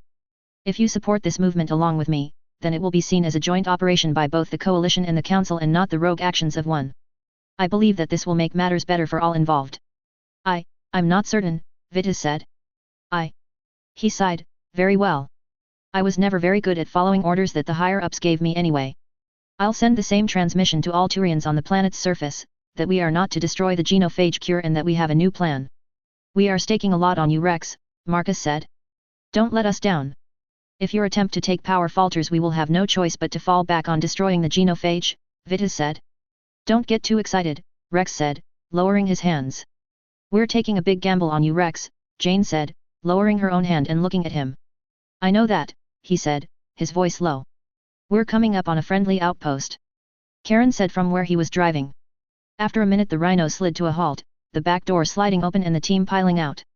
A makeshift firebase had been dropped in the middle of a barren plain, gun emplacements being set up along with massive artillery pieces which were firing at Shroud, barely visible in the distance. Hundreds if not thousands of soldiers in various suits of armor were running from place to place, checking their equipment and loading up into vehicles. Captain Shepard. Shepard glanced at the direction of the voice to see a man in an officer's uniform and a beret on his head. Major Jackson Butler, I'm in command of Operation Sword. Operation Sword? Jane asked. Part of a two-part operation, Operation Sword and Shield, Jackson explained. We've got 2 lines of perimeter around the Shroud. Operation Sword is the inner one. As soon as we get into position, we're going to launch a multi-pronged attack on the Shroud. Operation Shield is the outer line. We landed on a hostile planet without pacifying the locals, and more likely than not they're going to try and attack us while we're hitting the Shroud. And considering that they're heavily dug in at the Shroud, we don't want to be stuck between the heavy emplacements they have there and a surprise attack from behind. He gestured to the artillery pieces behind him. For now, we got as close as we could without being bombed by their own artillery, and we're working on softening them up. Their anti-tank and anti-air guns as well as the rest of their long-ranged weaponry seem to be at the very back of their defenses, along with most of the Geth supporting them. Their forward lines just seem to be trenches with machine guns and maybe some rocket launchers. It'll be around a quarter of an hour before all of Operation Sword is ready for the attack, so until then we're softening up their outer defenses. Once the main assault begins, we'll move our artillery closer so that we can hit their back lines, their Komodo artillery pieces, so they can fire and move forward at the same time. However, once we do that they'll be in range for the Krogan to return fire, so we're holding off on that till we can hit them with everything at once. What's the plan for the charge? Jane asked. I want the Vipers up front, Jackson said, pointing at a column of tanks that were being inspected by around a dozen engineers. We're going to hit the Shroud with multiple spear formations.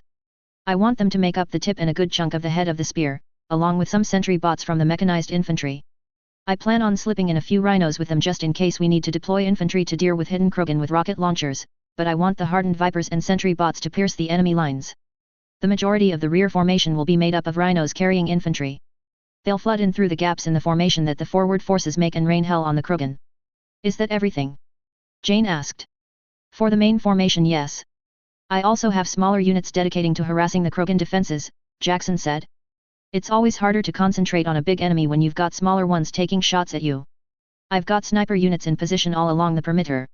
I don't want them to risk them getting counter-snipped just yet, so for the moment they're just taking pot shots at the enemy formations. When we breach the enemy lines though, they're weapons free. I also have vertibirds on standby, Jackson continued. The Krogan have heavy anti-air guns in place, so I'm going to wait until the Vipers manage to take them out before I send them in. Also, just to let the Krogan know we're not messing around, I've got 6 of them strategically placed around the shroud. He pointed behind himself. A massive Liberty Prime was kneeling on the outskirts of the firebase, a few engineers checking his weapons as it patiently knelt. They're going to act as siege units. I also have information that the inside of the shroud is mostly made up of machinery designed for the terraforming process, only a small part of it is accessible on foot. I want the inside to be stormed by a commando unit. He looked at Shepard. I've gotten a recommendation from Admiral Marcus that you can get that job done. I want you to hang back while the main formation presses forward and push through when I give the signal. Understood. Understood, Jane said. Good. We have 15 minutes until we're ready to head out, Jackson said. He hesitated for a second before looking at Jane. The main reason I want a commando unit to take the shroud is because of what Admiral Marcus just told me. Apparently we're not destroying the cure and we're putting a new Krogan in power. We're going to need the precision of a commando unit if we want Reeve dead but the cure intact. Just tell me this, is this going to work for us? Jane hesitated for a second as she looked at the Major. After a moment's hesitation, she took a deep breath and answered. Yes, it will. All right, Jackson said. Tell your men to get ready. I'd recommend dividing them into fire teams, but it's your call how you want to storm the tower. Pardon me, I need to continue with the preparations. Jane nodded as she stepped away from Jackson, heading back to the Rhinos where the Normandy crew and Cerberus operatives were milling about. Miranda and Morden were talking to each other next to one of the Rhinos, the Solarian having been teleported down to the planet's surface after the failed assassination attempt on Reeve. Captain, what are our orders? Miranda asked. We're to be in the back of the formation and it's our job to seize the inside of the shroud, Jane said. The specifics were up to me. Very well, Miranda said. What are our orders? Shoot to kill. If anyone points a gun at you, kill them, Jane said. But there was a Solarian with Reeve that managed to get away. He looked less like a soldier and more like a scientist. He probably had a heavy role in designing the genophage cure and he may have some information on Saren's assets. I want him to be taken alive if possible. What if he opens fire on us? Miranda said. With enemy forces closing in on him from all directions, he's likely to panic. Odds are he'll try to defend himself. I don't want to lose any of my men just so we can bring in someone who may not even have any useful information, do you? No, Jane said, the slightest tone of bitterness in her voice. If he shoots at you, don't hesitate to kill him. But only shoot if he shoots first. He could very well prove to be a vital asset. She glanced around. Where's Rex? I need to talk to him about this. It looks like he's over there, Miranda said, gesturing to a few feet away. Sure enough, Rex was standing with Gurus and Lyra, talking to them in hushed whispers. Are you sure that you are going to be able to pull this off? Lyra asked, her eyes wide. It seems so massive. I didn't exactly have a lot of choice, Rex grumbled. It was either agree to this or watch as my entire race dies, either because the cure got destroyed or because Reeve marched them to their deaths. Part of me really doesn't want to do this, but I don't have a choice. I think that may be for the best, Gurus said. I've been in situations where I always wanted to rush forward and get the fastest solution to a problem. In hindsight, if I had actually done that I could have gotten a lot of people killed. A little bit of doubt can be really helpful, it makes you really think what you are doing through. Nice pep talk Turian, Rex said, a wiry smile on his face. Little hypocritical for a Spectre though. Typical Krogan talk, Gurus said, returning the smile. It's true what they say, your people really did cut out chunks of their brains for the extra 2 testicles. Oh goodness, Lyra said, blushing heavily, even as Rex chuckled. Try something that's younger than me next time, the Krogan said. Rex. Jane called out. Rex glanced over his shoulder before looking back at Gurus and Lyra. Don't get too comfortable without me, he said before turning and approaching the captain. Shepard. We've got orders to personally take the shroud. I want you right beside me when we storm it, Jane said. Sounds like a plan, Rex said, slamming his fist into his palm. My people have always had idiots at the helm. Time to make sure they don't contaminate the gene pool anymore. Especially with the genophage about to be cured, the last thing we need is for these people to breed. Forgive intrusion, Morden said. But what is planned for Krogan reconstruction? Why do you ask? Rex said, turning to look at Morden. Concern, the Solarian replied. Krogan not known for subtly. Actions tend to affect entire galaxy. Reconstruction policies will shape future of Krogan. Future of Krogan will shape future of galaxy. Natural to wonder. A moment paused. Rex let out a growl. You think curing the genophage is a mistake, don't you? He said, his voice dangerously low. You think I'm lying to you? You don't think I'm actually going to try and fix things? Believe lying? No. No, no, no, no, no, no, Morden said, letting out a slight tutting noise. Believe best intentions at heart for Krogan and Galaxy. Personal belief not in question. Studied Krogan heavily, monitored behavior. Many try fix Krogan culture. None succeed. Krogan not culturally advanced compared to Galaxy. Our fault. Gave access to MassEffect technology before culturally mature enough. Genophage horrible solution, he stopped to take a sharp inhale, but necessary one. Funny how easy it is for a Solarian to say that, Rex said. STG right? Probably the same organization that designed the genophage in the first place. Easy to say something is easy when you're nice and safe in a lab a couple hundred light years away, Pyjok. Then again, you don't seem to have any problem with the Krogan fighting and dying down here. You probably had to go through a couple thousand Krogan test subjects to get it right anyway. No, Morden said, his voice suddenly much angrier. Have killed many people, used many weapons, never experimented on intelligent test subjects. Genophage designed to ensure survival of both Krogan and Galaxy, allows Krogan to survival, prevents assaults on rest of Galaxy. Always had maximum survival rates in mind for all. Didn't stop you from Rex started. Enough. Jane shouted, causing both of them to glance at her. The decision was made by Admiral Marcus and General Vitas. It's done, drop it. Agreed, Morden said, looking at Jane. Internal strife detrimental to cooperation. Must prepare equipment. Hastily, he turned away and headed towards the back of the Rhino, some of his equipment in the back of it. Rex watched as he went before taking a few stops forward and stopping right in front of Shepard. Just to be perfectly clear, you stuck your neck out for me a few minutes ago. I owe you one. That's the only reason I didn't snap his neck then and there. Without another word, he left. You sure bringing him along is a good idea? Miranda asked. Your men and my men should be more than enough without him. He's supposed to take over as the ruler of the Krogan, Jane said. It'll be for the best if he's seen taking part in the charge that kills Reeve. Besides, he won't compromise us. Hopefully so, Miranda said. We'll find out in a few minutes. XXXXX. Okay, this looks deep enough, Laura said. She and Volan were standing a mile away from a nearby makeshift coalition firebase, a rhino parked not far from them. Laura placed the shovel that she was holding near the shallow but wide hole she had just dug and placed a massive mine in it. What happens when this battle is over? Volan asked as Laura pressed a button on the side of the mine that caused a small red light near the bottom to start beeping before picking up her shovel again and piling the freshly dug up dirt over the mine. I don't think that the Krogan will appreciate all these anti-tank mines you are leaving around. These are part of the latest model, Laura said, piling on the rest of the dirt onto the mine before evening it out. They all send signals back to a master control center so we can keep track of where they are. We can also deactivate them whenever we choose to, so they become harmless lumps of metal buried in the dirt. Once this is all over, we can turn the ones that haven't been detonated and dig them back up. I think I heard about these, Volan said. Aren't they incredibly expensive? Yeah, they are, Laura said. Hell, half of the reason we go back and dig them up is for recycling reasons. Much cheaper to just brush the dirt off than build another one. I take it they don't go off when a soldier steps on them? Volan asked. That'd be a waste if you couldn't take out a tank because a grunt took the blast for him. You got that one right, Laura said, walking a few dozen feet to the right and starting to dig a new hole as Volan pulled another mine out of the Rhino. It detects the mass of people walking above it. It doesn't trigger for anything lighter than a scouting vehicle. Of course, if we're in a really bad spot and we need to blow up a few infantry units, we can always detonate them manually. She smiled as she pulled up another shovel full of dirt. The wonders of modern technology. It certainly is better than trying to make friends with the Krogan followed by one of their leaders accidentally stepping on a mine we left lying around, Volan said. Laura chuckled. That would be a problem. Okay, this should do it, she said. Volan slid the mine into the freshly dug hole, pressing the button on the side before Laura scooped up some of the pile of dirt she had accumulated and began to bury it. Right, that's the last of it, she said, evening out the dirt. We should probably get back to the outpost now. I hate to do this to you, but you are going to have to stick around for the fight. We can't afford to divert support craft to get you out of here. I'm sorry. Volan took a deep breath.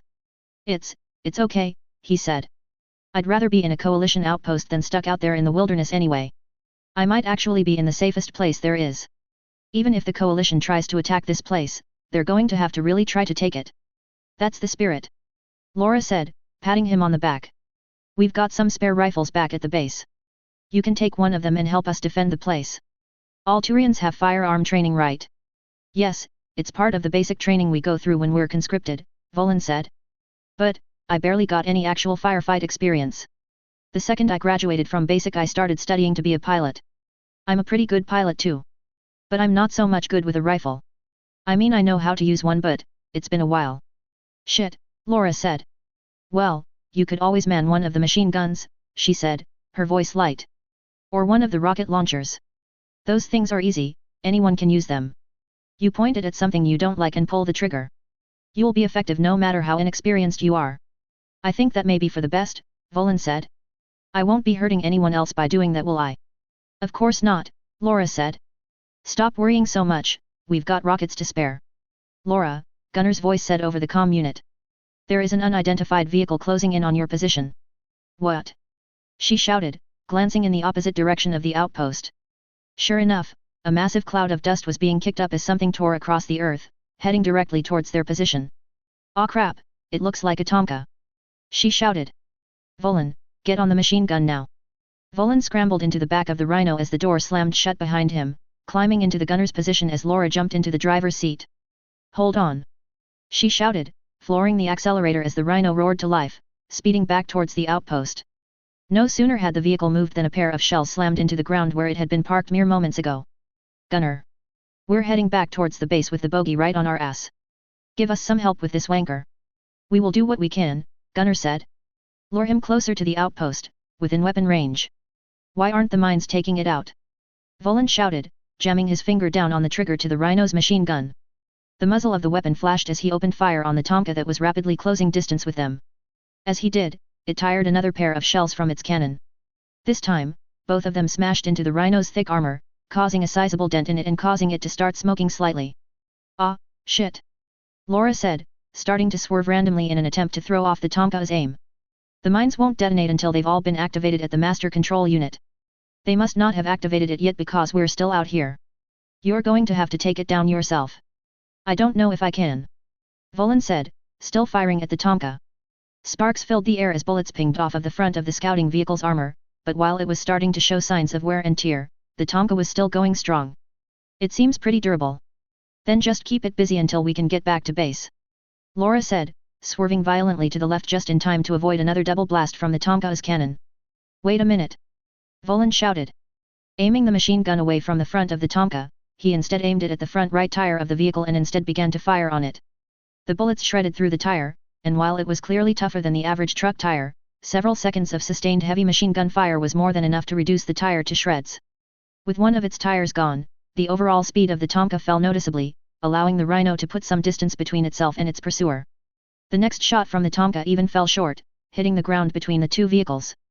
Volan was lining the machine gun up with the Tomka again, when a missile flew through the air and smashed into the front of the Krogan vehicle. The force of the explosion tore away at the front of the armor, and even managed to blow the dual-mounted cannons off. Realizing what a bad state it was in, the vehicle spun around and began to retreat, heading back the way it came. Nice shotgun! Laura shouted over the comm unit, the distance between the Rhino and the outpost closing rapidly. I think we're out of the minefield now. Turn it on and blow that thing sky high. I would advise against that, Gunner said. What? Laura said. Gun, that thing was probably a scout vehicle. It got close enough to the outpost to see how heavy our defenses are. It's going to be heading back to the main enemy force to give a report on exactly what they saw here. If we let them go, they're going to be even more well informed on what we're doing out here. We need to stop them here and now. If we destroy the Tomka now, we will leave sizable evidence that it was destroyed by a mine, Gunner said. Another scout or the main force will realize that and avoid the area. However, if we do not reveal that the area around the outpost is heavily mined, the scout will be none the wiser and will not include it in its report. So we can lure the Krogan right into a trap. Laura said, a smile flashing across her face. That's brilliant, Gun. It is merely the most tactically logical maneuver, Gunner said. I spoke with the commander about it, and he agreed with me. Well, good for you mate, Laura said. A few more bright ideas like that and maybe you'll get a promotion, hey.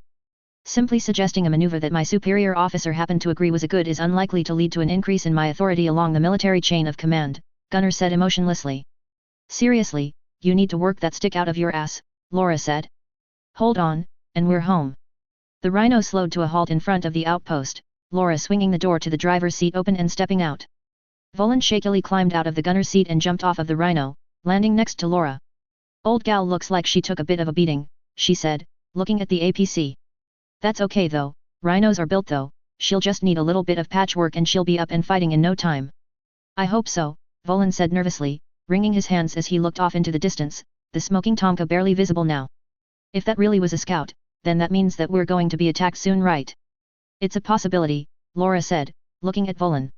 But like Gunnar said, this way they don't know about the minefield. They'll be walking right into a trap. If we wait until they're right in the middle of the field before activating it, we'll decimate them. Volin nodded. So, where do you want me for when they come? Well, the firebase itself will have the best defensive position, you can man it, Laura said. Walking towards a nearby crate, she pulled out a rocket launcher. Here, take this, she said, handing it to Volin. He looked down at it, uncertainty in his eyes. This works on infantry too, right? Technically, but we have machine guns for that, Laura said. Don't waste the ammo unless we're in a really tight spot. We should move into position, Gunnar said. An enemy counterattack will most likely come soon. Laura nodded. Right, let's get to it. XXXXX. Saren slipped his helmet onto his head as he sat in the back of one of the Geth dropships as it was battered by the harsh atmosphere of Hagalaz. He gripped the rifle he was holding in his hands tightly, doing his best not to look at the man in the corner of his eye. So, what's the plan here, Chief? Goeth asked. Jump on board, find the shadow broker, tell him he's a great big meana for giving bad people help and give him a spanking. Saren said nothing. Silent treatment at? That's okay, I like to think out loud anyway. I'm just saying that the shadow broker has made a century-long career out of evading people much more powerful than you. I don't exactly see what makes you think he's even here. Come to think of it, I don't even know what you think you are going to accomplish here. Or maybe you've got an itch that can only be scratched by killing people, that I can relate to. Then again you always make it more complicated than it has to be by. Shut up. Saren roared, whipping around to look Goeth, his rifle raised and his eyes all right with fire. Goeth gave an exasperated sigh. You can keep doing that until that block of metal you're using for ammo in that thing runs dry, all you're going to get is holes in the hull. So unless you're trying to see what it looks like when a Turian lands in boiling water, actually that sounds really interesting, fire away.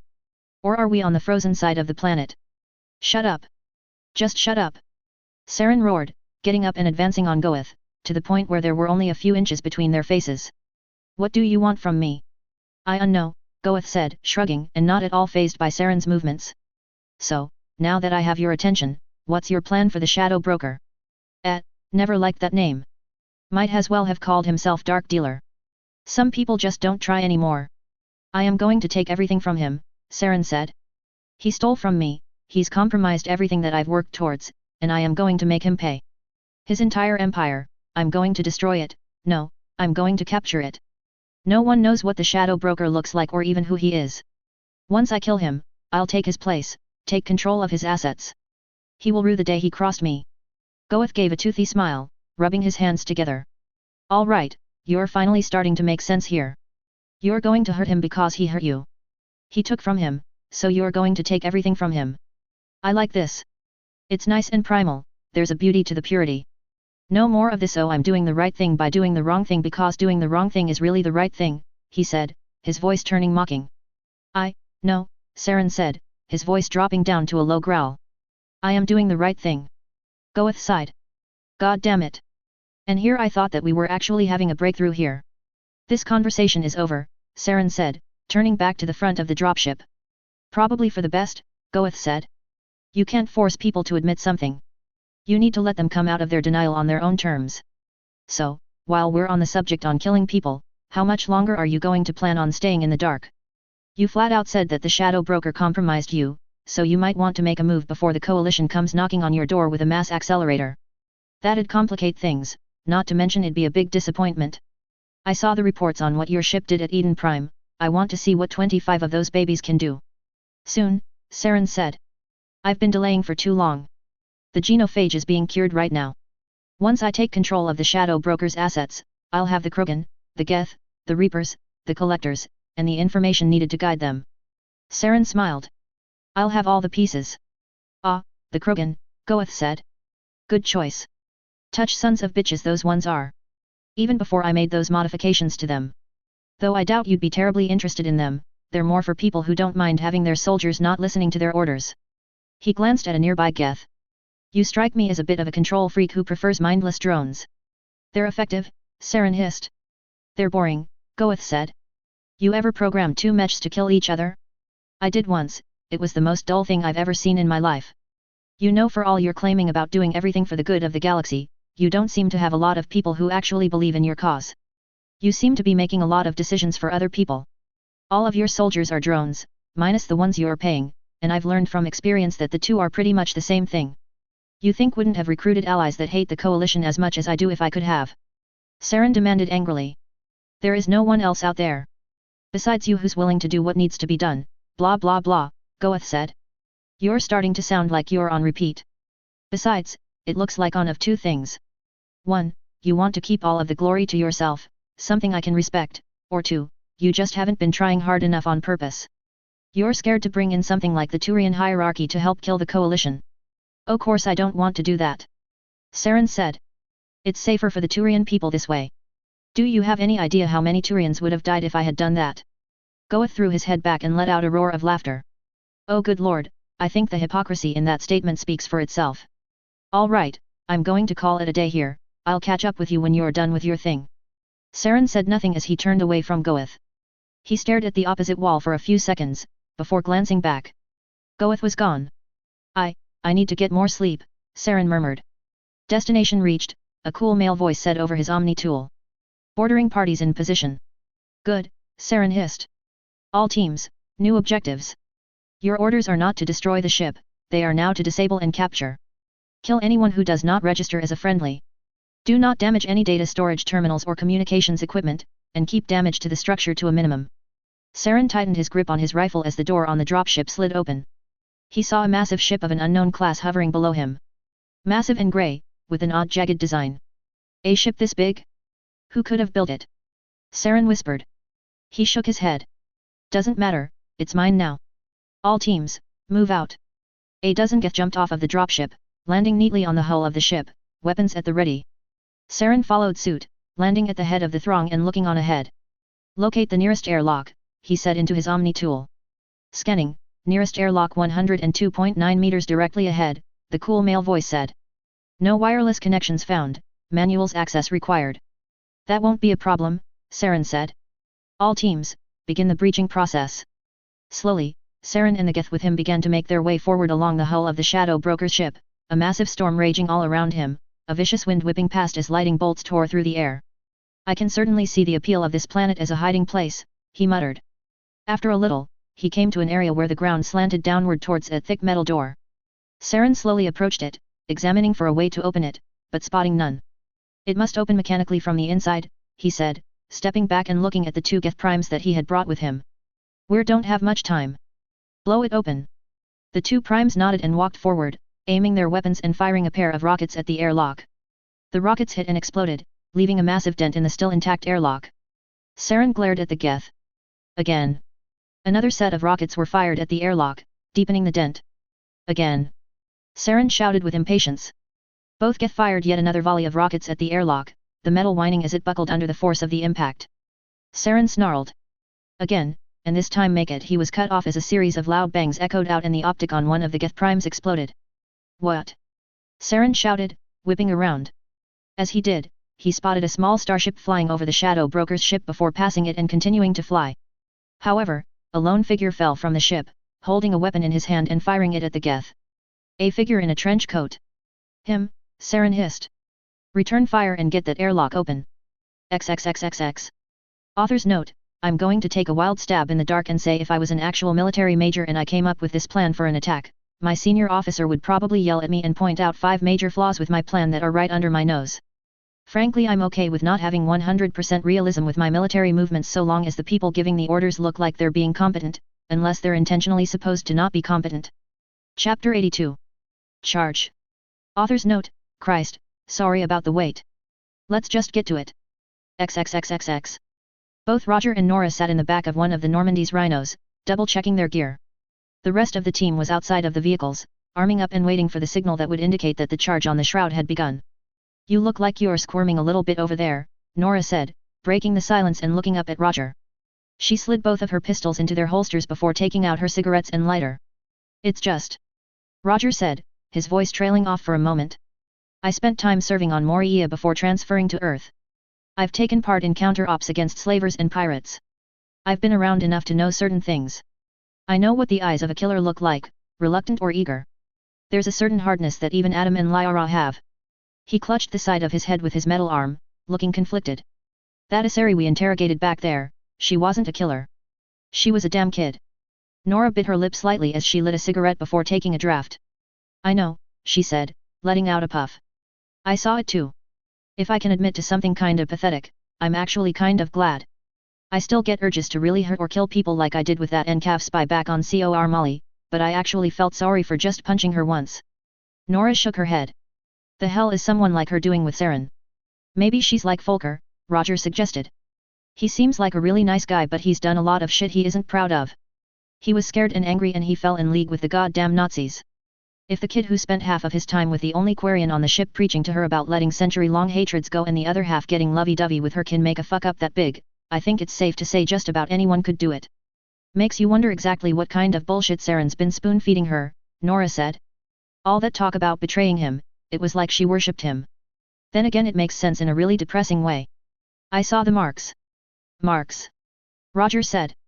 Couple of marks on her arm that look like they were made by a Turian Talon, Nora said. Roughneck work doubled as acting as police officers back home, and I ran into more than a few people who had nothing but the best things to say about their spouses. Even if they had some rather odd bruises. So, he's that kind of person, Roger snarled.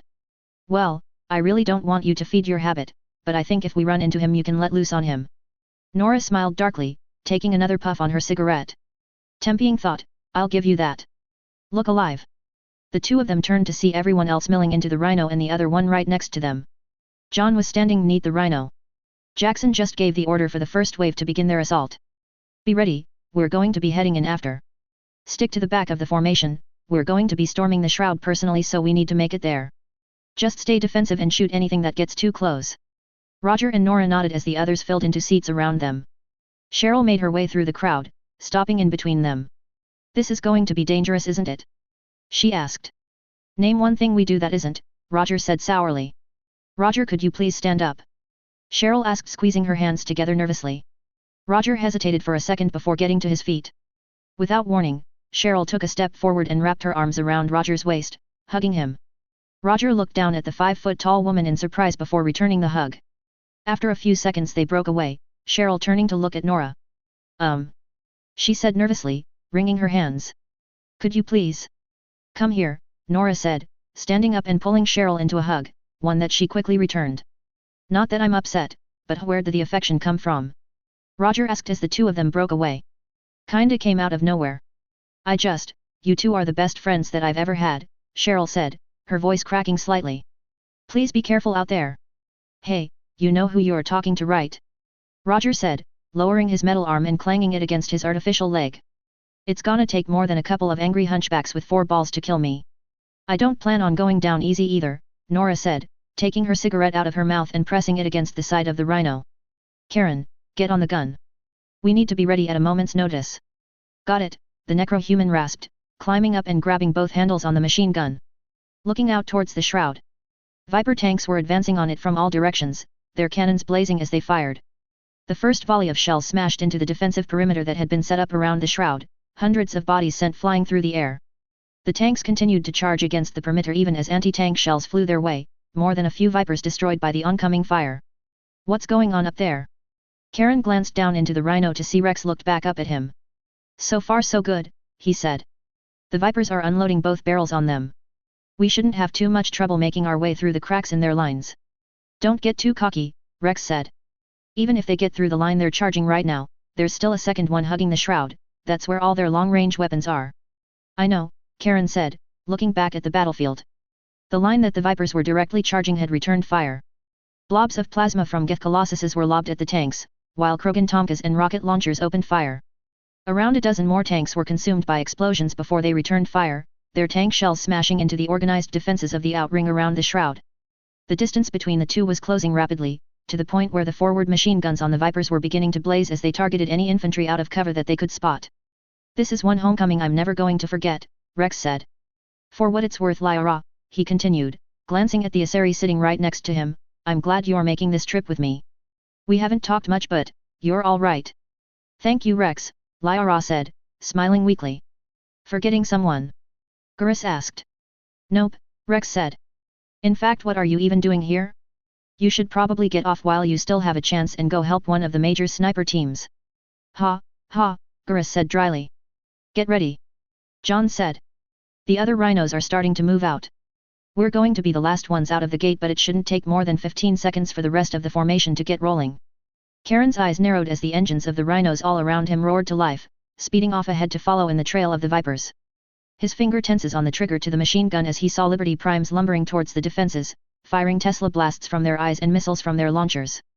One of them even took out one of the micronukes on its back and hurled it at the enemy defenses, a massive explosion consuming their ranks. Tactical assessment complete. Chance of enemy victory: 0%. The Vipers continued their charge towards the line of enemy forces. The head of the spear formation directly in front of the rhinos containing the Normandy crew reached the line and smashed right through the massive metal barricade that had been set up, not stopping its advance as the other tanks followed it. "Go!" John shouted. The rhino roared to life as it followed the other rhinos following directly behind the formation of tanks. Karen just managed to spot the Komodo artillery pieces behind being propelled forward by wheels, firing as they went, before he turned his head back to the front, finger tight over the machine gun's trigger. Karen wasn't sure how long it took the rhino to reach its destination from where it had started. Logically he thought that it couldn't take more than a minute, but if that was the case then it had been one of the longest minutes that he had ever experienced. Time seemed to slow down, and he could have sworn that the towering outline of the shroud didn't seem to be getting any closer. He was broken out of his stupor as the rhinos drove by the makeshift trenches that had been dug by the Krogan to serve as outer defenses, massive craters from artillery strikes dotting them. A few Krogan popped out of the nearest one, a handful of rockets flying from the launchers that they were holding. The barrage slammed into the nearest rhino and caused it to burst into flames, flipping over as its momentum was interrupted. Karen swore under his breath as he brought the turret to bear on the Krogan, jamming down on the trigger. The Krogan desperately tried to duck down as bullets raked the ground around them, but half of them were too slow and were riddled with the projectiles. "Incoming!" Karen wasn't even sure who had spoken when the rhino violently shifted to the right, narrowly avoiding a shell slamming into the ground where it had been moments before. "A few of their damn anti-tank guns are targeting us now." Karen glanced up to see that indeed the massive cannons were firing a few shots through the main line of tanks and at the rhinos. Half a dozen more shots came their way, half of them hitting and obliterating the rhinos that they did.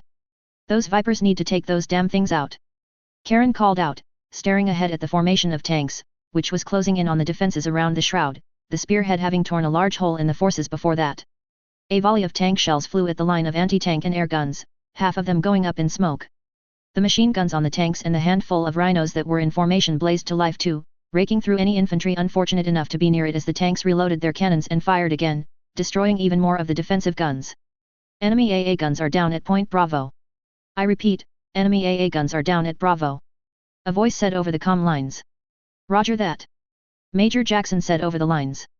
"All vertibirds, you are weapons free, but maintain safe distances from the other sections of the enemy defenses, the AA guns there are still active."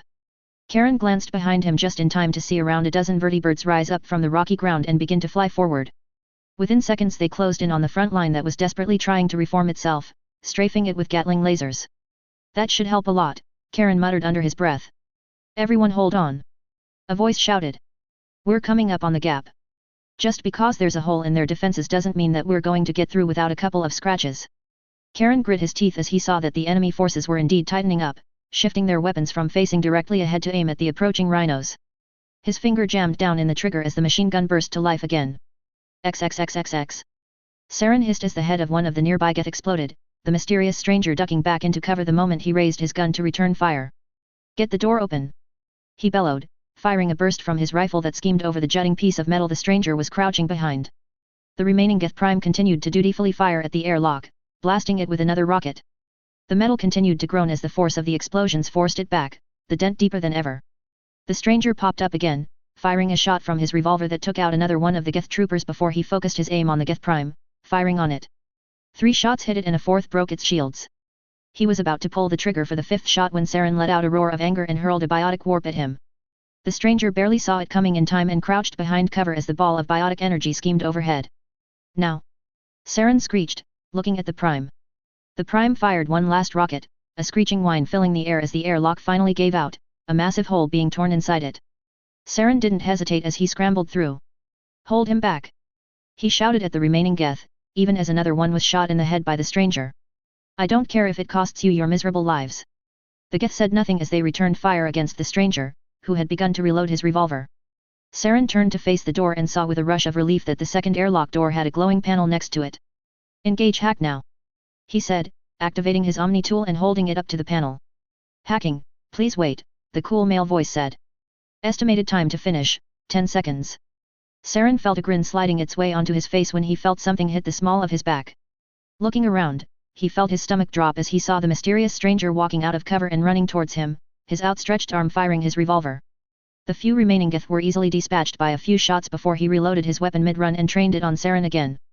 Saren heard the airlock slide open behind him, and didn't even look as he threw himself through. Close it! Now! He roared, more bullets impacting on his shields and shattering them. The stranger closed in on Saren rapidly, but before he could reach him, the doors slammed shut. Saren could have sworn he saw the glint of something in his eyes before metal slammed on metal. Saren panted and got to his feet, looking at the airlock. Can't get through this with that antique of yours, can you? He said, a smirk on his face. He heard the muffled sound of footsteps on the other side of the door and what sounded like a button on the console being pressed before he heard a voice. I lost him shields. Bring the ship around, we're going to have to go with plan B. Saren smiled as he heard the footsteps of the stranger walking away. So, that went well. Saren jumped and fired a burst he wheeled around. Goeth sighed. Do we really need to go over this again? I thought you said you were going to leave until I was done here. Saren said, his face tightening with fury. I got bored, changed my mind, Goeth said simply. So that's the mysterious stranger, hey? I gotta say I was always expecting the trench coat to be a little more flashy. Not to mention that gun of his is powerful but he has to reload every 6 shots. All in all, bit of a disappointment. Still, it was neat how he was able to fight just fine without a breathing mask on. What? Saren said. Yeah, he just had that trench coat of his out there, Goeth said, shrugging slightly. What? You didn't see it? I was busy trying to get through the door without being shot. Saren said angrily. Right, I get the idea, Goeth said. You're a whiny one. So, how's the rest of the operation going? Oh damn it, Saren said, bringing up his Omni tool again and pressing a button.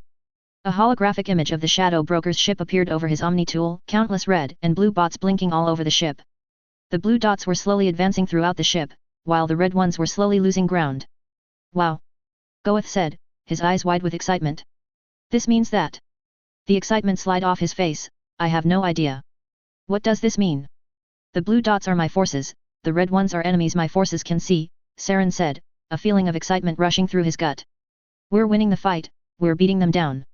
He raised his hand and began to press more buttons on his Omni tool. Now what? Goeth asked. I need to find out where the Shadow Broker is, and where he stores all of the data that makes him so powerful. I doubt he'd let someone else handle that information, even his own trusted men. The backlash that would occur if someone else managed to break his monopoly would be devastating for him. I'm tracing to see if I can find a main processing unit of the ship. He's likely to be there, Saren said. Goeth sighed. You're no fun when you're talking sense, you know that. Saren ignored him as he continued to type into his Omni tool.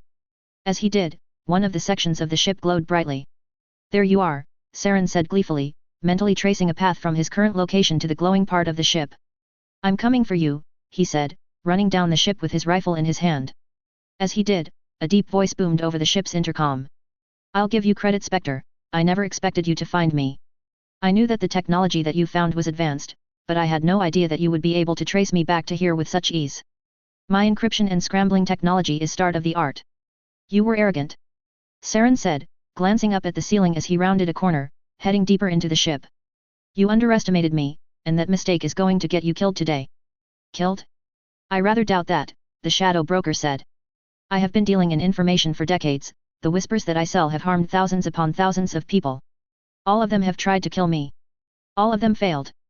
I fail to see what makes you different from the rest of them. Different? Different. Saren said, letting out a brief cackle. I thought someone as well informed as you would have gotten word at what happened at Eden Prime. That alone should have given you something to be afraid of. I have the Geth. I have advanced technologies that galactic powers only dream of. You have a fraction of the Geth, the Shadow Broker said. I learned about the peace that was established between the True Geth and the Quarians before the Council did. As for this technology, I have little concern. It is true that you managed to find me here with it, but simply finding me does not mean that you have beaten me. Haven't beaten you. Saren said. Your entire operation hinges on you hiding in the shadows, or is your name just there to look pretty? I've found your hiding hole. Even if I die here, my forces will keep coming after you until you're dead. It's over for you. I never expected anyone to actually find me on this planet, but even then I still prepared for this eventuality, the Shadow Broker said. That is the kind of man this profession has turned me into. I have a dozen other locations where I can hide my ship, locations I am prepared to abandon this planet and head for at a moment's notice. The preparations would only take the flick of a few switches, and within the next day I would be in an entirely new location, my operation not hindered in the slightest. You could do that if you wanted, Saren said. But there's one little problem with your master plan. I'm on your ship, and I'm coming for you. I have dozens of operatives on your ship killing all of your men. Changing your hiding spot won't help you at all when you have an entire army already on your ship trying to kill you. I have countermeasures, the Shadow Broker said plainly. Ha! Saren said. You honestly think that anything you have can match up against the tools that I have? Do you even know what the ship I used to attack Eden Prime is? A Reaper, the Shadow Broker said. It what? Saren said, screeching to a halt and looking up at a speaker on the wall, his face drenched with disbelief. A race of sentient machines dedicated to whipping out all organic life in the galaxy every 50,000 years, the creators of the Citadel, the mass relays and the Keepers, destroyed by the proteins with their dying breath. I wonder how much the Coalition would pay for this information. They already paid a hefty price for the knowledge that you were attempting to cure the genophage and had forced on Touch Anka. You son of a, Saren began, but before he could finish his sentence, the sound of gunfire emanated from behind him. Saren whipped around to see four figures in pitch black armor aiming their weapons at him, opening fire. He opened his mouth wide in a roar of rage as a dark purple biotic aura flared around him. He biotically charged down the hallway, landing in the middle of the guards, a biotic pulse from his landing causing all of them to stumble back. Growling, he aimed his rifle at the nearest guard, firing off 3 blasts into his face, killing him instantly. Turning on the spot, he brought his gun to bear on the next nearest guard and fired 5 more times, this time the gun aimed at the stomach. He heard a pained gasp as the bullets pierced the flesh and blood spurted out, the guard falling to the ground in pain. The remaining 2 guards had regained their balance by this point and were beginning to bring their weapons to bear on him. Saren was about to open fire on them when he spotted out of the corner of his eye that the heat gauge on his rifle was full. Not thinking, he dropped his gun and swung his fist forward, a ball of biotic energy flying through the air and hitting the far guard in the throat. She dropped her weapon at once, desperately clutching at the massive gaping hole that was in her throat before falling onto her back, her pain-choked gasps becoming weaker and weaker. With only 1 guard left, Saren gave in to the first impulse that seized control of every muscle in his body. He lunged at the guard, slamming into him and causing him to topple over, landing on his back with Saren on top. Saren let out screech as he did what came naturally. He struck down, his sharp bare talons clawing at the small gap in the guard's armor, between the helmet and the chest. He felt a wonderful thrill as he tore away at the man's throat, bits and pieces of flesh flying in every direction as blood began to pool around him. The guard started directly at Saren, his expression hidden behind his helmet, before his body became very still. Saren continued to slash for half a minute before he slowly stood up, looking at the corpse in front of him. A satisfied smile was splattered across his face. However, as the seconds ticked by, it was slowly replaced with a look of horror. No. I didn't mean to do that, he whispered. I just lost control. That's certainly an interesting sight, Goeth said, walking forward and flashing a toothy grin, his lone golden tooth glinting in the light. Tore his throat right open. Looks like a wild Varan jumped on him and had a snack. He looked at Saren. Nice. Don't look at me like that, Saren hissed. I know what you're thinking. It isn't like that. I'm not saying anything, Goeth said, looking down at the dead guard, his smile still wide. I don't need to. It seems your mental condition is in a poorer state than my information suggested, the Shadow Broker said. Now that I look a little closer, it seems that the man on the hull of my ship seems to be more interested in killing you than killing me. Perhaps it would be in my best interest to make a deal with them. I cannot say that I blame them for wanting you dead. You certainly seem unstable. I don't care what you think, Saren said, looking at the nearest speaker again. I'm coming for you. This ship is mine. Many better than you have tried and failed, the shadow broker said. Saren didn't say anything as he tightened his hands around his rifle and continued to head deeper into the ship. Be careful. Goeth called after him. It'd be such a shame if you stained your oh-so-flawless record. XXXXX. Volan gulped as he stared down the sights of the rocket launcher in his hands, staring at the dusty horizon in the distance.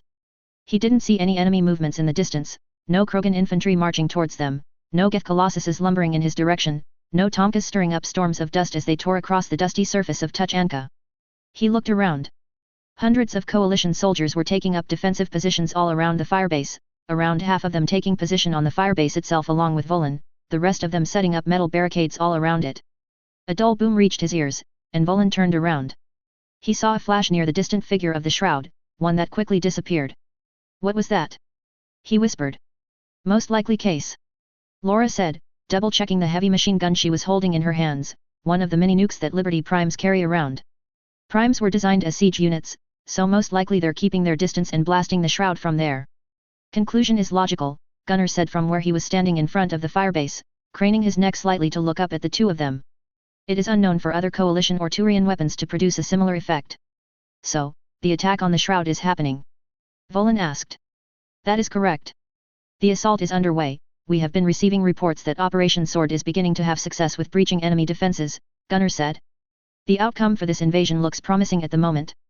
But, if we're hitting the shroud with everything that we have, how come they haven't hit back yet? Volan asked, gesturing at the empty wasteland in front of them.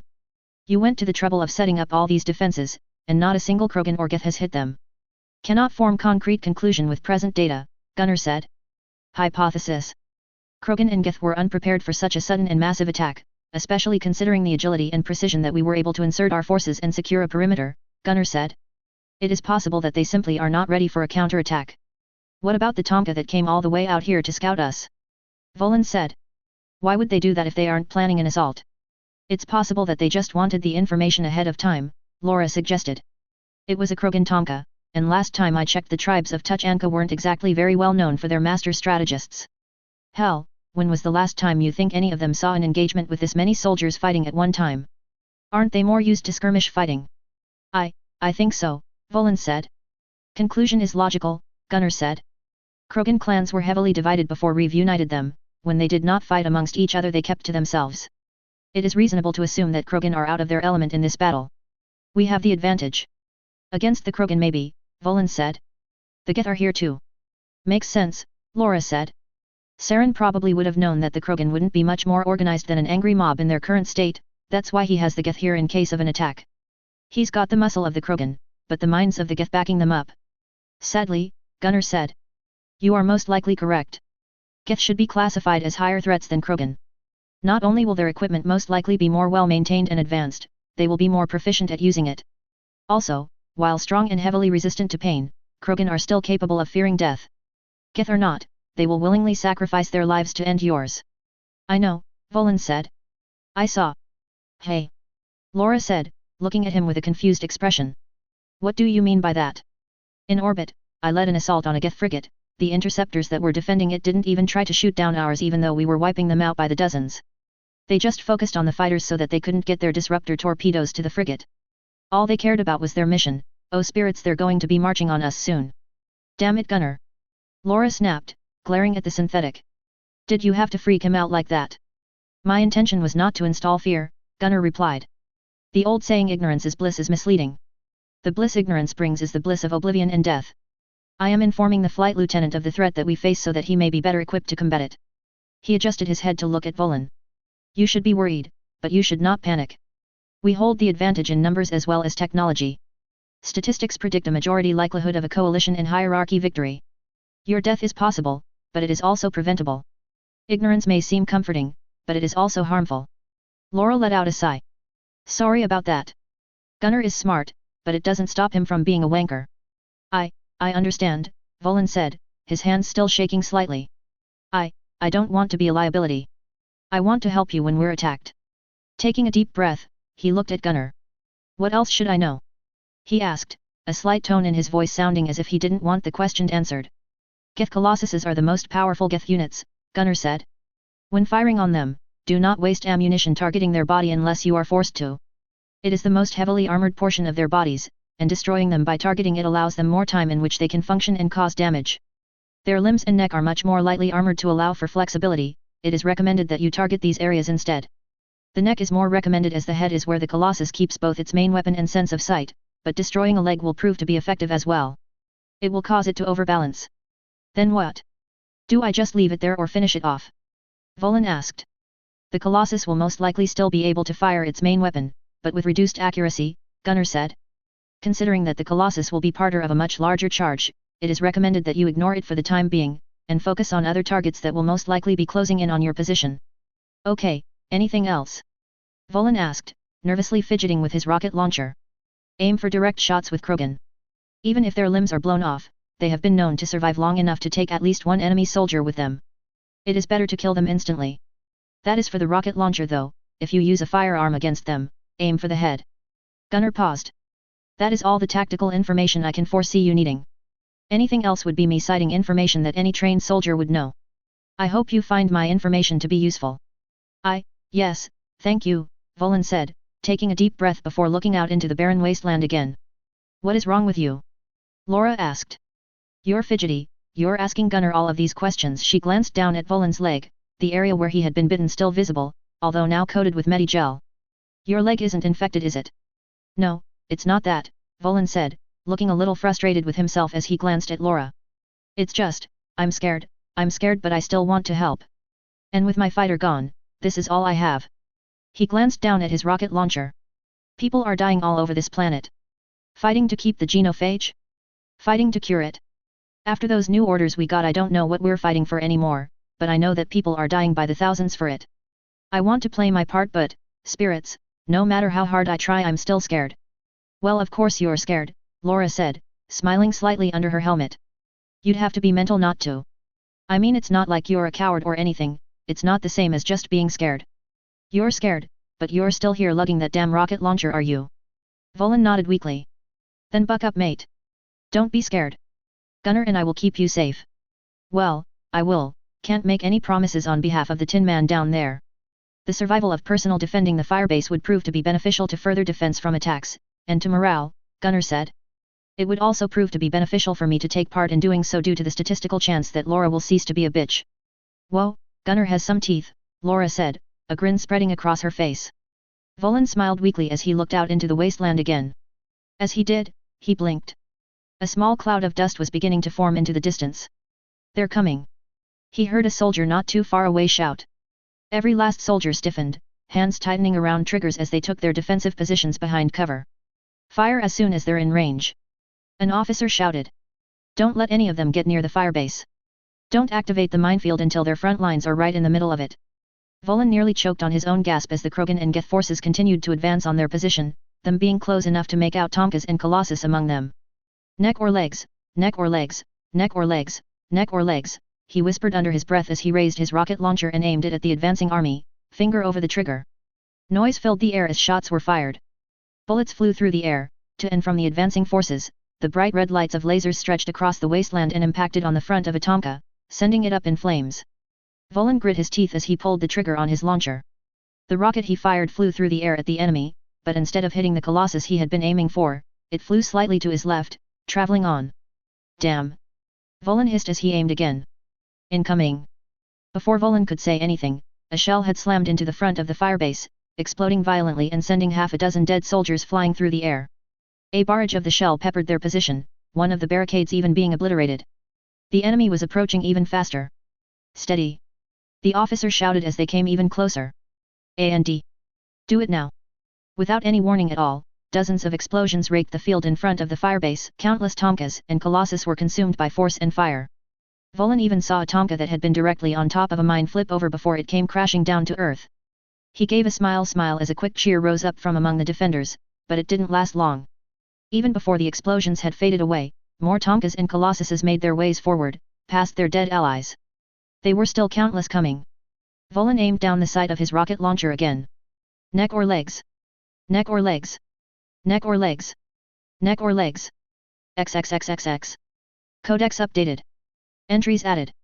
Komodo Dragon Artillery Pieces. The Komodo Dragon Artillery Pieces, commonly referred to as Komodos for the sake of simplicity, are the main artillery units utilized by the coalition.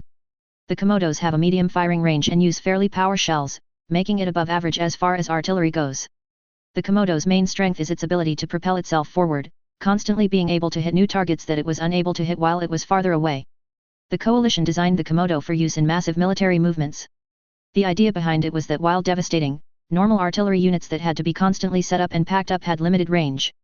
The Komodo was designed to constantly be moving a fair distance behind a friendly army, providing a steady rate of fire further and further into enemy territory, making forward operations much easier for friendly forces.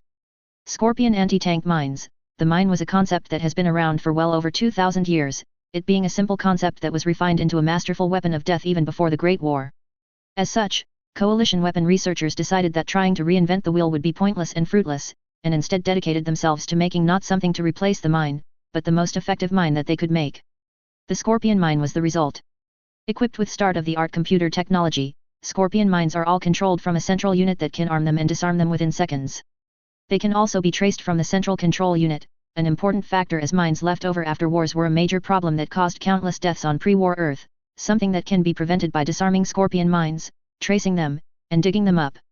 Scorpion mines are designed to take out heavily armored vehicles in no more than 2 blasts, and as a result are packed with the highest grade explosives known to the coalition. Many consider the Scorpion to be the finest mine ever created. While some argue against it, even those who consider it to be true realize the Scorpion's one fatal flaw. It is highly expensive. Countless credits are taken to create a single mine, to the point where half of the reason undetonated mines are dug up is so that they can be recycled, something that is possible with the sturdiness of the mine. As a direct result of the price, the mines are rarely seen on the field and are barely ever used against infantry. Despite this, they have become very well known and infamous about allies and enemies of the coalition alike. Chapter 83. The Shroud. Author's note: well, I think it's time for this battle to start climbing towards the peak. Also I think it's time to pull out a trump card I've been holding for a while. Well, let's do it. XXXXX. Karen tightened his grip on the machine gun as the rhino continued to tear towards the shroud, a particularly violent bump making him lurch forward, barely keeping his composure. His finger jammed down on the trigger again as the deafening roar of the machine gun filled his ears, aiming it at the nearest metal barricade at the perimeter that was rapidly closing in. He saw sparks fly as the shots bounced off the front of it, and the Krogan that were taking position on top of it ducked down to avoid the fire. He was sure he saw one fall off and not get up. Look out! He wasn't sure who had shouted it, but a trio of rockets from another barricade soared overhead, leaving a white trail of smoke behind, and smashed into the side of a rhino right next to Karen's. He winced as he felt the heat of the explosion wash over him like a wave, seeing the bright orange flames of the now burning APC out of the corner of his eye as he swung the machine gun around to fire at the origin of the rockets. He couldn't even see if he had killed the Krogan who had fired the rockets through the growing chaos of the battle, countless rockets being fired at the rhinos that were making their way through the hole in the Krogan defensive line, the bangs and rattles as machine guns returned fire, and the occasional thundering boom and flash as the handful of Vipers with them fired their cannons, more often than not leveling a Krogan barricade or Tomka. And then the next thing Karen knew, the rhino had passed through the hole and was now speeding across the open barren and dusty ground of Tuchanka, heading towards the shroud. Squinting, he saw that the Vipers that had gone in ahead of them had halted their advance and were blasting away at the defenses directly in front of the shroud. Karen saw Tomkas and Colossuses among other things firing desperately at the Vipers, sending a few of them up in flames, but before too long they were overwhelmed. All right, get ready to deploy. John shouted from the inside of the rhino. The rest of the rhinos in front of them were sliding through the Vipers and stopping in front of the shroud, the backs of their doors dropping down as soldiers began to pour out. The rhinos that the Normandy crew were in make their way through the parked rhinos to the front of the crowd before they themselves slammed to a halt and their back doors dropped down. Everyone out! John shouted. Karen jumped back down into the rhino as everyone inside began to storm out, weapons drawn. Karen himself stepped out to see hundreds if not thousands of coalition soldiers setting up deployable metal barricades by unfolding up and taking cover by the massive bulky rhinos. What are they doing? Lyra asked, jogging to where Karen stood, her pistol in hand. Everyone in the sections of the perimeters, both of them, that are still alive are going to be abandoning their positions and heading directly to us, Karen said. We're setting up defenses to fight them off. Aren't other spear formations still advancing from the other side though? If they give up their position won't they get hit from behind? Lyra asked. The second line might be able to get away with it in the sections where the first hasn't been breached yet, but that is a possibility, Karen replied. Overall it's looking like this fight is going to devolve into a clusterfuck real fast. As he spoke, he saw the distant figure of 2 vertibirds soaring over the far enemy line, bright red lights flashing as they strafed them. Everyone form up! Jane shouted. The 24 operatives that had been brought down to the force spotted Jane standing near the entrance to the shroud along with Morden, Jane holding her plasma rifle and Morden an SMG, and immediately began to make their way towards her. "Everyone ready to breach?" she asked. She received a series of nods. "All right," she nodded at Morden as everyone neared the thick grey metal doors that were keeping the shroud sealed. Morden reached out and furiously typed into a control panel next to the door. "Heavy modification," he said, his fingers continuing to type. "Main access cut off. Geth access only." He continued to type, a small smile appearing on his face. "STG back doors still open." "Excellent." Pushing a button, the doors slide wide open. All of them advanced in, weapons at the ready, but to their surprise they found no one inside. "Is this an ambush?" Folker asked out loud as 24 different guns were pointed in different directions. The inside of the base of the shroud consisted of multiple rows of white terminals with chairs in front of them and a see-through elevator at the far side of the room, but apart from that little else. The entrance was guarding by tank units, Tai said, glancing at him as all of them slowly crept forward, their weapons still at the ready. It could be that they thought that stationing infantry inside the tower would be redundant. "Maybe," John said, looking up. The ceiling was see-through and gave him a good view of the rest of the shroud reaching up towards the heavens. "Or maybe they thought that it would be smarter to pack all of their guys up at the top so that they could blast us the second we got off of the elevator." "Damn it," Jane said, her eyes sweeping the room once again. "It really looks like that's what they did, doesn't it? All right, area clear everyone." She sighed as all of the weapons in the room were lowered before turning to face Morden. "Is there any way to the top of the shroud besides the elevator?" "Access ports along the top," Morden replied. "For maintenance. Can we get dropped off up there via a shuttle or vertibird?" Jane asked. The Solarian frowned as he shook his head. "Not recommended. Top of shroud in danger of depressurization. Access ports heavily sealed. Explosives required to breach. Counterproductive. Could cause damage to cure. Collateral damage too much." "I think the Pyjok might be right," Rex said, stepping in between the two of them. "We're going to have to go through the elevator. If the female that has the cure in her bloodstream gets sucked out of the top of the tower and falls to her death, we'll have done all of this for nothing." Jane bit her lip as she glanced at the elevator. "I think we'll be able to squeeze around half a dozen people into there. Maybe a little more. And it could be rigged to blow, and even if it isn't we'll be walking into a firing squad when we get up top." "Take some biotics," Rex suggested.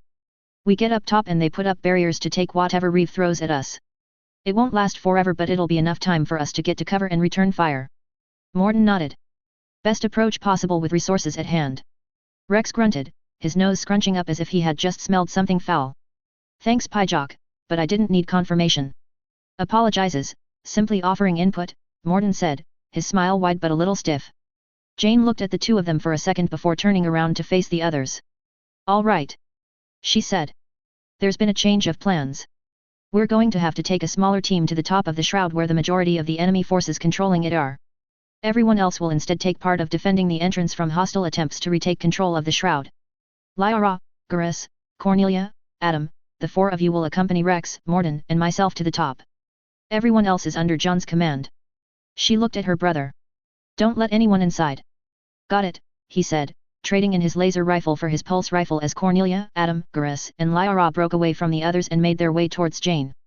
"So, the 7 of us are gonna kick some ass," Cornelia said, her voice shaking a little but still strong.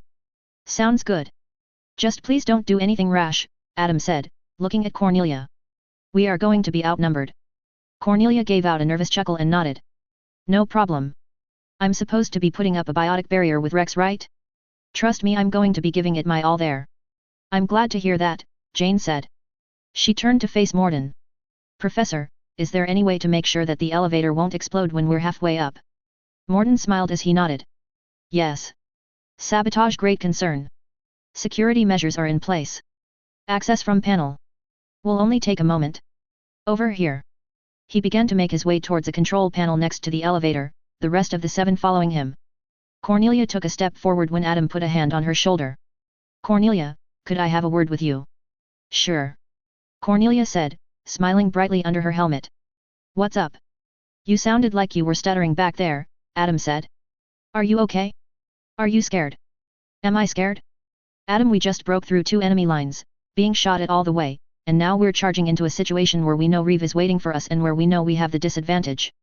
"Of course I'm scared," Cornelia answered. "Well, it's understandable. There's no need to be ashamed to admit it, just remember that," Adam began, but was silenced by Cornelia when she put her hand up. Adam, I appreciate the gesture, I really do. But I'm just a little scared. I'd have to be out of my goddamn mind not to be scared. But that's all I am, just a little scared. I'm not having a panic attack, my life isn't flashing before my eyes, I'm not about to lose my shit. So yeah, I'm a little worried, but you know what? I said that we were going to go up there and kick their asses, and that is exactly what I intend to do. Adam gave a small smile. I didn't mean to offend you, he said, the slightest bit of regret in his voice. You sounded nervous and I wanted to make sure that you were all right. I'm sorry. Oh, don't be such a worrywart, Cornelia said, giving Adam a slap on the back, causing him to jump slightly in surprise. Yeesh, the only guy on the ship around my age and you act like you're 100 years older than me. Well, I am still a few decades older than you, Adam said, eyeing Cornelia playfully. That does make old enough to be your father. Well, don't you sound like a dirty old man now, Cornelia said, smirking. What would the authorities say? Ah yes. The asexual Catholic priest took advantage of an innocent flower, who was no older than 87, Adam said dryly. Call me crazy but I don't see that happening. Cornelia let out a laugh. Yeesh, I'm starting to feel upset that the two of us don't hang out more. When we get back to the Normandy, not if, when, how about we head down to the cargo bay and crack open a few of the thousands of bottles of Nuka-Cola you got down there? Adam smiled. I'd like that very much, Cornelia. I'd be more than happy to share.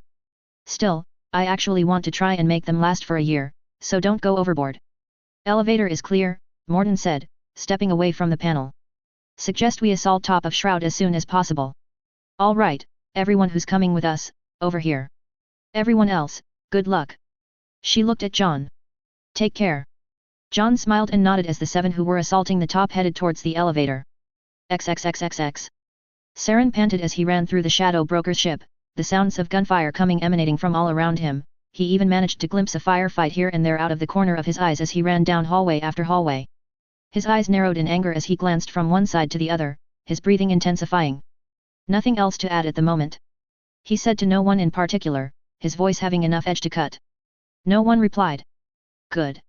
I've got important work to do, stay out of my way. Tell me something, Saren, the shadow broker said over the ship's intercom, what is your long-term plan? Your ambitions and plans seem rather large, hardly something you plan as you go along. What's the matter? Saren hissed, the all-knowing shadow broker begging for someone to fill in the gaps in his knowledge. I never claimed to be all-knowing, the broker said, his voice not changing at all. I do claim however to know far more than you. Hundreds of thousands of agents report back to me on a daily basis, and all of the whispers that they hear are at my disposal. I see everywhere, I possess true knowledge, true power, while you desperately grasp in the dark. After all, if you knew what I knew, you wouldn't be here, would you? I'm here to kill you. Saren said, his voice a growl.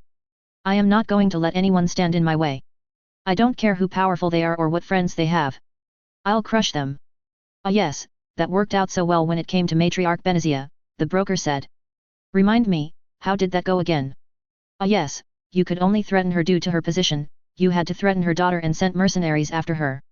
But the coalition got there first, didn't they? They killed most of the mercenaries and took their leader captive, the leader of the very eclipse.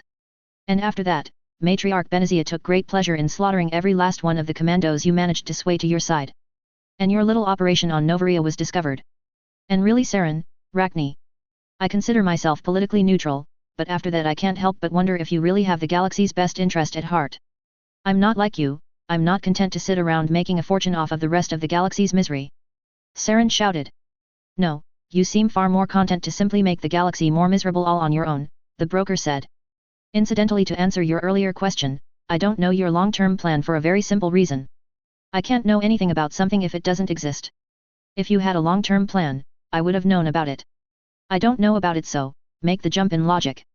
I am going to make you suffer, Saren said, his voice low and dangerous. I'm sure you believe that, the broker said. But what we want to believe and turns out to be reality are usually far from the same. Your men are dying left and right, Saren said. My forces are everywhere, slaughtering them. My men are always dying, I have many enemies, it is a bit of an occupational hazard for them, the broker said. I have ways to adapt to their deaths, I always have. Saren didn't say anything as he continued through the ship, stepping just short of a massive metal door with a thick lock on the front. Typing into his Omni tool, he spoke. Hack this door, get it open and get it open now, he hissed. Hacking process beginning, security heavier than estimated. Estimated time till finished, 4.5 minutes, the cool male voice said. Welp, we've got some time to kill, a voice said from Saren's right. Saren didn't look at the origin of the voice as he spoke. So, you finally decided to show up again. Goeth chuckled. So, you want me to draw you up a calendar? Set up hours for when I come and go? I don't think so, I'm not very good at following a set course. I feel I do a much better job when I get to work at my own pace. Less stress, you see. What do you want? Saren asked. Want? I have to want something now? I can't just pop in and say hi? Yeesh, you need to stop taking everything so seriously. Look, maybe I've been a little rude up until this point. When you're done with your genocidal schemes you want to go grab a drink. Do you have a point that you want to get to? I'm a little busy right now, Saren said. Right, you've got big plans for the coalition and whatnot, Goeth said. Though to be fair you are about to get into a fight with the shadow broker, should be interesting. He grinned widely.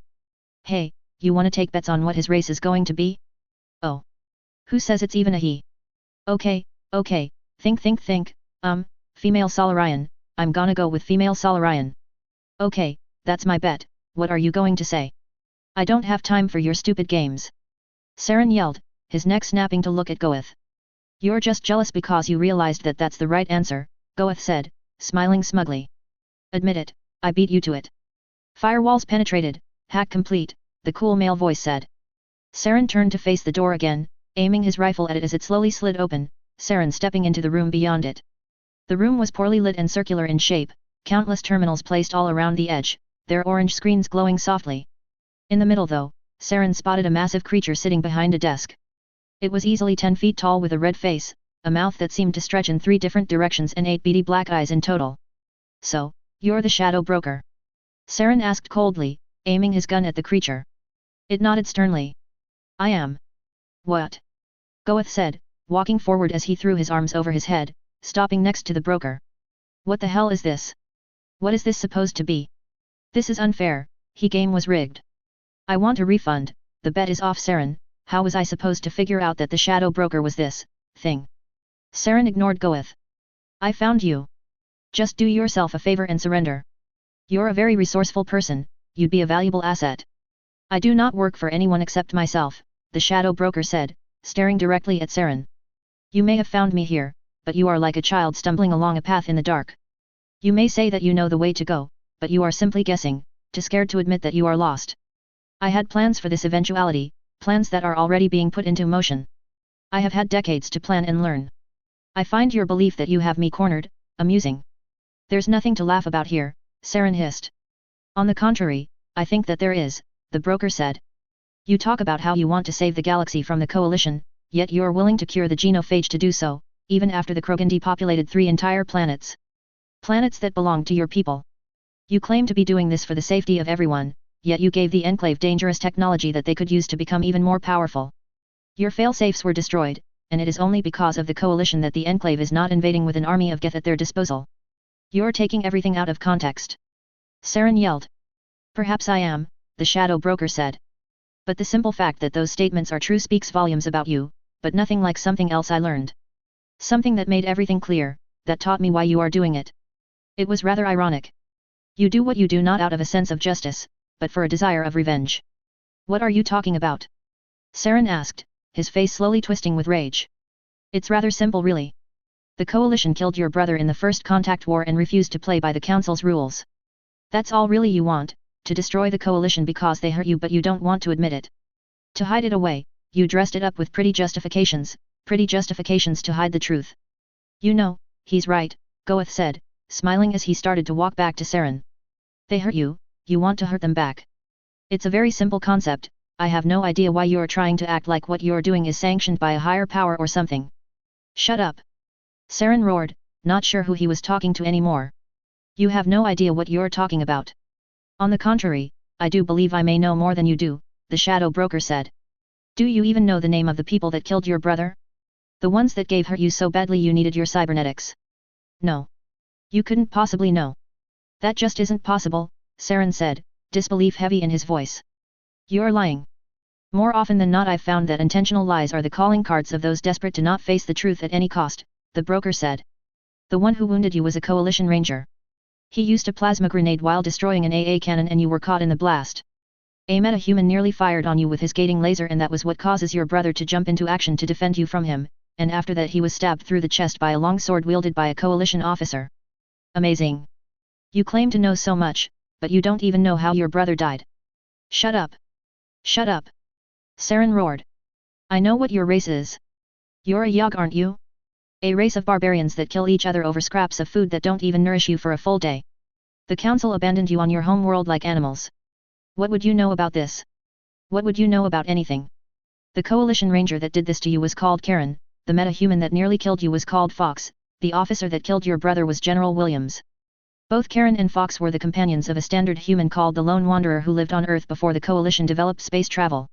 They are both stationed on the Normandy along with the granddaughter of General Williams, Ashley Williams. What do I know about anything? Everything. Shut up. Saren roared, raising his rifle and opening fire on the shadow broker.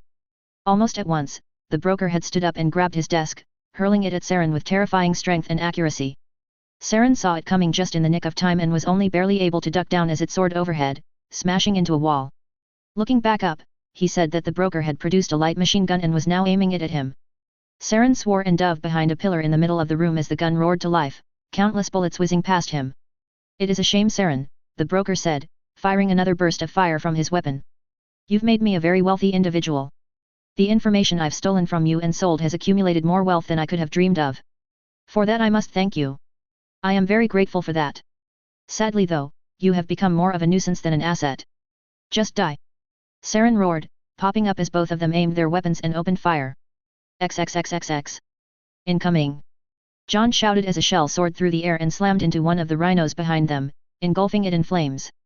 A steady stream of enemy vehicles and infantry were heading towards the front of the shroud, abandoning the outer perimeter to do so. Hundreds of soldiers opened fire on the closing forces, the machine guns of rhinos and the cannons of vipers blasting away at them. Why are they abandoning their positions like that? Cheryl shouted from where she was lying prone next to one of the rhinos, lining up a shot with one of the Geth that was advancing along with a colossus and pulled the trigger. There was a loud bang and its optic exploded, white fluid spilling everywhere. They'll get caught in a pincer attack if they do that. We're inside the shroud where the cure is. Nora said, firing 5 shots from her rifle before sliding back into cover behind the same rhino that Cheryl was taking cover behind. If that gets destroyed, everything they've been fighting for is gone. Pretty fucking sad really. Roger said, spraying bullets from behind the same rhino. We're going to give it to them anyway and they're still willing to sacrifice themselves for it. Yeah, well if you want to go out there and explain that to them, feel free. I don't really think that they'll believe us. Cheryl shouted, lining up another shot, this time with a Krogan before sending a bullet right through his cranium. Just hold out. John shouted from the front of the formation, aiming his pulse rifle at one of the Geth colossuses and firing a charged-up shot at it. The blue beam of light struck it directly in the chest, causing all of the circuits in its body to short out as it began to tilt over and fall to the ground, sparks shooting out of it. Once the rest of Operation Sword breaks through, coalition forces will be everywhere. They won't stand a chance. I hope he's right. Roger said, things are getting more than a little hairy over before he could finish his sentence. A series of rockets flew over his head and impacted on the rhino directly to the right of the one that he, Cheryl and Nora were taking cover behind. Roger felt the heat of the explosion as his neck snapped to the left. What he saw made his stomach drop. They're hitting us from the right. He screeched as loudly as his voice would allow. Turrets, cannons, and rifles all turned to face the right, even as the forces from the front continued to advance. Sure enough, dozens of Krogan were approaching from the side, Tomkas and a few colossuses not far behind them, firing their weapons. The defending sounds of shells exploded and guns being fired filled the air within seconds. Shit! Nora shouted, taking one hand off of her rifle and extending it outwards, a bright purple barrier enveloping the 3 of them as bullets began to pepper it. Shift to the other side. Roger said, whipping around to the far side of the rhino so that it was between him and the reinforcements, Cheryl scooping up her rifle into her arms before joining him. Nora grit her teeth as she slowly backed up towards where the 2 of them were now crouching, her barrier still up before she clutched her hand into a fist and swung it outward, the barrier falling as she did. She dove behind cover with Roger and Cheryl as an orb of biotic energy flew from her fist, smashing directly into the face of one of the Krogan, causing him to crumple to the ground. Where the hell did they come from? Nora said as she edged her rifle around the side of the rhino, firing off a few shots before being forced back into cover.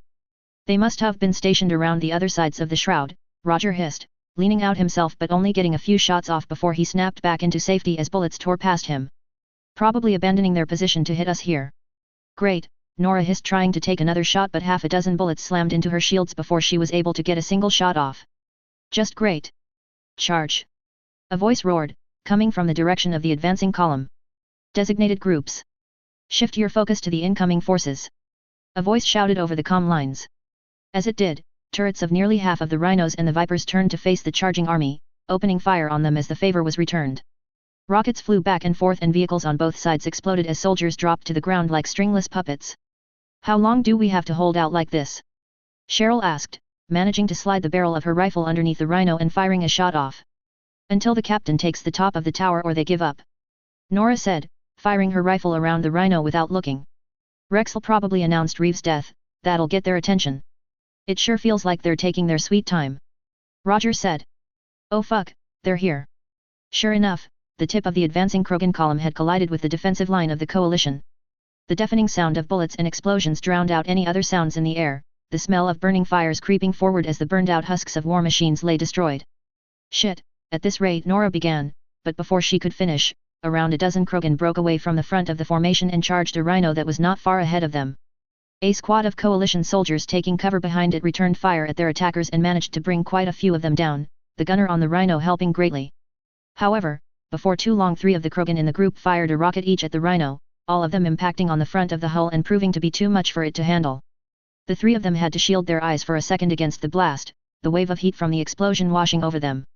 When they turned back, they saw that 6 of the Krogan were still standing. Take them out now. Roger said, aiming his rifle and firing at the Krogan, Nora and Cheryl doing the same. Within seconds, 2 of them had been reduced to corpses on the ground, giving their position away to the rest of them. The Krogan at the head of the survivors, a massive figure in thick silver armor, gathered a ball of biotic energy around his hand and threw it at the top of the rhino they were taking cover behind, blowing off the turret and sending the crumpled body of the gunner flying. Shit! Battlemaster! Nora shouted as the Krogan let out a roar and began to charge at their position, lacking anything resembling form but crossing the distance between them at a frighting pace. Nora, Roger, and Cheryl fired round after round from their weapons, the surviving 3 Krogan trailing behind the Battlemaster falling behind him, but the biotic barriers around it protected him. And before anyone knew better, he was upon them. Nora barely had any time to blink before it smashed into her, sending her flying back against the rhino, forcing the air out of her lungs as her back smacked into it. Gritting his teeth, Roger jammed his finger down on his rifle's trigger, spraying dozens of bullets directly into the chest of the Battlemaster. The Krogan's barriers held as it turned to face Roger, raising the LMG in his hands and opening fire. Roger's shields dropped to half strength within seconds, him feeling a horrible pang in the pit of his stomach as he saw the gauge on his HUD draining. He knew that he wouldn't be able to get to cover before the Krogan's machine gun would drain the rest of his shields and rip him apart, and he had little confidence in his rifle being able to do the same to the Battlemaster first. In the heat of the moment, he made a rash decision that he most likely would not have if he had had a few moments to think about it. He threw his entire body at the Krogan. The Battlemaster had not been expecting Roger to suddenly charge at him and slam into him shoulder first, and was caught off guard. He staggered back as the human slammed into him, winding him even if it was only a little. Not stopping to wait for the Krogan to recover, Roger took his hand off of the trigger of his rifle and gripped the barrel as he raised the weapon behind his shoulder before swinging it at the Battlemaster's head. There was a dull thunk and a grunt as the rifle slammed into the Krogan's head, actually stumbling back even further. Roger didn't hesitate and pressed his advantage, this time swinging his rifle as hard as he could at the arm that the Battlemaster was holding his weapon in, smashing into his wrist. Roger wasn't sure if it was pain or if the shock of the impact had simply jarred the Battlemaster's grip, but to his delight he saw the LMG slid out of the Krogan's hand and onto the ground. He was about to pull back for a third swing when a fist flew forward and slammed into his stomach mid-swing. His grip on his gun slipped and the weapon went flying through the air as Roger doubled over in pain. He looked up just in time to see the Krogan's fist soaring through the air before it smacked into his side with a loud smack. Pain tore through him as he let out something akin to a yelp before the Krogan grabbed him by his shoulder and raised his fist above his head and swinging it down. There was a sickening crack as the Krogan hammered down directly onto Roger's faceplate, pain searing across his face as he fell to the ground and felt something warm and disgusting trickle into his mouth.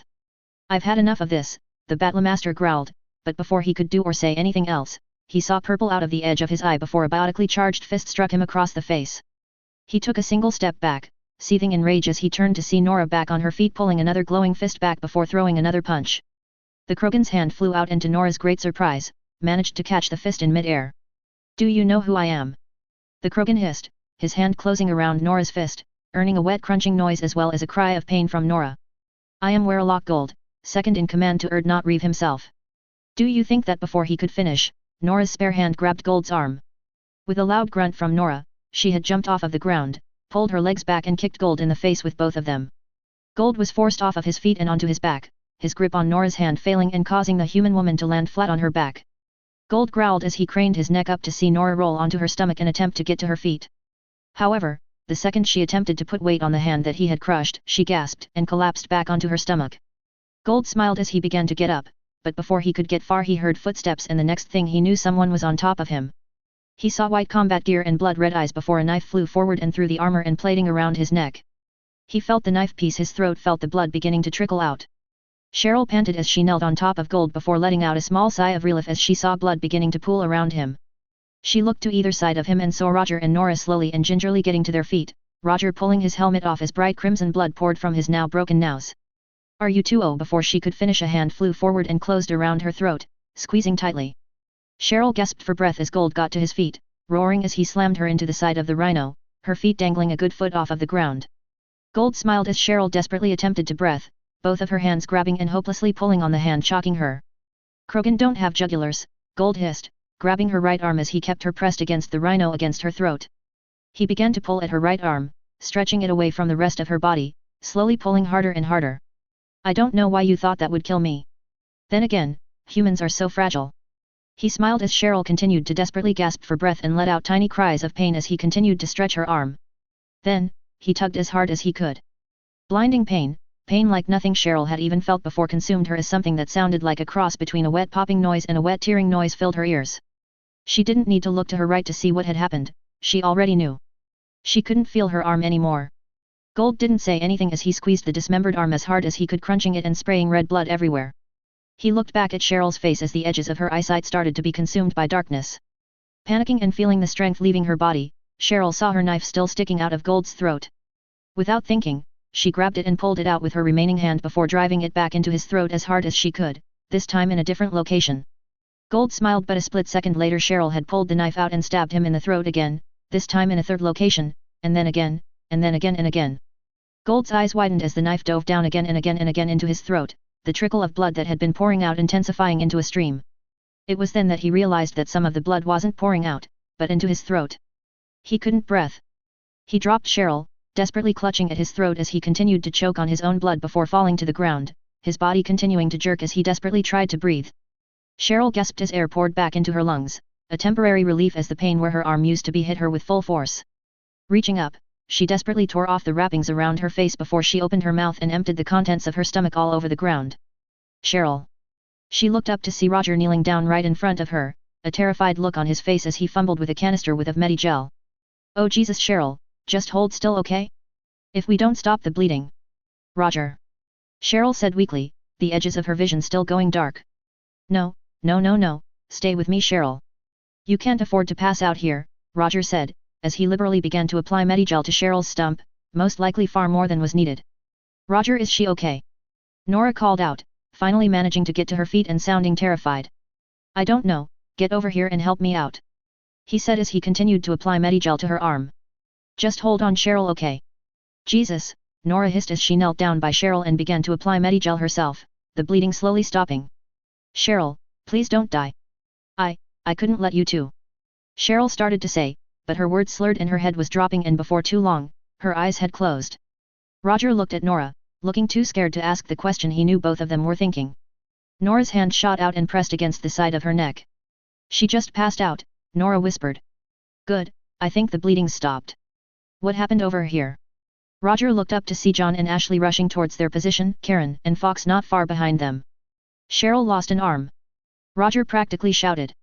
"What?" Ashley cried out. "How is she?" John asked, looking concerned. "I think we managed to stop the bleeding, but we need to get her to Shakwas soon," Nora said.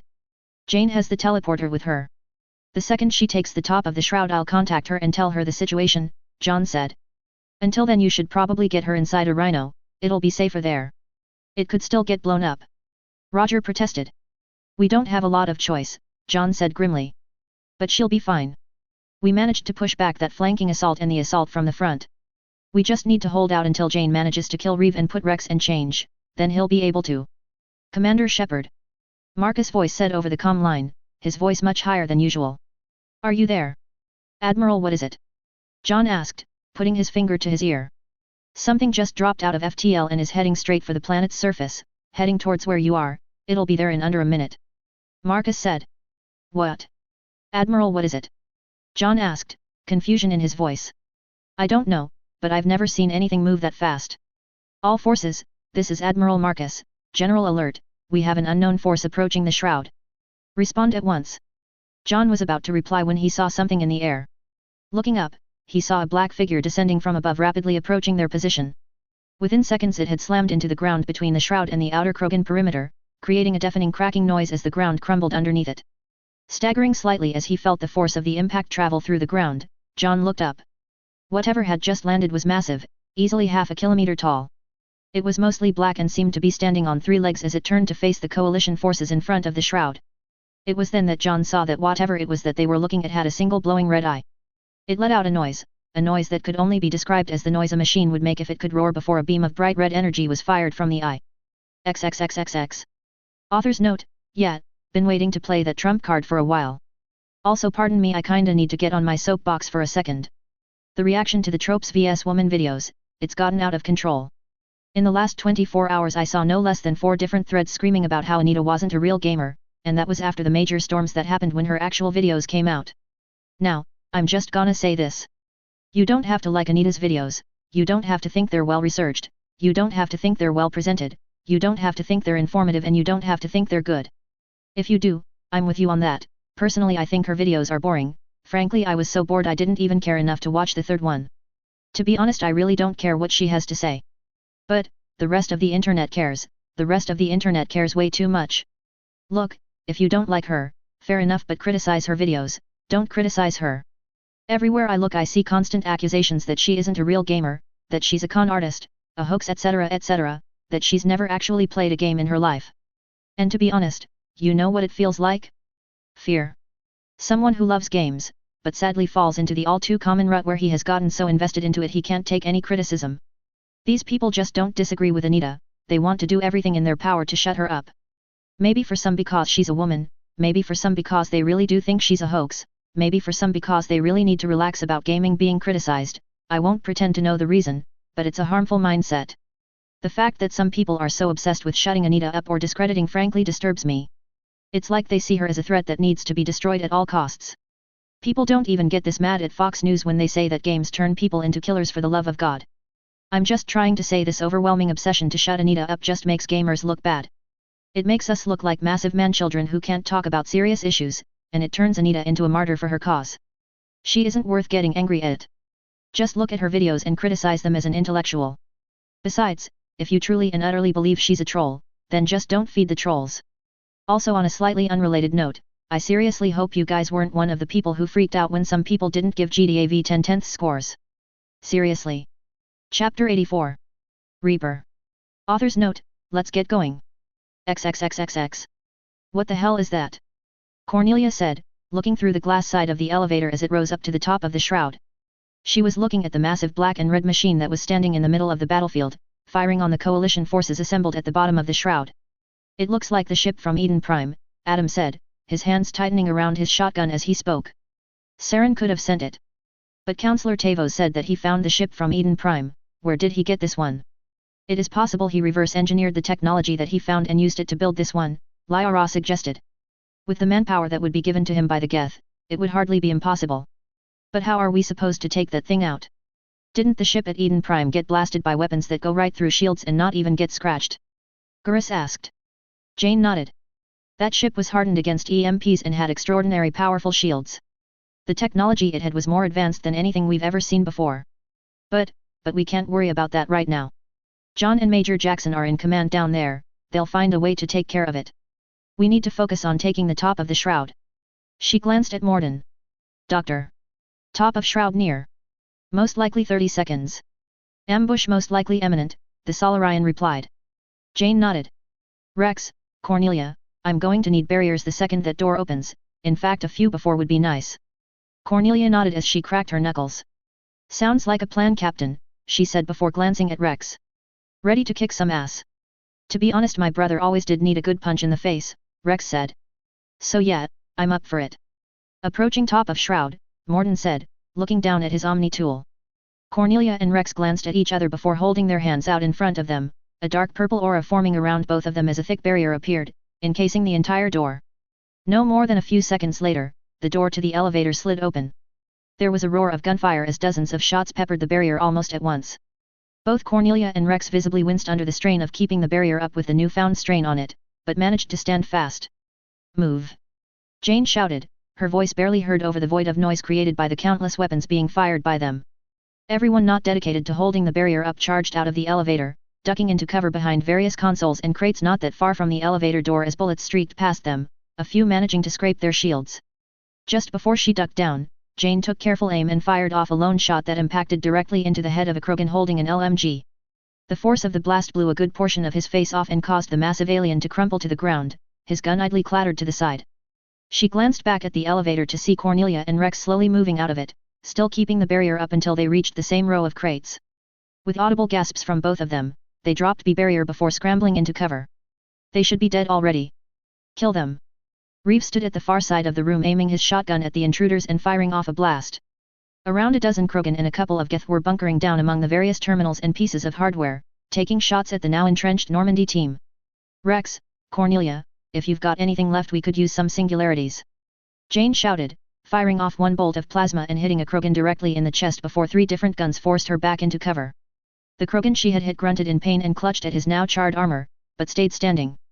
"Oh geez," Cornelia said, clutching her hand into a fist as biotic energy pulsed around it. "After that barrier, oh the hell with it."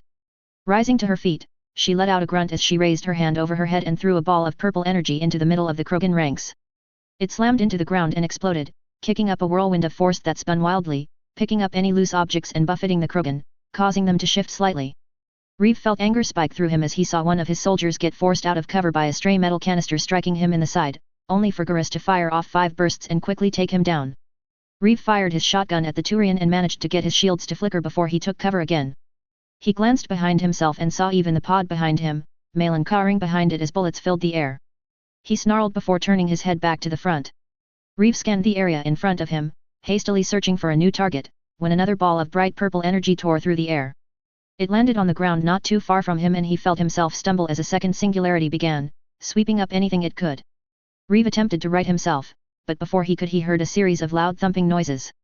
He looked up just in time to see Rex smash directly into him, causing both of them to overbalance and land on the ground with a pair of thuds. Rex aimed his shotgun directly at Reeve's face, but the other Krogan coated his fist with biotic energy and punched it as hard as he could. The sudden and massive jolt sent the weapon flying across the room, skidding along the floor as it went.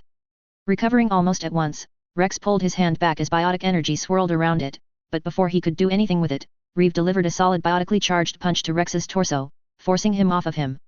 "Rex," Reeve said, his voice cloaked in barely contained fury. "What are you doing here?" "Doing what I always had to do," Rex replied as both Krogan got to their feet.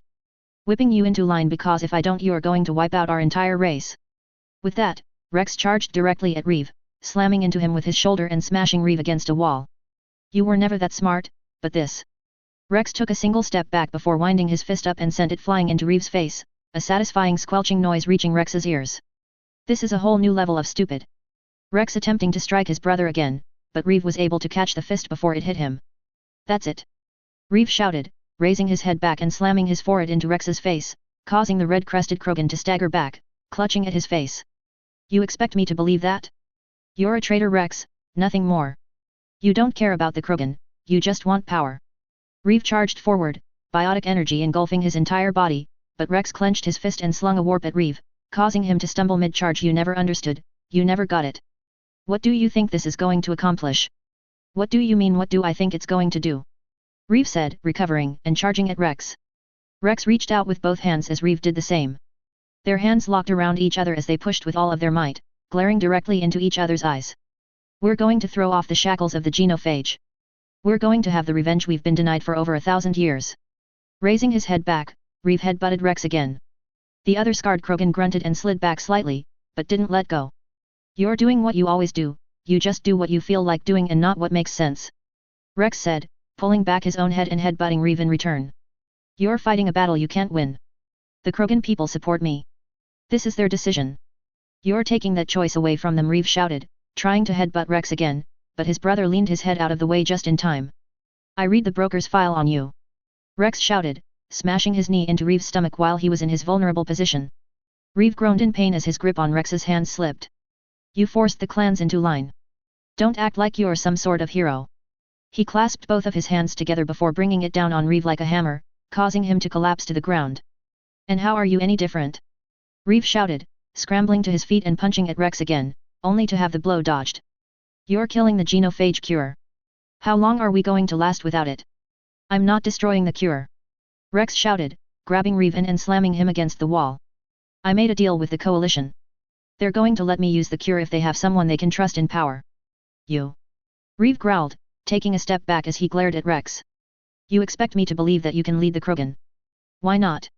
I did it before my lovely father tried to kill me, Rex replied, slowly advancing. You lead a pack of whelps.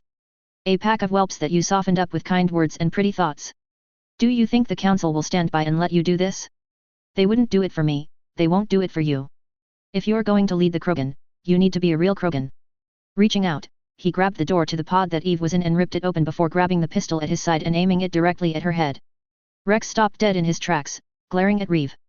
The Normandy team stopped firing their weapons and stared directly at the situation, the few surviving Krogan also lowering their weapons, their eyes widening at the sight. Reeve, what are you doing? Malin shouted, stepping out from behind the pod and running at Reeve. You can't. She's before he could even get close, Reeve swung his free arm at the Solarian, knocking him back against the nearby wall, his mouth open wide in silent pain. What's your plan after that? Rex growled. The promise of the cure is the only thing keeping half of the clans in line. You kill her, every last one of them will be out for your head. You need her just as much as I do, Reeve said, a small smile spreading across his face. And I'm losing this fight anyway. So if you don't want us to all die, take your alien friends. And before Reeve could finish his sentence, Eve's hand darted forward, heading straight for Reeve's eye. Rex caught a brief glimpse of a colorless gem in her hand before it buried itself in its target. Reeve roared in agony as both of his hands flew towards the bloody mess that had used to be his eye, his pistol clattering to the floor. As Reeve continued to clutch at his eye, Eve calmly stepped out of the pod before stooping down to gently pick up Reeve's pistol.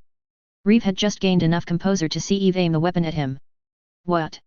He said, looking at her. Are you going to allow? Bang tore through the room before he could got another word out. A bullet flew through the air and tunneled through the right side of his face, exiting out the other side and painting the wall behind him with bright orange blood. Eve watched as Reeve fell to the ground before turning to look at Rex. You're not Rex, aren't you? Rex nodded. I've heard about you. You created quite the commotion during your time as chief of Erdnot. It's been a while since you've been on this planet. And I think I've heard of you. No offense, but a female shaman attempts to attract more than a little attention, Rex said, grinning. Eve's voice stayed emotionless and level as she replied. Understandable. So, you intend to take Reeve's place as head of the clans? You plan to cure the genophage? I really can't afford to do much else, Rex said. I don't trust Saren to keep his word, considering all he's done. I'm surprised that Reeve was stupid enough to. Desperation drives men to do things most of us would never consider, Eve said. I have met many infertile females, the grief drove many of them to kill themselves. Rex's smile widened slightly. Well, we're about to take care of that, aren't we? He craned his neck. Hey P-Jack. Mind doing the cure now? Morden slowly stepped out of cover. The handful of surviving Krogan trained their weapons on him out of instinct. Hey, Rex growled, causing all of them to look at him. Reeve is dead, this building is surrounded by the people who wanted to put me in power, and I've got a lot of powerful friends in this room with me. The coalition is backing me. Put down your weapons now. You work for me now.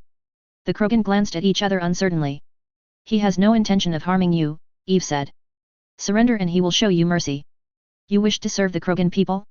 To save them? He has secured an alliance with one of the strongest powers in the galaxy, one who has no love for the Council's restrictions. Reeve planned to lead you to your deaths, Rex will lead you towards a bright new future. Please, lay down your arms. The Krogan glanced at each other before slowly placed their rifles on the ground before standing up, unsure of what to do with themselves. I don't know about not harming them, Rex said. I wasn't going to kill them, but a few bruises build character. I would recommend a little bit more tact, if it's not too alien to you, that is, Eve said. So I lead an army in here to save you and you're already getting on my back. Maybe you'd be better off, back in the pod, Rex said. Not now, Morden said, walking forward between the two of them. Require samples of subject blood. Over here please. Teacher. Malin said, gingerly getting to his feet. Professor Solis? What are you doing here? Malin? Working for Krogan? Kidnapped? No, would have been obvious, STG would have tracked. Blackmailed? No, less sense, no leverage. Morden stopped as he took a deep breath. Working willingly. Professor I. Malin began. No, Morden said, holding up a hand. Help prepare cure. Talk later, disappointed in you Malin. Disappointed? You were more than willing to just Malin began. Help prepare cure. Talk later, Morden said coldly. Malin glared at Morden before moving towards him with Eve, directing the both of them in the right direction. Rex sighed as he stepped forward, looking at the corpse of Reeve at his feet. You holding up? Rex glanced to his side as he saw Lyra and Gurus standing next to him. I'm fine, I'm not soft and tender under my shell like you are Vakarian, Rex said. He was your brother though, Lyra said, looking at Reeve's body. I would think it would hurt to have to kill your family like that. I never said it didn't, Rex whispered. XXXXX. Saren swore under his breath as the shadow broker aimed his machine gun at him. Feeling the heavy bullets speeding past his head and chewing away at his shields, he ducked down behind a massive console before he was torn apart.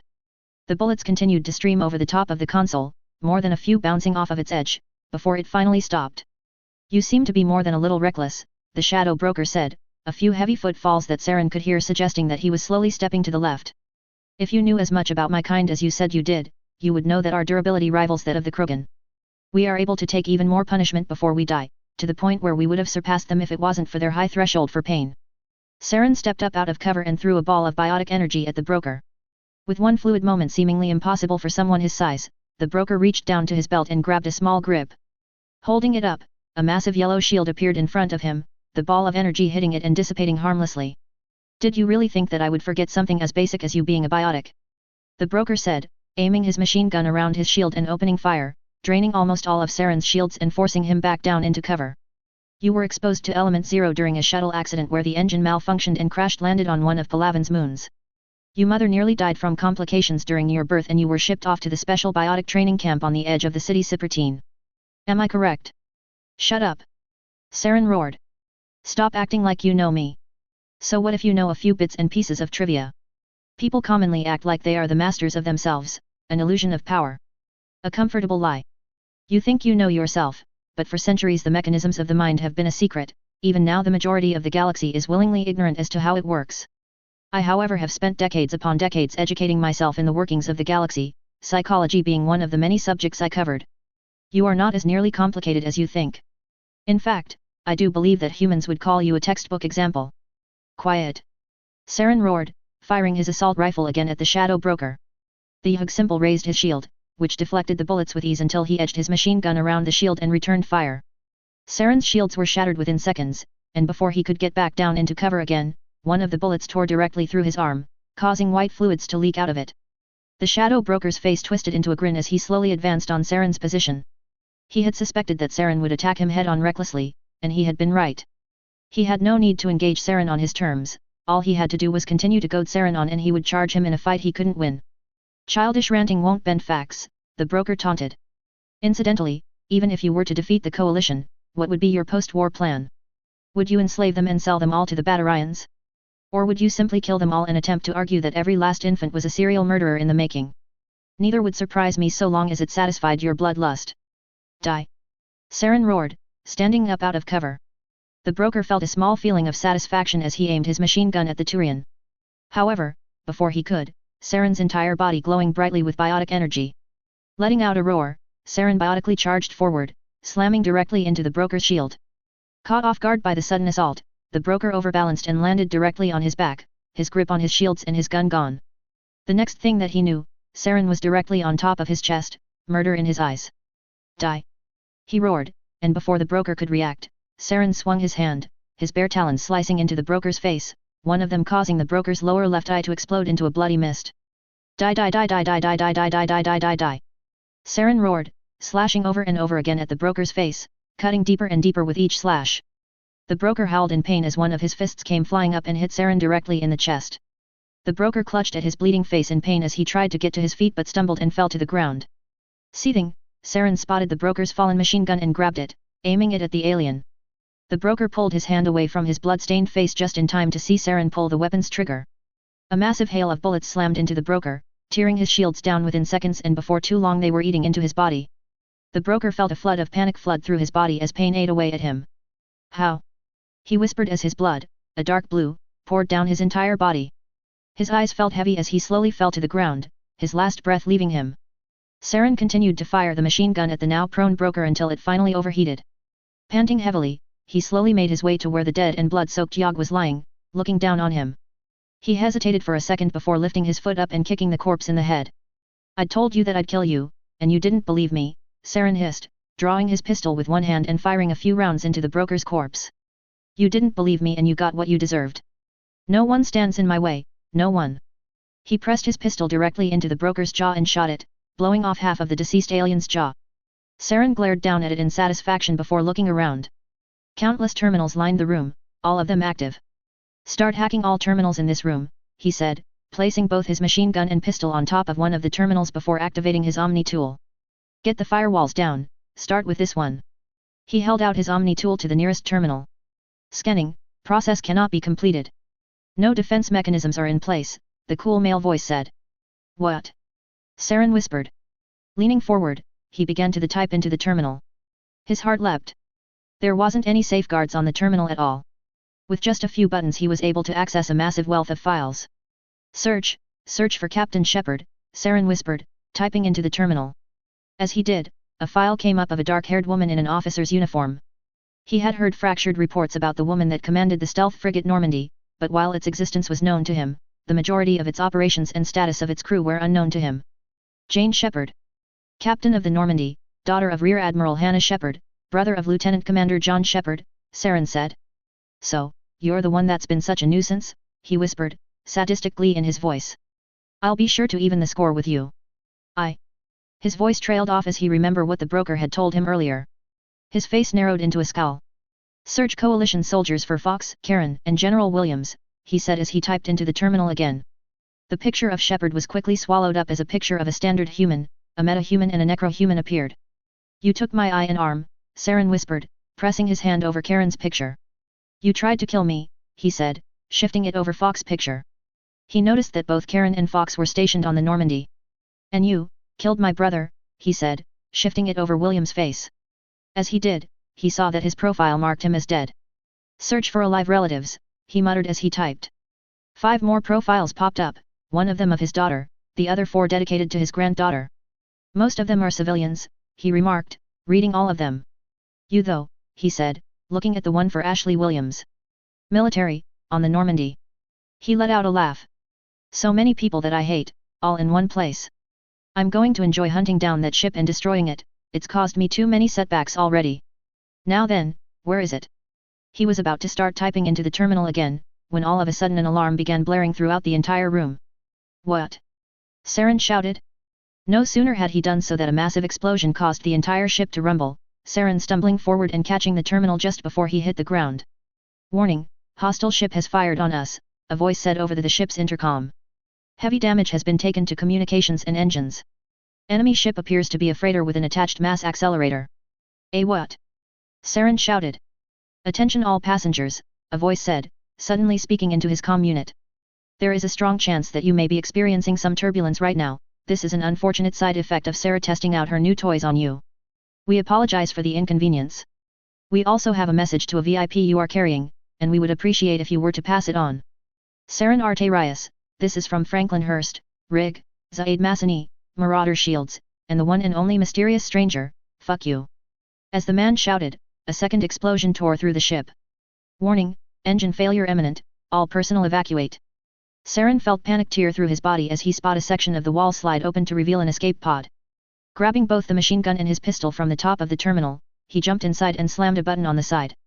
The pod shot out from the side of the ship almost at once.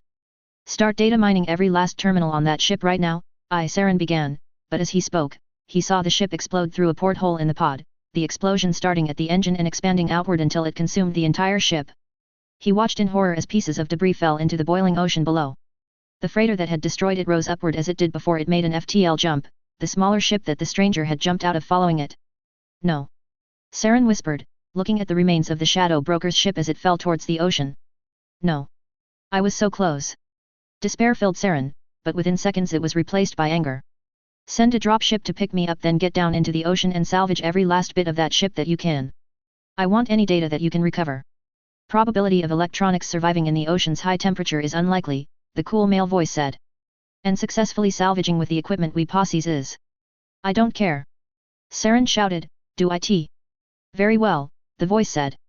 Saren let out a cry of rage as he lowered his hand and slammed the side of the pod that he was in. How? He roared. XXXXX. Roger looked up in horror at the massive metal machine that was towering over the coalition forces, its red eye growing even more brightly than usual. With an odd noise, it fired another beam of bright red energy that tore through the assembled ranks of coalition tanks in front of the shroud.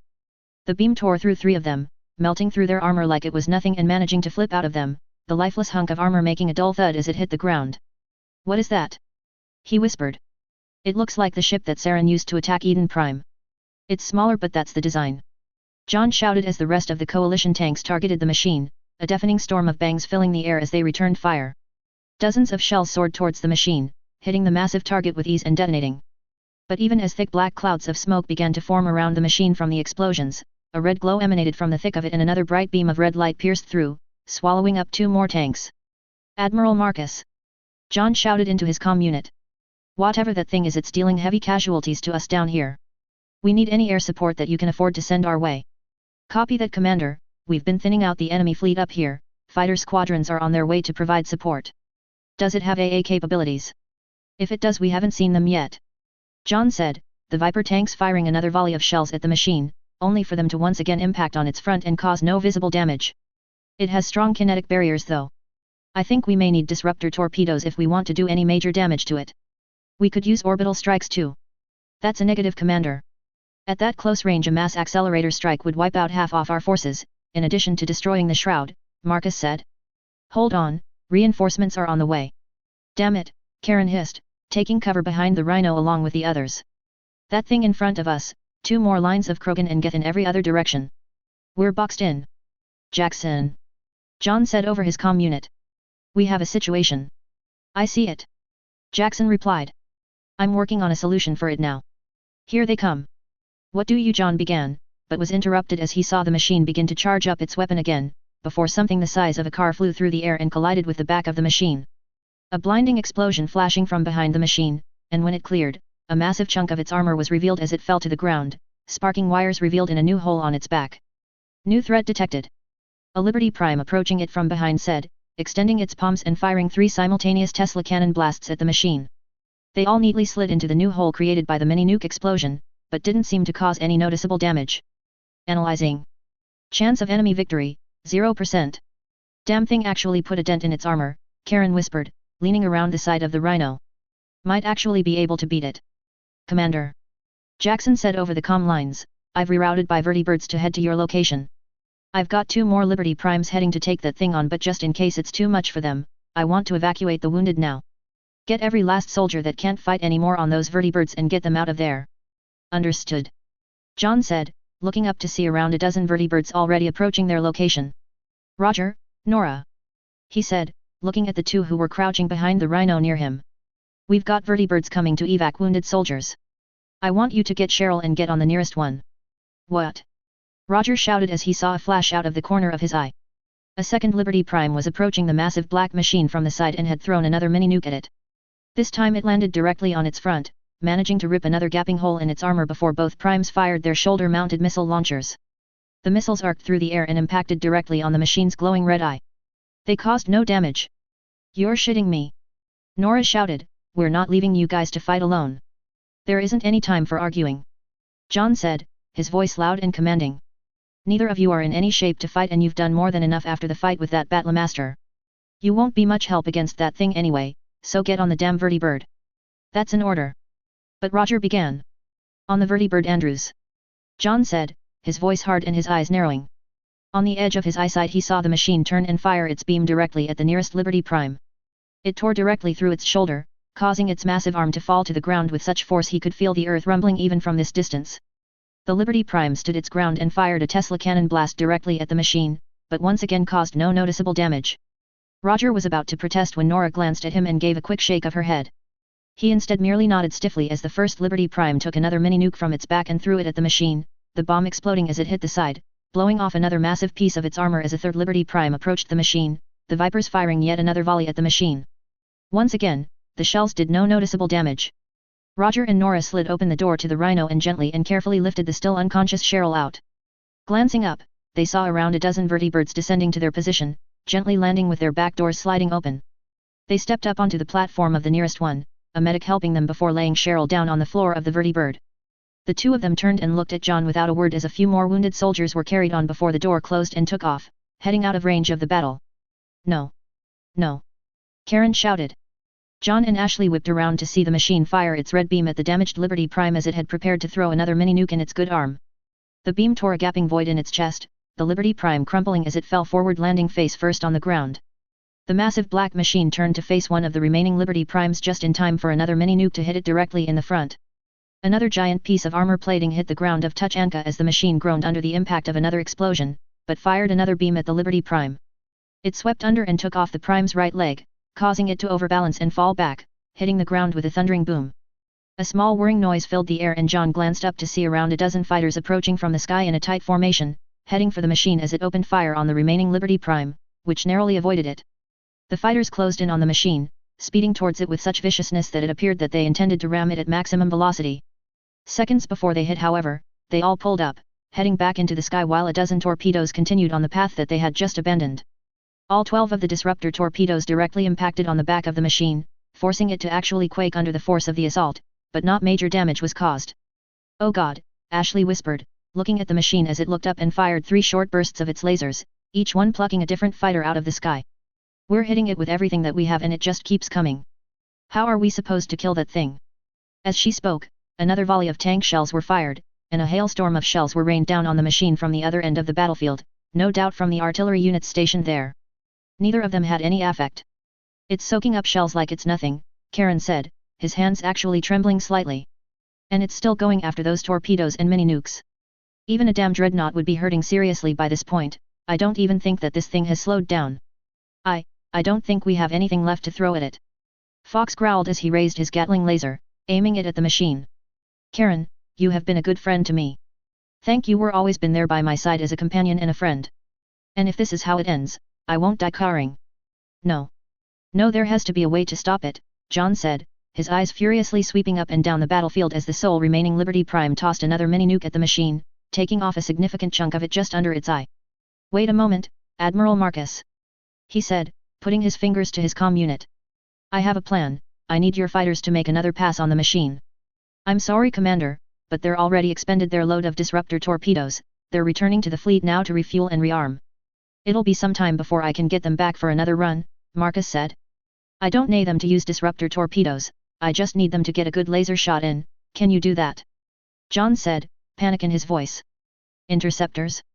They're not exactly designed for atmosphere combat, neither were my fighters, but I suppose I could force them to like I did the fighters. It'll take some time though. I wasn't expecting you to need support from a ship that's only good at shooting down other fighters. It'll take some time." "How long?" John shouted as the last Liberty Prime fired all 3 of its Tesla cannons at the machine, not even causing it to stagger. "They're all in the hangar bays right now. Getting the pilots back in and getting them down there will take at least 10 minutes. "That's too long," John shouted as yet another volley of tank shells were fired, acquiring the same results as earlier. As a reply, another beam swept among their ranks, destroying another 3 of them. "Half of the army will be ash by that time." "I'm sorry, Commander, but that's the best that I can give you," Marcus said. "Realistically, a dozen direct disruptor torpedoes should have done the job. Do you have any other plans?" I think I have one," John said, his voice rather nervous all of a sudden. "Tell me what it is. Are there any assets that I could use to help you?" "No. Lasers wouldn't even work in the first place. All of the plates need to detonate at the same time. What was I thinking?" John said. "Commander," Marcus said. "I don't." He was cut off as John lowered his hand and turned to face Ashley. "Ash, I love you." "What?" she said, turning to face him. "John, now isn't the time, we need to." She was cut off mid-sentence as he grabbed her and pulled her into a hug. "I love you, I've always loved. Tell Jane that I'm sorry." "John, what are you talking about?" Ashley asked. John didn't reply as he let her go before sprinting around to the front of the Rhino and climbed into the driver's seat. John! John!" she shouted as the engine roared to life. The tires screeched as he slammed down on the acceleration, heading directly towards the machine. John took a deep breath as he gripped the steering wheel, his knuckles turning white. John, where the hell are you going? Ashley said, her voice echoing over his comm unit. Get back here. You're going to get yourself killed. I'm sorry Ash, John said over the comm unit, his voice weak. If we don't stop that thing we're all going to end up dead. This is the only thing I can think of. I'm sorry. I didn't want to do this to you. His voice choked up a little as he spoke, a stray tear sliding down his face. I'm sorry Ash, I'm so sorry. John. She said, her voice soft and terrified. Whatever it is you are going to do, don't. Please don't. I'm sorry Ash, John said. There was so much more I wanted to say to you. Reaching up, he flipped off his comm unit, Ashley's voice disappearing. The Rhino was closing in on the Reaper, which had fired another beam at the last Liberty Prime, blowing its arm clean off. He didn't look at he spotted his target, the first Liberty Prime that had been destroyed. Screeching to a halt directly in front of it, he scrambled out of the Rhino before desperately climbing to the top of the Liberty Prime, stopping at the pack where it stored its mini-nukes. Spotting the hatch on the side that dispensed them, John grabbed it and pulled as hard as he could. It took a little bit, but the strength of his power armor pulled through and he was able to rip the hatch open, aided by the fact that it had most likely been unlocked for the battle. He hastily stepped to the side as the remaining mini-nukes poured out, around a dozen in total, and pooled around the side of the Liberty Prime, near the Rhino. John jumped off as he saw the last functioning Prime fire a pair of missiles at the machine, but to no avail. He landed near the Rhino and ran to it, hastily opening the back door before grabbing the nearest mini-nuke. He groaned as he picked it up, the object being immensely heavy even with his armor augmenting his strength. Struggling, he pulled it into the Rhino before laying it down on its side before jumping out and grabbing another one. Every last mini-nuke seemed to take an entirety to load onto the Rhino. John could feel his heart pounding in his chest as if it was trying to smash through his rib cage and escape, a feeling that only intensified when he heard the machine fire its weapon again. He could feel himself starting to panic, terrified that every beam fired would mean that the last Liberty Prime had been destroyed and that the machine would no longer be distracted and would spot him. However, finally, all 12 of the mini-nukes had been loaded onto the Rhino. John panted as he looked at the assembled warheads before activating his Omni tool. All Liberty Prime mini-nukes were remotely primed by the Prime that was about to throw it to avoid them detonating accidentally. However, John was able to use his clearance as a commander to bypass the security around the warheads to activate them himself. Within seconds all of the mini-nukes began to beep, a bright red light flashing at the top of all of them.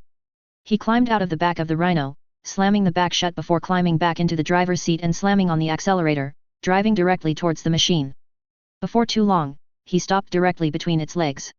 He took a deep breath as he activated his Omni tool again, looking down at it.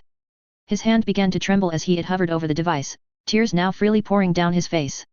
"Oh God," he whispered. "Oh God." Looking up, he saw the machine fire one last beam at the Prime, taking its head and a significant portion of its upper chest off. As it did, the machine looked down, spotting John as it began to charge up its beam again. John took a deep breath and closed his eyes as he slammed his hand down on the Omni tool. All 12 of the mini-nukes exploded at the same time, the force and heat of the combined explosions tearing out through the armor plating of the Rhino and out in every direction possible. Having been right on top of it, the machine took the full blast of the explosion, its glowing red eye shattering, the majority of the front of its hull torn off, and even one of its legs completely ripped away. Before too long, the explosion faded away, leaving the scorched and damaged machine alone. Slowly, ever so slowly, it tilted over and smashed into the ground, a deafening noise filled the air. Thousands of coalition soldiers watched as the machine's lifeless corpse hit the ground. There was a few seconds of silence before a roar of victory started among them, rifles held up in the air and soldiers going so far as to embrace each other right there and then. Ashley, Karen, and Fox did not cheer as they stared at the machine in horror. "He didn't," Karen whispered. "He couldn't have, there's no way that, he." "John," Ashley gently whispered. Chapter 85. Burial. Author's note: well, time for the aftermath. XXXXX. Did they just do that? Lyra looked at the smoking wreckage of the destroyed machine that had assaulted the coalition army as she and the others stood in the shroud's elevator, slowly descending to the ground. Eve was standing along with them, as were the Krogan that had surrendered, making the elevator uncomfortably tight, to the point where everyone sighed with relief when the doors slid open and they all stepped out. Morden and Malin had stayed at the top of the shroud to work on releasing the cure though. "I think they did," Adam said. "They destroyed it." "Yes." Cornelia shouted, causing Adam to jump. "We kicked that thing's ass." "Who?" She spun to face Adam, raising her open hand over her head. "Give me 5. Adam looked at her wearily before eventually raising his own hand and slapping Cornelia's mid-air. "Coalition and Turian hierarchy all the way." Cornelia shouted, performing one single spin, a massive grin hidden just underneath her helmet. Saren can't top this. Is this normal behavior among humans? Eve asked, glancing at Rex. Met. Sometimes, he grunted, the ghost of a smile appearing at the edge of his mouth. Morden, what's the status of the cure? Jane asked, putting her finger to her ear. Should be dispersed momentarily, Morden said. Malin found STG countermeasures put into place to prevent such a thing from happening. Union apparently took precautions to prevent cure from being dispersed by Krogan. Counteracting was simple. I'm glad to hear it, Jane said.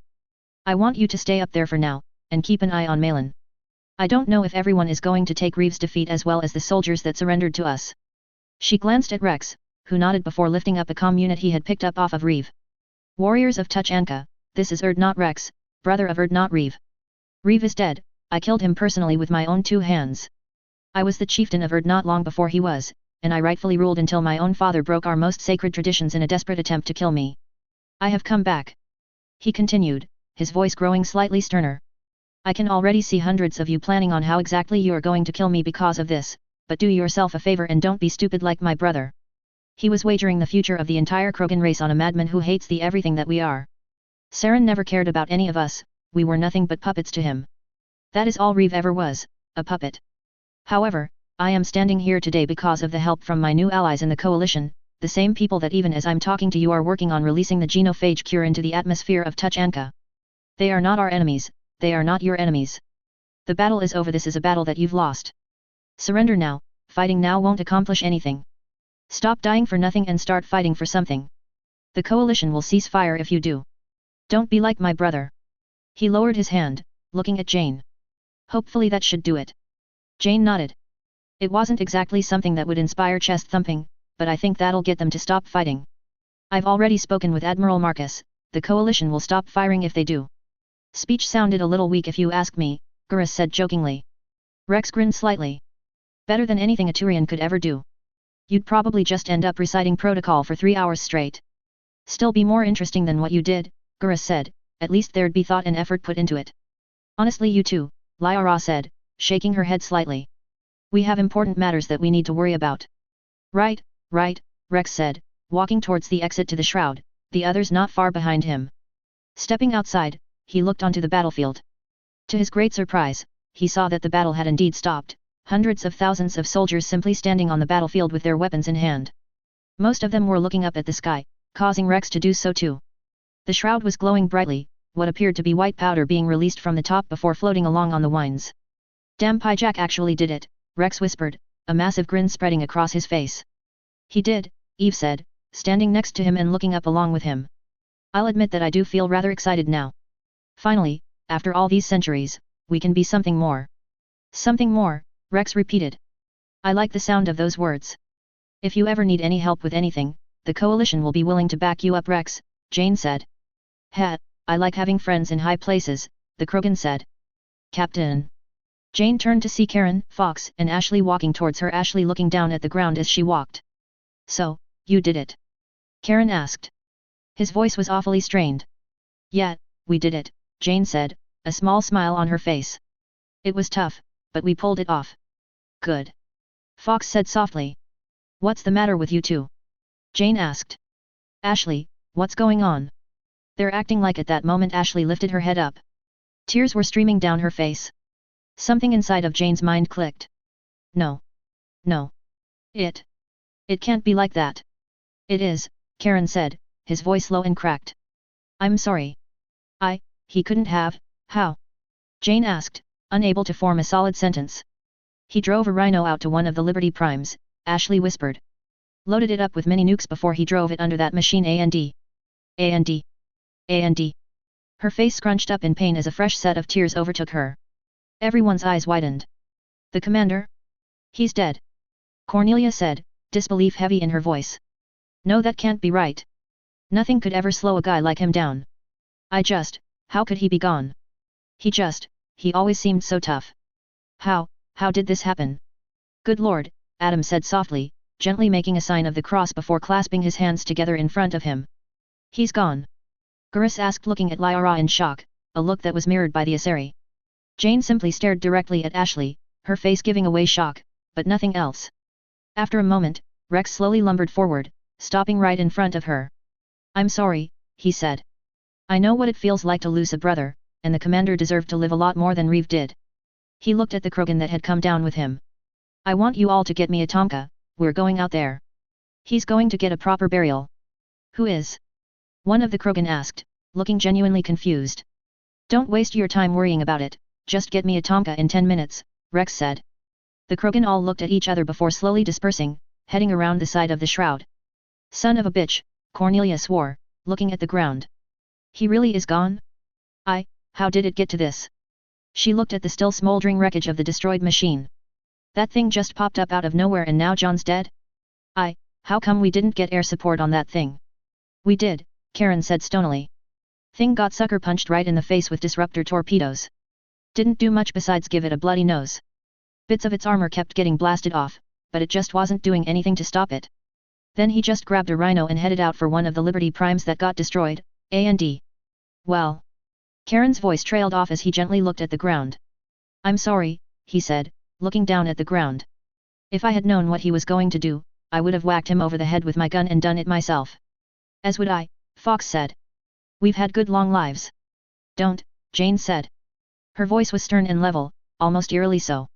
Her eyes seemed to have frozen, there didn't seem to be any life behind them. He did what he had to do. I'm proud of him, all of you should be. There was a brief moment of silence as everyone looked at her. Captain, are you okay? Adam asked. I am fine, Jane said, her voice still eerily level. She glanced around the battlefield.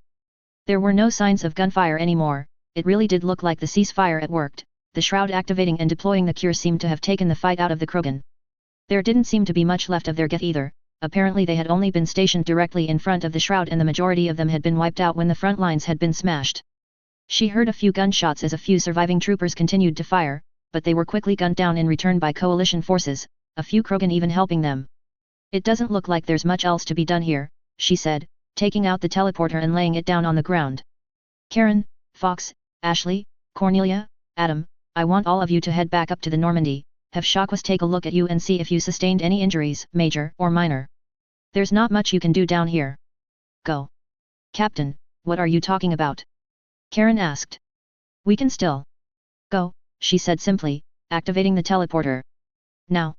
That's an order. All of the coalition soldiers stared at her before slowly walking towards the teleporter, stepping into it one by one until only Ashley was left. She stepped towards it, stopping to look at Jane, saying nothing. He died like a hero, Jane said, her voice still stiff. Ashley said nothing as she stepped into the teleporter. Jane turned around to face Garrus, Lyra, Rex, and Eve. You two aren't an official part of my crew, she said, looking at Garrus and Lyra. But I'd rather that you'd head back up.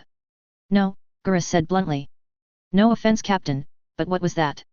My crew's objective was to kill Reeve and secure the genophage cure, Jane said. Both of those objectives have been completed, there was no more reason for them to be on the surface. That still doesn't, Garrus began, but before he could finish he was elbowed sharply in the side by Rex, something that actually turned out to hurt quite a bit. He looked at the Krogan, only to see the alien shake his head viciously. I need to talk to Major Jackson, Jane said stonily, picking up the teleporter before turning and walking away, heading to the nearest rhino. Is she going to be all right? Lyra asked with concern in her voice. Eventually, Rex said. But for right now, just give her some space. I've seen plenty of people lose siblings like that. If she's trying to push you away, don't fight back. You'll just piss her off even more than she already is. Garrus shook his head. So now what? Garrus asked. It looks like most of the major clan leaders were on their way to support Reeve when we started to attack, Rex said, activating his Omni tool and looking at it. I pulled this off of Reeve, he kept a lot of data on this thing. Looks like they really wanted to kick our asses off planet. They firing seems to have stopped though. I'll head out there and give a speech to them, show them who's in charge now and get morale up. After, one stop. Garrus looked at the burnt wreck of the ship that had attacked him. Will there even be much left? I'd rather not think about that, Lyra, Garrus said. Humans like to bury their dead, right? Rex asked, looking at Lyra. She paused for a moment before nodding. Some of them do. Then we're going to make sure that happens, Rex said. If I have get on my knees and scrap ashes into a pot, it's going to happen. As he spoke, a Tomka drove up towards them, slowly coming to a halt as the wheels crunched the dirt underneath. You two mind giving me a hand here? He asked, looking at Lyra and Garrus. I'm not gonna lie, this is probably going to be nasty. I think I can manage, Gurus said. Lyra nodded. I'll do my best. Well, I'd rather not delay this, he said, walking towards the Tomka. Let's do this quick, I want to make sure he gets paid the respects that he deserves, but things could go back to fighting real quick if I don't get over to the other chieftains fast and establish who's in charge now. XXXXX. Volan forced his eyes to stay open as he aimed the rocket launcher in his hands, lining up a shot with a Tomka that was speeding directly towards the coalition defenses. His entire body felt so tense that he was half convinced something was going to snap as he pulled the trigger. He felt a shudder as the rocket flew forward, smashing into the front of the Tomka and reducing it to a ball of fire and smoldering wreckage as it flipped over from the explosion. They just keep coming. Volan thought with a panic, glancing from side to side and seeing Laura and Gunnar firing steady streams of bullets that were buffering the already massive wall of fire that was being directed at the advancing Krogan forces. He was about to fire another rocket when a cry tore across the comm unit. All coalition forces, cease fire at once. That's an order. What? Volan whispered, looking at Laura, who seemed to be looking at him for the exact same reason. I repeat, this is Admiral Marcus speaking. A ceasefire has been established, cease immediately. He's crazy, right? Laura said. They're not going to stop too, are they? As she spoke, she glanced at the formation of Krogan in front of her. To her great surprise, they seemed to be slowly falling back, Tomkas grinding their wheels against the ground and coming to a halt as Krogan soldiers backed up and took cover behind them, their weapons lowered. Stunning, Volan slowly lowered his rocket launcher and Laura did the same with her machine gun. What the bloody hell is going on here? She asked. Did we win? Considering that both coalition and Krogan forces have agreed to cease all further combat, it is most likely that the battle has concluded in some form, Gunnar reporter. The outcome you stated is a possibility. Well, keep your guard up, Laura said. I'm not stupid, even if their leaders want to throw in the towel, you never know if one of the lower-ranking wonkers will just try and start the war again all on his own. Do you really think that will happen? Volan asked, looking at Laura. It would practically be, oh spirits, are you all right? Hey. Laura said, sounding confused. Fine, why do you ask? Instead of speaking, Volan raised one of his fingers and gently pressed it against the right side of his head. Laura slowly mimicked his move, and as she did, she felt a very large indent in the side of her helmet, the grey steel having buckled under some great force. Shit, she swore. When the hell did that happen? You think I would have felt it? Bullets were flying all over the place, Volan said, it could have happened at any time. And that is why you wear a helmet, Laura said. As she spoke, she glanced at the massive formation of Krogan in front of them. All of the Geth seemed to be gone, with the exception of a handful of troopers and colossuses that continued to attack despite the fact that the Krogan had stopped. Around half a minute of sustained machine gun fire and some rockets were more than enough to deal with them. Most of the Geth seemed to have been used as meat shields in the initial battle, not leaving much of them left. So now what? She asked. Tea and cookies. Unlikely, Gunnar said.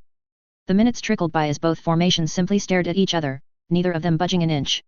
Hands twitched as they nervously lay on weapon handles, soldiers wondering if they would be forced to use them again in a few minutes. Volan found himself looking back and forth between Laura, Gunnar, and the army of Krogan in front of him, wondering exactly what he was supposed to be doing. Then, after what seemed like an eternity, the sound of an engine roaring reached his ears. Looking behind him, Volan saw a lone Tomka approaching from the direction of the shroud. No one fire, the invasion is over, a voice said over the comm unit. This is the new chieftain of Clan Erdnot Rex. So we did win, Laura said, a small smile spreading under her helmet. The Tomka slipped through the coalition defenses and slowed to a halt, the back door sliding open. Rex climbed out of the back, Eve, Lyra, and Gurus right behind him, a few Krogan accompanying them. Rex looked across the cracked and dry wasteland at the amassed Krogan forces standing in front of him. I said it before and I'll say it again, Rex said. I'm the chieftain of Clan Erdnot. It's a title I took when I personally killed Erdnot Reeve, my brother. He's gone now, and he deserved what happened to him. He would have led you down a path with no future, allying with an alien that would have stabbed us in the back. He promised you that the coalition would release the cure for the genophage into the atmosphere, and they already have done, Eve said. It's flowing through my veins at this very moment. With every breath you take you inhale more of the cure. He made this a possibility, so listen to him. Brothers, sisters, Rex said, looking at the Krogan amassed at the front of him. We are standing on the dawn of a new era. After 1,000 years, the genophage is finally gone, it's been crushed underfoot. For the first time since any of us could remember, we have a future ahead of us, where we are the masters. A couple of Krogan in the front of the crowd shifted, a few murmurs reaching Rex's ear. I imagine more than a few of you want to kill me right now, Rex said, and I can understand that. Reeve was you chief, the one that united you all, that brought the cure to this planet. But I won't sweeten the truth, he was a fool. He was a slave. He made a deal with Saren and only received the cure for the genophage from him, because Saren wanted you all to be his muscle to defeat the coalition. He extended his arm out, gesturing to Jane as she stood next to him. Why did he hate them? Because they were too powerful, they didn't kneel before the council, because they choose to be free. If Saren hated people like them, what makes you think he cared about us? He only wanted to cure us because he had a use for us, just like the Solarians did so long ago in the Rachni Wars, we were tools to be used and discarded. Saren would most likely have inflicted a new strain on the genophage on us again once we had served out purpose. The coalition though? What do they have to gain from this? Hunting down Saren? None of you know where he is. Fighting a war? They already have a mighty army and no foes to fight. To garner favor with the council?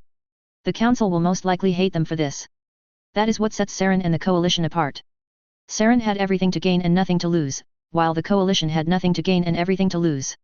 A handful of voices began to trickle from the crowd. Voices of approval. Rex's voice slowly grew in volume as he slowly began to pace back and forth. So tell me, which chief would you rather have leading you? The one that sides with the Turian that would discard us once he has what he needs from us? Or the one that sides with the people who will stand, fight, bleed and die alongside us, even it's a fight we cannot win? A human that had fought alongside me for half a year sacrificed himself to ensure that the cure would be released. Isn't that the ally you want standing at your side? A chorus of approval rose up from the crowd, rather muffled but still very audible. We won't kneel before the council again. Rex roared out, a larger wave of applause reaching him this time. We are free at last. We are not the savages that the rest of the galaxy acts like we are. We are proud strong warriors. Another ripple of cheers came Rex's way, even louder this time. We are Krogan. The crowd exploded, roars of applause tearing through the crowd as hundreds of weapons were thrust into the air, a few overexcited soldiers even firing off a round or two. You certainly know how to get them in a fighting mood, Eve said. I know what they want to hear, Rex said. I sincerely hope you plan on doing more than just helping the coalition and uniting the clans. There are flaws with Krogan society, some that affect some of us more than others. She folded her arms. I didn't hear anything about you fixing that in your speech. You don't win over the respect of clans that hate each other by screaming, oh by the way, I am also for equality for women, you go for the sore spots, you get their blood going, Rex said. I see, Eve said, glaring at Rex. You are content with the way things are. Did I say that? Rex said, sounding annoyed. No I'm not. I'll do what I can to make things better around here, the coalition is going to be helping us with that one. But that's hardly the only problem with this planet, the clans still hate each other and we don't even have a stable farming system. There's a lot broken here and it'll take time to fix it, especially considering that things are probably going to get a lot more cramped soon, but I'll fix it, I promise that. Eve paused for a moment. You are a crude, blunt and uncharismatic person, Eve said. And you just might be the person this race needs. With that, she turned and walked back to the Tomka. Rex sighed as he glanced at Gurus and Lyra. Women, he said simply. Gurus let out a small laugh as he looked at the coalition barricade. As he did, he spotted Volan. Is that a Turian? He asked, pointing at the pilot. I thought that we were mainly providing fleet support in this battle, not soldiers. Volan had spotted Gurus as well, and had leapt off of the structure he was standing on and approached him, Laura and Gunnar not far behind him. Flight Lieutenant Volan Bellator, sir. Volan said, stopping in front of Gurus and saluting him. Easy there Lieutenant, Gurus said. Gurus Vakarian, Special Tactics and Reconnaissance. What are you doing down here? My interceptor was damaged during the orbital battle and I was forced to make an emergency landing, Volan said. We picked him up in the middle of the Badlands, Laura said. He actually managed to get a harvester to chase him. Tough bugger, but we managed to take it down. It would be convenient if it could be arranged for Volan to be taken back to the Turian fleet, Gunnar said. Am I correct in assuming that the orbital battle is over? We just got word, it is, Gurus said. All of the Geth ships jumped out of the system and all of the Krogan ones stood down. This fight is pretty much over. Gurus put his finger to his comm unit. I'll see what I can do. Volan sighed as he turned to look at Laura and Gunnar. So, is this goodbye? I guess it is, the Australian woman said.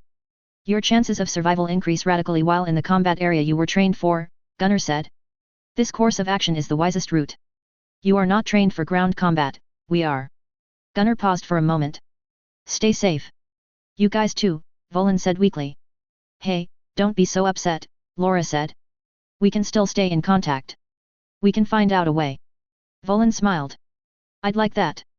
XXXXX. Cheryl's entire body felt sore as she saw nothing but utter darkness ahead of her.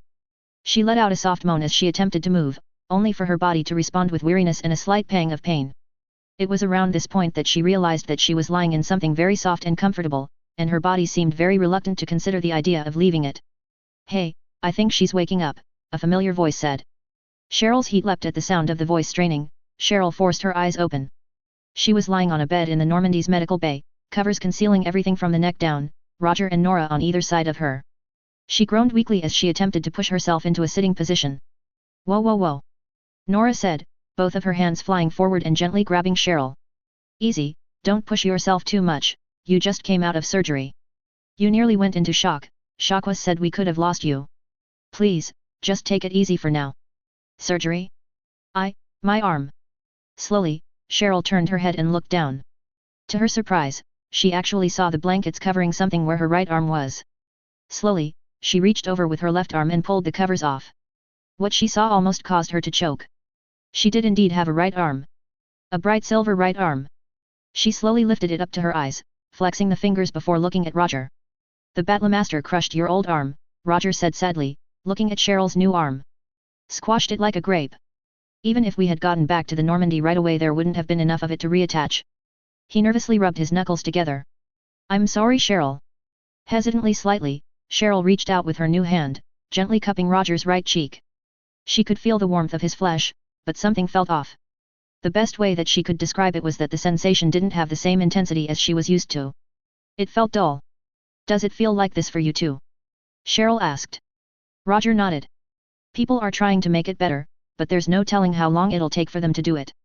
His own cybernetic hand reached up and closed around hers.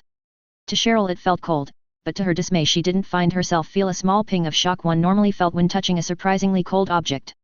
"Will I get used to it?" she asked. "You'll learn to cope with it, eventually it'll stop bothering you so much," Roger said. "But for me at least, every once in a while it just hits you." He paused for a second. "I'm sorry, I don't want to be throwing unpleasant news at you, but I don't want to lie to you about this stuff either. You're going to be stuck with this thing the rest of your life." As he spoke, he felt Cheryl's hand tense. "I'm sorry," he whispered. "What?" Cheryl asked, looking confused. "You lost your arm helping us," Nora said, pulling her cigarettes and lighter out of her pocket, a task slowed by her broken hand being in a cast. "I'm sorry too. That bastard was just too much. He was like a tank. I just couldn't put him down." No, don't," Cheryl said, forcing herself up into a sitting position. "Cheryl no," Roger said, moving to stop her, but she clumsily pushed him away with her new arm. Please don't do that, both of you," she said, looking back and forth between the two of them. "If I had been down there with anyone else, I wouldn't have come back alive at all." She glanced at her mechanical limb. "I don't want this, I want my old arm back, I miss it already. But I'd give up the other one if the alternative was dying. And if the alternative was you two dying, I'd cut it off myself." Her voice rose in pitch and her blood-red eyes were starting to become misty. "So please, don't do this. Please don't blame yourselves." A moment of silence passed, Nora about to reach for her cigarettes before she hesitated and her hand drifted away after a second. Why are you two like this?" Cheryl asked, seeing how quiet Roger and Nora were being. "No one blamed Ashley or Fox when you lost your leg, Roger. Please don't be like this." "Cheryl, it's not just your arm," Roger said, his voice breaking slightly. "Something else happened down there. The commander didn't make it back." "What?" Cheryl asked, her eyes widening. "John? No, that can't be right. How? After you passed out, something jumped into the system and landed in the middle of battlefield. Like a Liberty Prime but twice as big. It started to massacre us. John ordered Nora and I to take you into a vertibird. And we just got the word that he loaded up a rhino with mini nukes and drove it at the thing. He stopped any more people from dying but, Roger's voice cracked. "Roger, please don't," Cheryl said, a tear sliding down her face. "You couldn't have done anything." "I know I couldn't have done anything," he said, "that's the problem. I couldn't do a damn thing. I couldn't do anything to stop you losing your arm, I couldn't do anything to help the commander either. I hate feeling so helpless." His voice was depressingly soft. "It really does feel like we don't have much control over what's going on," Nora said, trying to reach for her cigarettes, but giving up after being unable to get a firm grip on the package. Her hands were shaking too badly. "The commander was good to us. He was a nice guy, he fought alongside us and he stuck with us all the way. he didn't deserve to die. Her voice sounded strained too. And that thing we saw was the same as the ship Saren had on Eden Prime, Roger said. Except this one was actually the smaller one. He could just drop another one on us at any time. Please Roger, I'm begging you, Cheryl said weakly, tears now streaming down her face. Please stop talking like that. Cheryl, I didn't mean to make you upset, Roger said, his voice still strained as he looked panicked at the sight of her crying. Just before he could finish, Cheryl felt something soft brush against the top of her head. Glancing to her side, she saw Nora gently placing her hat on her. Nora, Cheryl began, but before she could finish Nora leaned forward and, to Cheryl's great shock, gently kissed her on the forehead. Please don't cry, Nora gently whispered, despite the fact that she looked like she was 5 seconds away from doing so herself. Nora, what the Roger said, but within seconds Nora had gotten to her feet and had made her way to directly in front of him. Bending down, she gently planted a kiss on his forehead as well. I'm sorry, she said, stepping back. Tears had finally started to stream down her face as well. I just care about you too. She let out a weak, wet chuckle. It's crazy really. A couple of months ago I wanted to punch both of you in the face.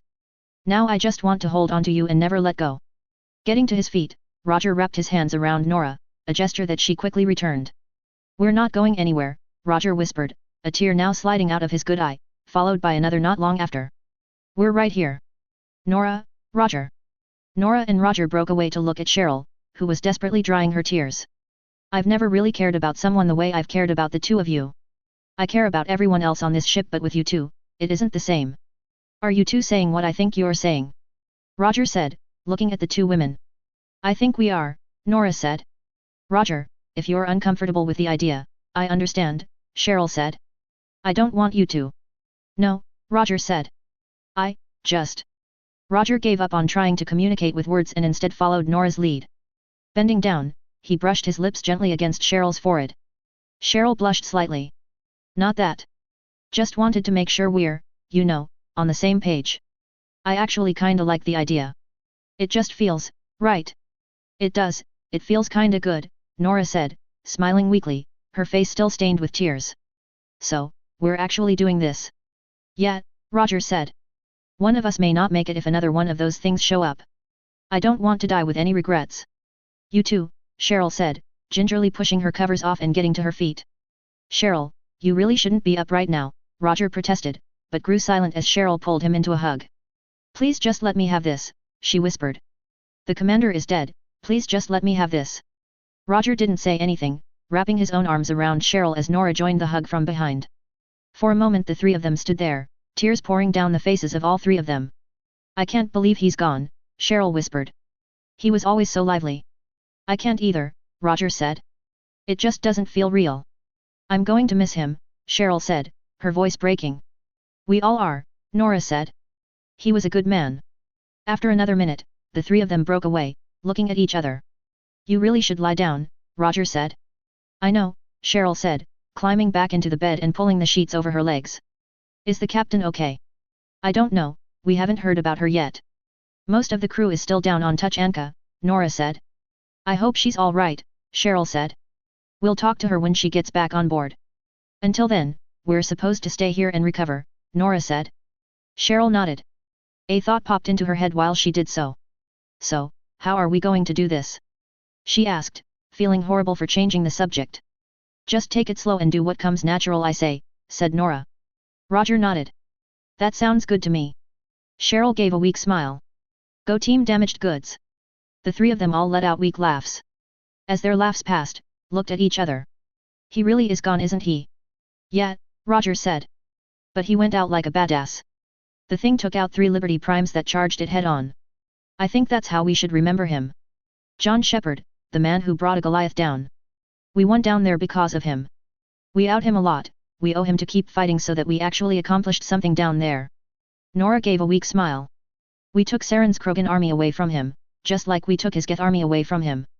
John's a damn hero and I'm not going to let people forget that anytime soon. In a way, we have to thank him for making this whole arrangement possible, Cheryl said. He saved Roger on Novaria, saved my neck on Elysium. We all owe him so much. Then the very least we can do to pay our respects to him is to watch out for each other, Nora said. Like Roger said, make it so that we actually accomplished something. Damn straight, Roger said. I just want you two to remember. No matter what happens, you're the best thing that happened to me.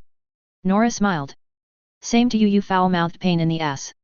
Cheryl chuckled. Team damaged goods all the way. So, I heard that Shakwas kept a couple of those wine bottles from the hawk party under the medicine cabinet. What do you say to a toast to John Shepherd? Roger asked. Let's do it, Nora said as Roger got up and headed for the medicine cabinet. XXXXX. Author's note, okay, hear me out on this one. I am writing a polygamous relationship, an equal three-way polygamous relationship between Roger, Nora, and Cheryl. I know this might rub some people the right way, but hear me out here. This has been in the works for a while now. I've been working my way up to this moment for months. I have really wanted to do this ever since Nico Heim CFI drew a picture of the three of them dozing on a couch together. I'd like to think that this works. I'd like to think that they've had enough time to form a strong enough bond that would allow this kind of relationship to work. I feel like they've come to know, trust, respect, and care for each other enough so that this relationship would be plausible. I'm just asking for you guys to be patient with me while I do this. Please. Let me have this. Sadly, I feel like I couldn't exploit Volan, Gunnar, and Laura to their full potential. The idea was to actually kill one of them, but after it turned out John was going to be dying in this arc, I couldn't help but feel like it would be cheap in comparison. Ah well, can't turn back the clocks. They're going to be dropping out of the story for now like I said they would, but maybe I'll bring them back later. Chapter 86. After. Author's note, let's get going. XXXXXX. Rana looked blankly at the wall in front of her, her eyes unfocused on the grey metal wall that made up the cell that she was in. Metal manacles encircled her arms as she sat on the bed in the cell, the only thing of notice in it besides the sink and toilet. Her mind was blank as she continued to stare forward, with only one thought managing to break through the fog. I failed him. I failed him. She's in here. Looking up, she saw two people stepping into the brig that she was in, one of them wearing bright gold and white armor, while the other wore armor that was red and some sort of steel-shaded grey. Her eyes widened as she recognized the one in red armor as the one that had caught her. Her face twisted into an angry scowl as the two of them approached her cell, taking off their helmets and sitting down into chairs that had been put there for just such an occasion. Hello there, Adam said. My name is Adam Anderson, and this is Cornelia Lepidus. What's your... Don't talk to me, Rana hissed, practically spitting at the two of them. Cornelia stared at her, an odd look in her eyes. Look, you don't like the coalition? Fine, I'm not going to pretend that we've been perfect little angles, but you didn't see what just happened down there. That machine that your boss sent went on a killing spree, decimated half of our army. We lost a lot of people down there, a lot of people that we cared about. Saren's body count is probably into the hundreds of thousands right now, and it's all in a fight that he started. Have we done things we probably shouldn't have? Absolutely. But Saren just isn't the good guy in this situation. You don't know anything about him, Rana spat back. I've been with him all this time. He's a brilliant man who's doing to do what needs to be done. He hasn't been holding back because he can't afford to. Clearly not, Cornelia said. Those marks on your arm didn't look like they were done by someone who was messing around. What? Rana said, glancing down at her arm and realizing with horror that the talon marks that Saren had left were showing. What does that have to do with? Look, I'm not going to say I'm a psychologist, I'm not, Cornelia said.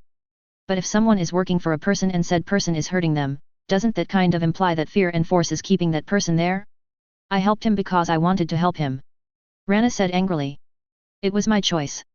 No offense, I think you made a mistake, Cornelia said. You have, Rana began. No idea what I'm talking about, you said already, Cornelia said. Look, you need to work with me and fill in the blanks here because frankly the picture I've got tells a different story. Saren is a violent and paranoid maniac who launched an unprompted attack on Eden Prime, hitting more than a few civilian targets, wanted to turn the Rachni into his personal army, wanted to brainwash the Geth into his mindless henchmen and was okay with letting the Enclave play with some of his advanced technology in order to do so, and he was willing to support someone like Erdnot by having him in charge of the entire Krogan race with the genophage cured. She leaned forward in her chair, looking tired. I'm sorry, this guy isn't the hero in this story. He's angry, Rana said, looking around desperately. He's suffered a lot, of course We've all suffered. Cornelia said, sounding a little angry. People on this ship have had their limbs pulled off. Eyes clawed out. Our captain just watched her damn brother die down there because of your boss rampage. And you know what? None of us are trying to commit Turian genocide. It's almost as if Saren isn't exactly all there in the head or something. Cornelia took a deep breath before shaking her head. She actually looked a little ashamed of herself. I'm sorry, I really shouldn't be yelling at you. You've been through a lot today. She looked at Rana. But you have got to accept it, he doesn't care about you. How do you know? Rana asked angrily. Eve told us, Adam said, interjecting into the conversation. We heard her talking to the captain about how you talked to Saren before you reached this planet. From what she heard he sounded rather short-tempered. Yes, of course he's on edge, he's fighting an entire battered person syndrome, Adam said bluntly. What? Rana said. You have battered person syndrome, Adam said. You've been forced into a cycle of violence and abuse where you are in a subservient role. More often than not people in this situation grow to accept the violence, excuse it, and even blame it on themselves. For many with this syndrome, the person who is abusing them becomes the center of their lives. Adam looked at her sadly. I've seen this before, and your situation is the exact same. Look, I know I came off as a little harsh, and I'm sorry for that, Cornelia said. But lady, you need to have it told to you bluntly with no punches pulled. Saren is using you, you're nothing more than a pawn to him, something to be used and discarded. You're wrong. Rana said, getting to her feet and slowly backing away. He cares about me. He's going to come for me, take me back, kill all of you. Then you'll see. If he's coming for us, we'll be ready for him, Cornelia said. But that's not going to happen I think. Rana please, Adam said. Think back, has Saren ever had any violent outbursts? Ones that came out of nowhere and had little provocation. No, he never. Rana's voice died down and her eyes widened slightly. No. That's not right. One of our agents had just betrayed him to the shadow broker and I was pestering him, besides, he only shot a collector anyway. He wouldn't. What? Adam said. What's a collector? No, Rana whispered. Please just go away. I can't say any more. Adam bit his lip as he got to his feet. You know where Saren is right now don't you? He asked. You know a lot about his plans that we don't do you. Rana didn't say anything. He's going to hurt a lot of people, kill a lot of people, people that don't deserve it. He tricked you, you don't owe him anything. Please. Tell us what you know about him so that we can stop him. I can't. Rana said, tears slowly sliding down her face. He'll kill me if I do. We can protect you. Cornelia said. This ship is state-of-the-art stealth frigate. It can't be detected by anyone, he'll never find you here. Please, JJ just go away, Rana choked out, sliding down into a sitting position before wrapping her arms around her legs and burying her face into her knees, gently sobbing. The two of them slowly got to their feet, looking at Rana uncertainly. Cornelia took a step forward and put her hand on the bars to her cell. You deserve better than this, you deserve better than him, she said. We should leave her be, Adam said, putting a hand on Cornelia's shoulder. Nodding, she turned and walked with him to the exit. Anything? Both of them looked up as they walked through the doorway and found Jane standing on the other side. Saren has been abusing the poor girl, Adam said. She says she doesn't want to betray him, but I think she's scared of him, she said he'd kill her if she talked. He looked at Jane.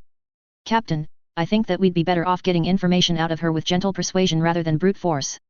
I agree, it's why I sent you in first, Jane said. She'd lock up if I sent in Roger or Nora after what happened down on Tuchanka. I only let them do what they did there because we didn't have the time to do anything else. I'll talk to Kelly and have her try and establish some bridges with her, see if we can make some progress. Captain, I'd like to request permission to join Kelly's sessions with Rena, Adam said. Permission denied, Jane said, her voice rather stony. Kelly is the professional and she will handle the situation. But Captain, you just sent us in there to handle her, Cornelia said. And Adam says that he's handled this kind of stuff before. This is not up for debate, Jane said, her voice rising and becoming sharp. I don't want to hear another word out of you. Kelly will be speaking to her alone, end of story. Now go. Adam and Cornelia stared at Jane a bit before slowly moving past her, heading down a hallway towards the mess hall. She acted the same right after we won the battle, Cornelia muttered. That was 3 days ago. She glanced at Adam. You think she's going to be okay? I hope so, Adam said as the two of them walked into the mess hall.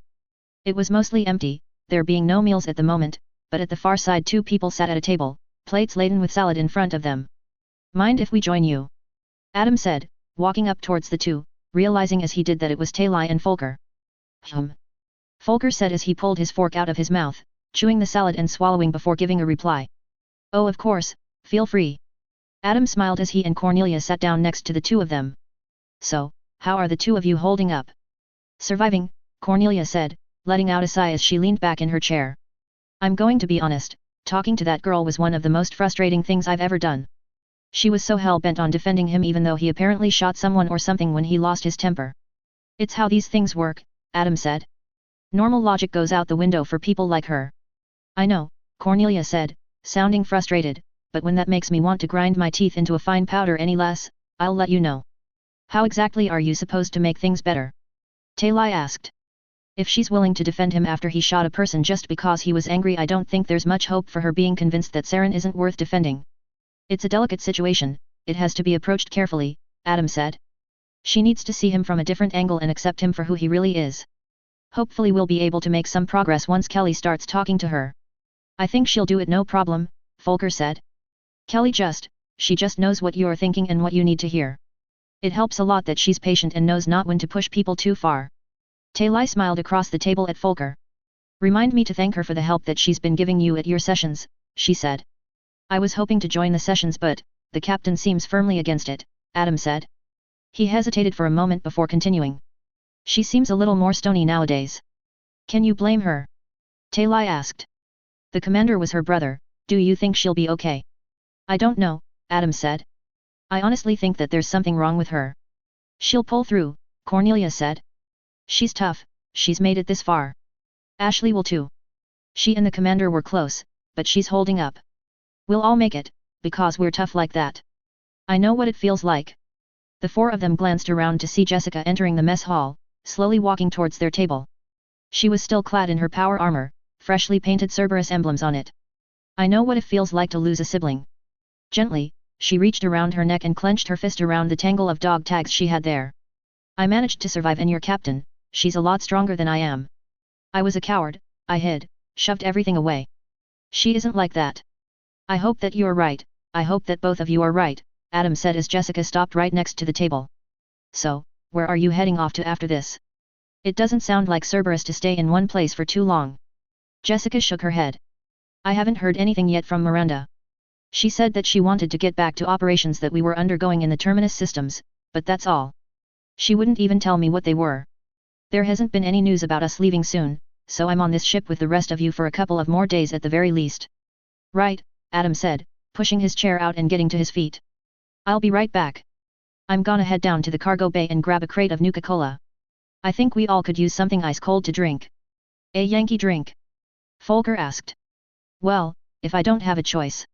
I think the last time I had Nuka-Cola was when I was a teenager, Jessica said, a weak smile spreading across her face. They didn't bother offering me any when I was on Omega Squad. I'd love some. All right, Adam said, heading towards the elevators. All we can do is rest and dress our wounds, Adam, he said to the others, looking over his shoulder. We've already done all we can. At the very least we should try to breathe easier, if only for a little. XXXXX. Cheryl aimed down the sight of her pistol, clenching it tightly between both of her hands as she pulled the trigger. The familiar bang rang in her ears and recoil from the gun slammed against her arms, but as the bullet flew forward, it didn't hit the target she had been aiming at. In fact, it missed it by a solid foot. Cheryl let out a sigh of frustration, glancing down at her cybernetic arm, which was glinting in the light of the Normandy's shooting range. Don't get too worked up, if you start getting mad now you'll only make bigger mistakes, Roger said from where he was standing beside. If it's too much for you to handle, you can always take a break. Rehabilitation is going to take a couple of weeks at the very least anyway, forcing this will bite you later on. Just a couple more tries, okay? Cheryl asked. She looked down at her pistol, which was shaking slightly in her hands. I think I'm about to get somewhere. Roger looked at Cheryl, worry painted on his face. Just a couple more goes? He asked. She nodded. All right. Go ahead if you feel like you can. Just remember, I've been through this before, if I say stop, we stop. Got it, she said, lowering her pistol and turning around. She waited for a few seconds, hearing a soft grinding noise as the target behind her repositioned itself before coming to a halt. A small ding echoed through the room and she spun around, aiming her pistol at the target's new location. The first shot rang out and pinged against the far wall, having missed the target. Gritting her teeth, she jerked her arm to the left and fired again, only to overshoot it from the other side. Attempting to reposition again, she fired a third shot and heard a ding as the bullet hit. She lowered her pistol, looking excited as her eyes scanned the target to see where she had hit it. Her smile slowly slid away as she saw that she had merely hit the corner, far outside the circle of rings. She heard heavy footfalls behind her. That's a big improvement, Roger said, you haven't hit it before. I only scrapped it, Cheryl said, looking down at her arm in frustration. Which is more than what you did before, Roger said, gently reaching down and pulling the pistol out of her hands. You made good progress today, but you can't force recovery. We've been going like this for a while now and we really should take a break. Cheryl sighed in frustration, but nodded. She and Roger stepped away from the firing range and sat down at a nearby table, a handful of metal cups and a container of chilled water in the middle of it. It hurts, I know, Roger said as he unscrewed the cap to the container and poured himself and Cheryl one glass of water each. But I promise that it gets easier. Cheryl started to reach out to the cup but stopped when she realized she had been doing it with her right arm out of instinct. She paused. If I picked it up with this arm I'd spill it in 3 seconds, wouldn't I? She asked gloomily. Roger hesitated for a second before answering. Yeah, it's a possibility. Cheryl didn't say anything as she pulled her artificial arm back before grabbing the cup with her left arm. Slowly, but firmly, she lifted the cup to her lips and took a long gulp of water. Roger was cut off as the door to the firing range slid open and Nora walked through. Oh Nora, I thought that you said you had something to do, Cheryl said. I did, and I did it, Nora said. As she spoke, she walked forward and slammed something that she had been carrying down into the middle of the table. As she lifted her hand up, Roger and Cheryl saw that it was a shotgun. What's this for? Cheryl asked. Look Cheryl, you're a sniper, but more often than not you get dragged along with us into tight quarters or hand-to-hand range fights. You're good with that knife of yours and a crack shot with a pistol, but frankly you just need more stopping power when someone gets into punching distance. She gestured to the shotgun. I think you should start taking this with you on missions. What? Cheryl asked. Nora, I don't know, Roger said, frowning a little. Cheryl already has her sniper rifle, pistol, and all of the standard gear that a coalition soldier has. Not to mention she's already got her crossbow adding onto the weight and it doesn't exactly look light. She's a small person, should we really be adding a shotgun onto all that weight already? I can handle the weight, Cheryl said, giving Roger a reassuring look. I'm rather worried about how much bulk this will be taking up though. That's why I grabbed one of the smaller ones, Nora said, pressing a button on the shotgun and causing it to collapse in on itself. Just slide it over the small of your back and it'll fit there nice and snug. Easy access, easy to put away, and the best way to surgically remove the face of some guy looking at you funny. Roger gave a light chuckle. How wonderfully crude. Guns shoot bits of metal designed to fly through the air and shred internal organs to pieces, they were never anything but crude, Nora said. And they get the damn job done. I did use one of these back on Cor Molly, Cheryl said, picking up the shotgun and testing the weight in her hands. It did feel smaller and lighter than she had been expecting, but still felt far from weightless. But, that was an emergency. I haven't really been trained to use these. Trained? Cheryl, it's a shotgun.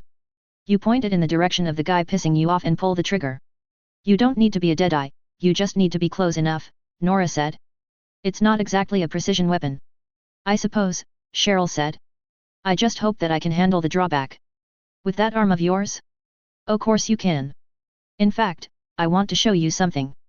Getting up, Roger pulled his assault rifle off of his back and walked to the shooting range. He held his rifle out in front of him, holding it only with his cybernetic limb. You know how with guns you pretty much need to hold it with both hands to get an accurate shot. Not really, Nora said, taking out one of her pistols and spinning it on the index finger of her uninjured hand. Can't say I ever had that problem, she said through a smirk. Cheryl chuckled.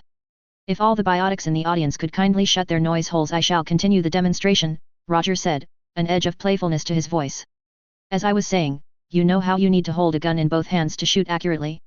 Cybernetic limbs tend to be much stronger than their organic counterparts. As a result, they tend to get different results. His finger jammed down on the trigger and his rifle roared to life.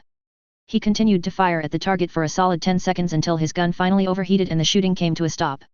Now then, please, observe the target, he said, gesturing to the metal sheet he had just shot. Looking up, Cheryl said, to her great surprise, that most of the bullets he had fired had landed within the rings, and even if only half of them were concentrated towards the center, all of them were well within them. They're very good at resisting recoil, Roger said, holstering his rifle. You'll be able to handle that shotgun no problem. Hell, when you're ready I'll even teach you how to shoot your pistol accurately with one hand. Oh yeah, shooting a pistol with one hand. That's so hard, Nora said, her smirk growing even wider. Woman, I swear I'm going to rip that grin off of your face with my bare hands, Roger said. Cheryl sighed. You too. But I think I'd like to do that, Roger. It'd be helpful. A smile spread across Roger's face as he sat down again, grabbing his cup of water and taking a sip. Glad to be of help. Anything you need me to do just say it. There is something, Cheryl said, glancing down at her arm. Despite the fact that she was wearing her standard winter combat gear, her article arm was bare. It was slightly thicker than her normal arm in addition to being slightly jagged, not by much but enough to make it so that she couldn't have fit it through her sleeve, and when she had tried to force it through she had ripped it. She had been forced to cut the torn sleeve off. Is there any chance you could get me a custom uniform? Something where I don't have to show this off. Roger's smile faded. I am sorry, tailor-made uniforms aren't really in the budget, he said, tapping his own bare arm. It'd be too much hassle for the coalition to design specific uniforms in their spare time, let alone with everything that's going on. Part of the problem is that cybernetic arms have these little ridges here and there that get caught on a lot, so they don't really bother. Really, it's just more practical to leave it bare. Do I have to? Cheryl asked. Well, can't you spray paint it? Nora offered. Yeah, you can, Roger said, sounding glad Nora had brought the idea up. I spray painted mine black to match my armor. He glanced down at his new silver arm. Should probably do that again. Gotta sharpen my fingers again too, he muttered under his breath before shaking his head. Sorry, got distracted there. Like I was saying, we could paint yours so it would blend in a little more. Maybe white like your skin. No. Cheryl shouted, causing Roger and Nora to jump slightly. No. That's the whole point. Having my arm out like this feels like I'm showing my skin off. I don't want to do that. She looked at Nora. I said I didn't want to hide who I was anymore, I wanted to do it for you. And I meant it, I'm not hiding my face anymore, but the rest of my body, I'm just not ready for that. Cheryl, what happened? Nora asked, concern heavy in her voice. You're talking just like me when I was disguising myself as a man. Did something happen to you? Cheryl paused for a moment before turning around. Lifting up the back of her gear, she bared the small of her back before drawing a small circle with the index finger of her left hand. There were 4 white dots in a row there, barely visible against her skin. The day before I left my village, that happened. She lowered her gear before turning back to face them. You know how the coalition only made contact with the Alaskan tribes recently? Yeah, what about it? Roger asked, almost sounding as if he didn't want to know the answer. They were impressed with the skill our hunters showed, and they were offering military service to anyone that they thought could make the cut. They had a couple of recruiters in my village, they were nice people. They didn't lie to us and told us exactly what we'd be getting into.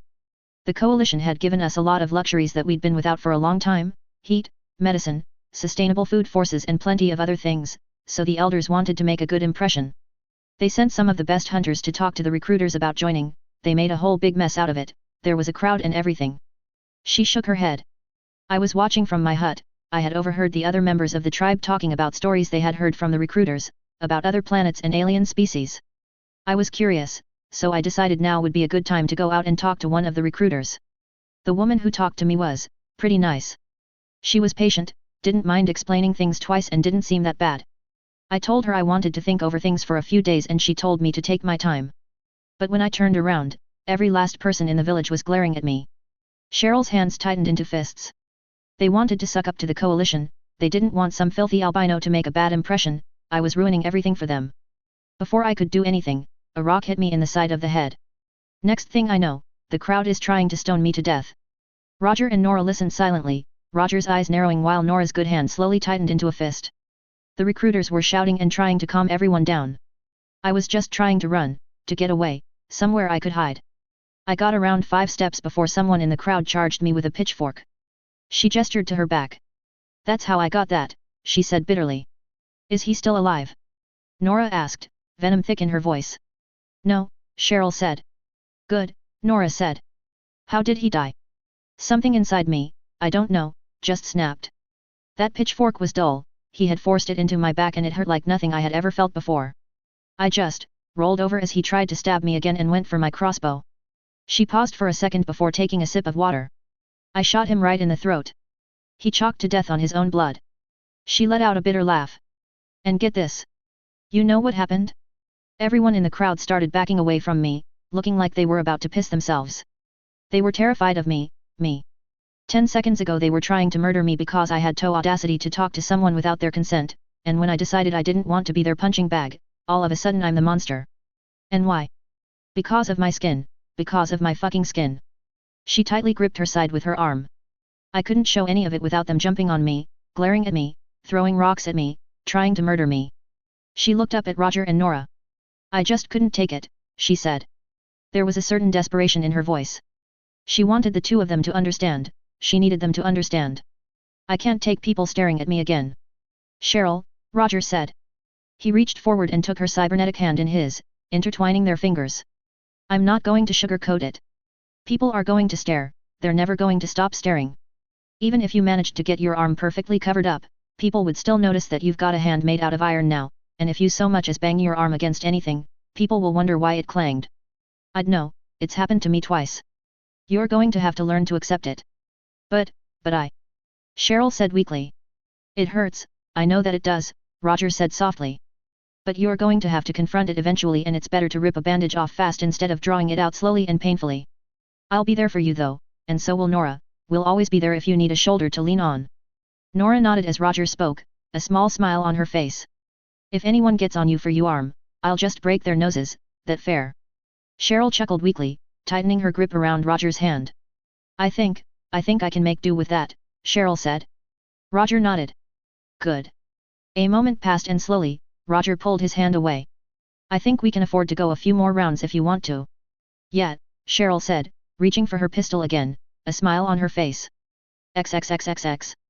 Give me something. Anything. I don't care what, just give me something. Saren shouted into his Omni tool. He was standing on the bridge of Sovereign, shouting furiously into his Omni tool. All attempts to salvage equipment from the Shadow Broker's ship have been unsuccessful, the Cool Male 6 said. All wreckage retrieved from the ocean has been heavily damaged by the high temperature of the water and the freezing of it overnight, the constant storms, the harsh current, and destruction of the ship. Small data fragments have been successfully recovered, but their use appears to be minimum. Then keep looking. Double the workforce dedicated to searching for the wreckage. I don't care how long it takes. Saren yelled. It is recommended that this operation be abandoned, the 6 said. 45,620 Geth platforms have been destroyed in this operation, they were not designed to function underwater. None of the Geth ships that have arrived in the last 3 days possess any equipment specializing in operating underwater, especially the boiling and freezing water of this planet. 146,029 Geth platforms have also been heavily damaged and will require extensive maintenance if they ever wish to operate again. 3 frigates were also lost when you ordered them to submerge. It is highly unlikely that the losses experienced here will prove to be beneficial considering the proven low chance of success. It doesn't matter. Saren shouted. The Geth will keep looking until I say otherwise. Now send more platforms down there now. Command received, relaying, the 6 said. Saren growled in anger as he sat down at a chair in front of the main controls to Sovereign. So close, he had been so close. The databanks of the Shadow Broker had been right under him, he had been turning through file after file freely, and it had all been destroyed right in front of him. How? He said, the anger in his voice leaving him. How did this happen? I spent so many years planning, and now it's all falling apart. 3 days ago, he had received word from the Geth he had placed on Tuchanka.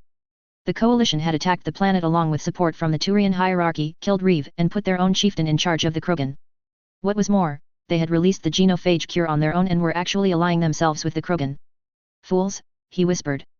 I may have been planning on using the Krogan as allies, but I wasn't about to let them run wild like you are. A wild Varan needs to be kept on a leash, and if need be, put down. The venom in his voice quickly faded away as he leaned forward, rubbing his forehead with exhaustion. First the Rachni, then the Geth, then the Shadow Broker, now this. So many setbacks, it's all slipping away. I needed those forces, the Rachni, the true Geth, the Krogan, just one of them would have been enough for me. With the forces I have now and them put together, I could have brought the coalition to its knees. But alone, I'll be able to hurt them. Hurt them badly, but in the end they'd win, they'd survive, they'd recover. Sighing, Saren leaned back in his chair before reaching for his Omni tool again, typing in a few commands. As he did, a recording began to play. I am standing here today because of the help from my new allies in the coalition, the same people that even as I'm talking to you are working on releasing the genophage cure into the atmosphere of Tuchanka. Saren wanted to grit his mandibles in rage as he listened to the rest of the speech Erdnot Rex had given, one that his Geth had managed to intercept and transmit back to him before they had all been destroyed or forced to retreat. The coalition had beaten him at his own game. He didn't want to admit it, but he knew that it was true. They had taken the people he had been trying to make into an enemy against them and turned them into an ally. Somehow they had even gotten his own people to join him. How could they be so stupid? He hissed. We were the ones who had to put the Turians back down when they went on their rampage. Now we're actually helping them? Am I the only one who sees the dangers of the galaxy anymore? Saren's hands clenched into fists, but after merely a few seconds they slackened at his side. He felt tired, he felt more tired than he had in a long time. I haven't had a single victory against the coalition since Eden Prime, he muttered. The collectors, the Leviathan of Dis, even the Shadow Broker were victories for me, but whenever the coalition was involved, I've lost every time. The galaxy seems to be against me. He looked up at Sovereign's view screen, looking out into the empty void of space, dotted with twinkling stars. It's massive out there. I could just give up and start traveling into uncharted space, not stop for a year or two, and live out the rest of my life in exile. They'd never find me if I went far enough. I could destroy the Reapers, make sure that the coalition never finds them. There's no point in staying here and fighting, the council is beyond saving. They don't want to see what the coalition is doing, they either don't have the will or just don't care. Saren shook his head slightly. It could all work out. The coalition has managed to stay standing this long despite all of their flaws. Maybe they're either wise up or maybe one day the council will finally have had enough of them and launch their own invasion. Either way though, I doubt I'll be able to make very much of a difference. What was I fighting for? He asked. Did I really think I could change the fate of the galaxy? Bring an entire galactic power down? Even with all of the Reapers finally prepared, I just don't have enough firepower. Ah, you're stopping. Saren didn't turn his head as the all-too-familiar voice filled his ears. He could see him out of the corner of his eye. You're a tease, you know that? You have all of this stuff built up and then you decide that you're not going to use it. When there's a big red button in front of you, you push it. Enough, Saren said, his voice void of anything vaguely resembling energy. I've lost this fight. There's no point in pressing on. Goeth shook his head, letting out a short laugh. At first I thought that this was kind of sad, but the more I think about it the more funny I realize it is. You gather all of these resources, kill directly and indirectly what I think is getting close to 1 million people now, have the entire galaxy scrambling about looking for you for months, and you're saying it's a lost fight when they haven't even found you yet. I was relying on the Krogan, the Geth and the Rachni to bolster my forces, Saren said calmly. The Reapers are powerful, but they're still just starships. And I only have 25 of them, well, 24 of them actually. I'll lose and nothing will have changed for the better. The coalition might even become more violent and paranoid after this. I'd just be making things worse for everyone. He looked down at his hands. Could I ever really help anyone? Or, was I really just trying to satisfy myself? I guess going to Tuchanka and trying your luck again with the Krogan isn't an option. Goeth asked. I mean, they kinda do respect power and you were the one who made that cure for them. So just murder everyone from the coalition there and say that you're in charge. You don't get it, do you? Saren asked, getting to his feet and looking at Goeth directly. I lost the Krogan. Listen to this, he said, activating his Omni tool and playing the recording that he had been listening to moments before again. The coalition have allied with the Krogan, they gave them with the genophage cure. If you stopped talking for 3 seconds and just listened to this, it'd be obvious that. Saren's voice trailed off as his eyes widened. Could it work? He whispered. Goeth said, leaning forward. Didn't quite catch that. The cost would be high, but at this point, I'm out of options. If I can get this to work, if I can just get this to work, Saren said, excitement slowly starting to flow into his voice. He began to type viciously into his Omni tool, the recording stopping. What are you up to? Not now, Saren said as he continued to type. After a while, he had found it, an old audio file several months old. He smiled as he pressed a button and it began to play. She promised that if we let her go, she will live in peace and isolation, she bears no ill will to any races of the galaxy. I believe that freeing her is the right decision, but seeing as how I represent only the republics and not the council or the coalition, I didn't believe that it was my choice to make alone. The voice of Matriarch Benazia echoed throughout the room, Saren smiling as he listened. Now, where are the others? Saren said, fast-forwarding the file multiple times, stopping to listen to brief snippets. It kind of sounds like we should let her go, a gruff male voice said. I always hated red tape, I must be going insane if I honestly considered willingly throwing myself into that. You've got my backing, Benazia, said a noticeably Turian voice. Very well, Matriarch. You have my backing as well. A female voice said. Saren's smile widened as he looked down at his Omni tool. All 3 of the voices had come out slightly muffled, as if they had been speaking over a radio, but that didn't matter to Saren, all of their voices had come out strong and clear. I know what I'm going to do, Saren said. I know what I can do to burn the coalition to the ground. I couldn't do it before, I was too scared to do it before. But now, everything is different. Everyone will see. What's the plan? Goeth asked. All this talk of giving up and now you're back into the game. Not now, Saren said, pacing back and forward in front of his chair. It's risk, but it'll be worth it if I succeed. His smile widened.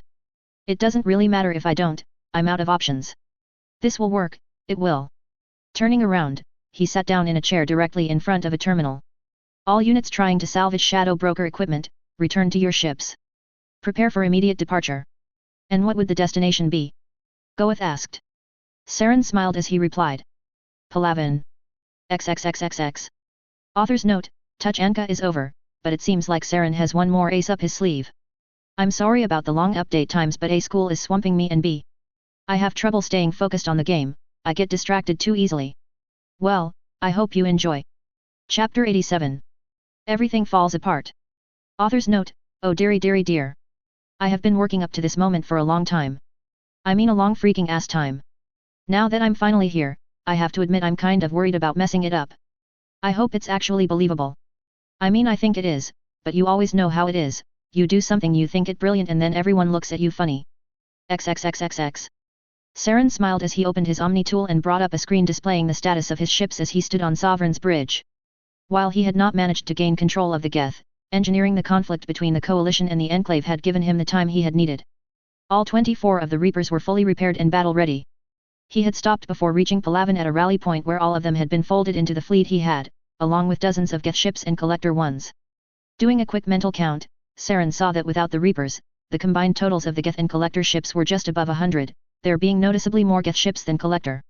He had had Geth and Collectors build more Collector ships, salvaging the destroyed starships that littered the space in the galactic core to do so, but even with the massive and tireless workforce he had, ships could only be built so fast. In the time he had only been able to make around 20, most of them being frigates with a few cruisers. Only one could qualify as a dreadnought. That didn't matter though, he didn't need Collector dreadnoughts, the Reapers were his dreadnoughts. They made up the backbone of the fleet that he had, each of them a flotilla on their own. The rest of his ships were just there to add flexibility to his forces. He had enough firepower here to devastate even the most powerful of fleets, more than enough to do what he had to do. How long until arrival? He asked. 4 minutes, the cool male 6 said. Good. Have all shields up the moment when we arrive, but don't charge weapons just yet. I don't want to open fire on them just yet. Shields are being raised on all vessels, the 6 said. Another thing, have comm lines at the ready. Find the Turian Primarch and put me in contact with him, find the highest ranking general available if you can't. Very well, the 6 said. Saren lowered his Omni tool as he felt his heart beating in his chest. After so long, so much planning, so many setbacks, he was finally about to see his labors bear fruit. He felt a little worried, he knew that even after all of this there was a very good chance that his plan would backfire at him, and everything that he had would come crumbling down. At the same time, the fear that he felt was overpowered by the excitement he felt coursing through him. He had power, and he was finally going to use it. We are arriving now, the 6 said. Good, Saren whispered, leaning forward and placing both hands on the console in front of him, his heart still hammering. He looked at the view screen in front of him as it flickered to life, showing him an image of the Turian home world. Hundreds of warships were orbiting it, around 250 if Saren had to guess. Half of the entire Turian navy. Open the comm line, he said simply, looking down at his console. A small beep emanated from it before a voice started to echo through the room. All ships, assume standard battle formation. Bring weapons online, shields up. Target the forwardmost vessels and open fire. Don't let any of those ships near the planet. A strong but stern voice said. I'd hold off on that if I were you, Saren said. I didn't come here to fight. I came here to negotiate. Who is this? The voice demanded. How can you, Saren Arterias? Yes, the cyborg said softly. I want to speak with the Primarch. You have no right to negotiate with anyone, let alone the most powerful man in our government, the voice said angrily. Especially when you say you don't want to fight but bring an entire fleet with you. My weapons are not charged, so long as you do not open fire, I won't open fire. I'm here to help you, believe it or not, I think the Primarch will care about what I have to say. It may very well save our entire race. A moment of silence passed before the voice spoke again. All ships, hold fire for the time being. But keep weapons charged and locked. Saren's grin grew even wider. I'll listen to what you have to say, Saren, but if you are lying, every dreadnought I have has their main gun locked onto your ship. The second I think you are trying to trick us, every last one of them will open fire at the same time. Somehow I doubt even that Geth prototype of yours will be able to withstand that firepower. I understand. Now then, I would appreciate being able to talk to the Primarch, Saren said. You can speak with him when you tell me what's so important. The voice said. The coalition is a massive threat to galactic civilization. I want to discuss exactly what kind of threat that they pose. Is this a joke? The Turian hierarchy may be on bad terms with the coalition, but they're not a threat. We sent forces to help them in their latest conflicts. The more I listen to you, the more I'm starting to think I'm entertaining the thoughts of a paranoid madman. I can understand the logic behind your thinking perfectly, Saren said. Which is why I brought proof. The coalition just cured the genophage a few days ago. Thanks to them, the Krogan will be reproducing out of control within a year or two. What? The voice said. You're lying. The coalition would never do something so insane. Especially when we had our own ships at Tuchanka. We sent them out there to destroy a genophage cure. The truth really does sound insane sometimes, doesn't it? Saren asked. But it is. Something else you might be interested in knowing is that they also released the Rachni onto the galaxy again. You're trying my patience, the voice hissed. At least your story with the genophage was somewhat grounded in reality. The Rachni are extinct. I understand, you need something more tangible to go off of, Saren said. Luckily, my servants were able to take recordings of the coalition doing both of these things. Matriarch Benazia even had a hand in unleashing the Rachni, and she always had a very pro-coalition viewpoint. Imagine that.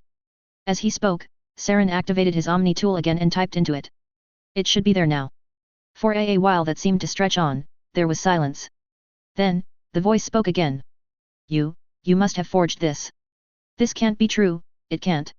General Vitas was sent to support the coalition at Tuchanka, he would have allowed this. He never could follow orders, but even he would never do something like. He's nothing. Saren roared, his voice suddenly deafening as he slammed his fist into the console in front of him. He wanted to support the coalition, he wanted to make friends with them. Even though he fought against them in the First Contact War, he forgot what they did there. He's just like Benazia, weak and spineless and practically suicidal. Siding with the coalition no matter what they do, even when it could very well lead to the deaths of hundreds of millions, if not billions. This doesn't change anything, the voice said. You're still an outlaw and a war criminal. Do yourself and your entire family a favor, Saren, surrender. Face trial for what you've done and take your punishment. Save what little dignity and honor you have left. I don't think you really understand the gravity of what I just told you, Saren said. The coalition has taken not one but two actions that could very well undermine the very foundation that galactic civilization was built on. If you are content to be the one who stood by and did nothing while everything collapsed around you, then do nothing. If not, then primarch Fedoriran. Now. The voice paused before replying. I will do what I can. If your ships move, if they attempt to open fire or leave the system, if we detect any abnormalities coming from them, we will open fire. Don't move. With that, the line went silent. Mind telling me what you have planned? Saren didn't turn around as he reached forward and pressed a single button that would mute the comm line on his end. Please shut up, I'm rather busy right now. You're just making me more curious, Goeth said. What? Are you going to try to blackmail the Turians into not supporting the coalition when you make your move against them? That doesn't matter right now, Saren said, getting to his feet. All you need to know is that within a year, the coalition will be one of two things. Limited like it should be, or burnt to ashes. Either way, I will be happy. Now then, I seem to recall you saying something to me way back when. Something about how you were trying to protect civilians because they made up a people's culture or, something like that. Now here you are again, talking about how you want to wipe out the entire coalition, Goeth said. Care to tell me the logic behind that? I said that the coalition being destroyed was what would happen if they didn't take liberties that they shouldn't be, like making choices for the rest of the galaxy, Saren said. They're going to be given the chance to make this right. Somehow I doubt that, Goeth said. And even then, you said that you would have been happy if you had been forced to take the more violent route. Almost as if you want an excuse to wage a genocidal level war on the coalition. Isn't that an interesting thing for someone like you, who is supposed to be acting for the greater good of the galaxy, to want? I do it because Saren began. You know, you can throw out whatever half-baked excuses that you can think of, but you'll only be lying to yourself, Goeth said. There's something else to there, isn't this? You're not just acting out of a sense or moral superiority, are you? You want to hurt the coalition because you enjoy it, don't you? Because you hate them. I enjoy it. Saren asked, his voiceless deadly soft. They barge onto the galactic stage demanding special attention. They spit on the laws that have kept civilization together for the last 3,000 years and break them without a second thought. They unleash two of the most powerful threats in recorded history without any way to control them, without the authorization or consent of any other galactic power. All of a sudden, Saren slammed his hand down on the console in front of him, his voice jumping an octave. Why wouldn't I hate them? They are an overprivileged, short-sighted, spoiled, Selfish people. Every last one of them. They refuse to accept the responsibilities for the actions and just do what they please? So yes, I do hate them and I want to see them suffer. I want to watch their worlds burn as I watch from high orbit, I want to see the graveyards of their ships floating in space, I want to see the piles of their dead stacked by the thousands. So yes. I would enjoy it. He rounded to face Goeth. What about? His voice trailed off and his jaw dropped. Goeth wasn't there anymore. He was staring at himself. The other Saren looked at him for a second, a smile on his face. Then, he let out a laugh, but it wasn't his voice that come out. It was Goeth's voice. The other Saren continued to laugh and laugh, Saren simply watching, not knowing what to say, not knowing what to think. Slowly, he turned back to look at the console. A small blinking red light confirmed to him that someone was attempting to make contact with him. He pressed the button and turned off the mute, trying his very best to ignore the laughing behind him. XXXXX. Are you sure that this is a good idea? Talai asked, glancing nervously at Folker as the two of them stood in the elevator heading up to the captain's cabin. To be perfectly honest, I'm starting to wonder that myself, Folker said, nervously fiddling his fingers. I mean, Cornelia and Adam did say that she's been acting awfully stiff as of lately. I can't say she was ever the warmest or most friendly of people, but she wasn't cruel or stony either. But what makes us so qualified to talk to her? Talai asked. If we're concerned about her mental state, wouldn't it be a better idea to try and get Kelly on the job? I can't exactly say why, but I feel like that would be insulting, Folker said. I can't really put it into words.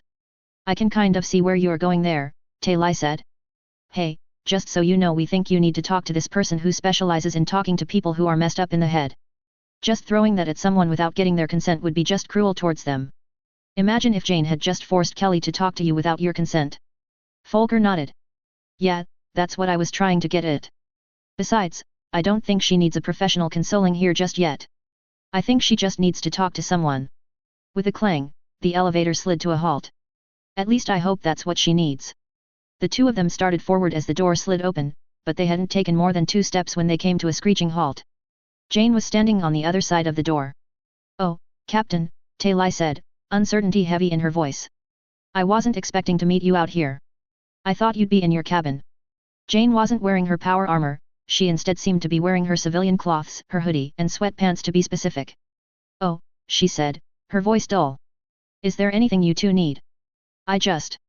Folker said awkwardly, rubbing the back of his neck as he desperately raked the back of his mind for something to say. Talai and I just wanted to check up on you. Make sure you're okay. I'm fine, thank you for asking, Jane said, a certain lifelessness still in her voice. There was an awkward pause. Is there anything else? Are you sure? Folker asked.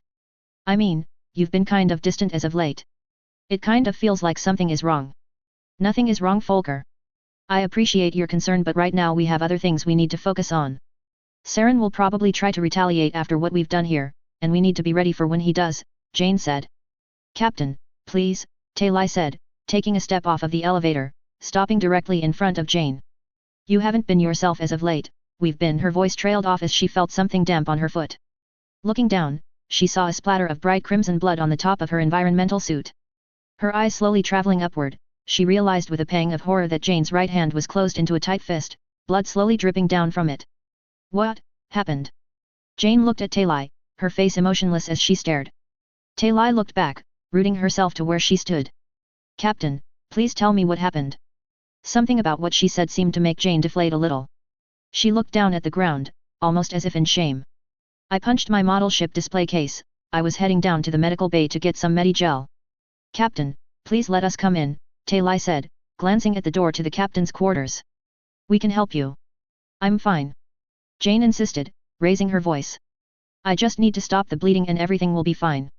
Captain, please, Folker said, his cybernetic eye and scars flashing in the light. My little sister is dead, she's been that way for nearly 1,000 years. I know firsthand that you can't just shrug things like this off. There was another moment of silence as Jane looked back and forth between Talai and Folker. You two just aren't going to give up, are you? Both of them shook their heads. Well, come in then. Slowly, she turned around and walked back to her cabin, the door sliding open as she did, Talai and Folker following right behind her.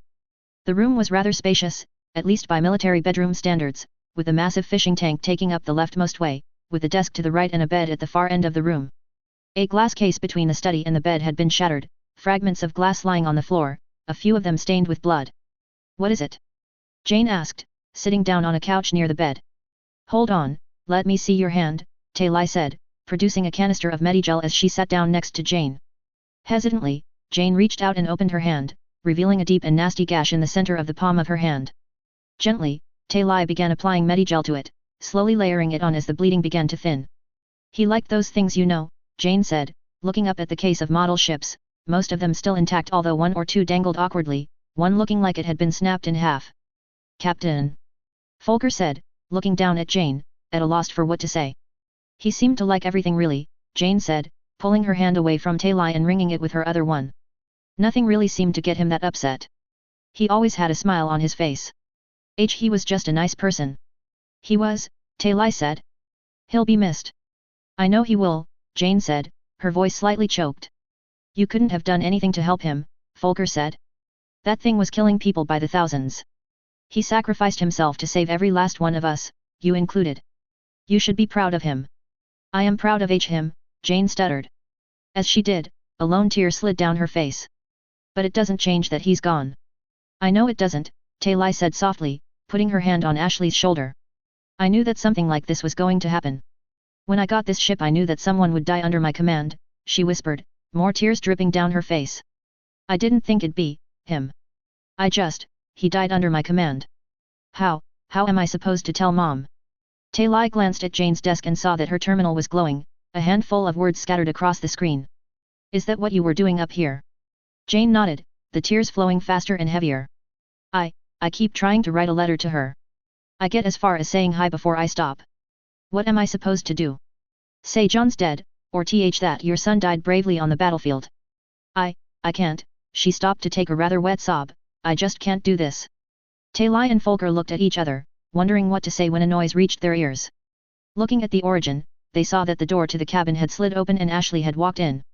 Her face looked awfully red, although it was dry and she seemed composed.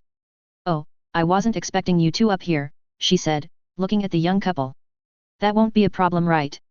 Folker asked, looking concerned. No, I don't think so, she said, walking towards the couch and sitting down, looking directly at Shepard. I was wondering when you were going to stop it with the tough girl act and start crying. I did it 2 days ago. Heck, I started doing it on the way up here, she said, rubbing her bloodshot eyes. She looked at the captain. I loved him too, Jane. I know exactly how you feel. I felt the same way when my dad's heart gave out. It hurts, and there's nothing you can do to make the pain go away. But that doesn't mean that you can just soldier on and suck it up. What am I supposed to do then? Jane asked, looking at Ashley, tears still streaming down her face. There wasn't any anger in her voice, just pure desperation. Really, you've got to break down and cry, you've got to mourn if you want to move on, Ashley said. It's how we make peace. It's how we bury them and send them off. So, I'd say cry. Cry as much as you need to and as long as you need to. Because frankly you need to and have every right to. She smiled sadly, lowering her head ever so slightly. Oh Captain, my Captain. Still, how am I supposed to tell my mother? Jane said. He died under my command. What if she blames me? I've met your mother, she wouldn't blame you. Ashley put both of her hands on Jane's shoulders. And she wouldn't want you to blame yourself either. She'll be proud of him when she hears what she did. But she'll want to make sure you're all right too. She had 2 kids, she loves both of you. Just talk to her. And remember, you've got a whole crew backing you up. Folker nodded. You've pulled all of us through a lot, we owe you. I would have lost my father if it wasn't for you, Tailai said. We're standing behind you every step of the way, Ashley said. You don't need to be tough in front of us. Let it out. Jane stared at Ashley, her lips slowly trembling as a few more tears escaped her. Then, everything came pouring out at once as she flung herself at the Marine, wrapping her arms around her and burying her face in her shoulder as she began to openly sob. Wet, massive sobs emerged from the captain as she clung tightly to Ashley, as if scared that she would disappear if she let go. I just miss him so much. Jane stuttered before continuing to cry into Ashley's shoulder. So do I, Ashley whispered gently, wrapping her own arms around Jane, holding her gently. Everyone does. He was a good man. Tailai glanced at Folker, making a silent gesture towards the door. He nodded, getting to his feet as the two of them headed towards it, stepping out of the cabin and into the elevator.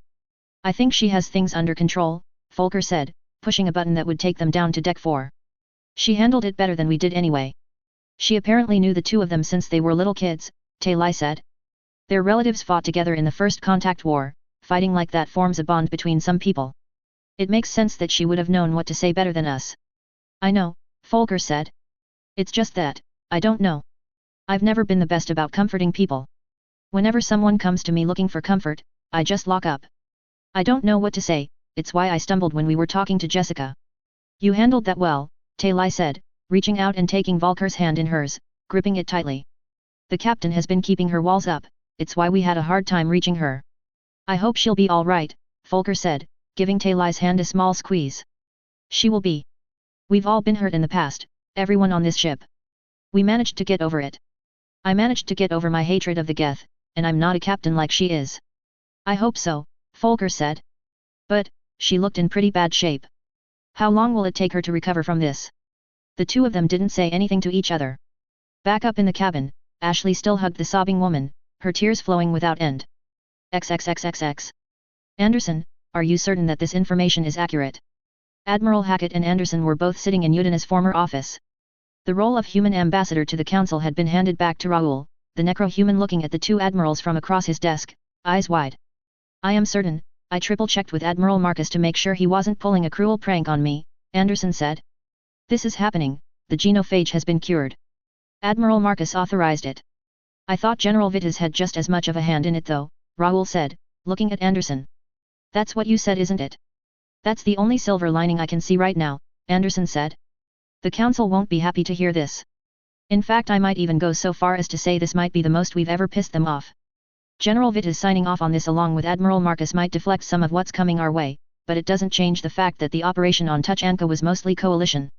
The Turians were just there to provide fleet support. Not to mention after the Rachni, their patience with us might finally run out with this. But your report says that Jane Shepherd made sure to put a Krogan in charge of the clans, a Krogan she says she can trust, Raoul said. She's done a lot of good by us, I think her word is worth something in this situation. Her word is worth a lot to us, but it isn't worth nearly as much to the council, Hackett said, rubbing the side of his head in exhaustion. Even if they let her lead the operation against Saren. There's a difference between that and making a decision that affects the future of the entire galaxy. Regardless of how much we stand to gain, Jane and Marcus took a gamble on Tuchanka, Anderson said. It was a gamble the council didn't want any part of, and we made them put up money against their will. It's a risk they just weren't willing to take. Well, either way, Raoul said, getting to his feet. I don't think we should keep it from them any longer. Anderson looked like he'd rather be taking a short walk out of the nearest airlock as he grimly nodded and got to his feet. They're going to be angry that we didn't tell them right away. They were going to be angry at us no matter how we approached them, Hackett said. At least now we'll be giving them solid facts and not rumors. Think I might retire for good after this one, Raoul said as the three of them looked at each other as Hackett and Raoul got to their feet. Slowly, they exited the office and began to make their way towards the elevator to the Presidium. As they walked, Anderson glanced to the side. Thousands of people were bustling about below him, walking to their jobs, stopping to chat, or looking out over the artificial lakes that dotted the citadel. They have no idea, he whispered, the buzz from the tidal wave of movement down below filling his ears as they stopped in front of the elevator, pushing a button to call it down. The elevator ride up was one of the longest that Anderson had ever taken. The elevators on the citadel seemed suspiciously slow at the best of times, but now it was practically torture. He was going to be walking into a minefield when he reached the Presidium, and he had a nasty feeling that he wasn't going to be walking out of it unscathed. After what seemed like at least an hour, the elevator doors finally slid open and the three of them stepped out. Stepping forward, before too long they found themselves in front of the council, all three aliens looking down at them. Counselors, there's an important matter that deserves your. We already know, Sparatus said, his voice dripping with venom. We received a report from Vitas half an hour ago. We just finished reading it. He held up a datapad in his right hand, it noticeable shaking in his hands as Sparatus' eyes narrowed. What were you people thinking? This is a new low. Counselors, with all due respect, we had no idea that this was happening until after everything was said and done, Anderson said. So we are in agreement that actions should be taken to reverse the situation at once. Sparatus asked. Just a moment, Counselor, Raoul said, that would a downright suicidal move. The entire planet of Tuchanka knows that the genophage has been cured now. Before now, they've been forced to grudgingly accept it as part of their lives, but now that's not the case. You infect them with the genophage again now, after they've had a taste of hope and freedom from it, you'll have a second Krogan rebellion on your hands. And what are we supposed to do? Sparatus asked, slamming his hands onto the railing in front of him, a crack coming from the datapad that he was still holding. Give them territory to expand in and hope that they don't spread out of control and start attacking other planets? The same circumstances that led to the original Krogan rebellion. The circumstances are not the same, Counselor, Hackett said, holding up a hand as he attempted to calm Spiritus down. The clans of Tuchanka have been united under one banner. We were able to put a Krogan in command of them that has earned the trust and respect of one of our captains. He has sworn allegiance to the coalition and... Well, that's comforting, Spiritus hissed, venom pulsating through his words. He swore allegiance to the coalition. I imagine that's so comforting for all of you. For the rest of us though, we feel rather uneasy about this.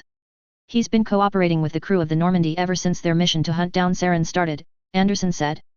He's reasonable, he can be negotiated with. He won't attack the council unless provoked. Contact your Spectre, the two of them have been working together. He'll vouch for him. Gurus Vakarian does not speak for the council, Valern said, his eyes narrowing and his lips curling into a frown as he spoke. He is a well-respected agent, but he is a field operative, not someone to make decisions of this gravity. General Vitas is though, Raoul said, taking a step forward and glaring at Spiritus. Your general was the highest-ranking Turian officer in this operation, and he gave it his approval. We didn't just run off and act on our own. We were in a tight situation and we made a judgment call. The plan was that you were going to destroy the genophage cure to stop Saren from gaining the support of the Krogan, Valern said. We even provided you with a former STG operative to assist you with doing just that. The simple fact of the matter is that your personnel made this decision even though it went against everything we had planned on and agreed to do. We want to work with you on this one, but you're making it very difficult for us, Tavos said. This wasn't within your authority. The Krogan DMZ is in council space, not the coalition space, regardless of it being not far from the border. General Vitas will very likely be court-martialed for having a hand in this, Spiritus said. His actions as a general were already controversial and he is not very well liked by his superiors in the hierarchy.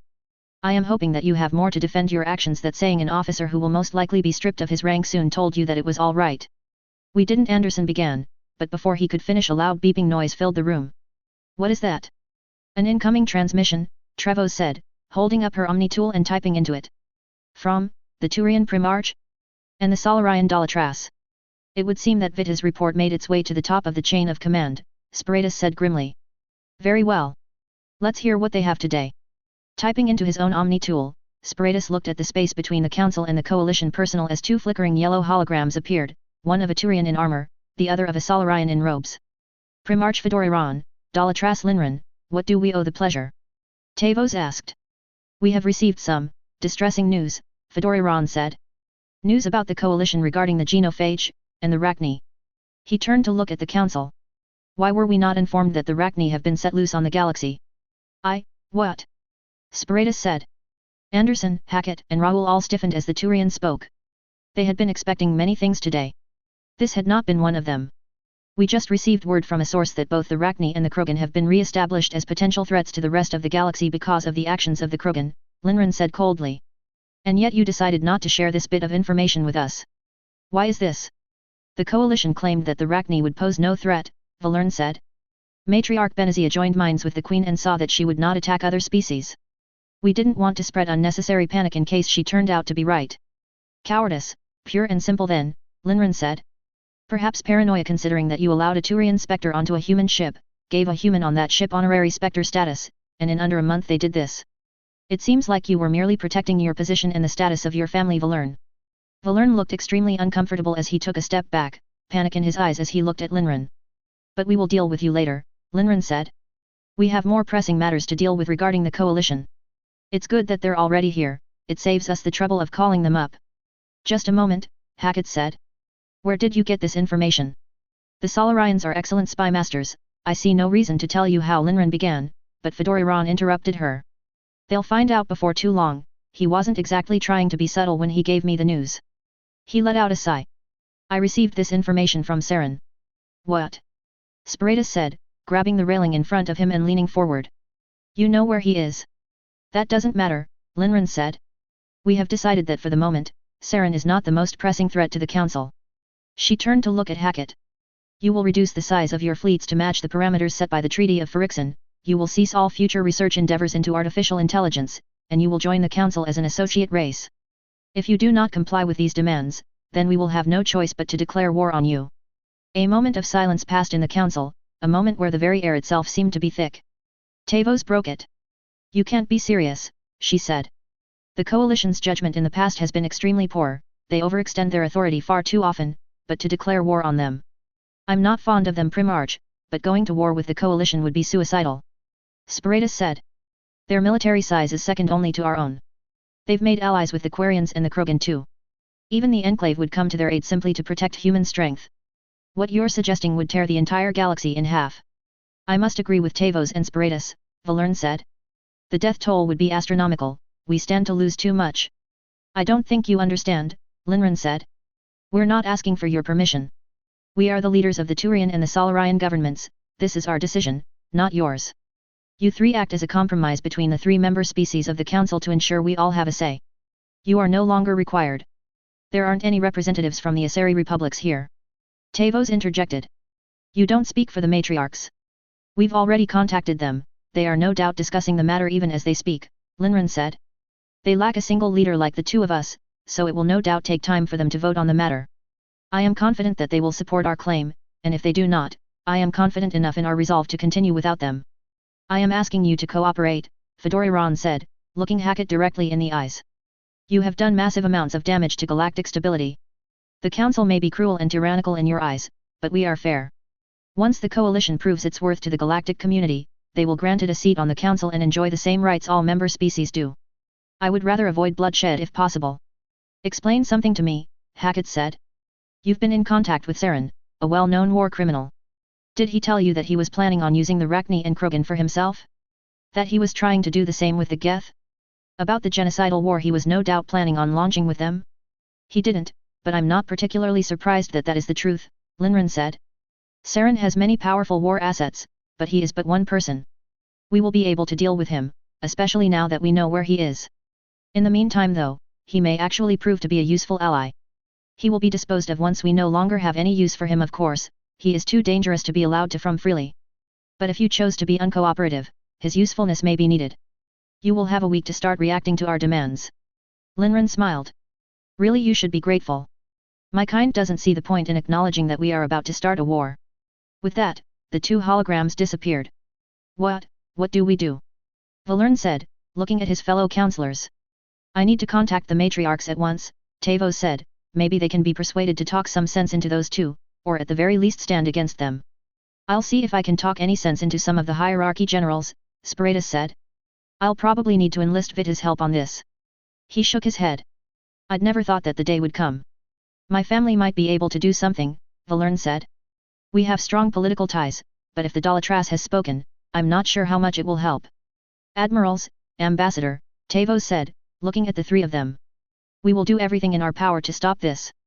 But given the possibility that we may fail, you should gather your allies, we will also try to convince the fleet guarding the citadel to assist you. She bit her lip. We may not be able to stop this war from happening. I don't suppose you could be persuaded to meet their demands? Sparatus asked. No, Raoul said simply. We wouldn't under the best of circumstances, we're not going to when they're threatening us and especially not when they're actively using Saren as an ally. I didn't think so, the Turian replied, his voice thick with bitterness. I'll contact Admiral Marcus and Captain Shepard, Anderson said, his voice heavy, the shock of what had just happened still rolling over him. They'll need to know. After all, the Council will most likely take steps to inflict the genophage on the Krogan again and exterminate the Rachni after they're done with us. If we made the decisions to support them, the least we can do is stand by them. Do you think she did the right thing? Hackett asked, looking at Anderson. Anderson didn't say anything as he slowly began to walk away. XXXXX. Author's note, you know, I've had a lot of doubts when writing this story. I still have some now, even as I type I can't help but focus on things I feel like I could have done better and I'm wondering if I'm even doing this right. I feel like I could have written the scene where Roger stops acting like an asshole better, I feel like the Enclave arc could have been a bit shorter and more subtle, I feel like I never used Alpha Squad properly. Yet at the same time, despite all of this, I can't help but feel really proud of what I've accomplished here. The fact that I was able to make such a massive story and get more hits than Mrs. really does make me feel warm and tingly inside. The tragic part though is that someday I'm going to have to end this story, and I'm not really big on the idea of writing sequels. I know they can be good but you know the old saying always leave them wanting more. Always end your story on a high note and don't just keep churning out more and more until all the flavor is gone and people can't stand the sight of it. George Lucas didn't take that advice and you know what that got us? Obi-Wan's dragon cry to scare away the sand people replaced by what sounds like a flamboyant demon. Seriously, good the Blu-ray version of that scene, you will laugh your ass off. And it sucks because I've really grown attached to these characters. To Roger, Cheryl, Nora, Adam, Cornelia, Folker, Epiphax, Warren, Albert, Cadence, Moore, Woods, Goeth, Jessica, all of them. I feel like I have a connection to them, but one day I'm going to have to close the book of their story and move on to a new one. That day isn't here yet, but it's gonna suck when it does. And that's why I want to send them out with a bang. So turn in next time for what I like to consider the Mass Effect 3 of this story. The Council Civil War. Chapter 88. Council. Author's note, I just want to give special thanks to a Darkone, who has filled my head with so many delicious ideas for this arc. Thanks pal, you kick ass. XXXXX. Anderson felt a ping in his stomach as he looked down at his Omni tool, a beep emanating from it. The last of them checked in, he said, looking to his right at Raoul and Admiral Hackett, the council standing on the platforms behind them. What about Captain Shepard? Tavos asked, looking down on the 3 coalition personnel. The captain's brother was killed during the operation on Tuchanka, Hackett said. She is currently unavailable for this conference. Considering she played a significant part in the actions that lead to this, I do believe it would only be fitting that she be here, Sparatus said, his voice stony. Shepard was under the authority of Admiral Marcus, you may speak with him if you wish, Anderson said. Besides, she is a captain, her authority in matters as fragile as this is limited. Besides, everyone else is standing by. Not everyone, Hackett said, looking down at his own Omni tool. We're missing the special guest that I asked for. We can make do without her, Raoul said. We can pass the new down to her. All right, I say we open the comm channels. I agree, Tavos said, her voice low, sounding as if speaking was as painful as having her teeth pulled out. This, War Council, is now in session. As she spoke, she activated her own Omni tool and pressed a button. Throughout the room, holograms flared to life, forming a semicircle around Hackett, Anderson, and Raoul. At the edge of the semicircle were 5 light green holograms, President Woods with Admiral Gallows, General Moore, Albert Black, and Sam standing behind her, all 4 of her officers in dress uniforms. Directly to her left were the 5 members of the Quarian Admiralty Board, with Legion next to them, all 6 of their holograms a dark purple. It didn't end there though. Rex made up the crest of the semicircle with a bright red hologram, with Admiral Marcus, Major Jackson, an Exulan, and General Vitas making up the downward slope with light blue holograms. The circle was concluded with the General, the Colonel, and the Major, who all had sickly yellow holograms and made up the end of the semicircle.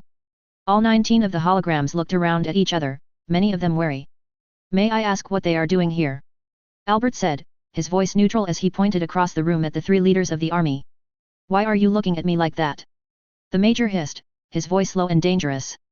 Before he could get another word out though, the General's arm reached out, pushing the Major back slightly. He wasn't insulting you Major, he was merely asking a question. He looked at Albert, before speaking again. Our presence was requested here by Admiral Marcus. I have to agree with him, Valerne said, looking down at the 3 metahumans. This is a very colossal situation, I have to question why mercenaries are here. The coalition is being threatened, the home of all mutants and potential future mutants, the General said. It is in our interest that it is protected. At the end of the day you still are mercenaries though, Anderson said, looking at them with the slightest hint of suspicion in his voice. I suspect at the end of the day you'll still be wanting a paycheck from us. Warships, weapons, armor, and food don't pay for themselves, nor do our men fight for free, the General said. We will indeed be expecting payment, but we will be reasonable. We were willing to part with a significant sum to purchase the information on where Saren was hiding from the Shadow Broker, Marcus said. And we ended up not having to. We will be able to part with that instead. It is after all the original amount we planned to pay you for assisting us with the Enclave. I am not sure that that will be sufficient, the General said. He's got a point you know, the Colonel said. The Enclave was just a couple of planets with 1 fleet. We're going up against a lot more than just that this time around. I mean, we do want to help you people but we don't exactly run a charity here. Look, I hope you don't mind but I think you can discuss exact numbers later, Woods said, sounding rather annoyed. You want to help, they're willing to pay for your help, I think that's established. Now that that is out of the way, I think we need to move on to more important matters. Tavos nodded. It's been 2 days since the Hierarchy and the Union made their demands. The Asari Republics are still debating over whether to support them or not, while the Valas have pledged to help them. This isn't much of a surprise considering how heavily their economy is tied to the hierarchies. What is more distressing is that the Batarian hegemony has also pledged to come to the aid of the Hierarchy and the Union if the coalition does not back down. Despite all of our efforts, we have not made any progress with having them withdraw their demands. They have publicly announced their intentions, and are asking for others to come to their aid. Long story short, it looks like this is going to end with war, Anderson said. And the coalition simply isn't strong enough to fight off the combined strength of 4 different races, and that's assuming that they don't gain any more allies over the next few days. We've made enemies with Eclipse, they might see this as a golden opportunity to get revenge. That's just the tip of the iceberg. It's why we're requesting all of you to please come to our aid. He looked around at the assembled holograms. We need you. Backing you up to deal with this genocidal maniac that the Union and hierarchy are cuddling up to now. Sam said. You better believe we're in. Woods glanced at Sam, letting out a weary sigh. General, I myself would love nothing more than to do everything I can to protect humanity. Sadly, however, I don't think it's going to be that easy. What do you mean? Gallows asked, looking concerned.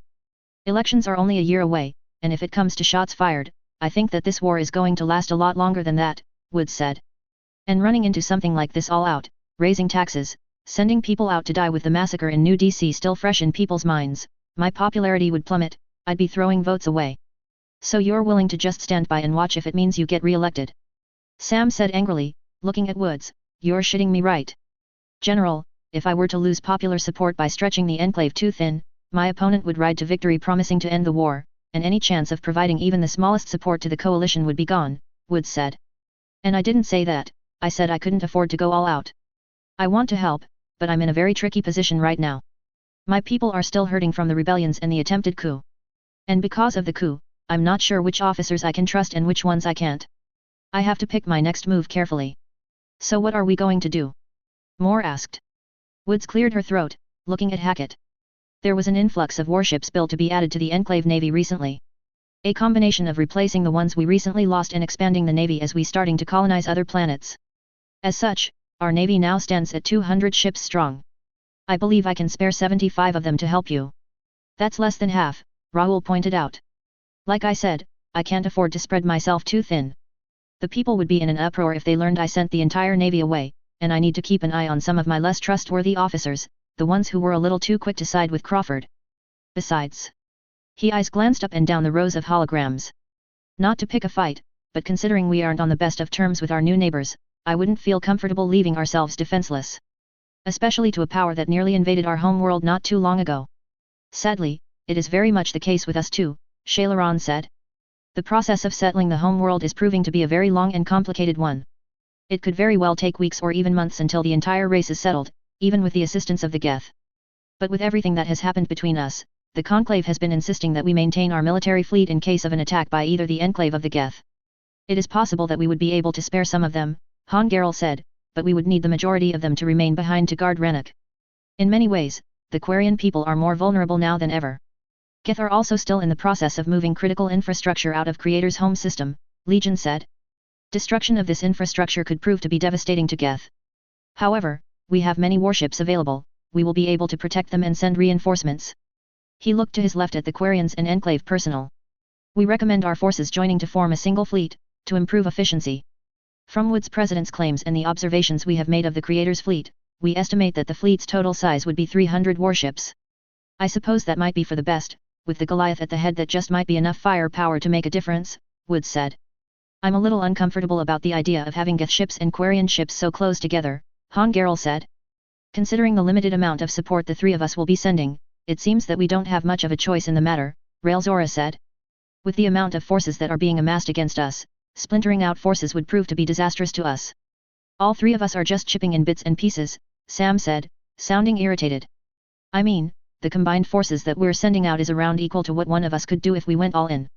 The sad truth of the matter is that all three of us just ended a three-way war with each other, Woods said. We're all wary, we're all concerned that the other two might try and take a pot shot to finish us off, and with the exception of the Geth we're pretty badly bruised too. We're only sending this much because it's all we can afford to. Her eyes focused on Anderson. I hate to say it, but the friends that you called today aren't in the best of shape. Either you recently helped them with a major conflict, or you were the major conflict that they were dealing with. Plenty of my officers are going to be rather irate at me for making this choice. I'm willing to look past the conflict we've had in the past in the name of protecting our race, but many of them won't. I hate to throw more bad news onto the pile, but I'm not exactly sure how many Krogan I'm going to be able to spare, Rex said, sounding frustrated. The clans sustained heavy casualties when we took the Spire, and they had already taken massive losses from when Reeve had conquered some of them by force.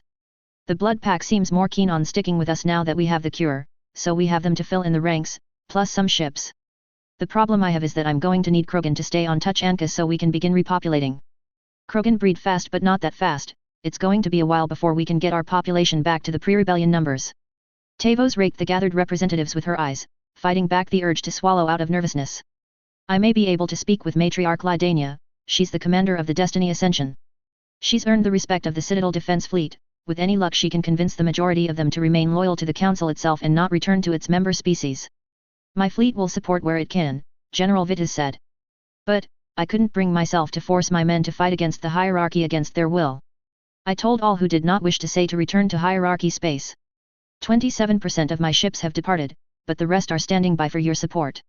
It appears that we won't be getting much more support than this, Anderson said. I think we should focus on a battle strategy now if it comes to trading blows. The Council will most likely make the first blow, Marcus said. Tuchanka is a high priority target for them considering how serious of a threat they consider the genophage to be. I recommend my fleet and Vita's fleet remain in orbit around the planet along with the few blood pack ships we have. Keeping that many ships tied down in one place is suicidal, Raelzora said. They'll ignore it and go after smaller targets, attack your colonies one by one. The Council isn't out for genocide, they won't pick off colonies one by one in an attempt to get at our tax sources, Anderson said.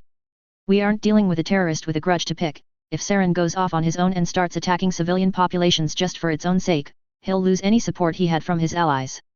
If they attack colonies, it'll be ones with major value, strategic or resources-wise. We'll be sending ships out to be protecting ones we deem high-value targets. There's one we're particularly worried about, which is why I wish our last guess would. As he spoke, a beep came down from his Omni tool. Ah, that'd be her, Hackett said, activating his Omni tool and typing in a single command. At the end of the semicircle, another hologram appeared. It was a woman in pitch-black armor, holding a helmet with a white skull painted on it under her arm. She had a rough face, looking like it had been carved out of rock. The right side of her face was coated in what appeared to be burn scars, an eye patch covering the eye on that side. And you would be? The general asked, looking at the woman. Brigadier General Ellen Hill, the woman answered gruffly. Commander of all forces on the coalition colony of Moria. She looked around at the assembled hologram. I'm late, aren't I? I apologize for that. There was a matter that called for my attention that ran longer than expected. Is it something we should be concerned about? Valerne asked. No, it was a service for a few of my men, Hill said, her voice faltering for a second. But that doesn't matter right now. Admiral, she turned to look at Hackett. I have bad news. I've been having some of my people keep a close eye on the Batarian border and there's been increased military activity there ever since this whole mess started. The deadline is still a few days away, Raoul said. It looks like they're getting ready to jump the gun. It doesn't surprise me that the Four Eyes are already gearing up, Hill said. We've been doing our best to keep it covered up, but we've pretty much been in a state of Cold War ever since we settled the Verge. Slaver raids all over the place, the Blitz was just where we drew the line, not the first. And while I can't prove it, we still get attacks from all Batarian pirate groups with equipment way better than they should be able to afford. They want the Verge, and they want Moria. And with the hierarchy and the Union gearing up to make the coalition obey them via either threat or force, the bastards see a golden opportunity to get after what they've wanted for so long. I'm going to need reinforcements for when they come. Understood, Hackett said. Send me a more detailed report on it later and I'll send you the amount you need. There's something else you should know, Hill said. We saw another one of those ships, the same as the one on Tuchanka, the one that landed and nearly turned the whole battle around. God damn, how many of those things does he have? Major Jackson asked, a look of horror on his face. No idea, Hill said, but if one of them land on Moria, we're gonna lose millions before it even fires its weapon. It'll just smash through one of the domes, it'll cause too much damage. I would think that the Batarians would want most of the infrastructure intact, but I wouldn't put it past Saren. We can't evacuate the colony either, there's too many people to get them all out in just a few days, and if the entire civilian population was to abandon the colony, a significant chunk of the resources the coalition has at its disposal would just be sitting there. The coalition needs the ore Moria has if it wants to fight a war, it's why we've had so many people going after it. Besides, the people here have seen bloodshed before, they've seen people fight and die for this miserable little rock we live on. They aren't just ready to abandon it. I see your point, Hackett said. There's also the fact that Moria would be an excellent jumping-off point to invade hegemony space. In fact, the way I see it, it would be in our best interest if we struck first on that front. Move in before the Batarians were expecting us, destroy their fleet, and eliminate Saren's ship before it can cause any damage. If we're in luck, we might catch some of them in dock, A smile slid across Hill's face. Admiral, I like the way that you think. Give me a good fleet and I'll give the hegemony the ass beating it's had coming for a long time. I don't intend to hold back, Hackett said. I also intend on sending the Normandy. Its strike capabilities could. The Normandy? Hill interrupted. As in, the Normandy captained by Jane Shepherd, with all due respect Admiral, she's the reason I'm in this mess in the first place. An uncomfortable silence filled the room. She is not entirely to blame, Marcus said. General Vitas and I approved her actions.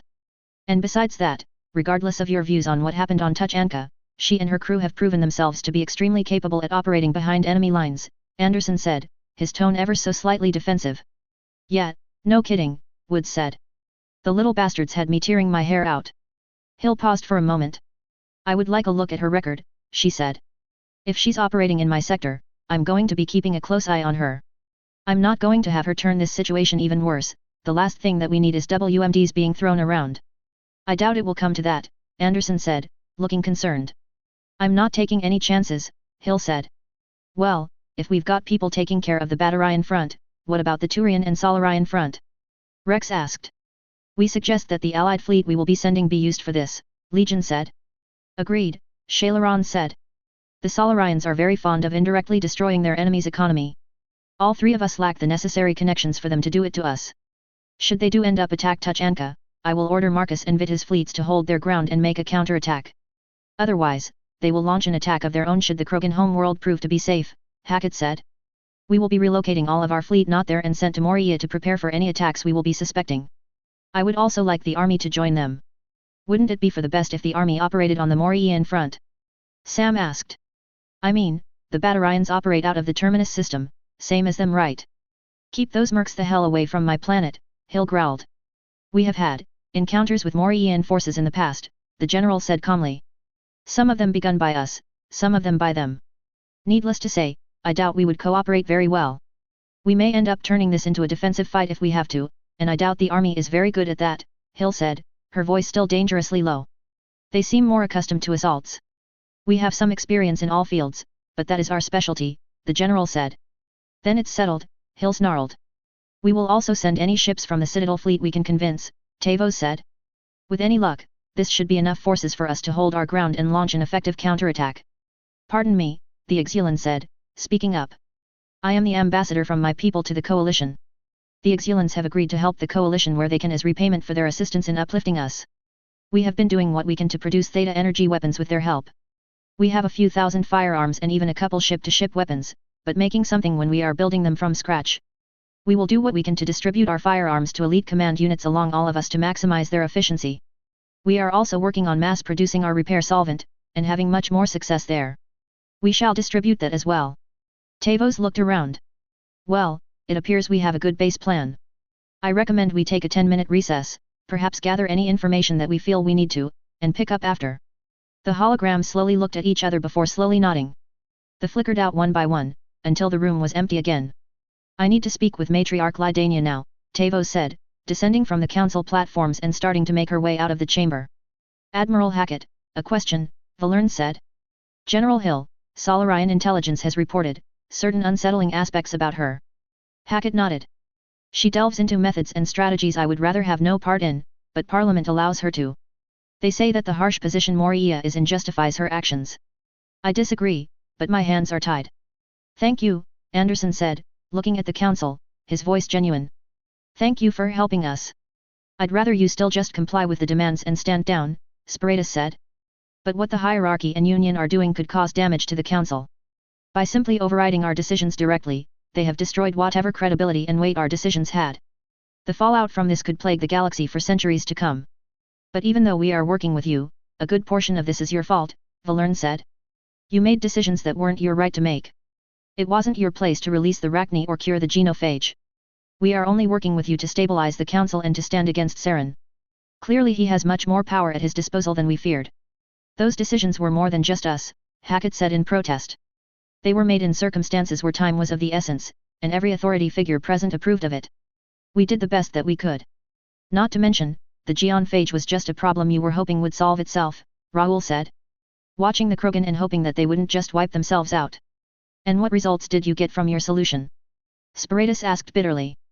Hundreds of thousands of corpses.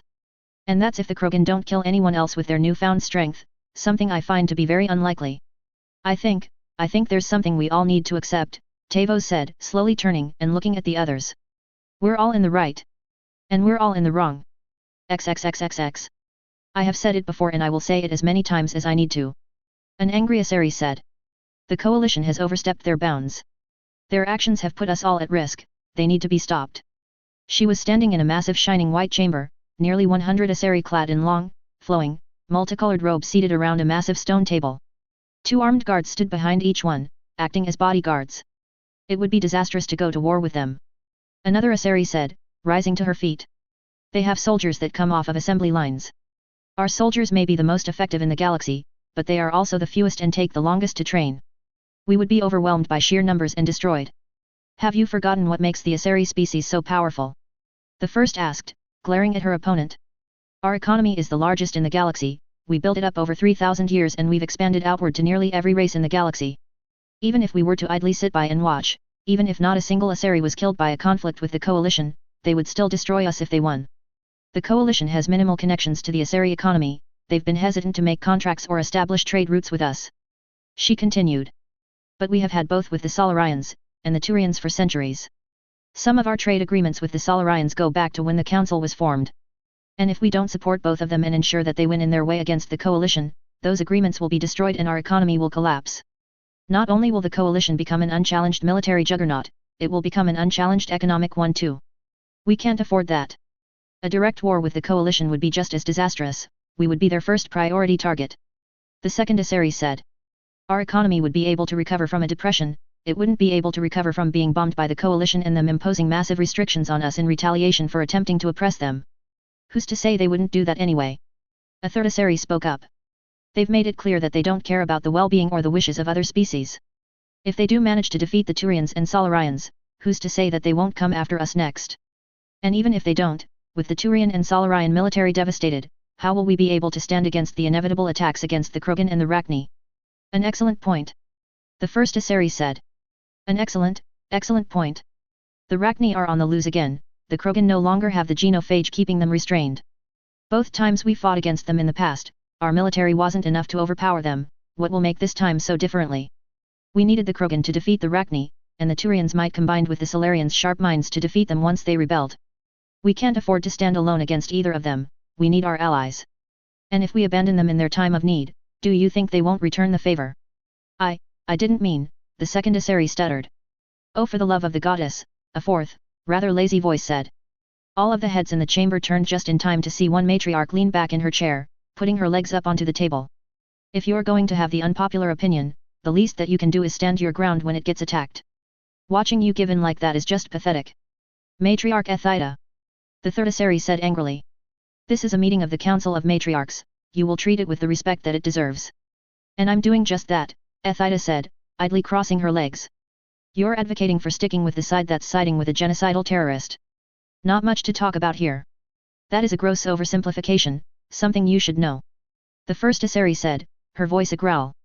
It's not untrue though, Ethida said, idly brushing some dust off of the shoulder of her dress, pretty it up all you want, that's still exactly what you're doing. And tell us, what would you, with you infinite wisdom and irrefutable experience with the bottom of liquor bottles, have us do? The first Asari asked scathingly. You mean aside from pulling your heads out of your asses for a few minutes? Ethida said rather dully. You don't seem to be that interested in contributing to a rather important matter, the third Asari said scathingly. Oh, I am, it's just that I'm waiting for my ex to get here, Ethida said. She's bringing the big guns, and I thought it'd be for the best for me to wait for her. She has neglected to attend the meetings we have been holding for the last few days, I doubt that she will be attending, the first Asari said. Then it's kinda funny that I got a message from her this morning saying that she'd be here on the dot and that I better hold onto my ass. She glanced down at her Omni tool. In fact, I'd say she's gonna get here in 3, 2, 1. As the matriarch spoke, the double doors at the end of the chamber flung wide open. Oh, how did I call it?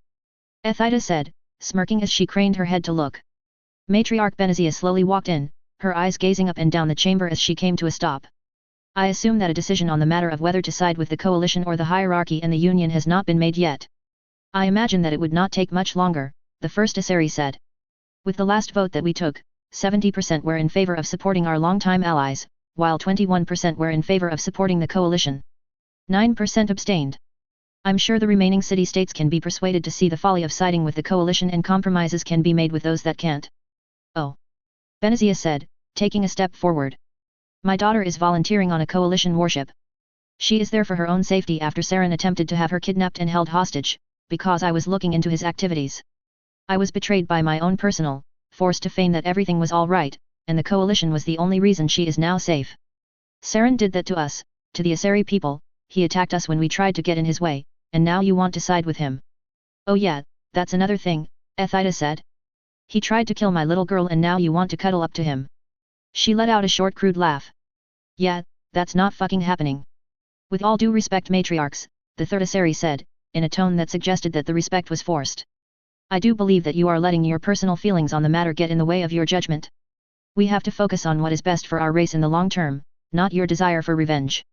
I agree, Benazia said, her tone restrained. We still should not be siding with Saren. The coalition needs and deserves our support. They cured the genophage. They unleashed the Rachni unto the galaxy. The first Asari said, disbelief in her voice. How can they possibly deserve any assistance from us after that? The Rachni are no threat to the galaxy, Benazia said. I was present on Novaria when the coalition freed it. I melded with the last queen myself. She said that she had no intention of causing any harm, and that she had been forced to wage war against the council. I did not detect any trace of deceit. Why did you not tell us this sooner? The first Asari said angrily. The council was informed. I was under the impression that that was enough and it would be unwise to let more people know about it than was needed. I believed that it would have been best if it had not been revealed until after the crisis with Saren had been resolved, and perhaps until the Rachni were in a position to prove their innocence. Her eyes narrowed. Considering that its revelation has left us on the brink of war, I am not regretting my choice. Even if that is the case, I hope you can understand that many of us will find your claim questionable, the third Asari said. There are no records of any Asari ever joining minds with a Rachni queen before. We were never able to take on alive. We do not know if reading the thoughts of one will provide reliable information. After all, they do possess genetic memories. It is quite possible that it was able to trick you with the thought of one of its ancestors, one that would have painted it in a positive light and hid its true intentions. I saw a queen forced to send her children off to die while she was unable to do anything to stop it, Benazia said. I did not imagine that, nor was I tricked. Matriarchs, one of Benazia's guards said, stepping forward. My name is Sheila. I was with Lady Benazia on Novaria. I can vouch for what she is saying. I suspect that if I were to look through my equipment, I would also be able to find recordings that vouch for what she says. Perhaps she is telling the truth, the second Asari said. Matriarch Benazia is a well-respected woman. I doubt that she would just lie or be tricked like that.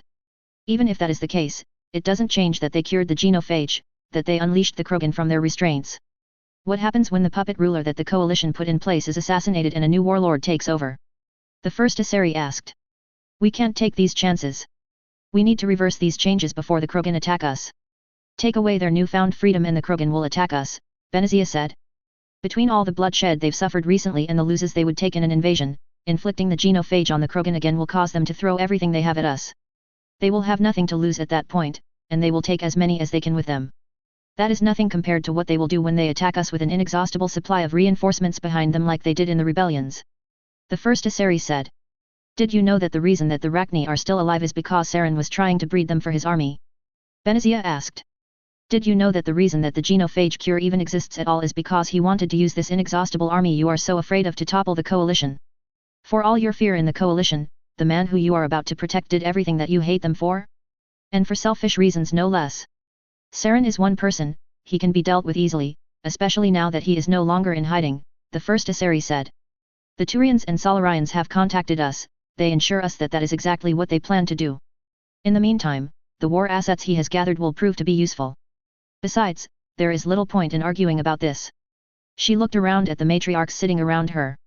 Anyone who wishes to change their vote based on this new information, tell us. There was a small pause. After a moment, a handful of hands slowly crept up.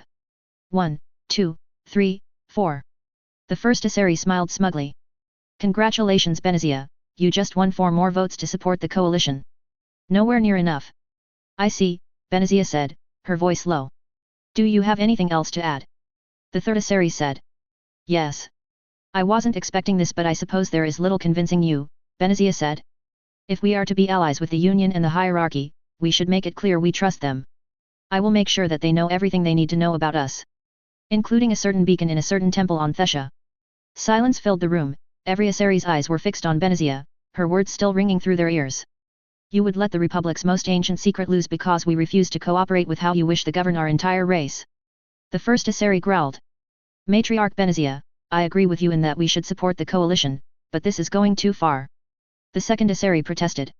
Informing the other races of the beacon would be suicide for our race. The backlash would be immense. And you are going to force us to march to war under your banner. The third Asari demanded. I never claimed that I wanted you to go to war, Benazia said. You will stay neutral in this conflict. You will side with neither the coalition, nor their enemies. The Asari military is too small and new recruits take too long to train, war with either the coalition or Turians and Solarians would end with disaster. You will also not support either one, directly or indirectly, through government influence. If you attempt to kill me, agents that I have in place will release the information of the protein beacon you've kept hidden for so long despite declaring we should share all of them. She turned on the spot. Goodbye. Benazia walked out of the chamber, Sheila and her other guard walking along with her. She made it halfway down the hallway before she heard heavy footsteps behind her. She turned just in time to see Ethida screeching to a halt right in front of her. Nezi. She gasped. What was that supposed to be?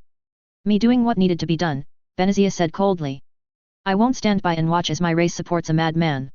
I am not so cruel a woman that I will force my people to send millions to their deaths in a war their elected leaders did not want to fight, but I refuse to let them kill in the name of a tainted cause.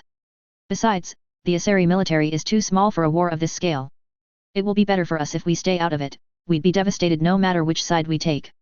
Nezi, do you have any idea what you just did? Ethida asked. You just killed yourself. They will hunt you down and kill you for that. They will find that information eventually, stop your agents that are supposed to release it, and once they know no one will find out about it, they will kill you. Even if by some miracle you manage to avoid that, your political career is over, Nezi. You will be a massive threat in the eyes of all the matriarchs and they will do everything in their power to tear you down, even the ones who were your allies. I'm aware of that, Benazia said. I have backup plans, escape plans. I know where to hide and live out the rest of my days. Nezi, listen to me, Ethida growled, her hand reaching out and grabbing one of Benazia's shoulders in a vice grip. Go back in there and beg for mercy, tell them you're upset because of Lyra and that you didn't know what you were saying. You are not throwing your entire life away over this. Even I would never do something this stupid. And then what? Benazia asked. Let the Asari fight with Saren? Let Lyra die when they bolster his forces? Stand by and watch when the Rachni and Krogan raise Thessia so that they can survive? No, Ethi. I need to do this. For Lyra, for Thessia, for the Asari. Benazia was about to continue when her head rocked back, pain shooting across the front of her face. She stumbled back just in time to see Ethida pulling her fist back when Shiera hastily drew a pistol, aiming it at her. She froze, glaring at Benazia's bodyguard as her ex-bondmate straightened herself out, wiping her now bleeding nose. So that's it then? You're going to martyr yourself and have the balls to say that it's for some greater good. The matriarchs have already made up their minds, there's no changing them, Benazia said. And tell me, is there any way the Asari can fight a frontline war without it ending in disaster? No, Ethida admitted. But there's got to be another way besides this. There isn't, Benazia said sadly. Lyra wants to meet you. I'll have one of my personnel send you contact information. I'll try to get in contact with you and her after I take care of things, but this could very well be the last time we talk. Goodbye, Ethi, I never forgot you. Without another word, Benazia turned and walked away, leaving Ethida alone in the hallway. XXXXX. Saren's mandibles clicked impatiently as he looked at the holograms of Primarch Fedorian and Dalatras Linran that were floating before him.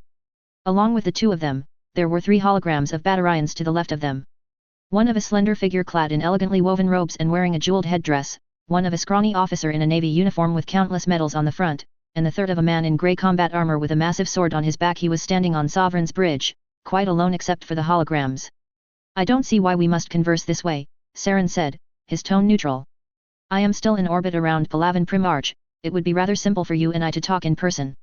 You may be our ally in this upcoming war and you may have brought a great injustice to our attention, Fedorian said, his eyes locked onto Saren and a barely contained hostility in his voice. But you are a traitor to the hierarchy and a disgrace to our race. This public service you've done doesn't erase that. You have not earned the right to be in the same room as me, you have not earned the right to erase that you are a potential threat. Are you so blind? Saren asked, sounding as if he was about to start laughing. I have been fighting a war against the greatest threat that the galaxy has ever known. I always said that the coalition was a threat, but no one wanted to listen. I took matters into my own hands, and I did the galaxy a favor. He leaned forward, leering at Fedorian. Do you have any idea what the coalition could have done with that protein beacon if I hadn't destroyed it? You are a degenerate with access to weapons, Fedorian said, his voice a snarl. You're killing people just to fulfill a sick desire. The only reason that anyone would find it acceptable is that you are pretending to be righteous when you are simply trying to satisfy your bloodlust. Everything I have done is for the good of the galaxy. Saren shouted back. The good of the galaxy? Fedorian said, his anger growing. Attempting to kidnap a matriarch's daughter? Hiring mercenaries and having them threaten to bomb a civilian population with capital ship weaponry? Leaking advanced technology to a war-thirsty government who hates aliens even more than the coalition? I don't think you understand something, but if everything that you had done turned out even slightly differently, there wouldn't be a war council. We would already be at war, fighting for our lives to repel invades that you would have set on us. I was forced to take risks, because of people like you. Saren yelled. People content to sit back and watch as the galaxy collapsed around them. Now, the Batarian with the headdress said. Despite her appearance, her voice was firm and strong, a voice that demanded that those who heard it gave it respect. We are losing sight of what matters. Regnam Malam, Fedorian said. I hope that you will forgive me for being cautious while working with a man as prone to sporadic acts of violence as this man is. Saren began, but the Batarian Chancellor cut him off. It doesn't matter, Regnam said. We should be focusing on more important matters. What has happened between us in the past does not matter. My people withdrew their embassy from the council, outraged at what they had done to us. But that does not matter now. We are here to take a stand against a common threat. I was simply trying to say that a little trust was warranted, Saren said, glaring at Fedorian. We will be heavily relying on each other in the near future. And I thank you for that, Fedorian said, ignoring Saren. I know that the Batarians and the council have disagreed on many issues. We need every last ally we can get, High Chancellor. It means everything that you agreed to be here. It is of course my pleasure, Regnam said. But I don't believe that you've introduced us to your associates, Fedorian said. My apologizes, Regnam said. This is Danux, High Admiral of the Batarian Navy, she said, gesturing to the man in the uniform. The Admiral didn't say anything, simply looking at the ground and gently twiddling his thumbs together. Danux. Ah, my apologizes, Madam Chancellor, he said, hastily belting out the apology. I was in thought. This situation is overwhelming to say the least. It is indeed, she said, the slightest edge of venom to her voice as she turned to the other Batarian. And this is Balak. He is, well, officially he has no rank. Officially he is no one. Simply put, he is someone who takes part in operations that don't exist on record. He is very good at it as well. My pleasure, Primarch, Dalatras, Balak said, bowing ever so slightly and smiling, showing off a row of needle-sharp teeth. While I have your attention, I was just wondering, where is the Aseries representative? Surely they will be taking up arms against the coalition as well. There has been no word from the republics yet, Fedorian said. It isn't surprising. Their government is a coalition of loosely aligned city-states. It will take some time for them to come to a decision. Their method of government is inefficient, pure, and simple, Linren said coldly. I must say I rather agree, Regnam said. I would suggest that you contact them and urge them to come to a decision. We only have so much time after all. We have to consider the possibility that they may side with the coalition, Linren said. I have STG agents planted throughout the republics and their colonies. They haven't heard a word from which side they intend to side with yet, but in case they do end up opposing us, all I need to do is say a few words and my agents will single-handedly destroy the entire Aseri economy. She gave a small sadistic smile. It will be a rather effective way of keeping them subdued. You will do so if and only if they directly oppose us, Fedorian said, looking at Linren with worry in his eyes. We don't need to provoke the Aseri unnecessarily. You mean you're just going to let them lounge around while the coalition is no doubt preparing its armies? Saren said angrily. Why are we even waiting? We should strike against the coalition now before they have more time to prepare. He raises a good point, Linren said. I wanted to issue a preemptive strike against the coalition to cripple them early on. But the Primarch disagreed with me. We will give them a chance to comply with our demands, Fedorian said sternly. There is no point in spilling blood when it could have been avoided. While the coalition has made countless errors in judgment, they have proven themselves to possess reason and are capable of handling sensitive matters. I hope that they are wise enough to realize the errors of their ways and submit themselves to the council, but if they don't, we must be prepared to do what is needed. Oh, we will be, Saren said, his voice a hiss. Just tell me where you need my ships. Maybe we should attack Tuchanka first and take care of the Krogan before they reproduce too far. That would be an ill-planned course of action, Linren said. The invasion force that took Tuchanka is still guarding the planet. A direct assault on it would be suicidal. It would be more practical to hit the enemy where they cannot defend themselves, wear them down. I had suggested releasing genetically engineered Varen onto coalition planets, but the Primarch rather disagreed with this one. In case you have all forgotten, the coalition reacts violently when its civilians are targeted. He looked at the Batarians. I think you of all people would know this, Chancellor. A small frown spread across Regnam's face. Yes. I suppose that directly targeting their civilians would be an unwise approach. I agree with the Dalatras, we must strike the coalition where we can reach them, and where it hurts them. She reached forward to push a button on a terminal that Saren couldn't see, causing a hologram of a planet to appear in between all of them. Moria, the closet coalition planet to Batarian space. Her frown faded away, replaced by a smile. I intend to take it, then use it to take the rest of the Verge. While we do that, perhaps you can attack the coalition elsewhere. After all, the Batarian military isn't as large as yours, it would be unwise for us to overextend ourselves. I agree, Fedorian said. The hierarchy and Union will press in on the coalition from the other side, attacking their planets and forcing them to draw their ships away from Tuchanka. After that, we will attack the planet itself and release a new strain of the genophage into the atmosphere. The Solarians have difficulty with frontline combat. While we can manage, we will be taking certain steps to bolster our forces. Linren said. Where shall I send my forces? Saren asked. Due to the unique nature of your fleet, we believe it is in our best interest if you are constantly on the move, Fedorian said. Constantly jumping from place to place, based on where we need you the most. It will be the most effective way to maximize damage. Saren nodded. I see you read the information I sent you on what exactly the Githaiv can do to keep this army functional. I did indeed, Fedorian said. I read the reports on what that ship at Tuchanka did, and I won't deny its usefulness. Something as powerful as that cannot be tied down. Oh, that reminds me, Regnam said. In return for my support, I would like to ask a few favors. She glanced at Saren. You see, Moria is a rather heavily guarded planet and I may need some assistance in taking it. I would greatly appreciate it if you could spare just a single one of your advanced ships. It would turn the tide of any battle that we can fight. Saren paused for a moment. Someone else controlling the Reapers? The same ancient monsters that he had spent so long putting back together. After he had stole one of them from the same government whose head was now asking him to freely give them one? Yeah, that might come back to bite you in the ass. Saren ignored the all-too-familiar voice from behind him. I will consider it, Saren said. It will be one of the lighter ones if I do. I appreciate it, Regnam said. And another thing. My race will be risking everything we have here. The coalition would love nothing more than to bomb us into submission and destroy our very way of life, yet here we are taking a stand against them. I would like to ask for something in return for our contribution. A seat on the council. Heavy silence filled the room. You are serious, aren't you? Fedorian said. Why wouldn't I be? Regnam said. Humanity has been a blight on the galaxy ever since it first emerged, and we are stepping forward to help fight against them when one of your closest allies isn't. I would say that is proving our worth to the galactic community, wouldn't you? I can't simply make such massive promises on the spur of a moment, Fedorian said. Oh?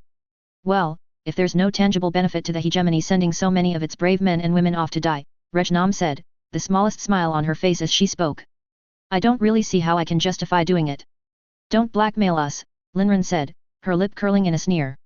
I doubt any race has an idea just how far the STG can reach and what kind of damage they can do. I'd say just give it to them, Saren said bluntly. After all, she is more eager to take care of this problem than the rest of you are. As far as I'm concerned, this is proof the Batarians deserve a council seat. When your views mean anything to me, I will let you know, Fedorian said, his voice low as he looked at Regnam. I'm sure we can come to some form of agreement. If the hegemony truly proves itself in the upcoming fight. Regnam's smile widened into a massive toothy grin. Wonderful, she said, simply wonderful news. XXXXX. War assets updated. Entries added. The Army, military strength, 100. A mercenary group composed only of mutants. The Army is one of the four main mercenary groups that operate out of the Terminus systems. Their fleet is fairly small and of light class ships, as warships are hard to come by in the Terminus systems, and heavier ships with planet-leveling capabilities would draw unwanted attention. As a direct result, Army has a much heavier emphasis on ground tactics, utilizing both the strength and endurance of meta-humans and the experience and regenerative abilities of necro-humans to their full strength. Army leaders, military strength, 40 suspected of being veterans of the Master's Army with little evidence to back up this claim. The General, Colonel, and Major lead the Army on their own. There is no evidence to suggest a line of succession should the three of them be killed, making it odd that they operate on the front lines with their men, going so far as to take missions without any backup themselves. Despite the inherent flaws with such a structure, the army has survived since its creation and its 3 leaders have proven themselves to be effective finical and strategic heads, along with being skilled fighters. Turian Third Fleet, Military Strength, 85. The Turian Third Fleet is commanded by General Vitas, and directly took part in the Battle of Tuchanka. There, the Turian Navy proved their worth and experience brought on by years of training and service, suffering only minimal casualties while dealing heavy damage to the enemy forces. However, after the hierarchy's intention to wage war on the coalition was made public, many ships left the fleet to return to the rest of the navy. 50 ships are now left in a fleet once made up of 80, but they are ready to assist the coalition in any way possible. General Vitas, Military Strength, 20. A Turian general with the excellent history of missions completed, but with a less than ideal reputation. While Vitas is very accomplished at achieving mission objective, he commonly does so by utilizing strategies and tactics that directly contradicts Turian war doctrine. As a result of he has earned the ire of his superiors, although they still saw the use in him as a less than savory solution to problems. Quarian Heavy Fleet, Military Strength, 100. The Quarian Heavy Fleet makes up a mere fraction of the migrant fleet, and is comprised of nearly all of the warships the Quarians posses, and given priorities for upgrades and repairs above all others, second only to the live ships. It is crewed by experienced personnel and is the only section of the migrant fleet that is remaining untouched and operational as Rannoch is resettled, even as other ships are broken down and converted to serve colonization purposes. However, the majority of the heavy fleet will be remaining at Rannoch to guard the planet as it is resettled by the Quarians, and only a fraction is being sent to provide assistance. Quarian Admiral Han Garel, Military Strength, 20. A controversial figure in Quarian politics, Han Garel has earned a reputation for being trigger-happy when it comes to the security of his people, causing several incidents at the borders of Turian space that nearly resulted in war. Despite this, under his command the Quarian Heavy Fleet was outfitted with the most advanced technology in the history of the migrant fleet, as well contained the most ships. The number of Quarian civilian ships destroyed by hostile forces was also at its lowest during his command of the Heavy Fleet. GTH Fleet, Military Strength, 150. A navy that the entire galaxy knows to exist, but know little about. The Geth fleet is massive in size and deadly in combat. Unconcerned with sacrificing ships to destroy their target, the Geth cannot be demoralized and fight with cold calculated efficiency. Many of the ships are currently guarding vital Geth stations as they are moved to new locations, but a sizable force has been sent to support the coalition. Exulan Engineers, Military Strength, 50. With the coalition's process of uplifting the Exulans well underway, many Exulans have begun to do what they can to recover their lost technology from Mothership Zeta and since the declaration of war, integrate it into the coalition military. Some technologies have been fully recovered, such as their repair solvent, some in the process of being recovered with limited production, Theta energy weapons, whereas only minimal progress has been made on others. To this day, the coalition has only been able to produce 10 functional teleporters. The only one that has been of any practical use is the one located on the Normandy, due to the extremely powerful drive core the ship posses that powers it. Exulan engineers have theorized that with the proper calibrations though, it may be possible to create a similar teleporter on coalition dreadnoughts, a theory they have not been able to test as of yet. Chapter 89. Moria. Author's note, time to get the ball rolling. XXXXX. Home sweet home hey. Roger said, leaning back in his chair, a glass of water in his hand. He was sitting in the mess hall of the Normandy, Cheryl, Nora, Adam, Cornelia, and Folker all sitting at the same table that he was. They had left Tuchanka only a few hours ago and had jumped through the mass relay. After that, they had been told what their next mission was and where they were heading now. So, not exactly the best conditions to be heading home, I'd take it. Nora asked bitterly, wedging a cigarette in between her teeth before flicking her lighter to life and igniting it. Can't say that it is, no, Roger said. From what the captain said, we're supposed to get there 3 days before the Turians and Solarians' deadline. Somehow, I get the feeling we aren't going to wait before the time runs out before we attack the Batarians. That certainly is a possibility, Adam said. I hope it doesn't come to that. I feel like we would lose support fast from any races that have not sided against us if we used such a public underhanded tactic. We're kinda screwed then, Roger said. This is Moria we're going to. I take it the stereotype of the shock troops being vicious and sadistic killers has some truth to it then. Nora asked, taking her cigarette out of her mouth and letting out a puff of smoke. Yeah kinda, Roger said.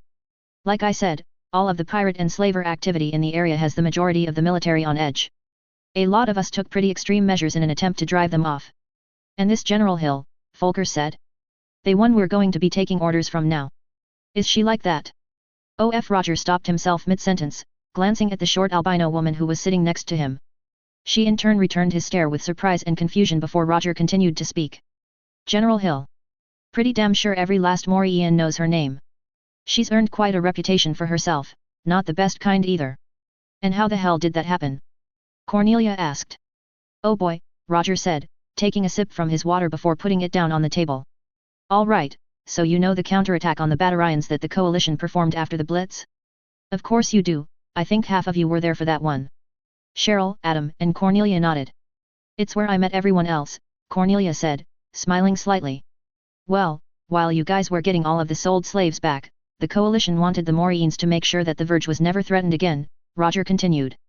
Thanks to that ship you captured, we learned about their main base of operations, on a moon called Torfin. 1,000 Moraine men had boots on the ground there, the same day that the rest of you were attacking the Batarians. I was there. He glanced up at the ceiling, as if in deep thought. It was before I got deployed to Earth, think it was my, fourth mission. Orders were simply, land, kill or capture everyone there, rescue any leftover slaves, torch the base. For the most part, things went according to plan. We caught them with their pants down at the perimeter, and within no time we were taking the entire place building by building. Breach, mow down, secure, repeat.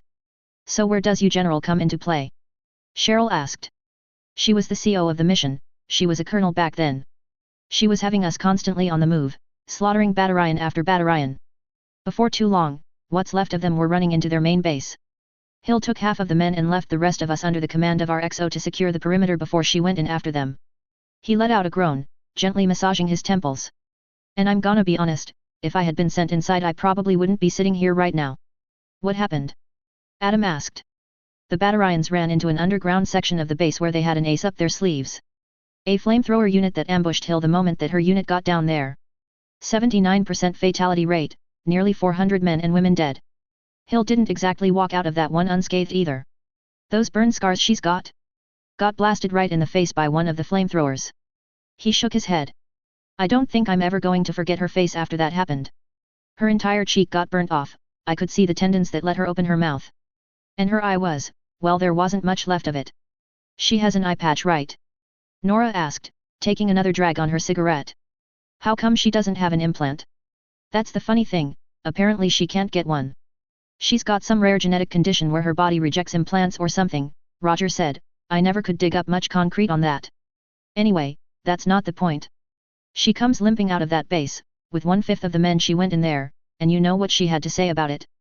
We saved more men than we lost. I would have done the same thing all over again. Oh, and there's that bit where our XO went down to investigate and found a few dozen Batarians in a corner with no weapons and with chunks of their heads missing. She executed them. Son of a bitch, Nora said. How did this not get out? Coalition covered it up, Roger said. It wasn't too hard with all the publicity the attack on the slave fair was getting. The fact that Moraine shock troops barely get deployed off-planet probably helped too. And none of us were in a hurry to post on the extranet how our commander just got a small battalion of soldiers roasted alive. And this woman is a general now? Nora asked, disgust on her face as she held her lit butt. How does that work? Oh, you know how it works. You're a pain in the ass, but you're really good at your job and you get results, so I'll keep you around, Roger said. It's probably for the best that she's stationed on Moria, it's the only planet where the upper brass will tolerate that kind of crap. It's really bad out there, isn't it? Folker asked. Roger let out a sigh. Few hundred shock troops die every year. If it's a slow year.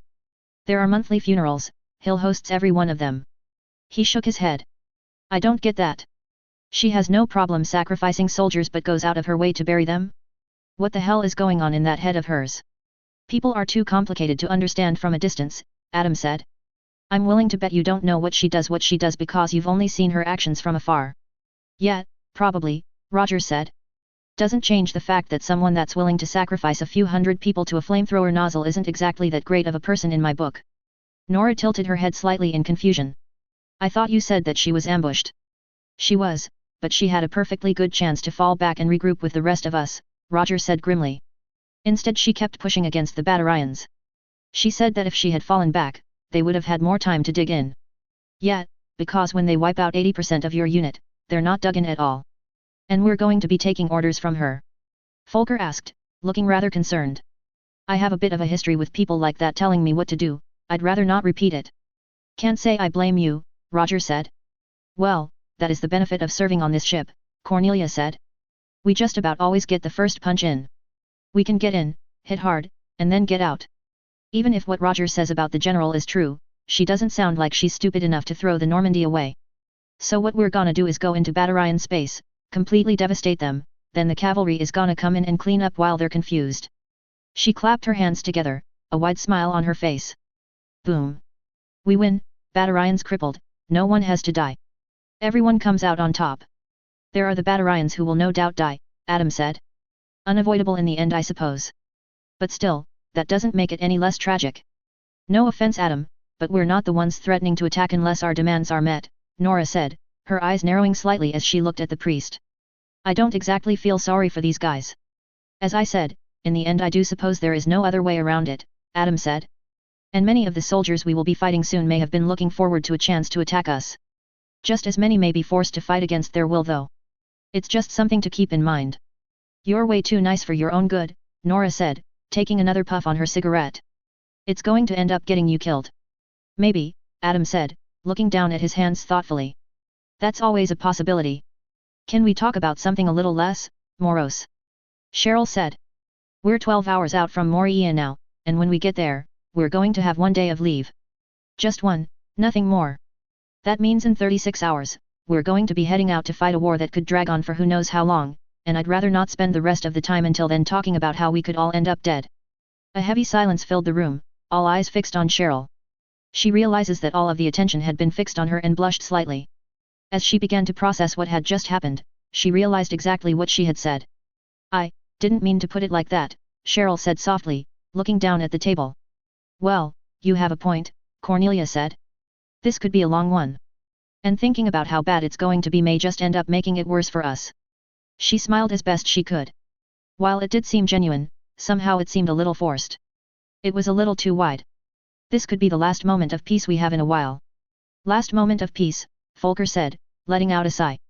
In that moment, he looked like he had the face of a much older man. It's happening all over again. We'll get through it, Cornelia said encouragingly, making eye contact with Volker and flashing her smile at him. We've gone up against so much and managed to survive. We can take this on too. I have to agree with Cheryl though, Adam said, looking rather tired.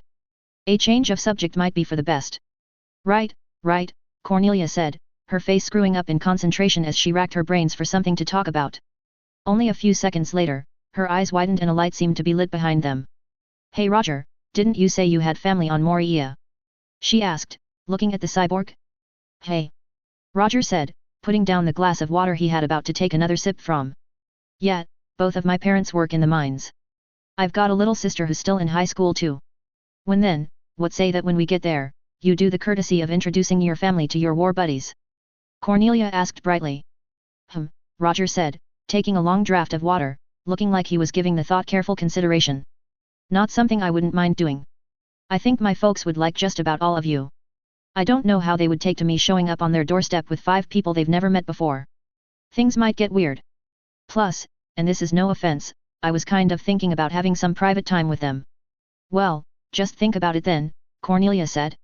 No pressure or anything, I just thought that it'd be a nice thing to do. Heck, I can ever show your sisterts. Roger let out a deep laugh. Alice in the same room as Averin, there's something I'd pay hard cash to see. You better bet I'm gonna sleep on that one. I wouldn't mind going, Volker said. Frankly, I've spent most of my time in this year has been on this ship. A change of scenery and a look at how people live normal lives sounds relaxing. I'd like to go too, Adam said. All right, don't swarm me, Roger said. As he did, he got to his feet, glancing at Cheryl. I think maybe we should get a little more practice with your arm in today. Nora, mind giving us a hand? Both women nodded and got to their feet, heading with Roger towards the elevator. I'll let all of you know when I make up my mind. Roger called out as the door slid open and they stepped in. You don't actually want to train more, do you? Cheryl asked as the elevator door slid shut. No, I do, Roger said, his expression softening slightly as did his demeanor. I just didn't feel comfortable asking about this in front of the others. I'd really like the two of you to come over to my place if nothing else. Meet my folks and kind of drop the bomb. What is the bomb exactly? Nora asked. That we kinda sorta have a thing for each other? Roger, I'm not gonna lie, even I don't really know what's going on between us that well. Yeah, me either, Roger said, rubbing the back of his neck nervously. I'm not even bisexual, I'm plain old boring heterosexual, Nora said. I just, don't mind the idea of being with Cheryl. And you at the same time. Cheryl gave a soft smile, inching slightly closer to Nora and looking up at the taller woman. Feelings mutual. So don't get any ideas that this is just some lesbian threesome fantasy we're acting out to get you hard, Roger, Nora said, her tone stern but with an edge of playfulness to it. Oh, I never thought that, Roger said, a smirk spreading across his face. I'd actually need 2 women for lesbians to be involved. If anyone else had said that, they'd be walking away with a black eye, Nora said, a soft smile spreading across her face. But for some reason I don't mind when you do it. It's kind of funny, I usually can't stand assholes. I guess, at the end of the day, it's because you may be an asshole, but you're my asshole. And you're a bitch, but you're my bitch, Roger said, returning the smile. Aren't the 3 of us just romantic, Cheryl said dryly. All 3 of them burst out into laughter. It felt good for all of them to just be there, no one else around, clutching at their sides as they roared in hysterics. After a moment though, the moment passed. They regained their composure as a few stray chuckles leaked out of them. Okay, well, there's no way to do this without it being awkward, so to hell with it, Nora said. Kissing, touching, groping, sex. Where do we all stand on it? No sex. Cheryl said, a little too quickly. At least, not for a while. I don't think I want to be touched anywhere either.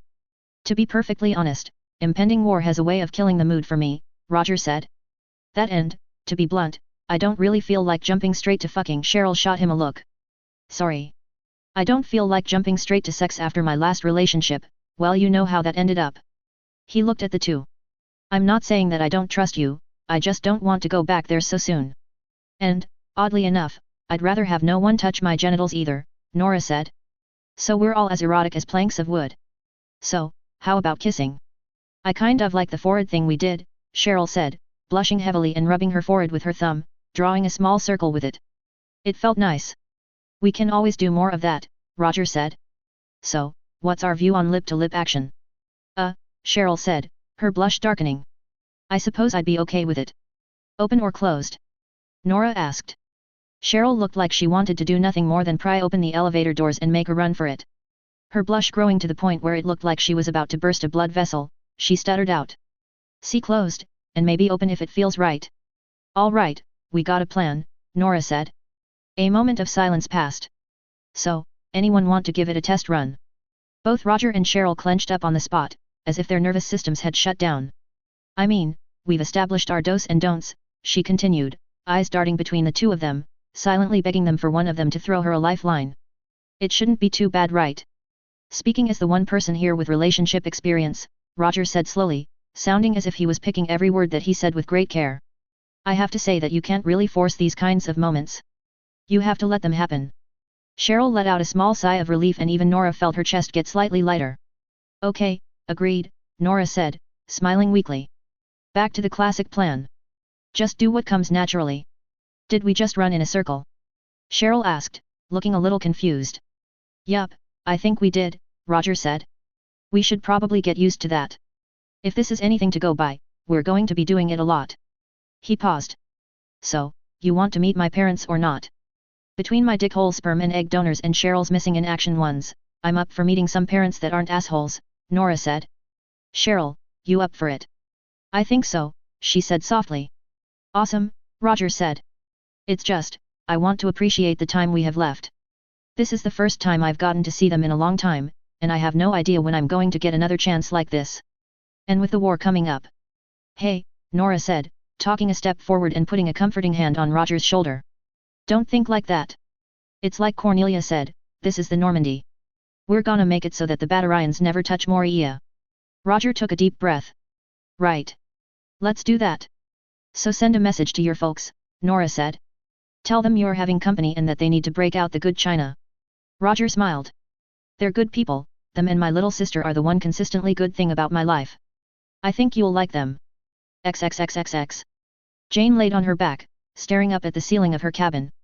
This didn't seem real, it couldn't be real. Everything was a haze to her, she couldn't grab onto a single thought and focus on it. There was just no way that this was happening. Any second now, she'd wake up in a cold sweat, blankets awkwardly wrapped around her in the dimly lit cabin. Deep down inside though, she knew that that was a lie. A beep came from her Omni tool, signifying that someone was trying to contact her. She didn't respond, still staring up at the ceiling as she vaguely registered the noise. After it repeated 5 or 6 more times, something within her forced herself to her feet and across the room to where her cabin's communicator was. Pressing the button, a hologram of Admiral Anderson appeared. "Sir?" Jane asked wearily. "Captain, I just wanted to update you on the situation.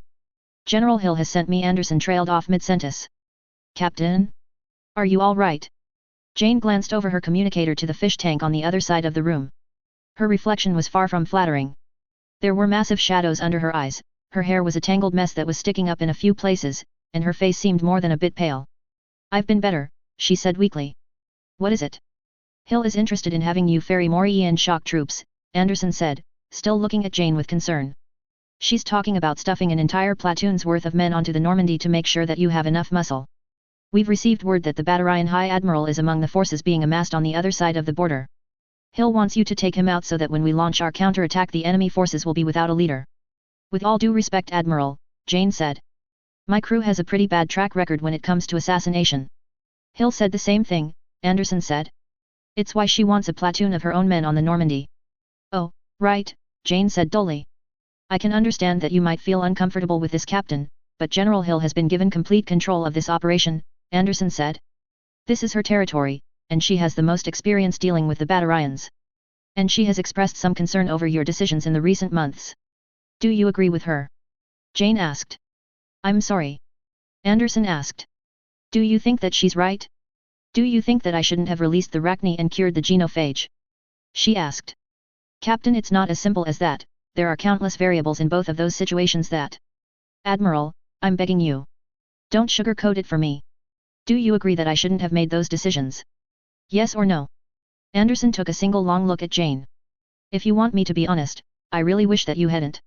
I don't think I would have approved of them if I had been in command." Jane lowered her head. "But that's not what matters right now, Jane. What's in the past is in the past.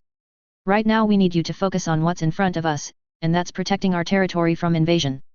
We need you to be at the top of your game now, more than ever, and you don't particularly look the part." "I'm sorry, Admiral," Jane said, scratching the side of her head. "I've been going through a lot." "I understand and respect that," Anderson said. "But we can't afford to have you leading a vital operation if you are in a fragile state. General Hill also wants to talk to you when you arrive on Moria. She will most likely want to check on your mental state. Wouldn't it be for the best if I have a session with Kelly?" Jane asked. "She could file a report for the General." "It may be for the best that you do that too, but the General has insisted on seeing you in person," Anderson said. "She's holding the right to pull you off of the ship and replacing you with a captain she knows and trusts. And if she thinks you're mentally unprepared for duty, I'll have to support her decision." "I understand," Jane said softly. "Is there anything else, Admiral?" "Take care of yourself, Jane," Anderson said. Just one question," she said. "I sent a message to my mother yesterday. It was about John. I haven't heard back from her yet. Is she busy?" "We all are," Anderson said. "She's been assigned to one of the fleets guarding the border between Coalition space and Turian space. She's been promoted to Vice Admiral. I could try and get in contact with her if that would." "No," Jane said bluntly. "I just wanted to know." "If you insist," Anderson said. "Goodbye, Jane. Good luck." Jane stood rooted to the spot, staring at the place where Anderson's hologram had been a mere few moments ago. She didn't know what to think anymore. Within the next 24 hours, it was very possible that she could lose command of the Normandy. To her own great surprise though, she found that she couldn't get that upset about it. "Would it be that bad?" she whispered. "Maybe everyone could use a new captain. A better one." Slowly, she sunk into the couch next to her desk, looking back up at the ceiling again. She was going to receive a court-martial after all of this was over, she knew it. Admiral Marcus would most likely share the same fate. She had caused too much damage, too much havoc for this to all just slide by. But what would her punishment be if she was found guilty? Dishonorable discharge at the very least, she muttered. Maybe some time in prison, 10 years or more depending on the mood that they're in. And that's if the coalition wins. If they lose, I'll get tried in an alien court. If that's the case, looking at the death penalty.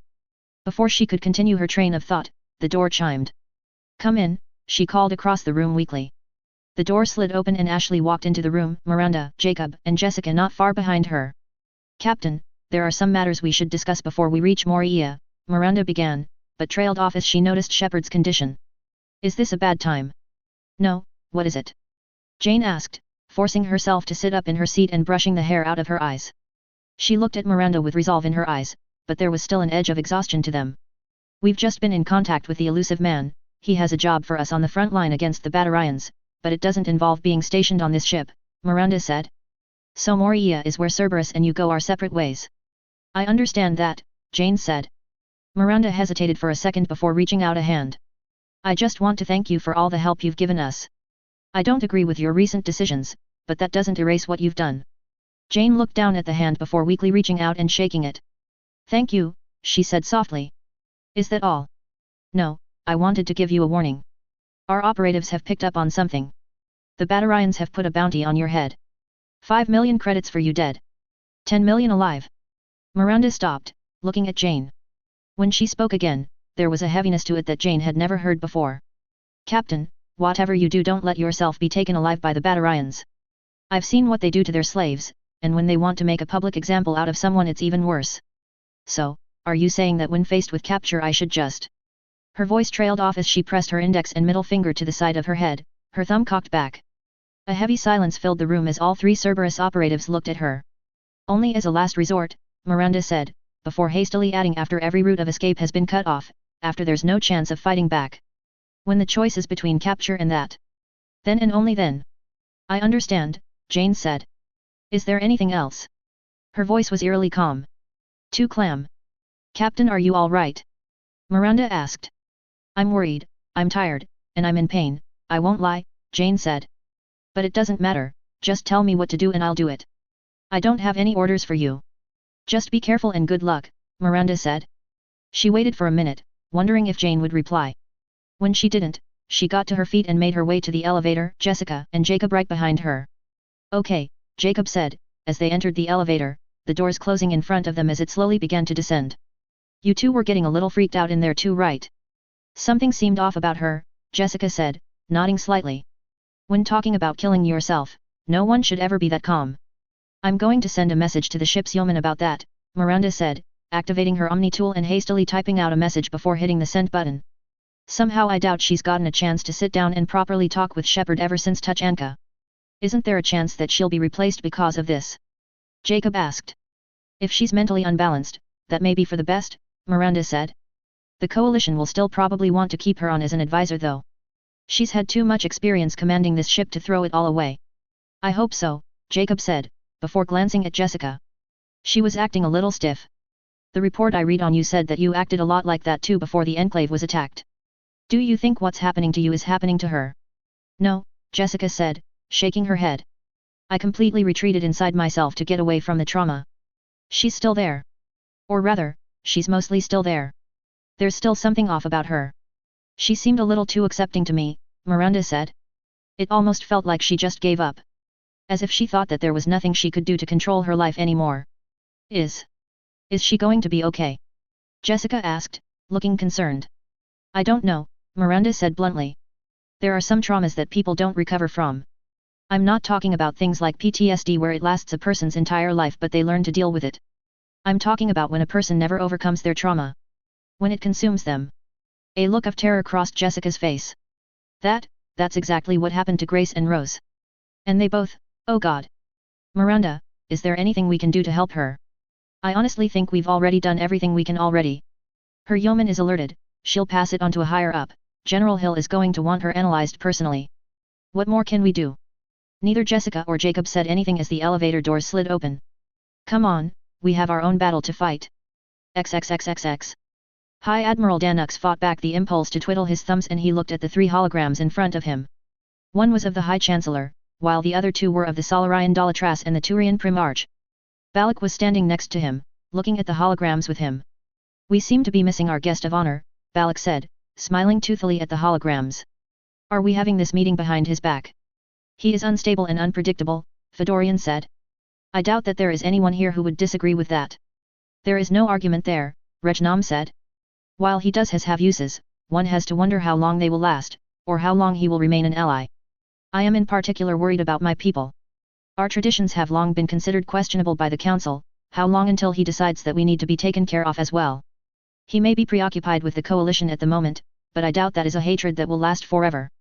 Eventually, he'll find a new target for his wraith. It is why I have STG agents working on a solution already. The second we even suspect that Saren may become a threat to us, we must have a countermeasure in place to eliminate him. At once. How can we be sure when he will turn? Danux asked, fighting to keep his voice straight. The Chancellor's talk about cultural disagreements had caused an uncomfortable feeling to bubble in the pit of his stomach. Slavery. She was talking about slavery. I doubt he will do so anytime soon, Fedorian said. Ever since he defected, Saren has been obsessed with destroying the coalition. Even during his rampage as a terrorist, he never once targeting Turian, Solarian, or Batarian space. Danux saw a slight twitch come from the Chancellor's face, but Linren and Fedorian apparently did not notice. If he did not attack us while we had little to no involvement with his plans, it is highly unlikely that he will attack us now that we are allies. He will focus all of his forces on the coalition, throwing all of them away in a fit of fury, Linren said. We are hoping he will exhaust the majority of them on his attacks, but we are planning for scenarios where he retains them as well. The main priority here is that while the coalition is a threat that needs to be dealt with, Saren is as well. The only reason we are not dealing with him at this moment and are instead focusing on the coalition, is because the coalition is a much larger threat. Henceforth, they take priority. We will be forced to kill him one day, possibly before the war is over, Linren said. And it will not be a simple task, it may very well take all of our combined resources to do so. When we do so, we must be quick and deadly. We will lure him into our territory and strike him when he will not suspect it.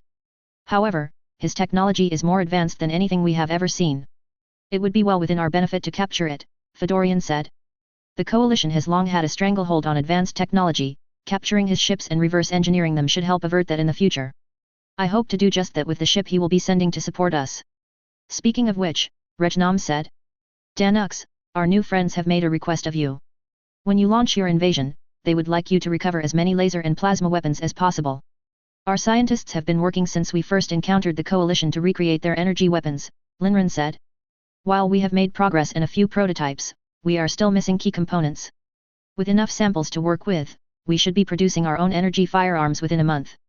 It would be for the best if you could also capture any other advanced technology that the coalition possesses, such as their power armor or synthetics, Fedorian said. Any last advantage we can get over the coalition we will take. We are always happy to help our new allies, Regnam said politely. We simply ask that they return the favor in the future. We are considering your proposition still, Fedorian said. And I have my doubts about this but... Ignore the Primarch, Linren said bluntly. I will ensure you get your seat so long as you prove yourselves. Regnam smiled. Thank you very much. Fedorian paused for a moment before continuing, looking like talking was as painful as pulling his own talons out. Yes. That is all. We wish you luck on your front. With that, the two holograms of Fedorian and Linren disappeared. Oh, a golden age for the Batarian people is near, Regnam said. Years of our culture being attacked by the coalition, being forced to run and hide because of who we were. Finally, we have a chance to take back what's ours, to strike back against the people who persecuted us for so long. Unjustified oppression. No, it isn't, Danux thought. We attacked them because they had territory that we wanted. We enslaved their people and they retaliated. I've been looking forward to this for a long time, Balak said. That planet just lying on the other side of the border. A barren rock, but with so many valuable resources on it. It will benefit the hegemony greatly. It will, Regnam said. But Chancellor, Danux said. I don't mean to offend, but you have only given me 30 ships. It is a decently sized flotilla, but I'm not sure if it will be enough to take Moria. I am not going to forward the majority of the hegemony's military until I get concrete confirmation of the Batarian seat on the council, Regnam said. I plan on pulling our support if they don't. But what if the coalition keeps coming after us? Danux asked. We've seen what happens when they get angry at us. I think they'll be a little busy trying to fight off Saren and their new friends to go after someone who is staying out of their fight, Regnam said. And if the council does go back on their word, we'll simply sit the war out. It'll be good for the economy to sell weapons during a conflict of this scale. And when it's finally over, she smiled, both sides will be exhausted. Easy pickings if there's a spot for a power grab. And who are we going to be going after if that happens? Balak asked, smiling widely. We'll have to wait and see, Regnam said. Preferably whoever is weakest and will make for the easiest target at the time. In the meantime, we still must be prepared for them to follow through. Which is why we will be attacking Moria. She pressed an unseen button and several additional holograms appeared all around her. Some of them were of coalition energy weapons, one was of a layout of one of the colony's domed cities, and one was of a standard human with an eye patch and horrible burn scars. You have multiple objectives. As we have already discussed, the capture of energy weapons and any and all advanced technology. Your other objectives are to cause as much damage to the colony's infrastructure as possible. Their shipyards, docks, space stations and mines are all high-priority targets. And finally, the assassination of Brigadier General Hill. She's been enough of a nuisance to us. I take it that's where I come in, Balak said, reached up to his back and drawing his massive sword, holding it out in front of him. I've been waiting for a chance to use this on a human. He looked at the blade as it glinted in the light, a look of desire consuming him. But I've also been wanting to try out that experimental piece of technology that you gave my platoon chancellor. I thank you for this. It has yet to be properly field tested, and I trust no one more than you with it, Balak, Rejnam said. Oh yes, Danux, I also forgot. You will be focusing your 30 ships and their ground forces on the capital city of the planet. However, you will also have backup, so you need not worry about only having 30 ships. Oh good, Danux said, relief flowing through his body. Who? I have hired slaver crews to assist us, Rejnam said. While you attack the main city, they will deploy and attack the other cities. They will attack local forces and the civilian populations there, enslaving them as they please, and force the defenders to split their forces up to properly respond. Danux felt a sickening feeling in the pit of his stomach. More slaves. Why? Don't we have enough already, he thought. I can't just know. You can't just speak out to her, if you do. Your mission is not to capture the colony unless the chance presents itself, think of this as more of a raid, Rejnam said. The second the battle favors the coalition, withdraw immediately. We will wait until Saren's ship arrives to take the colony A&D. She trailed off as something beeped. She pressed a button and read a message that neither Danux nor Balak could see. She grinned. It seems that it is on its way, it should be here soon, Rejnam said. Change of plans. Capture the colony. But plant explosives in the mines and on the infrastructure and detonate them as you flee just in case you fail. Yes, Chancellor, Danux and Balak said, as the hologram flickered out. This is going to be something that our culture will never forget, isn't it? Balak asked. The day we marched over the border, and took that planet from the coalition. With the two of us at the front. Danux nodded meekly. Yes. Sir. Both Balak and Danux looked up to see a timid-looking Batarian in a simple cloth outfit walk in, a tray laden with food and a drinking jug in his hands. It's time for your evening meal, isn't it? Balak walked forward, his toothy grin still on his face. Who said that you could come in? He asked, stopping in front of the newcomer. In fact, who gave your permission to speak? I. The Batarian stuttered. He didn't do anything wrong, Danux thought. I like my food at this time. So what if he talked or came in? Just because he's a slave? Why am I even using one of them for myself? He's not an object, he's a person. I should tell Balak to know. You can't. If you speak out against it, your whole family, you've got a comfortable life, a life of luxury. You're one of the few Batarians who can be truly safe. Don't throw it away. Luckily for you I'm in a good mood right now, Balak said. So just set that tray down and never repeat what you just did here. I'm sorry, the slave said, hastily putting the tray down on a nearby table. Please forgive me, he was cut off mid-sentence as Balak's fist flew forward, slamming into the slave's face and causing him to topple over and land on his back. You are forgiven, Balak said. Now get out. Danux looked on and didn't say anything. He didn't say anything even as he saw Balak punch the slave, watched the slave fall to the ground, and he didn't say anything as the slave scurried away, blooding trailing the floor behind him. I'm a coward, Danux thought. Chapter 90. Qualifications. Author's note, Dear Lord, I just can't focus on writing nowadays. Well, I finally got this sucker done, hope you enjoy it. XXXXX. This is it, Ashley said, glancing at Jane. The two of them were standing at the Normandy's airlock, it having just docked with a space station in orbit over Moria. Everyone else is on leave, Jane said softly, not looking at Ashley. You should head down to the surface with them. We don't have much time left to relax. Sorry, but I'm not going anyway, ma'am, she added lamely. An awkward moment paused. So, how come this general wanted to meet you all the way up here instead of down on the surface? I don't know, Jane answered simply. I think she might want to meet me on neutral ground. Or maybe she just wants to keep me at arm's length until she trusts me. Maybe, Ashley said. There was a loud clanging noise and the airlock slowly shifted open in front of them. 5 more EN shock troops were standing on the other side, 4 of them with rifles in hand. The 5th stepped forward, extending his hand. Ah, Captain Shepard. A pleasure to meet you, he said. Ashley blinked as she looked at him. There was something odd about his voice.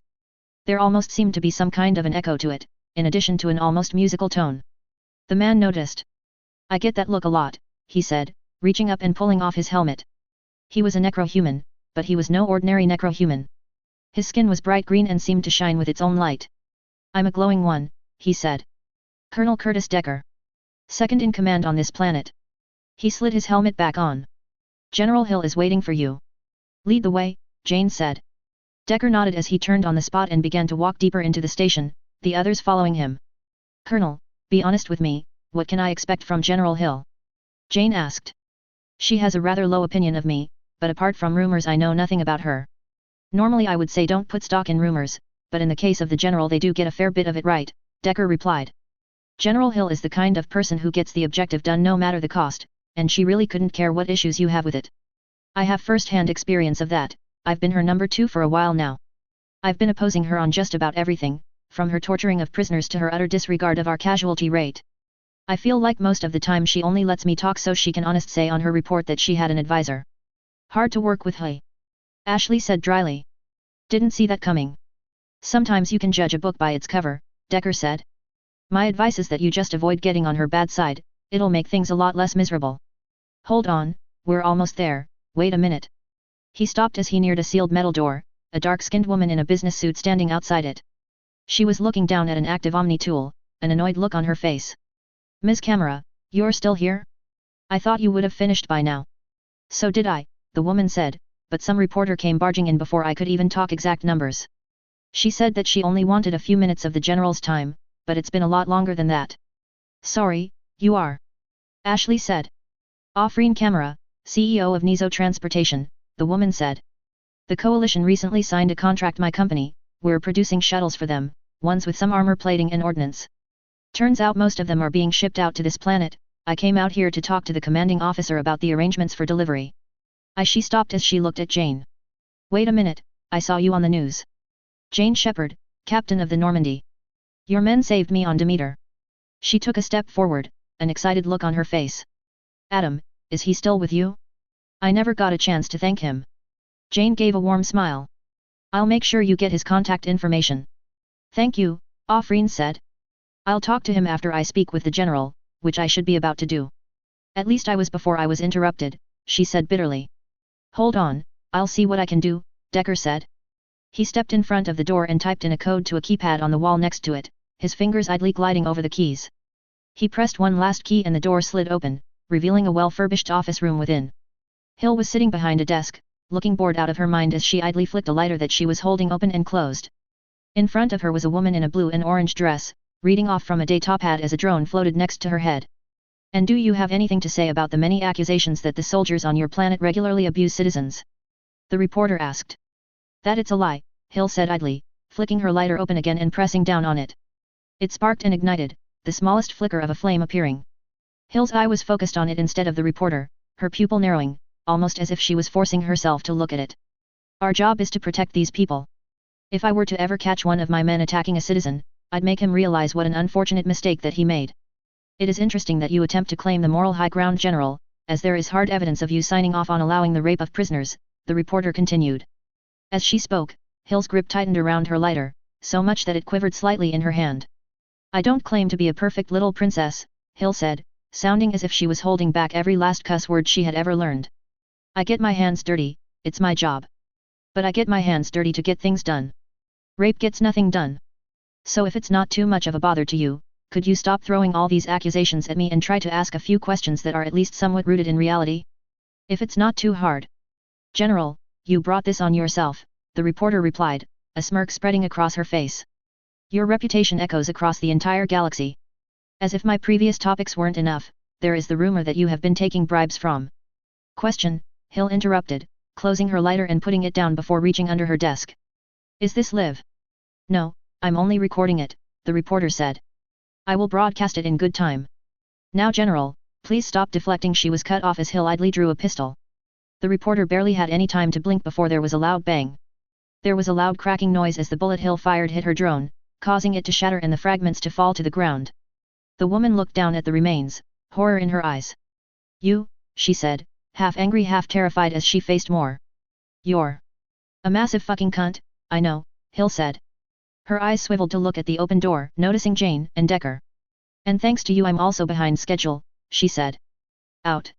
That drone is Westerlund News property. The woman said angrily. Send me a bill, Hill said in a disinterested tone. Now get out. The woman glared at Hill before storming out of the room, shoving a shock trooper out of her way as she did. Jane and Ashley slowly stepped into the office as she did, Decker right behind them.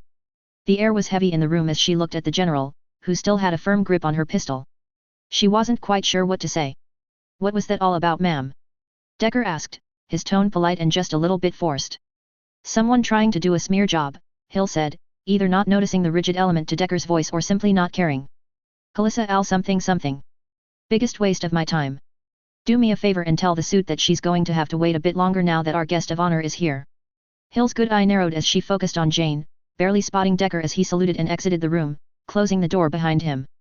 So, Hill said, leaning back in her chair and flicker her lighter open again. This your first trip out to the frontier? No, Jane said. I've been this far out one time before. I took part in the counterattack we launched after the Blitz. I read about that, Hill said, idly reaching forward and pressing a button on her desk.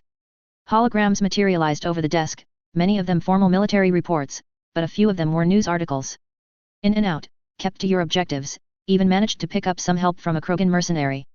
And before that, you raided a Batarian frigate on Elysium, captured a few Four Eyes for interrogation, saved lives, and learned that the hegemony was responsible for the attack in the first place. I mess anything up? Jane shook her head. No, that's all true. Well, there's a couple of gaps that I was hoping that you could fill in, Hill said. You saw what the Batarians did to us on our turf, you saw how they treated us like cattle on theirs. You know how cutthroat it is out there, and how the hegemony would like nothing more than for us to all be in cages with their brand on our backs. So exactly why did you decide to do every last stupid thing that you did in the last year that got us in this mess? The Rachni and the Krogan? Jane asked, sounding as if she already knew the answer. Is there anything else that I could be talking about? Hill asked bitterly. A year ago I would have called you a model of everything the military should strive to be. You protected our people, you eliminated threats, and you did so quickly and efficiently. Maybe that's the problem, you had such a good track record that you let it go to your head, you didn't think it was possible for you to do any wrong. I never thought that, Jane said, her voice polite but with an edge of weariness to it. I only did what I thought would be the best in each situation. You overstepped your authority, Hill said. Your mission was to hunt down Saren on Novaria, and your mission on Tuchanka was to destroy the Cure, the exact opposite of what you did. Admiral Marcus approved of my actions on Tuchanka, Jane said, her voice shaking a little bit as she spoke. Because you convinced him that it was a good idea, and look how well that turned out, Hill said. We're at war. Within the next day, either we're going to hit the Four Eyes with everything that we've got, or they're going to hit us. She pressed another button and the holograms of the reports disappeared, replaced with soldier profiles, each one of a Normandy crew member. You had a unique crew, one that managed to prove themselves, she said, scrolling through the profiles. I couldn't help but notice that one of them is one of my boys. Roger Andrews. Did you ever ask him how he feels about his homeworld being turned into a front line in a war that you started? Jane didn't say anything, but merely bit her lip. He had both legs when he set foot on Novaria. He didn't have them when he was leaving though. The Rachni bit it off. The same one that you let go free. They were feral. Jane protested. And Matriarch Benazia joined minds with the Queen. She said that nothing like the Rachni Wars would ever happen again. As if she has a choice in the matter. Hill asked. The Council will hunt the Rachni down so long as they aren't extinct, they're terrified of them. That Queen is going to war, whether she likes to or not. You're too damn naive about this, expecting the Queen to just get along with everyone. Same with the Krogan. Rex is a friend of mine, he's going to be keeping them under control, Jane said. I know him, I can trust him. And what happens when he gets assassinated? Hill asked. What happens when a power-hungry warlord kills him and takes control of the tribes? Or if they ever relapse into civil war? What'll stop them from expanding violently across the galaxy again? Hill's eyes narrowed as she glared at Jane. It doesn't really matter though, no matter how correct or incorrect your reasoning was. What matters is that you are a coalition soldier, your job is to protect the people of the coalition, not the Rachni, not the Krogan, the coalition. You failed that objective. You put your crew, your mission, and your entire species at risk. And for what? So that you ease your conscience knowing you did the right thing? In case you didn't notice, people in our position don't get that luxury. Ashley's eyes narrowed as she glared at Hill, but she kept her mouth shut. General, I don't know what to say, Jane said. I'm going to be keeping a close eye on you for the next 24 hours, Hill said. You're going to be on a mission that could very well decide the fate of this planet. I'm going to make sure that you're up to the job. If I see anything that tells me that you're a liability, the Normandy is going to be getting a new captain. She paused, looking directly at Jane. The captain's head had slowly tilted down throughout their conversation, to the point where she was now looking at the ground. I heard about what happened on Tuchanka, Hill said. It might be in your best interest if you just willingly step down. We could use you as a military advisor. You may have messed up, but I'll gouge my good eye out before I even think about letting the Four Eyes get you. Jane nodded. I'll keep that in mind, she said softly. You'll be kept safe and comfortable, anyone goes after you gets my gun barrel in their mouth, Hill said. She got to her feet, sliding her lighter into a pouch and activating her Omni tool. The platoon that the Normandy will be ferrying is the 57th, they're stationed on the surface. New Ottawa, Fort Cadia, capital city of the planet and the HQ of the Morian shock troopers. She typed into her Omni tool. I'm sending that information to all of your crew, and I'm giving them access to the fort. She hesitated for a second, as if she was reaching for the words in her next sentence. They should mingle with the 57th. If they want. Hill lowered her arm, turning off her Omni tool. That's all. I want you to escort me down to Fort Cadia. Step outside and talk to Colonel Decker for now though, I still need to talk with the suit. Jane nodded as she turned and walked towards the door, Ashley following after looking at Hill for a few more seconds. XXXXX. Roger, mind telling me exactly what this thing is? Nora asked. It's my car, what do you think it is? He replied. No, this isn't a car. A car is a complex machine put together by skilled engineers. This thing is a hollowed-out metal cube with an engine slapped on, Nora said. Look, when both of your parents are minors and you can only get part-time work before you join the military, you have to make do with second-hand, Roger said. He was sitting in the driver's seat of a simply designed four-seater car, driving in the domed city of New Morelia. It was black with not many noticeable features, with the exception of more than a few dents. Nora was riding shotgun while Cheryl was sitting in the back, all of them in their combat gear. The three of them had gone down to the planet's surface not long after they had arrived, and the first thing Roger had done was take them to a warehouse to get his old car out of storage. You mean this is only second-hand? Nora asked. I think more than one person used this before you. Oh, stuff it already, Roger said. I know this thing is a piece of shit. It was the only thing I could ever afford, it was a nightmare keeping it running. Thing looks like it got dusty as hell in storage too. So, next stop we're gonna be saying hi to Mr. and Ms. Andrews. Cheryl asked. Not quite, I want to make a little bit of a pit stop first. Hold on, can I? He glanced down at the glowing interface on his dashboard, taking note of the time just above his kilometers per hour. Oh, perfect timing. So yeah, we're just gonna be going a little out of our way. Where to? Nora asked. A massive grin spread across Roger's face. Local high school, he replied. My sister normally walks home after school. Thought I'd give her a ride. So we're gonna be letting your sister know the news first. Cheryl asked. I'm not sure if I want to do that. I mean, how old is she? What? Oh no, Roger said.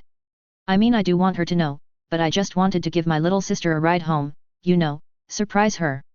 I know, Cheryl said. I'm just kind of nervous about this whole thing in general. Aw geez, Roger said. Look, you don't have to do this if you don't want to.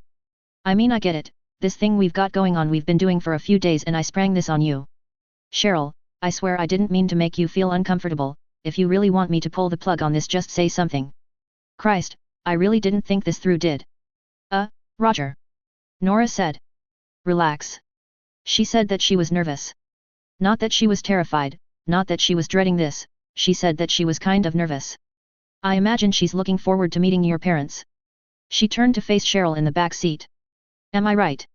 Yes, Cheryl said softly, wringing her hands. I'm just not sure what to do. I've never exactly been invited over someone's home before. Well, I'd say just be polite, Nora said. Not much else you can do really. Just don't break anything and really nothing will go wrong, Roger said. Just to clarify, you really want to do this? We can always back out, we still have time. He looked at Nora out of the corner of his eyes. Same with you. If you really don't feel up to. Will you just shut up? Nora asked. I mean, where is this coming from? We had this conversation on the Normandy already. We're okay with this, we think it's a good idea. You don't need to make this more complicated, we're just paying a visit. Sorry, Roger said. I want this thing to work. We all do, Nora said. So relax. Don't worry about it so much.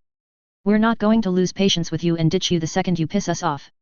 Trust me, you've pissed me off a lot and I'm still sticking with you.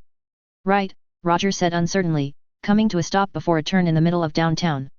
I just want to make sure that the three of us. He was cut off mid-sentence as Nora let out an annoyed groan, grabbed him by the collar, pulled him forward, and gently brushed her lips against his. Roger, she said, letting go of him. Relax.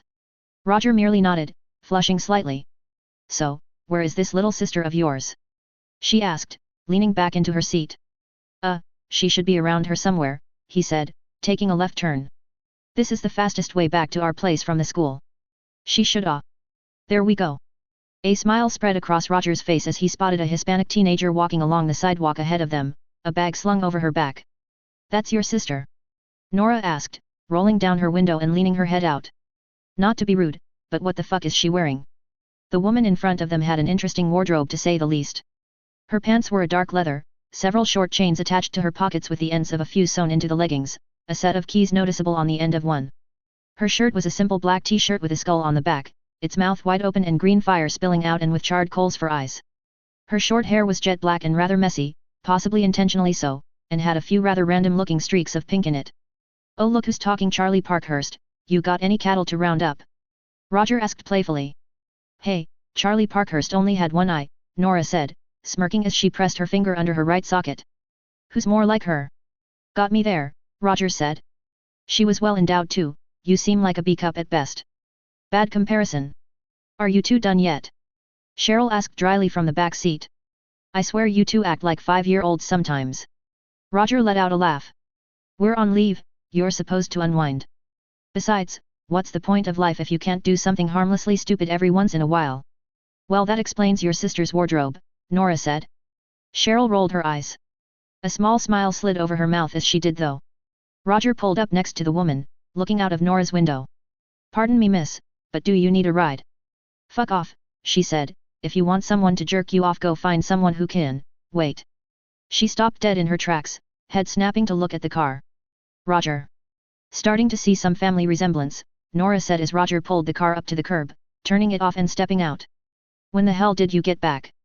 The woman said, taking a few nervous steps forward, and Roger rounded the car, looking like she was afraid he was about to disappear.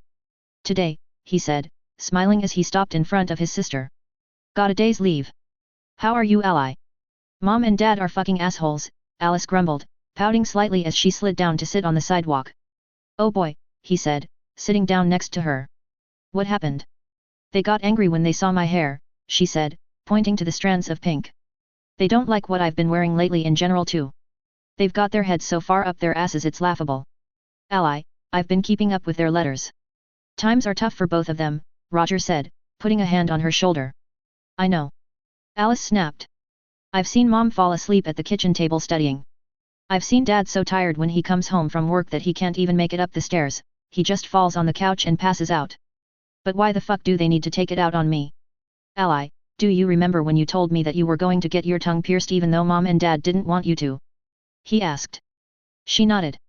And remember how I talked you out of it? Told you that you weren't thinking things though. Look, I was stupid then, I'll admit that. But there's a difference between poking a hot rod through my tongue and dyeing my hair pink. This isn't that big of a deal, Alice said. Could have sworn you said the same thing about the tongue piercing, Roger said, giving his sister a playful shove. You're an ass, Alice grumbled, smiling a little bit. She's got a point, you know. Nora called from the front seat. Nora, I'm having a big brother moment right now, could you please shut it? Roger said.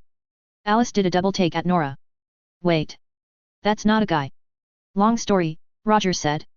Getting back on topic, Mom and Dad are just looking out for you. They're worried about you and that you might do something stupid.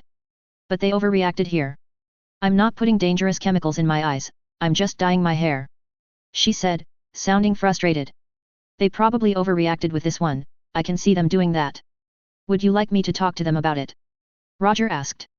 Please, Alice said, nodding her head. All right. Just remember that even if they make mistakes, they're just trying to look out for you. I know that, it just gets frustrating when they get like this. Alice, don't do this, Alice, don't do that. I mean, they can't baby me forever. They're scared, Roger said. They don't want something like your accident to happen again. The frustration practically slid off of Alice's face. Yeah, and I don't think they forgot what happened to you either.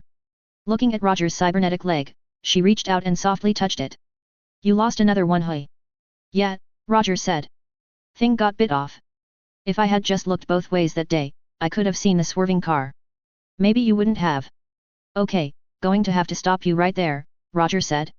Whatever it is you're thinking about what happened to me being your fault. No. Just drop it right now because it's a load of horseshit. You didn't do a damn thing, don't even pretend otherwise. I went to Earth because you're my little sister and I wasn't going to let you stay in a wheelchair for the rest of your life. I lost my arm because of a mistake I made. There were people that I thought I could trust, but it turns out I was wrong. I wasn't your fault. Alice let out a weak laugh. I know. My mind just goes there, sometimes. All right, I haven't been home in a long time and frankly I'm looking forward to it, he said, getting to his feet. I say we take a drive over, have a little reunion, maybe a bite to eat and then I talk to them about your hair. Sounds like a plan. A damn good one, Alice said, getting to her feet as well. She hesitated for a moment before stepping in and grabbing Roger in a hug. I missed you, she said softly. I missed you too, Roger said, returning the hug. I missed all of you. I wish I could stay longer. Well, since you can't, we really should be making the most of it, shouldn't we? Alice said. You got that one right, he said. One more thing though. Ally, he said, gesturing to his car, Cheryl and Nora. You can call them co-workers A&D. Well, we'll get to that when we get home. Basically they've been serving on the same ship as me. Kind of invited them over. Cheryl gave a small wave while Nora tipped her hat. I take it Mom and Dad don't know that you're back yet, Alice remarked. Nope, I'm going to go with the pleasant surprise route, Roger said. Well, it'll be interesting to see the looks on their faces, Alice said, walking around and opening the back door to the last free seat. You don't know the half of it, Nora said under her breath, watching as Roger climbed back into the driver's seat. So? Alice said, looking at Cheryl as she sat down next to her. Where are you from? Alaska, Cheryl said. Lived there for most of my life. Got out of there as soon as I got the chance. Did you meet Roger on Earth? Is he how you got off? Alice asked. Cheryl gave a small chuckle. No, I left a few years before I even met him. I only met him recently, on Eden Prime. Oh. Well, how come you left anyway? Alice asked. My skin, Cheryl answered simply. People like me were hated back there. Why? Alice asked. Your skin makes you look awesome. Cheryl didn't answer for a second. What makes you say that? She said, trying to keep the shock out of her voice but still letting a little of it slip in. It just is really, Alice said, looking as if Cheryl had just asked for confirmation of the color of the sky. Why? What's the big deal about it? Nothing, Cheryl said. Just, thank you. Note to self, compliment Cheryl's looks better, Roger whispered, so that only Nora could hear him. I'll keep that in mind, she whispered back. XXXXX. So this is Moriahe. Cornelia said, walking through the streets of the new Ottawa, looking around. The dome of the city stretched far above their heads, see-through and allowing a view of the stars.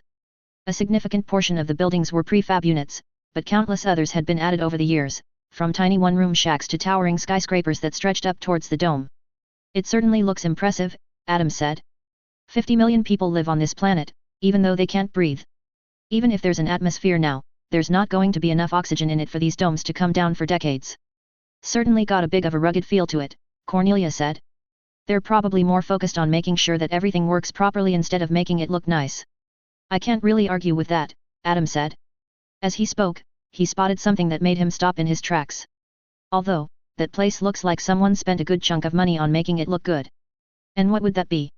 Cornelia asked, looking where Adam's head was turned. Not far from them was a two-story building that, while made out of the same rigid metal as the other buildings, was painted to a sheer white sheen and had countless banners covering the front of it. All of the banners were of bright varied colors, and right above the door was a pair of words. Inya's Services. Cornelia squealed, with the tone of a child who had just found a hidden bag of candy. They operate all the way out here.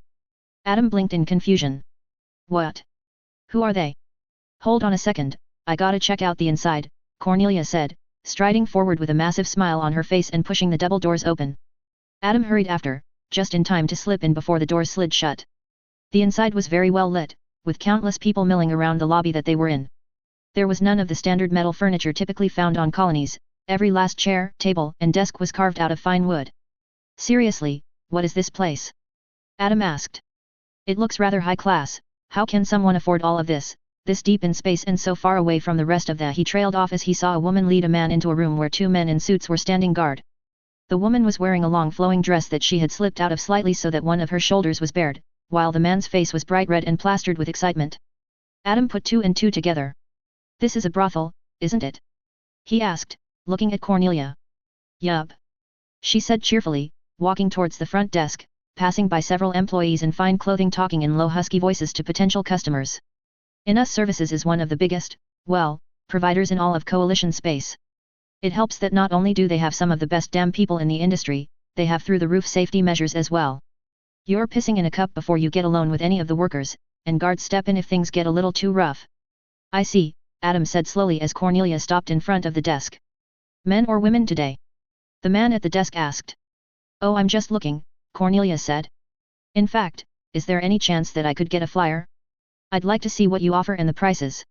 Certainly, Ms., the man said, taking a datapad out of a rack to his left and handing them to Cornelia. What they're offering? Adam asked. Why? What do they normally offer? It'd be easier to say what they don't, Cornelia said. A lot of people have rather unique ways of getting hot and bothered, and sometimes special workers are needed to fulfill their needs. Thing is, sometimes they can be hard to come by, so the company sometimes charges extra for them. Supply and demand and all that. I'm not sure I follow, Adam said. Well, how about some examples, Cornelia said, scrolling down the list on the datapad before lifting it up and showing it to Adam. Some people find stuff like this really hot, so they pay extra to have someone do it to them. Adam's eyes widened as he read. I can see how not many people would be into that, he said. Ah, is this your first time visiting one of our establishments, sir? The man asked. I know a woman who's very good with introductions and doesn't mind doing older men. I could call her over and give you a first-time discount. I appreciate the offer, but I'm not interested, Adam said before turning back to Cornelia. So, I take it you know this place because you partake. Yup, she said cheerfully. Sometimes there's an itch that I just can't scratch myself. The guys at this place though? Let's just say that they've got magic fingers. Her happy demeanor faltered for a moment as she frowned. You've got a problem with this, don't you? I won't lie, there's something about this that's making me uncomfortable, Adam said. He hesitated for a moment before continuing. You do use protection, right? Cornelia blinked. Wait, that's it. No getting on my rear for wanting a good screw, just making sure I'm doing it safely. Adam nodded. Adam, just so you know. Cornelia continued. You are freaking awesome. If anyone tells you otherwise, they are lying. Adam chuckled as Cornelia's bright smile returned. Yup, I use protection. Heck, I don't have a choice in the matter because it's standard issue for this place. They really keep themselves to a higher set of standards, it's the only reason the coalition lets them stay open. I think taxes might another one, Adam said, the edge of his lip creeping up ever so slightly. Cornelia let out a laugh. There's that too. They're probably making a fortune out of this place. Probably because when you open up a business, you need to have a stable audience for your product. And what do you know, it turns out there's a pretty damn big group of people who like rubbing their reproductive organs against someone else's. One way of putting it, Adam said. So, are you planning on buying today? Nah, Cornelia said. We're on shore leave, but frankly now really isn't the time, I just wanted to check the place out in case I got a chance when we came back. It's too close to when we ship out again, and I'd rather be professional about this. She slid the datapad back across the desk. Thank you very much. With that, she turned around and walked out of the brothel, Adam right behind her. So, you really aren't into sex at all? Cornelia asked. Nope, Adam said simply. Tested myself not too long ago. Spent an hour looking up pictures of naked women. Spent another hour looking up pictures of naked men just to be safe, and even dabbled in some alien porn sites. I wasn't even slightly aroused at anything I looked up. You're really asexual, aren't you?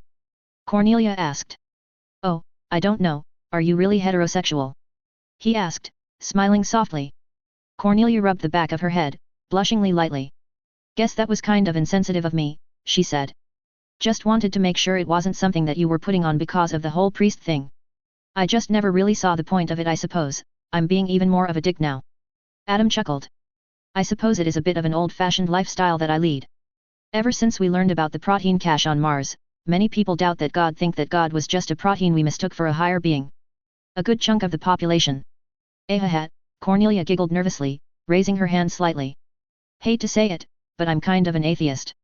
Don't get me wrong, I'd love the idea of an all-powerful being that wants the best for us, but I just had a hard time swallowing it. She frowned.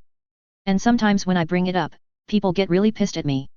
Like me daring to not worship the same god as them is an insult that I need to pay with my life for.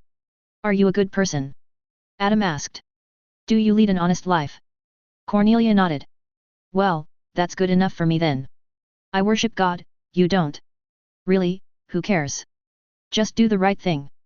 That's something so many Christians seem to miss in favor of following the exact letter of the Bible instead of the message behind it that it makes me sick. Really wish I met you a long time ago, Cornelia said. I can only hope I'm like you when I'm your age. Oh, when's that? 3 years? Adam asking jokingly. Cornelia laughed. Getting cocky are you? I'd watch it if I were you, I've learned more than a few comebacks over the years. Well that must be it. Adam stopped and pointed. A massive military facility could be seen not too far from where they were. Dozens of buildings were stretching upwards, and the sounds of soldiers marching in unison could be heard even from their distance. Fort Cadia, Cornelia said. Big place. Well, we have access, might as well stop in. She made a few steps forward before stopping and turning back to look at Adam. He waited a second before shrugging and walking after her. Cornelia smiled as the two of them fell into step, heading towards the entrance to the fort. Several shock troops holding rifles were standing guard in front of a traffic barrier near the entrance to the fort. They stiffened as they saw the two approaching. Hold it, one said, holding out a hand and walking forward. This is a restricted military facility. I'm going to have to ask you to turn around. Wait, we have authorization, direct from General Hill, Cornelia said, bringing her Omni tool online and bringing up a holographic projection of a file of herself and Adam. We're with the Normandy crew. Give me a minute, the shock troop said, activating his own Omni tool. Looking down at it, his eyes scanned over a readout before looking up. Sorry about that, standard procedure. No problem, Cornelia said, smiling brightly. Any chance you can point us in the direction of the 57th? You're talking to one, another shock troop said. If you want to talk to who's in charge, our LT is busy right now, but I'm one of the sergeants in the platoon. Name's Lewis Hartley. Guess we're going to working together. Hi, one of the shock troopers said, the voice soft and feminine. The shock trooper stepped forward, a few inches shorter than the others, holding her hands out. Nice to meet you. Yup, Lewis said, reaching around and putting his arm around the shock trooper's shoulder. Give them a little bit of breathing room, Maria, they probably just had a long trip. Right, Maria said hastily. Sorry, I wasn't thinking. No worries, Lewis said. What do you say we go find the LT and introduce each other? Okay, Maria whispered as Lewis turned the two of them around and began walking away. Bit of a personal space violation, don't you think? Adam asked. The shock troop that had stopped the two of them looked from one side to the other to make sure that no one else was listening before leaning in and whispering. The two of them are an item. Ah, that's sweet, Cornelia said. Yeah, they are kinda cute together. Any chance you can not talk to anyone about it? Anti-fraternization regs may be pretty relaxed in the coalition overall, but General Hill is pretty harsh about enforcing them. Lips sealed, Cornelia said, drawing a line over her lips with her finger. Great, the shock troop said. My guard shift should be over soon. When it is, I'll show you around the fort. Sounds like a plan, Cornelia said.